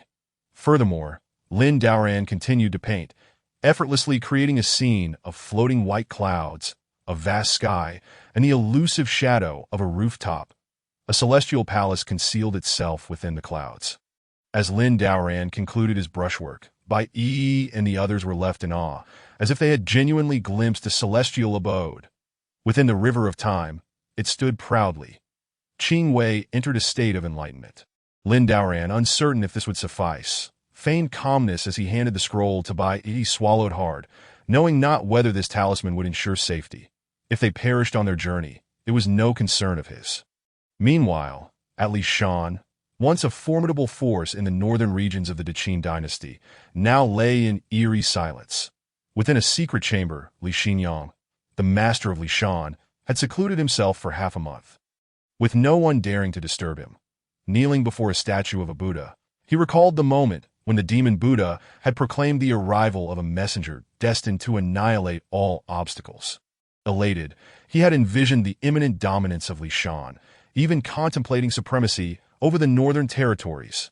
However, the messenger had fallen silent, and even the Buddha statue remained mute, plunging Li Xinyang into unprecedented terror. Behind the Bingyun sect, within a bamboo dwelling, what manner of existence could be so terrifying that even the demon Buddha's messenger had perished? Li Xinyang was consumed by fear, realizing that they could be obliterated in an instant. Now he could only find a semblance of security before the demon Buddha's statue. Chapter 65. Welcoming the demon Buddha, Li Xinyang murmured. "The Baizhong mountain range is opened. Why have I received no directives?" Could it be that the entity within the bamboo dwelling was so fearsome that even the demon Buddha dared not appear? Just as he spoke, a deep, piercing voice emanated from the statue. The time has come. Li Xinyang's eyes widened in disbelief. The statue had spoken once more, his expression filled with excitement. Buddha, you have finally spoken. The demon Buddha's eyes suddenly glowed with a crimson light. The voice of the demon Buddha resounded. The opportunity for ascension has arisen, and you shall possess great fortune. Li Xinyang's heart raced with exhilaration. Fortune? This was splendid. Trembling, he asked, Buddha, what may I do for you? The demon Buddha's voice, laced with malice, replied, Offer me your body. A wisp of soul emerged from the Buddha's statue. Li Xinyang panicked, exclaimed, No, an unprecedented fear enveloped him. Yet it was too late. He lacked the strength to resist as the wisp entered his body, swiftly consuming his soul. The wisp licked its lips, saying, Ah, the taste of a soul is indeed delectable. Li Xinyang staggered to his feet, a peculiar sensation coursing through him as he exited the chamber. One person inquired, Master, what is your command? Another asked, Does the Buddha have any instructions? The elders clamored for answers. Li Xinyang, with an eerie smile, waved his hand. Of course, I have commands. With that simple gesture, countless wisps of souls burst forth from him, suddenly flying out. The elders of Lishan barely had time to scream. Soon, several elders rose, their eyes filled with a green glow. They knelt in unison. We bow before the Buddha. Li Xinyang turned to face the Baizhong mountain range, declaring, I shall not let this chance for ascension slip away.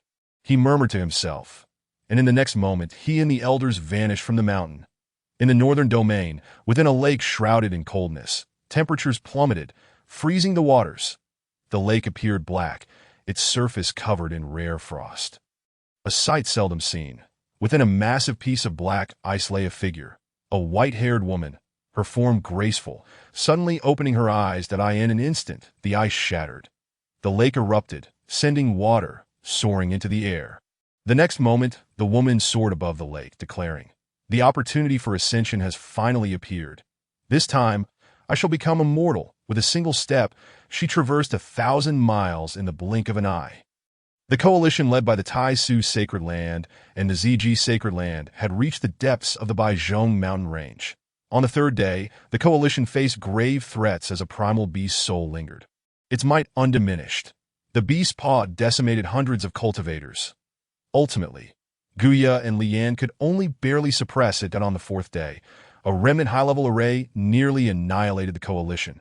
On the fifth day, as they traversed a certain area, a tremendous force pulled in over 100 cultivators, including 3 quasi-great beings. On the sixth day, the Allied forces encountered an intelligent quasi-immortal artifact. It directly annihilated 2 formidable beings, compelling the Supreme Holy Land to likewise produce a quasi-immortal artifact to prevent the situation from deteriorating further. However, the Baizhong mountain range had already collapsed, and many dangers had vanished. Yet, even the remnants left behind were equally daunting. Finally, a dazzling light appeared within the line of sight of the Allied forces. Amidst the resplendent colors, there seemed to be a staircase ascending towards the heavens, its destination unknown. One person exclaimed, Is this the ascension platform? Another queried, Are we about to reach this ascension platform, the fabled place where one can attain immortality? Yet another remarked, How can this be? A place sought after by countless mighty beings. And we are now able to reach it. Could it be that we too have the chance to attain immortality? Everyone was struck with astonishment. Despite suffering severe losses, the Allied forces still numbered around several thousand. This place, said to be a near-death experience for powerful beings, was now accessible to so many that a sense of disorientation enveloped them. Before them stood the Supreme Holy Land, the Supreme Lord Gu Chao, who appeared in person, his expression filled with excitement. We are but 100 miles away from the ascension platform. The mighty being from the purple extreme Holy Land, Liang, had a fervent gaze and declared, Indeed, traversing this area will lead us to the ascension platform. Now, they had both personally appeared. Gu Chao urged, Let us proceed through the area ahead and then to the ascension platform. Liang nodded in agreement. The secrets of immortality will soon be unveiled. The two sovereigns spoke with authority. Subsequently, they, along with a dozen formidable beings they led, advanced into the area ahead. This area appeared rather unremarkable, merely an expanse of open land, and they felt no abnormalities. Where there is an anomaly, there must be a demon. The allied forces followed closely behind them. Boom! Suddenly, the scene before them transformed dramatically. In an instant, a chilling wind howled, enveloping the area in a profound silence, and graves began to manifest one after another. Those broken tombstones and lowly mounds were strewn with corpses, and at the end of this grim landscape, a kaleidoscope of light beckoned them toward the realm of immortality. Such a stark contrast was almost unimaginable. Gu Chao remarked, "What is happening? The aura here is utterly chaotic, the essence of powerful beings intertwined with that of the transcendent, and it faintly bears the scent of the immortal path." A flicker of terror passed through Li Yang's eyes as he said, "The rumors are indeed true. The place before the ascension platform is a graveyard for mortals." Li Yang's complexion changed drastically. The deceased here may even include quasi-immortals. Upon hearing this, the other powerful beings turned pale with fear. This was simply too shocking. Guya turned back and said, "The subsequent allied forces cannot enter. It seems only those of a level above the mighty can access this area." Countless allied forces were now barred from entry. Only other supreme beings could join in. Gu Chao gritted his teeth and declared, "We have come this far. We cannot turn back now." His face bore a resolute expression, determined to press forward. The others nodded in agreement and moved ahead. Suddenly, one mighty being's expression changed. "Not good. There is a killing intent." Chapter 66. The radiance of the immortal calamity, an unknown aura enveloped him. And suddenly, an immortal light descended upon him that he could not even utter a cry, as his entire essence was severed in an instant. A mighty being roared, "No!" in the blink of an eye. The immortal light dissipated, yet the once youthful sovereign had now aged into an old man. All his spiritual energy had vanished. The mighty being struggled to speak. "This radiant calamity of immortality will annihilate anyone who possesses even a hint of imperfection." As the mighty being cast one last glance at his companions, the next moment he shattered on the spot, turning to ashes. The crowd was aghast at the sight. This immortal slashing light was truly terrifying. No wonder there were so many corpses here. Gu Chao's expression grew grave. This radiant calamity of immortality serves as a trial for mighty beings. Only those who can endure this strike may proceed to the ascension platform and attain immortality. Gu Chao sighed. Otherwise, the outcome is inevitable. In an instant, many began to waver. The demise of the previous mighty being served as a stark warning. That being was renowned and possessed the talent for immortality. If he could not withstand this moment, how many could surpass him? A chilling laugh suddenly echoed through the air. This laughter sent shivers down everyone's spines as they felt an unprecedented fear. They turned to see that, amidst the graveyard, 9 figures had inexplicably materialized. Leading them was Li Xinyang of Lishan, a peculiar smile gracing his lips, while the elders behind him were shrouded in dark mist. Gu Chao and Li Yang were both astonished and exclaimed in unison, "Demon Buddha!" They recognized the true identity of these 9 individuals, and a wave of sinister energy enveloped the area. All powerful beings braced themselves for confrontation. The demon Buddha Li Xinyang, with an icy demeanor, declared, "A group of ignorant wastrels, yearning to tread the immortal path.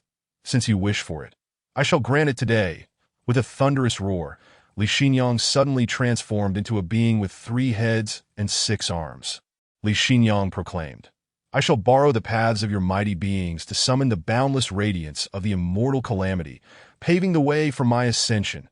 At that moment, dark clouds swiftly gathered in the sky, materializing directly above Gu Chao. Within those clouds, ghastly faces appeared. One mighty being exclaimed, "Does he intend to consume us?" Another retorted, "Not a chance." Yet another insisted, "Even if he is a demon Buddha, he cannot act with impunity." Gu Chao and Li Yang, as the 2 sovereigns, immediately summoned their quasi-immortal artifacts. Gu Chao bellowed, "Tai Su Luo Needle." A mysterious compass erupted with brilliant light. Li Yang declared, "Purple Extreme Immortal Sword." A long sword materialized in his grasp, exuding boundless might, soaring towards the heavens. Guya also summoned his innate artifact, urging, "Let us strike together and annihilate the demon Buddha." In an instant, dozens of mighty beings joined forces. Representing nearly half of the formidable beings from the northern region, their combined might was awe-inspiring. Even though the power of the demon Buddha was comparable to that of a quasi-immortal, the combined might of these two quasi-immortal artifacts and the efforts of numerous mighty beings was on the verge of breaking through. However, the demon Buddha Li Xinyang merely sneered, waving his hand to disperse the dark clouds. Boom! Within the graveyard, boundless radiance of the immortal calamity erupted, rushing towards Gu Chao and the others. Amongst this dazzling light was a terrifying tricolored immortal calamity light. Drawn specifically to target quasi-immortals, one mighty being shouted. "No, we are being manipulated by the demon Buddha," another lamented. "He is forcing us to reveal ourselves, luring out that light to annihilate us." Yet another noted. "Only then does he have the chance to ascend to the ascension platform." Many mighty beings turned pale with horror. The majority had already lost their courage and dared not face the radiant calamity. Li Xinyang slowly spoke. "Embrace your demise." With a chilling laugh, he transformed into a wisp of blue smoke, drifting towards the ascension platform. In that moment, despair engulfed all the mighty beings. Yet at that moment, a voice rang out. "Mighty beings, quickly enter the palace." The speaker was Lu Feng, who, along with Bai Yi and others, had also stepped into this graveyard, though their cultivation had not reached the level of mighty beings. This graveyard could not hinder their passage. At this juncture, the terror of the radiant calamity was widely recognized, and Lu Feng summoned forth a magnificent artifact. An immense palace materialized, emanating an aura from the ancient past. Enveloping the area, one mighty being exclaimed, "This palace is utterly terrifying." Another urged, "Let us enter the palace at once." Yet another suggested, "Perhaps we can evade this calamity here." Gu Chao and Liang hastily entered the palace. Inside, all present felt a jolt of their spirits. One mighty being wondered, "What sort of palace is this? What kind of artifact is this? I have never heard of it." Another noted, "It contains the laws of the immortal path, with principles interwoven throughout." Yet another speculated, "Could this be the true immortal artifact?" Everyone was astonished. At that moment, the overwhelming radiance of the immortal calamity struck the palace. Many mighty beings shut their eyes, unable to bear the impending scene. However, contrary to their expectations, upon reaching the palace, the beams of light simply vanished. Not a trace of impact reached them. Instantly, these mighty beings were left dumbfounded. What kind of palace is this? What sort of treasure is this? Even quasi-immortals could be slain, yet this palace remained unscathed. This was truly terrifying. Was this the handiwork of an immortal? Everyone was utterly astonished. Upon their entrance, they had already sensed something extraordinary. But only upon witnessing this scene did they truly comprehend the nature of this palace. One powerful being remarked, "What kind of celestial artifact is this?" Another powerful being exclaimed, "This is indeed a genuine celestial artifact. A true celestial artifact." The crowd engaged in fervent discussions. It could be said that no one in the realm of cultivation had ever laid eyes on such a genuine celestial artifact. For once a quasi-immortal ascends to immortality, they are immediately guided to the celestial realm. However, all the powerful beings instinctively felt that this palace was certainly of a celestial grade or higher. After all, only a celestial grade artifact could withstand the brilliance of this celestial tribulation. The venerable Gu Ya's expression turned grave as he inquired, "Young Master Feng, is this a divine object bestowed by a senior?" Chapter 67. The Opportunity for Ascension. Lu Feng nodded and replied, "This was a casual engraving given to me by a senior." He then added, "Everyone, we may now exit at this moment." The crowd began to step out of the palace. With a mere thought, Lu Feng retracted the palace, which had now shrunk to the size of a palm, its intricate patterns clearly visible, exuding an ancient and majestic aura, remarkably unique. Upon witnessing this spectacle, everyone gasped in astonishment. One powerful being remarked, "I have long heard that behind the great Qin dynasty lies an existence that surpasses even the most powerful beings. It seems that this is indeed the case." Another added, To think that a mere wooden carving, crafted so casually, possesses such power. Could it be the handiwork of an earth immortal? A third opined. It certainly appears so. Who would have thought that even an earth immortal would intervene in such matters? Many powerful beings expressed their awe and reverence, for among them, only Guya and Lai Yin had truly encountered Lin Darin, this moment. The two of them exchanged wry smiles that in existence above the earth immortal. That being could slay immortals without lifting a finger. Yet they dared not voice this thought. In their eyes, the senior had already become a taboo figure, one not to be spoken of lightly. A voice then rang out. From where did your divine palace originate? Upon hearing this, the crowd swiftly turned around to find a white-haired woman had appeared beside them, seemingly out of nowhere. The woman possessed an ethereal beauty and a graceful figure. Yet her aura was frigid, as if she repelled all who approached. Her eyes seemed to penetrate the illusion, reflecting the myriad of the world. She had approached silently, and not a single powerful being present had sensed her arrival. One powerful being exclaimed, "Who is she?" Another questioned, "Why does her aura feel so terrifying? What level of cultivation does she possess?" Yet another remarked, "How is it that I feel she is no weaker than that demon monk?" The crowd collectively inhaled sharply, unable to believe their eyes. Faced with a demon monk in front and this woman behind, Jiu Chao, a venerable figure, was taken aback and managed to speak. "This is a quasi-immortal." Quasi-immortal. The crowd's expressions shifted dramatically, an existence transcending the ordinary, yet still beneath the realm of immortals. Just a step away from the purification of the immortal path, they would soon be guided to the celestial realm and become immortals themselves. This was undoubtedly the most formidable presence among them. Even if the entire realm of cultivation were to shatter, she would still be a legendary figure, especially in an era where few had even transcended. Now one had appeared before them. Lu Feng felt a surge of trepidation and said, this object was gifted by a senior. He was currently facing a quasi-immortal, and even if he had transcended, he would likely retreat 3 steps. Seeking to avoid her brilliance, the woman in white nodded and asked, "Might I borrow it for a moment?" Guya, standing beside Lu Feng, whispered, "This is a celestial artifact. We must not let it leave our possession." This divine palace was a true treasure. How could it be so readily displayed to others? Yet at that moment, Lu Feng found himself hesitating. Regardless, she was a quasi-immortal, and if he directly refused, she might act without hesitation. Seeing this, the woman in white calmly stated, "There is no need for concern. I do not possess the audacity to offend the owner of this artifact." Upon hearing her words, Lu Feng felt reassured. Indeed, this was a gift from a senior. Even a quasi-immortal would think twice before recklessly seizing it, for that would surely attract significant consequences. Lu Feng then handed over the wooden carving. The white-clad woman took it. Examining it closely for a long while, her expression shifted several times, from initial reverence to grave contemplation.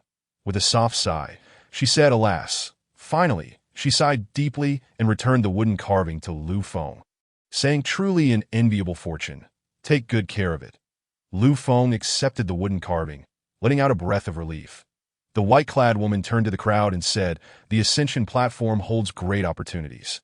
But it also harbors significant dangers that I had initially intended to advise you to retreat, but it seems there are powerful figures backing you, so there should be no issues." She continued, "Should the opportunity arise, I shall visit that owner after achieving immortality." Upon finishing her words, her figure vanished from the spot, only to reappear at the other end of the graveyard, before the Ascension platform. One powerful being declared, "Let us proceed as well." Another added, "We cannot miss the opportunity of the immortal path." A third chimed in, "The Ascension platform has fallen silent.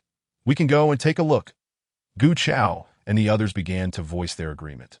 At that moment, everyone moved closer to the Ascension platform. The brilliance of the celestial tribulation, having just erupted, now seemed to be in a state of recuperation. Soon, they crossed the graveyard and emerged before a shimmering barrier. Inside the barrier stood a spiral staircase of white jade, ascending toward the heavens, seemingly leading to an unknown destination, as if reaching for the skies. One powerful being exclaimed, "This is the path to the celestial realm."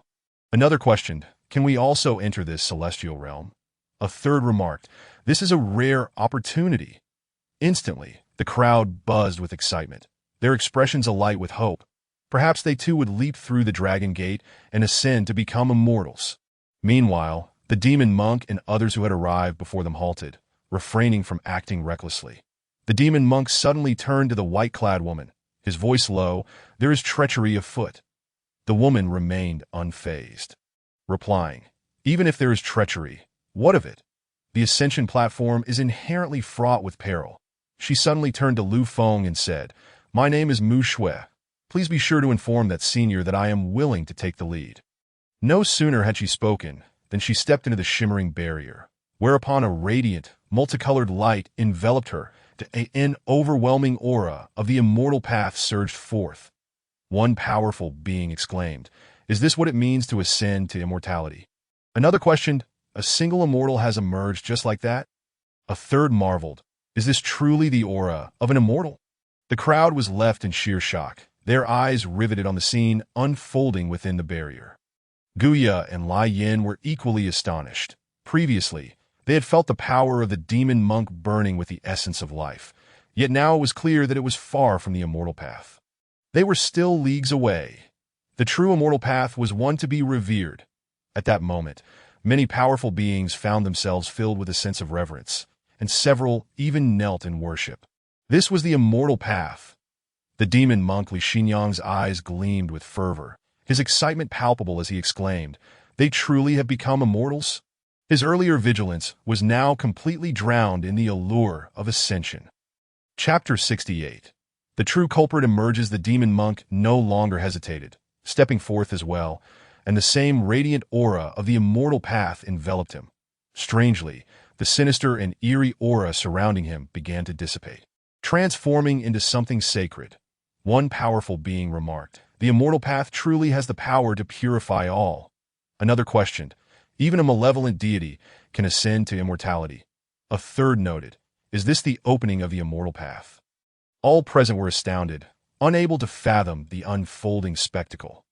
Even the demon monks accompanying the demon monk stepped forward simultaneously, all receiving the same purification. One powerful being, filled with excitement, exclaimed, "Even powerful beings can do this." Another urged, "Let us go." A third declared, "This is the greatest opportunity in millennia." The individuals from the Tai, Su Holy Land, and Ziji Holy Land could no longer contain themselves and stepped forward as well.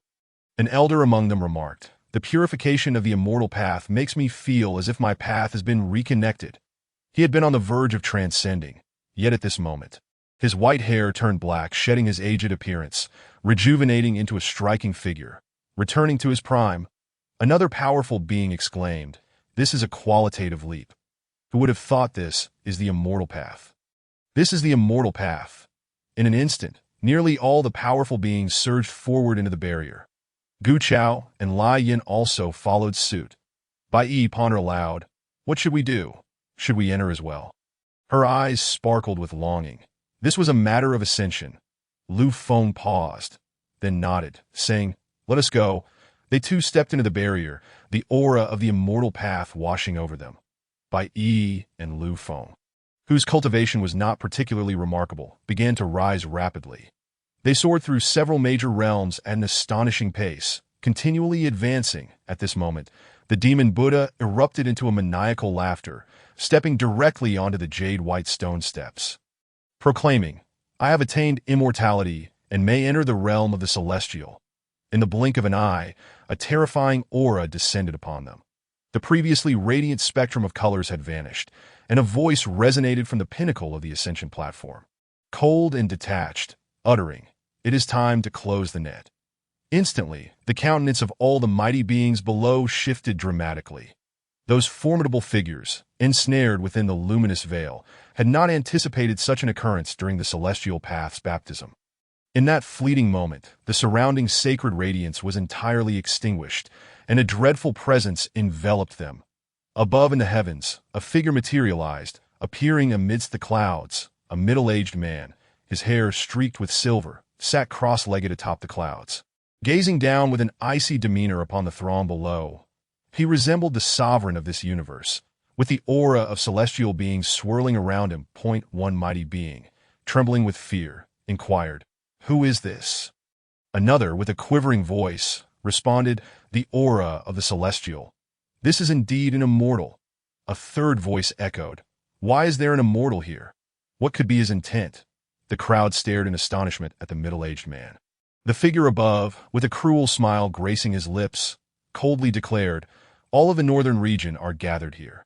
The foundation of this domain shall henceforth be severed." His voice, devoid of warmth, resonated ominously, and with a mere gesture. All the formidable beings below felt an overwhelming terror, leading them to spout blood in unison. One mighty being exclaimed, "No, this is my spiritual power. Why can I not control it?" Another cried out, "My vital essence is gravely injured. No, it is the celestial aura from earlier that has diminished my cultivation." Yet another lamented, "This is not the aura of the celestial at all. What in the world is this?" In that instant, all the supreme beings were engulfed in terror. The celestial aura they had absorbed was now wreaking havoc upon their foundational cultivation.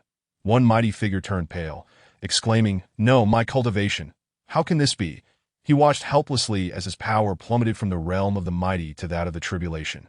Others had already descended to the level of divine transformation. One person lamented, "I cannot accept this. How can this happen?" Another cried, "My foundation is utterly destroyed. My cultivation." A third echoed, "What is this? What is happening?" All the mighty beings wailed in agony, helpless against their fate, unable to resist despite their stature. The white-clad woman, blood trickling from her lips, stated, "This is not the celestial aura originating from the ascension platform. It is a trap, waiting for us to leap into it." The demon Buddha's eyes widened in terror as he gazed towards the clouds, demanding, "What is happening? And you? Who are you, and why do you wish to harm us?" He, who had one foot in the path of the celestial, found it unbearable. The middle-aged man dismissed him with indifference, his tone cold. "Harm? You are merely a swarm of ants. Do you think yourselves worthy of my malice?" His gaze drifted towards a certain point in the sky. "When the ants of this world become useful to me, that heavenly spirit tree shall be but a rootless entity, easily within my grasp." That a shadow of darkness flickered across his countenance. Meanwhile, the anguished cries continued below. The white-clad woman spat out another mouthful of blood. Looking towards the clouds, she shouted, "The ascension platform was established by the celestial realm. Do you not fear the wrath of the celestial for your reckless actions?" As her words fell, she produced a pristine white vial and shattered it upon the ascension platform, revealing a single drop of crystalline blood. Celestial blood. Celestial passage. With her fierce cry, the ascension platform seemed to awaken. Boom! The platform roared to life like a colossal dragon, and above the heavens, time and space warped, enveloping the area in celestial aura. That a barrier emerged above, an invisible chasm materializing. At that moment, on the other side of the barrier, a figure appeared declaring, "Who dares disturb the ascension platform of the lower realm?" Instantly, all the mighty beings beneath were filled with fervent excitement. One exclaimed, "This must be an entity from the celestial realm." Another added, "Surely, the celestial realm has sensed our plight. They will not allow that person to act recklessly." A third pleaded, "O celestial being, please save us." Countless mighty beings cried out in desperation, hoping for the intervention of this figure. The entity behind the barrier furrowed his brow, casting a scrutinizing glance at the figure seated upon the clouds, his astonishment palpable. The white-clad woman, blending her cultivation with urgency, voiced loudly, "This individual atop the ascension platform seeks to kill us and sever our path to the celestial realm in the northern region. We implore the celestial realm to uphold justice." Chapter 69.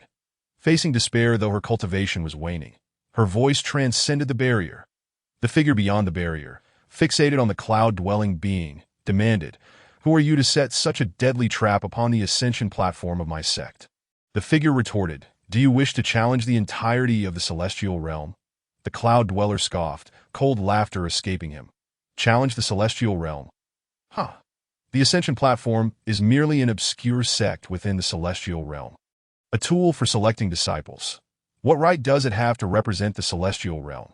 His words rang out, unabashed, reaching the ears of all the mighty beings, who were left in shock by his blatant disregard for the celestial's authority. The entity beyond the barrier, upon hearing this, declared, "I shall see what sort of existence you are to dare speak so boldly." With that proclamation, a figure leaped across the barrier, appearing amidst the heavens.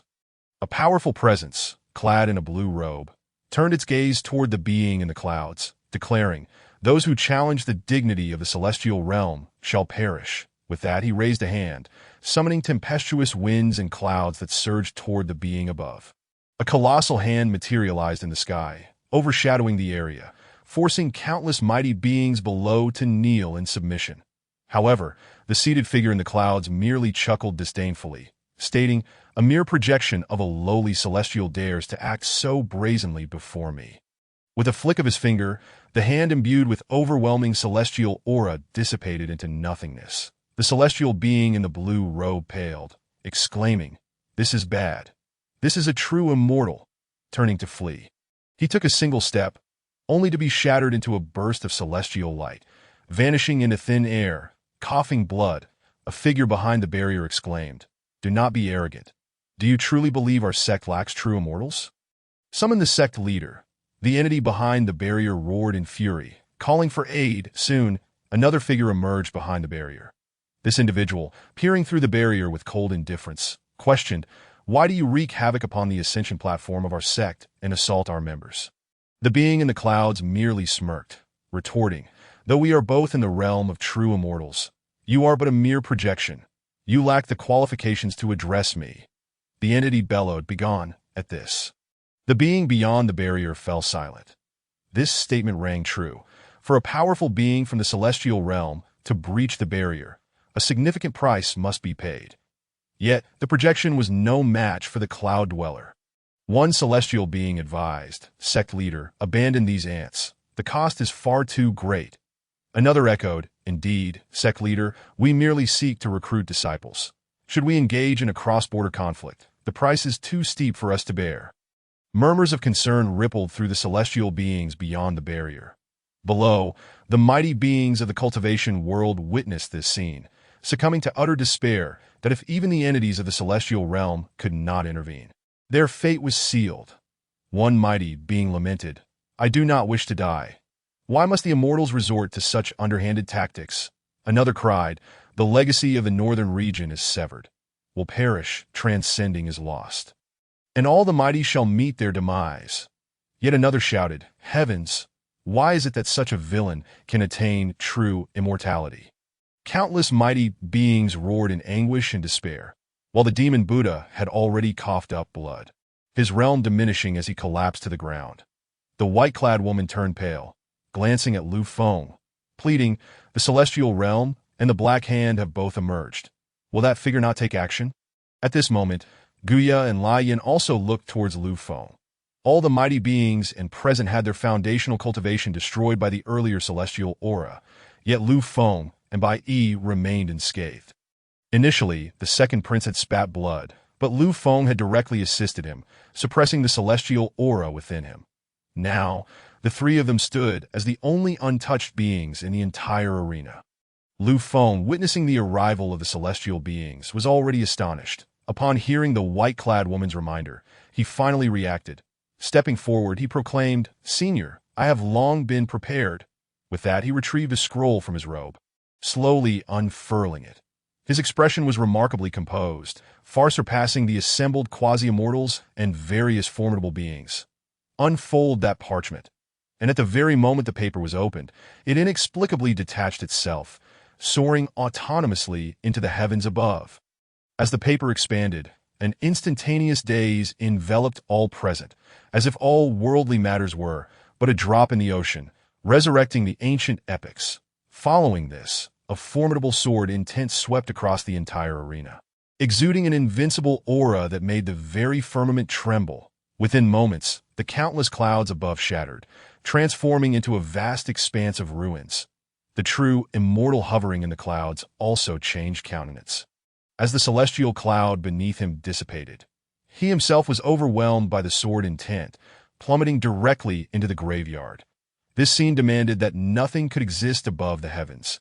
Even true immortals were compelled to retreat.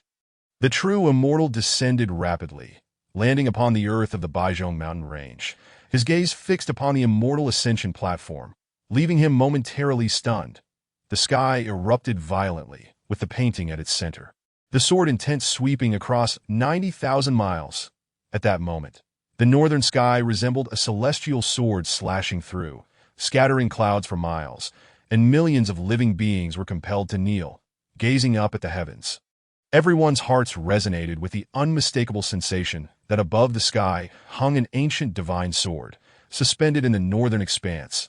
The entirety of the northern realm was driven to madness and astonishment. Countless sects were taken aback. In a certain location of the northern realm, the three Pure Lands halted abruptly upon witnessing this spectacle. The sect leader and numerous mighty beings trembled at the sword intent, immediately kneeling in submission. Meanwhile, above the immortal ascension platform, boom, the sword intent descended as if from the ninth heaven, an unstoppable force. Thud thud. In that moment, all mighty beings and quasi-immortals felt an immense pressure, not merely due to a disparity in realms, but rooted deeply in an overwhelming reverence. They realized then that they were but insignificant ants before a colossal dragon. The true immortal could scarcely believe it, exclaiming, "How is this possible?" Standing amidst the graveyard, his once proud stature now felt as if struck by a heavy blow. Chapter 70. The Death of a True Immortal. Gritting his teeth, the true immortal declared, "I am a true immortal. Who could force me to kneel?" Yet in the next instant, all sword intent bore down upon him, and his knees, unable to withstand the weight, shattered, compelling him to kneel. The true immortal's blood stained the grave soil. With great difficulty he spoke, his eyes filled with despair. "No. What manner of existence is this? What kind of might? That even I, a true immortal, must kneel before this painting. In the face of such might, even true immortals lack the qualifications to resist." The sword intent raged, tearing the immortal ascension platform to fragments, turning it into ashes that vanished from existence. This sword struck the boundary of realms, causing it to disintegrate entirely. With this one strike, the boundary was cleaved. A corner of the immortal domain presented itself to all. Shrouded in mist, abundant in celestial palaces, with fertile lands and divine nations scattered throughout. Yet, as this sword fell, even these celestial palaces and divine nations collapsed with a thunderous roar. Behind the boundary, the true immortal sect leader's expression changed drastically. As all present witnessed the event, kneeling in submission, the boundless sword intent pointed towards the northern realm, where the very fabric of space was severed and obliterated wherever it passed. Above the heavens, only that one painting hung in the sky.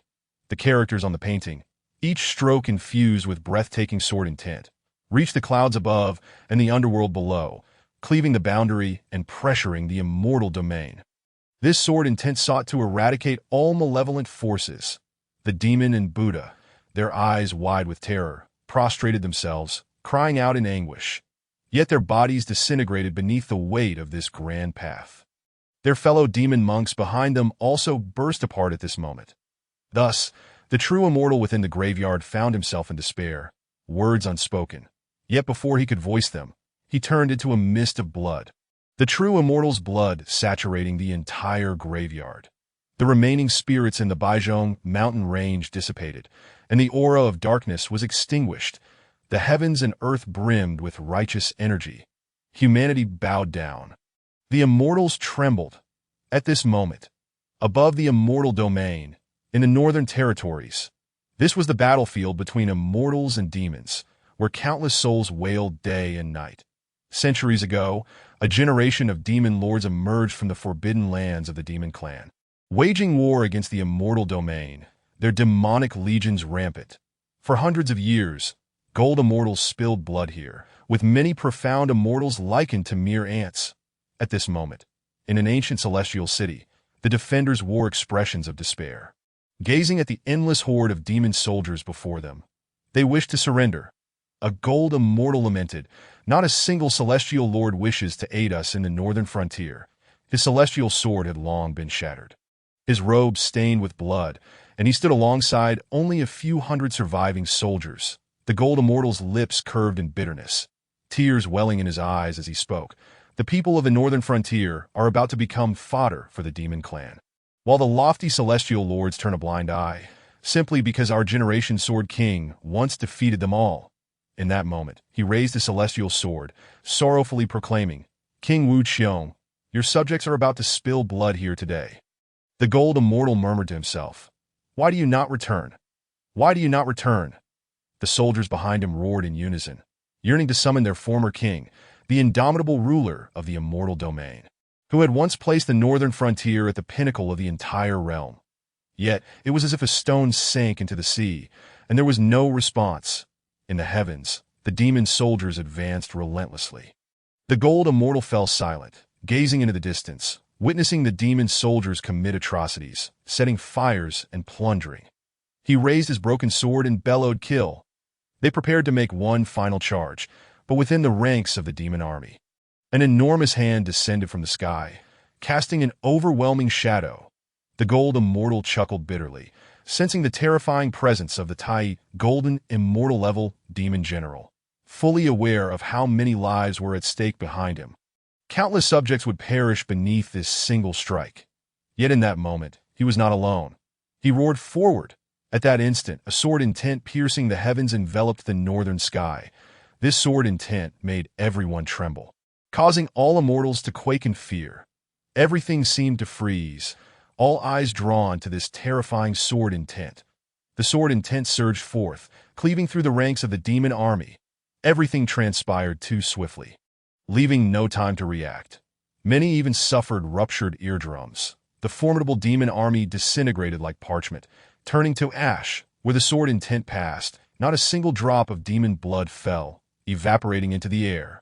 Even the Tai golden immortal level demon general disintegrated under this one strike. The vast lands seized by the demons were reclaimed beneath this sword, and once again, the heavens cleared.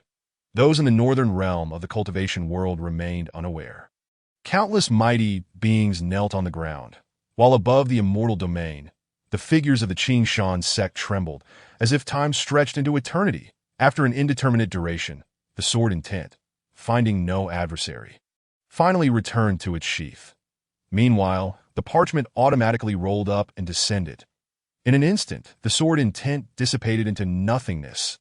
The boundary slowly began to recover, but at this moment, both realms fell silent, ensnared in a profound stillness.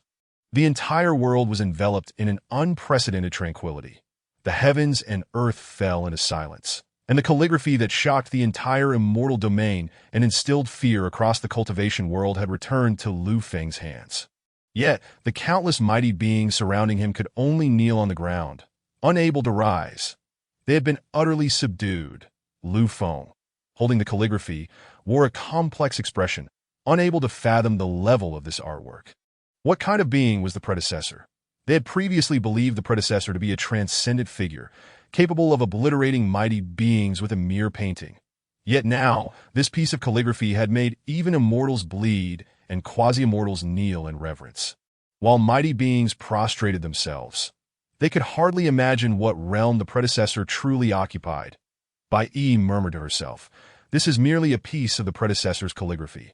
She looked up towards the heavens, where lay the place all cultivators yearned to reach, a realm said to signify true entry into the path of immortality. Yet, among the entire cultivation world, those who could enter were few and far between. Now, a single piece of calligraphy had cleaved through the boundary, an inconceivable feat. The mighty beings on the ground, having regained their senses as the cool breeze blew by, returned to reality. Chapter 71. The Opportunity Reappears.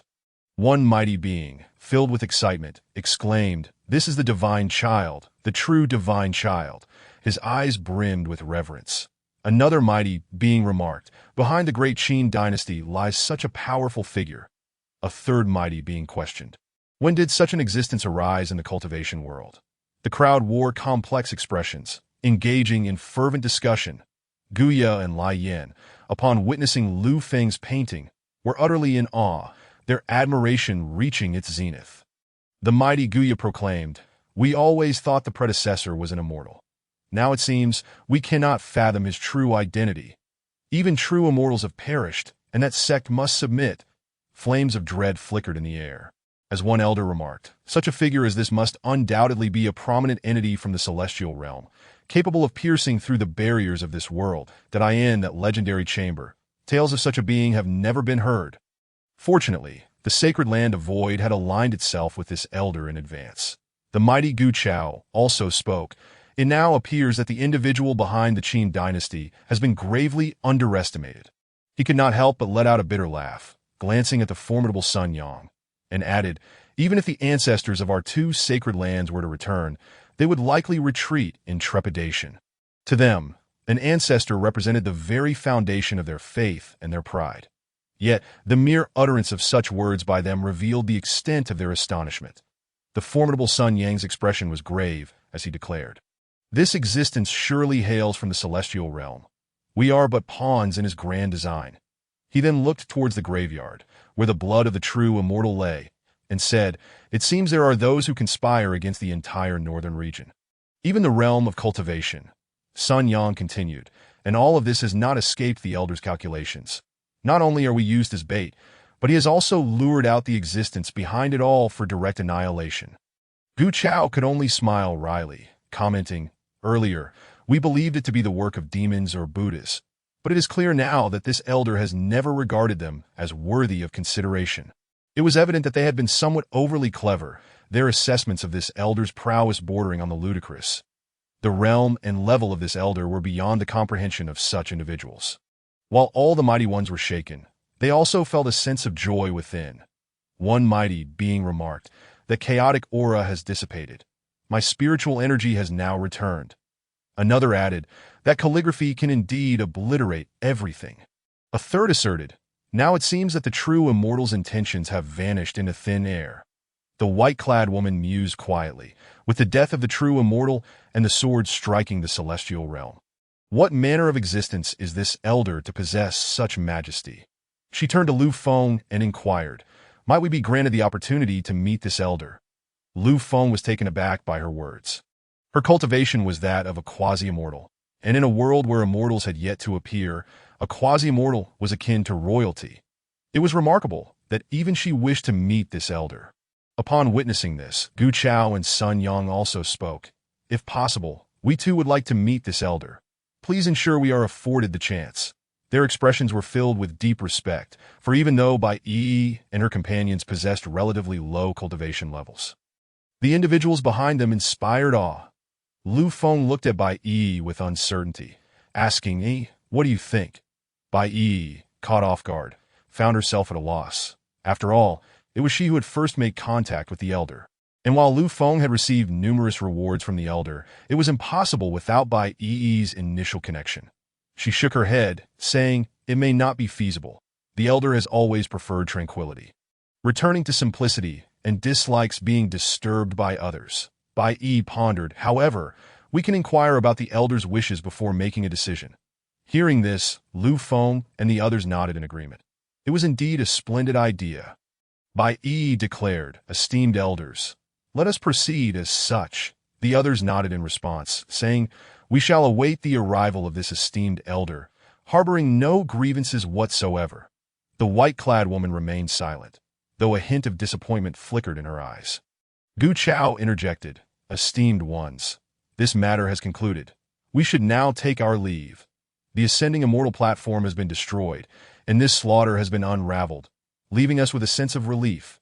They all appeared somewhat more at ease as they began to turn to depart. One mighty being remarked, "Yet the blood of the true immortal scattered upon the ground is a rare treasure." Gu Chao and Sun Yang exchanged glances and then turned to Bai Yi, asking, "Might we collect this treasure?" Regardless of the situation, they needed to consult the elder's envoy first. Bai Yi waved her hand, saying, "Esteemed elders, please proceed." The mighty beings rejoiced at her words, eagerly advancing to carefully collect the blood. One mighty being exclaimed, "This is a monumental opportunity. A single drop of this blood could yield an entire sacred land." Another added, "This could grant one enlightenment on the path of immortality." Yet another proclaimed, "Surely, this is an opportunity bestowed by that esteemed elder." Their excitement was palpable. Bai Yi, somewhat puzzled, asked, "Elder, do you not wish to collect some of that blood?" Such a drop belonged to a quasi-immortal, and acquiring the blood of a true immortal might grant one the chance to ascend. However, the woman shook her head, gazing at the calligraphy, and said, "I have already comprehended the true path of immortality. All other paths are but mere dust." Bai Yi understood then, that for this quasi-immortal.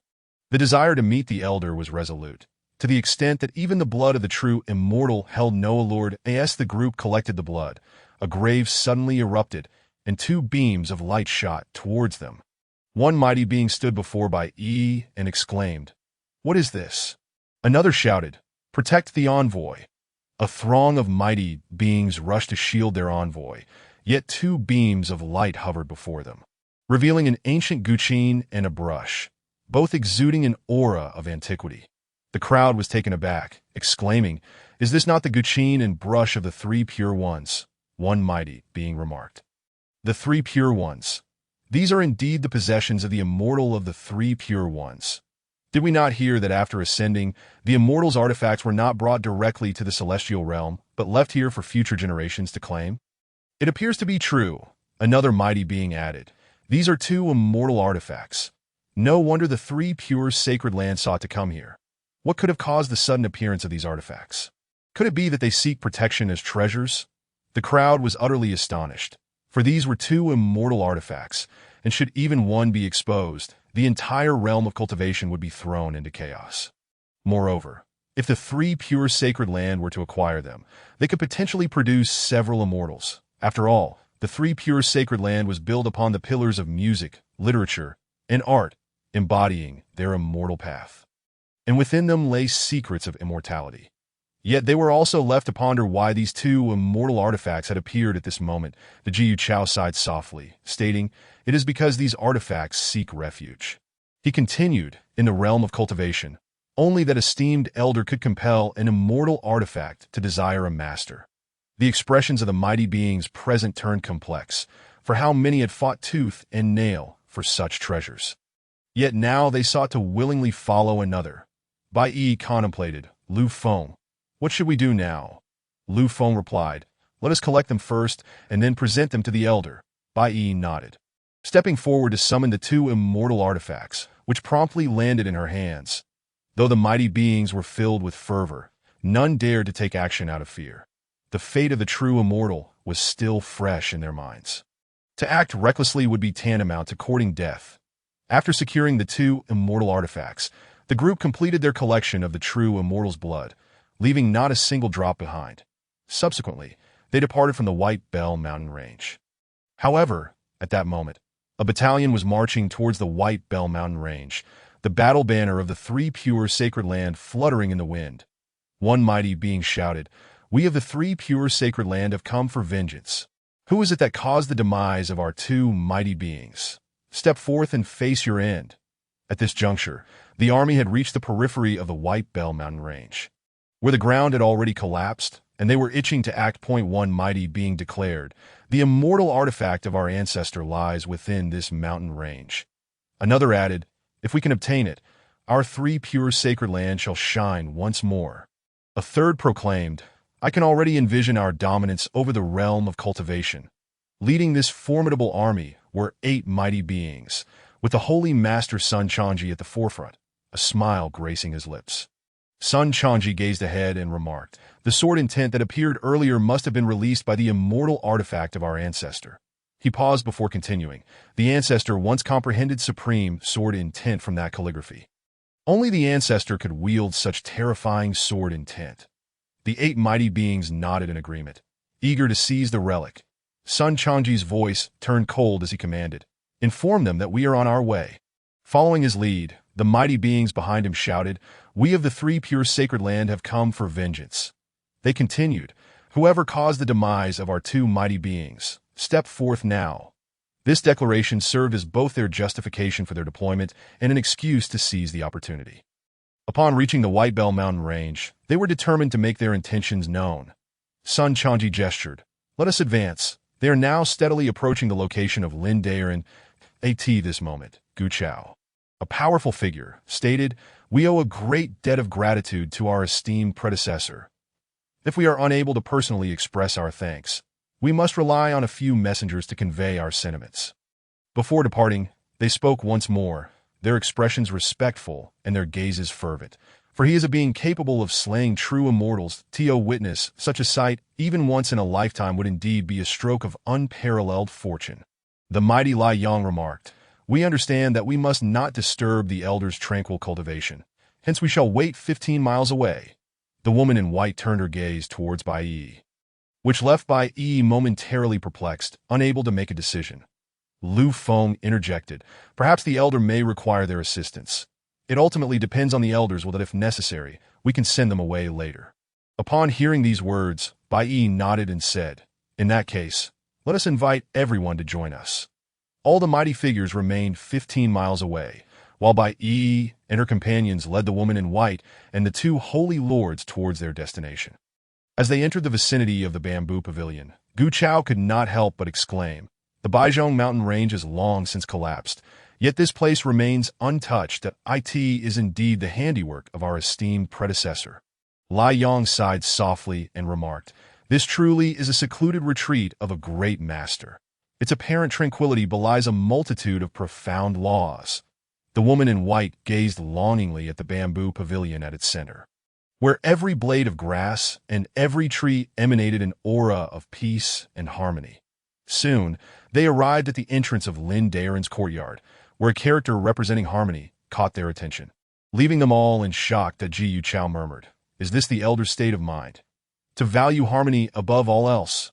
Unlike the previous sword techniques, this single character of harmony encompassed far more, exuding a sense of calmness as if transcending the confines of time and space. The woman in white's eyes flickered as she remarked, "The tranquility here is merely superficial.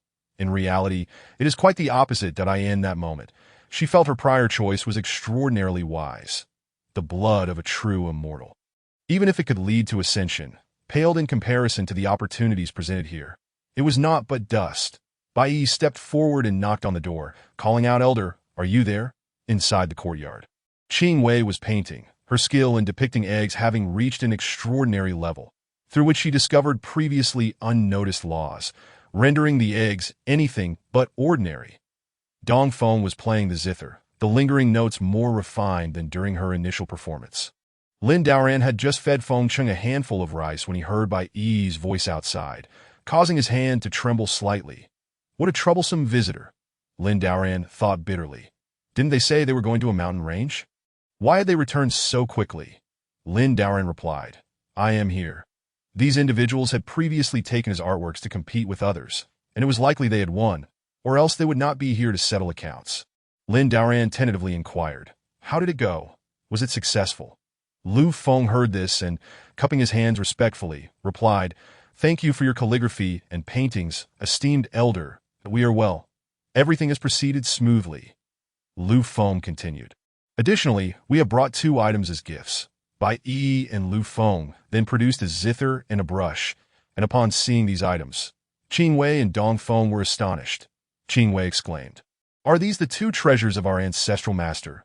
Dong Feng added, "The Holy Land has searched for countless years for these items without success, and now they are presented so casually." Chapter 73. The woman in white, both of them, being from the Holy Land, were thoroughly familiar with the replicas of these treasures, allowing them to recognize them instantly despite never having seen the originals. Dong Feng remarked, "I never expected to be so fortunate as to encounter this zither and brush." With a sigh, she continued, "A millennium ago, after our ancestor departed, our Holy Land has been in search of these items with no leads whatsoever." She spoke candidly, leaving nothing concealed. Upon hearing this, Lin Daoran understood that these items were antiques. And indeed, they held considerable value. However, he wondered if they intended to use him as a pawn by gifting them to him. Such celestial beings cannot be judged by common sense. Lin Daoran glanced at the so-called 1,000-year-old antiques and thought that, to be honest, their condition was inferior to what the system could provide at random.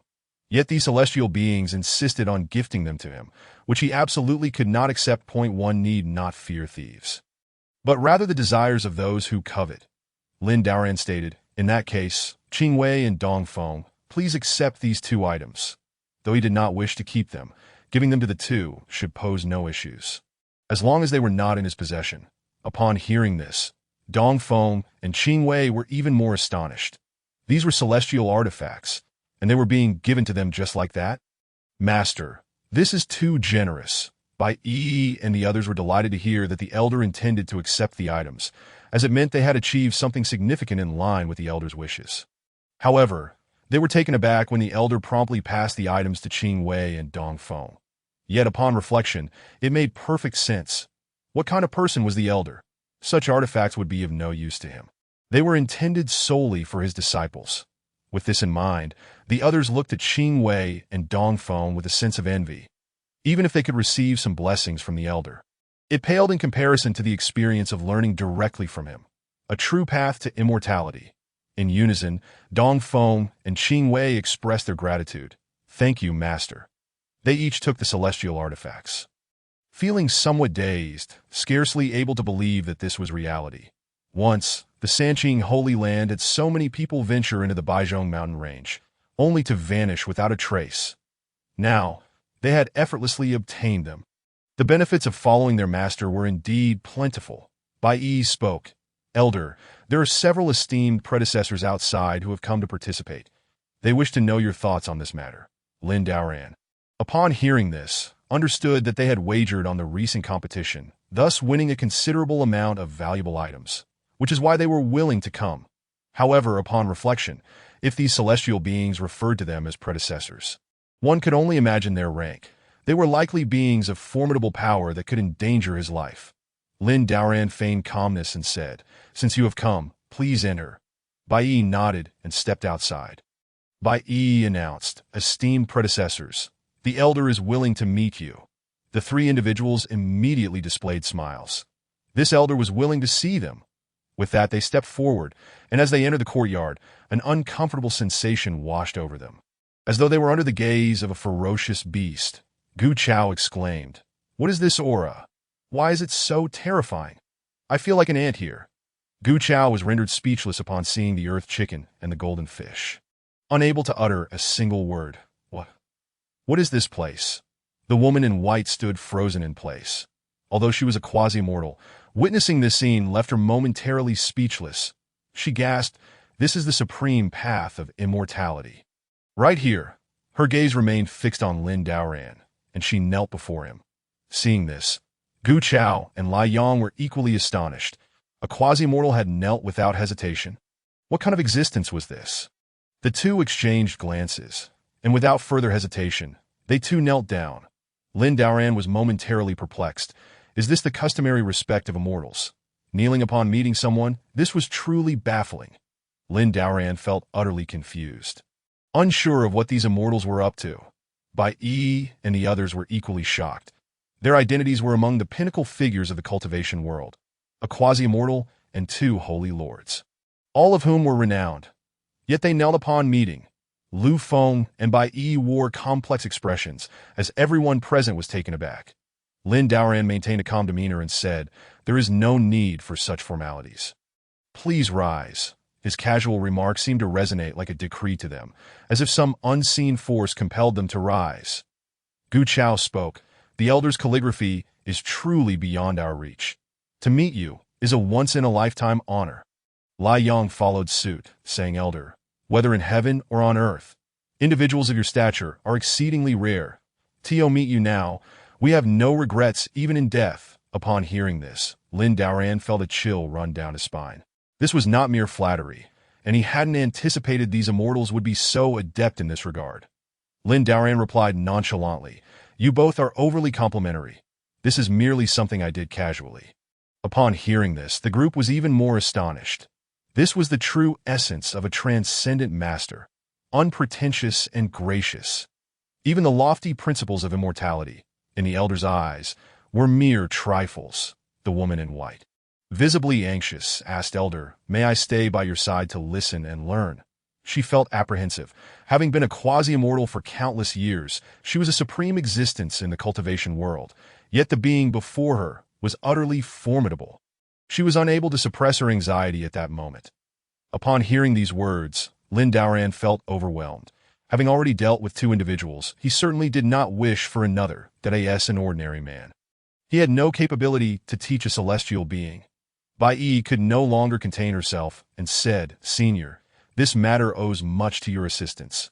You even sacrificed an opportunity for this." The woman in white had initially entered the celestial platform and subsequently revealed the true culprit. After the true immortal's demise, she came to pay her respects to the senior, without even collecting a drop of the true immortal's blood. It could be said that her heart was solely devoted to the senior. Bai Yi could not bear to see her being rejected like this. Upon hearing these words, Lin Daoran sighed. It was evident she was resolutely determined to be his disciple, which left him utterly speechless. Lin Daoran replied, I will not be accepting disciples for the time being. Perhaps you should seek someone more accomplished. Chapter 74. Becoming an immortal on the spot, the woman in white felt somewhat disheartened upon hearing this, and asked, Senior, may I inquire if I could ask you some questions? Lin Daoran's lips twitched. What could he possibly teach? He was but a mere mortal, incapable of even cultivating himself, and from Bai Yi's tone, it seemed she regarded him as her senior, a true celestial among celestials. How could she come to him with questions? Lin Daoran nodded and said, Feel free to ask. Upon hearing this, the woman in white was visibly excited. Even if she could not remain by the senior's side, this opportunity was indeed remarkable. To receive answers from such a revered figure was almost beyond belief. She fell into contemplation, pondering what questions to pose. Being sure to think thrice before speaking, that moment, countless questions raced through her mind. Lin Daoran, noticing her hesitation, found it quite exasperating. How could asking a question take so long? His legs trembled, and he felt he might collapse. Clearing his throat, Lin Daoran said, There is no need to be nervous. Just ask whatever you wish. Our meeting is fated. The woman in white nodded, took a deep breath, and finally asked, Senior, may I ask what exactly is an immortal? Immortal. The moment this question was posed, the ancient powerhouse and the blazing sun powerhouse perked up their ears in anticipation. Lin Daoran found himself at a loss for words. He was merely a mortal who had never even dabbled in cultivation. How could he possibly know what an immortal was? Wasn't this an undue burden on him? Lin Daoran replied, An immortal is all beings. Everything in this world can become immortal. The extraordinary lies within the ordinary. And true transcendence resides in the mundane. He paused and continued, And to be an immortal, one must first recognize what is ordinary. Lin Daoran spoke a few nonsensical phrases he had never cultivated, and this was all he could muster in that moment. Upon hearing this, the woman in white seemed to comprehend why the senior had chosen to seclude himself in this place. Ever since she became a quasi-immortal, she had believed that only within the profound ice could one cultivate a true heart. But now it appeared she had been misguided. The more she thought about it, the more she felt that her 1,000 years of efforts had been in vain. With a soft sigh, the woman in white said, Senior, it seems I have come to an understanding. She continued, Thank you for your guidance. Lin Daoran cleared his throat and waved his hand, saying it was nothing significant. The woman in white pointed to the peach tree and said, Senior, this is but a token of my gratitude. May I taste one of those peaches? She presented a number of rare treasures, placing them before the senior, hoping to receive just one peach in return. Lin Daoran accepted them directly, placing them into his system. The woman in white was astonished. What kind of divine ability was this? Creating a small world of his own. Lin Daoran, taken aback by her reaction, nodded and said, I happen to have a few ripe peaches. Please help yourselves. There were indeed many ripe peaches, and he could not possibly consume them all himself. However, both the ancient powerhouse and the blazing sun powerhouse were taken aback upon seeing the peach tree. It was indeed a celestial peach tree. The ancient powerhouse swallowed hard and said, Is this truly a celestial peach tree? Just a glance was enough for him to sense the extraordinary nature of the tree. The celestial aura and the rhythm of the Tao intertwined. The blazing sun powerhouse remarked, Such a treasure must only exist within the celestial realm. Can we truly partake of it? The woman in white was equally astonished. This was a celestial peach tree, and he was willing to share its fruit with them. Clearly, this senior was a figure of great significance in the celestial domain. Bai Yi and Lu Feng were overjoyed. Having received such a generous gift before, this was not their first time. They merely had to wait. Lin Daoran casually picked a few peaches, took a knife, and sliced them before placing them on the table, saying, I planted these casually. This is the first harvest of the year. Do try them. The expressions of the onlookers were complex. These were fruits from the senior's tree, and even the remnants of the fruit would undoubtedly create a significant stir in the outside world. Qingwei's eyes sparkled with joy, revealing her two little fangs as she eagerly took the first piece, saying, Thank you, Master. Dongfeng also picked up a piece and expressed her gratitude. Initially, they had felt somewhat out of place, but they had now grown accustomed to it. They were used to washing with holy water and consuming celestial medicines for their daily meals. It had become second nature. Seeing this, the others also took a piece. Qingwei took a bite, her expression one of pure bliss. A celestial aura flooded her entire being, invigorating her meridians. The impurities within her were being purged. Dongfeng and the others experienced the same sensation. Meanwhile, the ancient powerhouse and the blazing sun powerhouse trembled with excitement. Previously, a true immortal had used a false aura to nearly lead them into the realm of immortality, but that was ultimately illusory and ephemeral. Yet within this piece of fruit resided a powerful celestial aura. Their cultivation levels steadily rose, and the flaws within their foundations were being rectified, gradually approaching perfection. At that moment, both great beings felt a surge of celestial energy within them, and they had successfully ascended to the status of quasi-immortals. As they opened their eyes, they were filled with ecstatic joy. Transitioning from great beings to quasi-immortals was an insurmountable chasm. They had succeeded, becoming the pinnacle figures within the entire realm of cultivation. The ancient powerhouse was moved to tears, saying, "I never expected our path to advance further. This is all thanks to the senior's grace." The blazing sun powerhouse was equally exhilarated, stating, "What we have absorbed is but a fraction. The rest remains stored within, which will aid us in our ascent to immortality." At that moment, the woman in white still had her eyes tightly shut. The ancient powerhouse exclaimed, "The rhythm of the Tao flows, the principles manifest. Could it be that she is on the verge of becoming an immortal?" The crowd was left agape, hardly daring to believe it. An immortal was being born before their very eyes. It was worth noting that the realm of cultivation had not seen a true immortal for thousands of years. The emergence of an immortal was a monumental event. The crowd marveled. Senior, a mere gift of celestial peaches, can create an immortal. Lin Daoran, however, was puzzled. He ate those peaches daily and had never witnessed anything extraordinary. After a significant amount of time, the woman in white finally opened her eyes, having absorbed the celestial aura from the peach tree, propelling her past the threshold. Now, she too was an immortal. Taking a deep breath, she once again knelt before him, saying, "Such profound grace from the senior. Jiang Shang will never forget." Jiang Shang, could it be her? Upon hearing this name, the expressions of the ancient powerhouse and the blazing sun powerhouse changed dramatically. A millennium ago, there had been a great being with extraordinary powers, a goddess with a unique constitution named Jiang Shang. However, that sect had been destroyed, and her whereabouts had remained unknown. Chapter 75. No more Sanqing. They now understood the origins of the woman in white. Lin Daoran, however, remained speechless. Why was it so easy for others to become immortals, yet he was not even allowed to cultivate? This damned system was truly infuriating. With a smile, Lin Daoran said, "It was merely a few peaches. I cannot accept such grand gestures. Please, rise." At that moment, Feng Cheng flew over, nuzzling Lin Daoran's face with her head before settling on his shoulder. Seeing the celestial peaches, she gazed at them eagerly, never expecting they would be consuming such delicacies. Lin Daoran, bemused, offered her a piece of peach, which she promptly swallowed, then closed her eyes.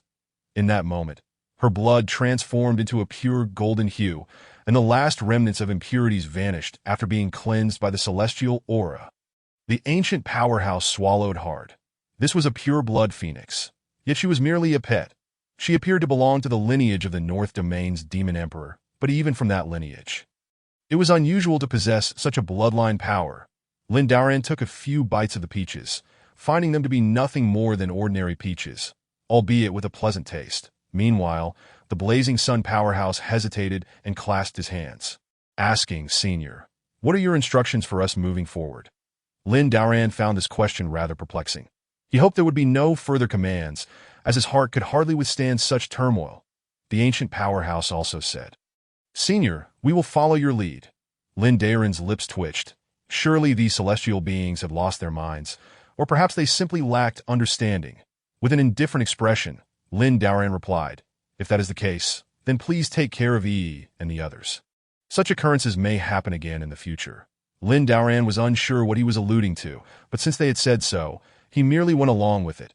Upon hearing this, the ancient powerhouse and the blazing sun powerhouse's expressions shifted dramatically. More such events were to follow. The senior's implication could not be that the schemes involving so many powerful figures from the North Domain and quasi-immortals would recur. They trembled at the thought. Up until now, the formidable might of the true immortal remains vividly etched in their memories. It is not merely the quasi-immortals, but even the experts of the immortal domain find themselves at a loss. At this moment, the two great powers exchange a knowing glance, comprehending each other's intentions. It seems they are to communicate more with by Yi and her companions when faced with similar circumstances in the future. Meanwhile, the grand army of the Sanqing Sacred Land is advancing, a dark tide on the horizon. One mighty figure declares, "The army has arrived. Esteemed friends ahead, please make haste to clear the way. For we must settle this score." Before them, they behold the Northern Domain allied forces, including the likes of Guya and the formidable Lian. Waiting expectantly, Jiyuya furrows his brow, producing a jade token and shattering it with a decisive grip. In the courtyard of Lin Daoran, Lian also senses the disturbance, rising with a solemn expression, exclaiming, "These ostentatious fools have arrived." He perceives a signal from dozens of miles away, and a chill passes through him. Those present, including Qing Wei and Dong Feng, hear his words and their expressions shift to one of alarm. The earlier two mighty figures had come seeking retribution, and now even the Sacred Land has come. They cannot fathom how many have arrived. Unbeknownst to them, as they remain at the side of their elder, they are oblivious to the external turmoil. Lian discreetly relays, "Ladies, you may not be aware, but one of those two great figures has perished, while the other has gone mad." Thus, the Sanqing Sacred Land has mobilized to wage a holy war against our elder. Upon hearing this, both Dong Feng and Qing Wei's faces turn ashen. They never anticipated that the last encounter would result in one death and one madness. They gaze incredulously at Lin Daoran, for it was known that during the previous incident, their elder had not even stepped outside. Merely engaging in calligraphy and playing the eru, they were unaware that one had met their end.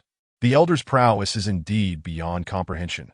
However, they are astonished to the core. A holy war. Being disciples of the Sacred Land, they understand the implications. It signifies a relentless struggle to the death. It means that the entirety of the Sanqing Sacred Land is mobilizing, taking a desperate gamble solely to engage in battle.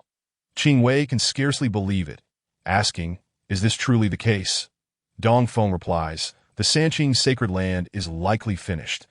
The Sacred Land stands as a pinnacle within the entire cultivation realm, a symbol of invincibility. However, once a holy war is declared, the only entity capable of contending with it is another sacred land. The wrath of the Sacred Land dares not be challenged by anyone. Yet, their target of aggression is none other than their elder. Surely, this is madness. With a mere painting, their elder could obliterate great powers, and even quasi-immortals and the two sacred lords must come to pay respects. Moreover, just earlier, the peaches their elder casually gifted had directly led to the ascension of an immortal and two quasi-mortals, let alone the Sanqing Sacred Land. Even if the ancestors were to arrive, they would still show the utmost reverence. However, upon hearing this, Lin Daoran can only feel a sense of helplessness. This is not some enthusiast association. Why have they come again? Lin Daoran remarks, "This so-called Sanqing Sacred Land is truly a nuisance." Time and again, requests for peace have been affixed to his doorstep. Do they not understand his intent? Are they not all immortals? How could they fail to comprehend this? Hearing this, Gu Chao and Lian furrow their brows, astonished that their elder would utter such words. They immediately grasp that the Sanqing Sacred Land is indeed facing calamity. Jiang Shang speaks up, "Elder, allow me to drive away these rabble on your behalf." Upon hearing this, Lin Daoran recognizes Jiang Shang's status as a senior in Bai Yi's eyes, indicating her formidable capabilities. Lin Daoran knows he cannot contend with these immortals. Should he falter, it would likely expose him. Lin Daoran replies, "Very well. I appreciate your efforts. I am quite weary of this." Jiang Shang's expression remains neutral as he bows to Lin Daoran before turning to leave. Gu Chao and Lian exchange solemn glances, their expressions grave. The elder's declaration of weariness indicates extreme vexation. This means the Sanqing sacred land has been marked for destruction. Even the sacred land cannot protect itself. In unison, they state, Elder, we shall also go forth. Otherwise, these individuals will disrupt your tranquility. Having received the Elder's grace, it is now their turn to reciprocate. Although the Sanqing sacred land may be but a fleeting thought to the Elder, capable of being obliterated with a mere gesture. They must now express their stance. Lin Daoran nods, saying, all right. The two quasi-mortals then turn and depart. Exiting the courtyard, Gu Chao sighs, the Sanqing sacred land is courting death. Let us go. Chapter 76. Effortlessly suppressing the Sanqing sacred land, the battle flag of the Sanqing sacred land flutters high. Sun Changji is determined to acquire this immortal artifact at any cost. Yet, at that moment, a radiant arc of light appears in the sky. Jiang Shang descends, his expression impassive, declaring, I come under the orders of my elder to eradicate you all. Upon hearing this, Sun Changji does not respond with anger, but instead laughs. Do you know who I am? Jiang Shang offers no reply, simply raising a hand. Before Sun Changji can react, the mighty figures behind him are already spitting blood. One great power, on the brink of collapse, exclaims, this is a true immortal. Another great power collapses to the ground, urging, Lord, we must retreat. Sun Changji's complexion darkens. The woman just referred to their elder. Could it be that she is their adversary? In the blink of an eye, the Sanqing sacred land has suffered a crushing defeat. Sun Changji, unwilling to relent, turns to Jiang Shang, stating, we of the Sanqing sacred land have come for our sacred artifact and to seek vengeance. Jiang Shang furrows his brow and raises a finger, stating, silence. Sun Changji feels as if struck by a heavy blow. The quasi-immortal artifact he possesses is absorbing the damage, preventing his immediate demise. Sun Changji is horrified. He is a quasi-immortal, wielding a quasi-immortal weapon. Yet before this true immortal, he finds himself utterly powerless. He coughs up blood. The chasm between quasi-immortal and true immortal is insurmountable. Jiang Shang coldly declares, those who disturb my elder shall die. Sun Changji, filled with resentment, realizes that this immortal artifact was once theirs, now merely serving another. Unable to exact revenge, he spits another mouthful of blood. His hair turns gray, his hands withered, his eyes fixed on Jiang Shang with unwavering intensity. Sun Changji bites his fingers, a drop of blood falling onto the quasi-immortal artifact, causing it to radiate a crimson glow. A figure slowly emerges from the artifact, stating, the Sanqing sacred land has encountered misfortune. Jiang Shang meets the figure's gaze with indifference, while the Sanqing immortal looks at Sun Changji and nods, saying, though his actions may be somewhat inappropriate, you have indeed gone too far. Jiang Shang retorts, it was he who raised arms against my elder, disturbing his tranquility. He must die. Jiang Shang's unwavering stance darkens the Sanqing immortal's expression. Meanwhile, the great powers behind him cry out for help. Ancestor, save us. The Sanqing immortal pauses, stating, I have a modest reputation in the immortal domain. Even the strong within it would not dare act so boldly. Jiang Shang dismisses this, coldly responding, merely an avatar, yet so arrogant. Should the true form descend, it would not dare speak so freely. The Sanqing immortal's countenance darkens. Esteemed one, this is but a minor matter. Must you take such extreme measures? Jiang Shang's expression remains impassive. Those who disturb my elder's tranquility shall die. Jiang Shang strikes decisively, prompting the Sanqing immortal to draw his magical artifact in preparation for defense. The approaching allied forces, witnessing this scene, are taken aback. The legends of the Sanqing immortals are known far and wide. Having attained immortality thousands of years ago, they are renowned for their exceptional talent and unparalleled gifts. Jiang Shang remains unfazed, as his sword flies forth autonomously. An overwhelming intent sweeping across the battlefield. Sun Changji meets his end. Jiang Shang then proclaims, do not enter the cycle of reincarnation. Furious, the Sanqing immortal is about to summon his artifact for defense. But the sword intent is so terrifying. This Sanqing immortal is merely an avatar, and facing such a formidable force is exceedingly challenging. His avatar dissipates significantly. Realizing he cannot win, the Sanqing immortal states, esteemed one, I am willing to apologize. May we resolve this matter amicably? Jiang Shang responds, All depends on the elder's will. The Sanqing immortal nods, recognizing the lack of alternatives. Jiangshang is indeed his true self. While the Sanqing immortal's true form cannot descend, leaving him with no choice. Jiangshang and the Sanqing immortal compress their distances, arriving directly before the elder's courtyard, as the Sanqing immortal prepares to knock on the door. He is met with a single character. Each stroke of this character resonates with profound Taoist essence. Above it, the sounds of the great Tao thunder. The significance of this character is extraordinary, emphasizing the value of harmony. The Sanqing immortal is taken aback. This character leaves him dizzy, as he himself has attained enlightenment through characters, and now, upon witnessing this calligraphy, he feels utterly inferior. Such a powerful figure, even within the immortal domain, stands unmatched. The Sanqing immortal's lips curl in bitterness. He should have anticipated that the elder mentioned by this woman would undoubtedly be a formidable being. Yet, this is beyond belief. The Sanqing immortal sighs softly. I, a junior from the Sanqing, have come to seek forgiveness from the esteemed elder. Within the courtyard, Lin Daoran hears this and is perplexed, seeking forgiveness. What transgression could this be? He himself is unaware of the circumstances. Jiangshang inquires, Elder, may we enter? Lin Daoran replies, very well. The three clear immortal knelt directly upon the ground, saying, Elder, I am but a junior of the three clear lineage. My ignorance of decorum has led me to offend you. I humbly ask for your forgiveness. Upon hearing these words, Lin Daoran was utterly bewildered, as he had been oblivious to the happenings of the outside world and had no inkling of the situation at hand. The notion of seeking forgiveness seemed to stem from the peculiar behavior of this immortal.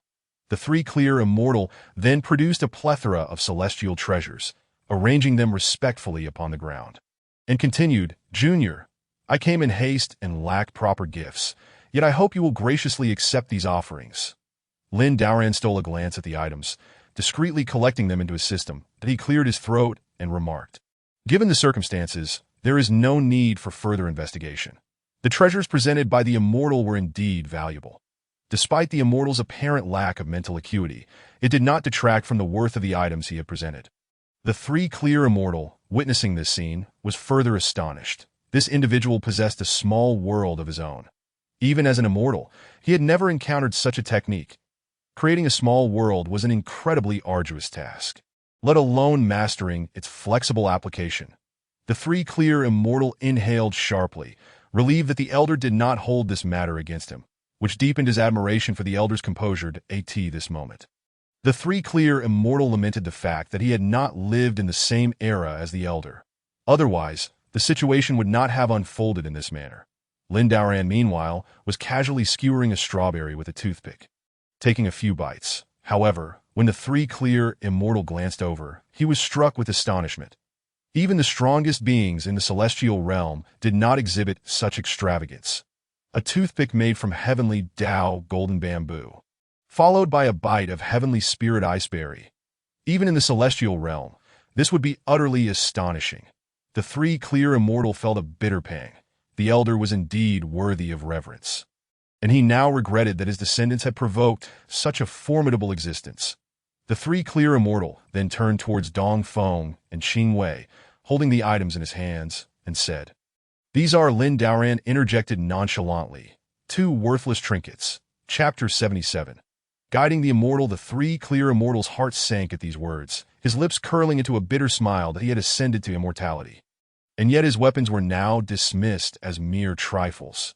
The heavenly Tao golden bamboo required exceedingly rare conditions to thrive, often growing in precarious spaces that were on the verge of collapse. Not to mention the heavenly spirit iceberry, which was a legendary entity even within the celestial realm. With a soft sigh, the three clear immortals said, Elder, all previous matters stemmed from our inability to recognize greatness. I sincerely hope you can forgive us. In the blink of an eye, he presented yet another array of celestial treasures. Lin Daoran was taken aback. Was he not trying to swindle a wolf with empty hands? He had done nothing, yet this immortal was offering gifts so readily. Such a windfall was indeed a stroke of luck. Lin Daoran understood well that unusual occurrences often heralded trouble. This individual was either mentally unfit or had ulterior motives. Jiangshang clasped his hands and inquired, Elder, May I ask your intentions? Lin Daoran swallowed hard. After all, this was an immortal, and he appeared to be more powerful than they were as a mere mortal. He could hardly fathom how he had stumbled into this immortal's domain.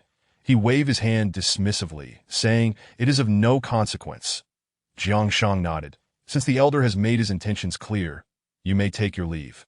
The three clear immortal, hearing this, felt a moment of relief, but it quickly morphed into reluctance that a being of such unparalleled stature was indeed a rare encounter. This individual appeared devoid of cultivation, yet the three clear immortals sensed that he could not see through him. Feeling slightly anxious, the three clear immortals said, "Elder, I have some questions. May I inquire?" Upon hearing this, Lin Daoran's eyelids twitched. Was this a trap? If he could not provide an answer, would he not be exposed? Maintaining an air of indifference, Lin Daoran replied, "Feel free to speak." The three clear immortals' hearts soared with joy. The elder's profound mastery was unfathomable, and even as an immortal, he could not discern the elder's cultivation. The elder's prowess must surely be of a leading caliber. The three clear immortal found himself at a loss, wanting to ask so many questions, but ultimately only managing to utter one. "Elder, what is the Tao?" Lin Daoran was momentarily taken aback. What a bizarre question! An immortal asking a mortal what the essence of immortality was, and now inquiring about the Tao. Had he practiced even for a couple of days, he would have refrained from speaking. Lin Daoran himself did not have an answer. Lin Daoran feigned composure and stated, "As it is said, the Tao encompasses myriad paths. From one comes two, from two comes three, and from three, all things are born. The Tao has form, yet it is also formless." The three clear immortal, upon hearing this, fell into deep contemplation, reciting these lines repeatedly, sensing that something was resonating within the space around him. The three clear immortals' eyes widened in astonishment. His foundational understanding of the Tao was silently strengthening, and the flaws in his comprehension were gradually being rectified. He gazed at Lin Daoran, who remained as calm as ever, taking in the entirety of the bamboo pavilion. Every blade of grass and every tree was extraordinary. With a soft sigh, the three clear immortal remarked, "After thousands of years of cultivation, I finally understand. So it is. So it is." Lin Daoran was at a loss for words. This immortal was again indulging in some peculiar whimsy, constantly repeating phrases. Was this a peculiar affliction? The three clear immortal knelt once more, saying, "Elder, I am eternally grateful for your profound kindness. This junior shall never forget." Lin Daoran nodded. "It is of no consequence." The three clear immortals slowly rose, saying, "Previously, it was my inability to recognize greatness, stemming from my shallow understanding." Jiang Shang's expression remained indifferent. "If that is the case, Elder, we shall take our leave." Lin Daoran nodded. "Very well." Jiang Shang then led the three clear immortal out. Jiang Shang spoke coolly. "Given the circumstances, you may depart."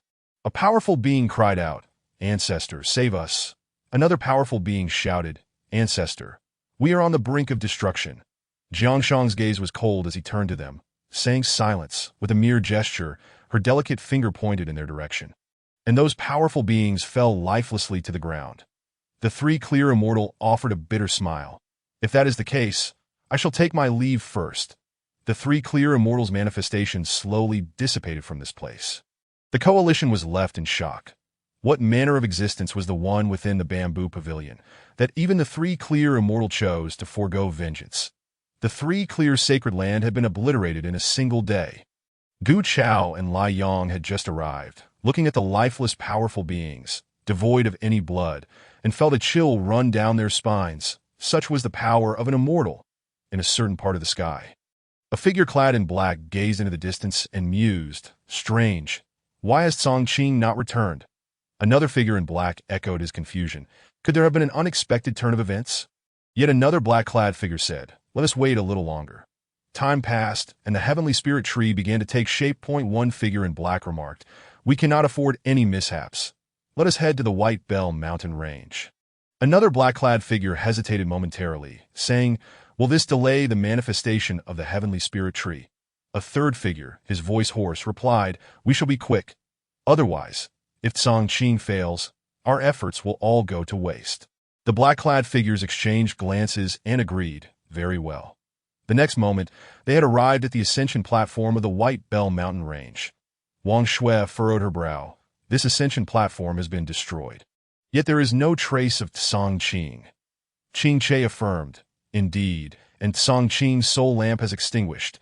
Could it be that an accident has truly occurred? One black-clad figure descended to the ground. His brow furrowed. This is bad. Tsang Qing has likely encountered misfortune. The other black-clad figures followed suit. Wang Shui stated, I sense an immensely powerful force here, yet it does not feel like Tsang Qing's presence. There is, in fact, a true immortal. Qing Che looked to a certain spot where a powerful being was seeking opportunities. He shrank the distance and arrived before this individual in an instant. Qing Che spoke coolly. Has a great battle not occurred here? The powerful being was first taken aback, then nodded. It is said that someone set a trap on this ascension platform, but that person has since perished. And even the blood has been divided.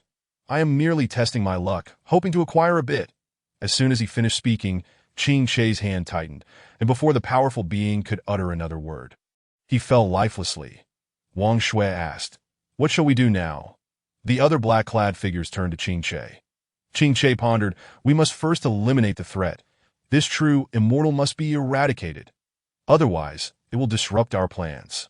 The black-clad figures nodded in agreement. Qing Wei produced an ancient compass, stating, It should be in this direction. Wang Shui nodded. Let us act swiftly. The group concealed their presence and sped toward their destination. Chapter 78. Strategizing. Jiang Shang had just returned to the bamboo pavilion, saying, Elder, I have dealt with the matters at hand. Lin Daoran nodded. Good. Jiang Shang paused. May I inquire if the elder has any further instructions? Lin Daoran replied, Everything depends on the situation. Jiang Shang's face flushed slightly. Elder, might I request a piece of your artwork as a keepsake? Upon hearing this, Lin Daoran was momentarily taken aback, but nodded in assent. Very well. Jiang Shang then produced celestial treasures, placing them before Lin Daoran, saying, Please, Elder, accept these. Lin Daoran coughed lightly and nodded. If that is the case, I shall reluctantly accept. Jiang Shang was also taken aback. After all, acquiring a true masterpiece from such an eminent figure was a stroke of luck, and word of it would surely astonish even the celestial realm.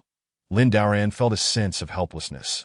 Confronted by these immortals, he found himself at a loss for words. To claim they were impoverished seemed absurd, as they could still produce an array of treasures. Yet when it came to their wealth, they insisted upon acquiring a tattered painting of his. Lin Daoran was truly at a standstill, unable to contend with these immortals. Casually, he retrieved a brush from his system, but the moment it was drawn forth, an overwhelming aura of terror descended upon the hearts of all present. The two characters inscribed upon the brush read, Emperor Zun. Jiang Shang swallowed hard, astonished. Was this not the very brush believed to have been lost for millennia? Crafted from the bones and whiskers of dragons, the malevolent energy emanating from it instilled a sense of submission in the others. With a soft sigh, Jiang Shang recognized the profound heritage of his predecessor. Even a casually produced brush was an unprecedented sight. Lin Daoran remained speechless. The mere sight of a humble brush held such reverence for these immortals, evoking a sense of sympathy within him.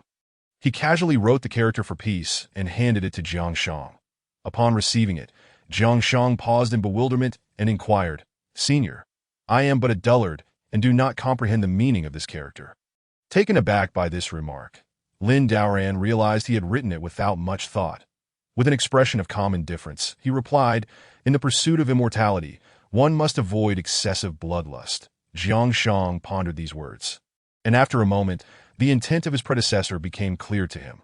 The senior believed that her overwhelming suppression of the Sanqing Holy Land was driven by excessive killing intent. This was a gentle reminder for her. Jiang Shang felt a deep admiration for the predecessor, recognizing that every gesture carried profound significance. Nodding gravely, he expressed, Thank you for your guidance, Senior.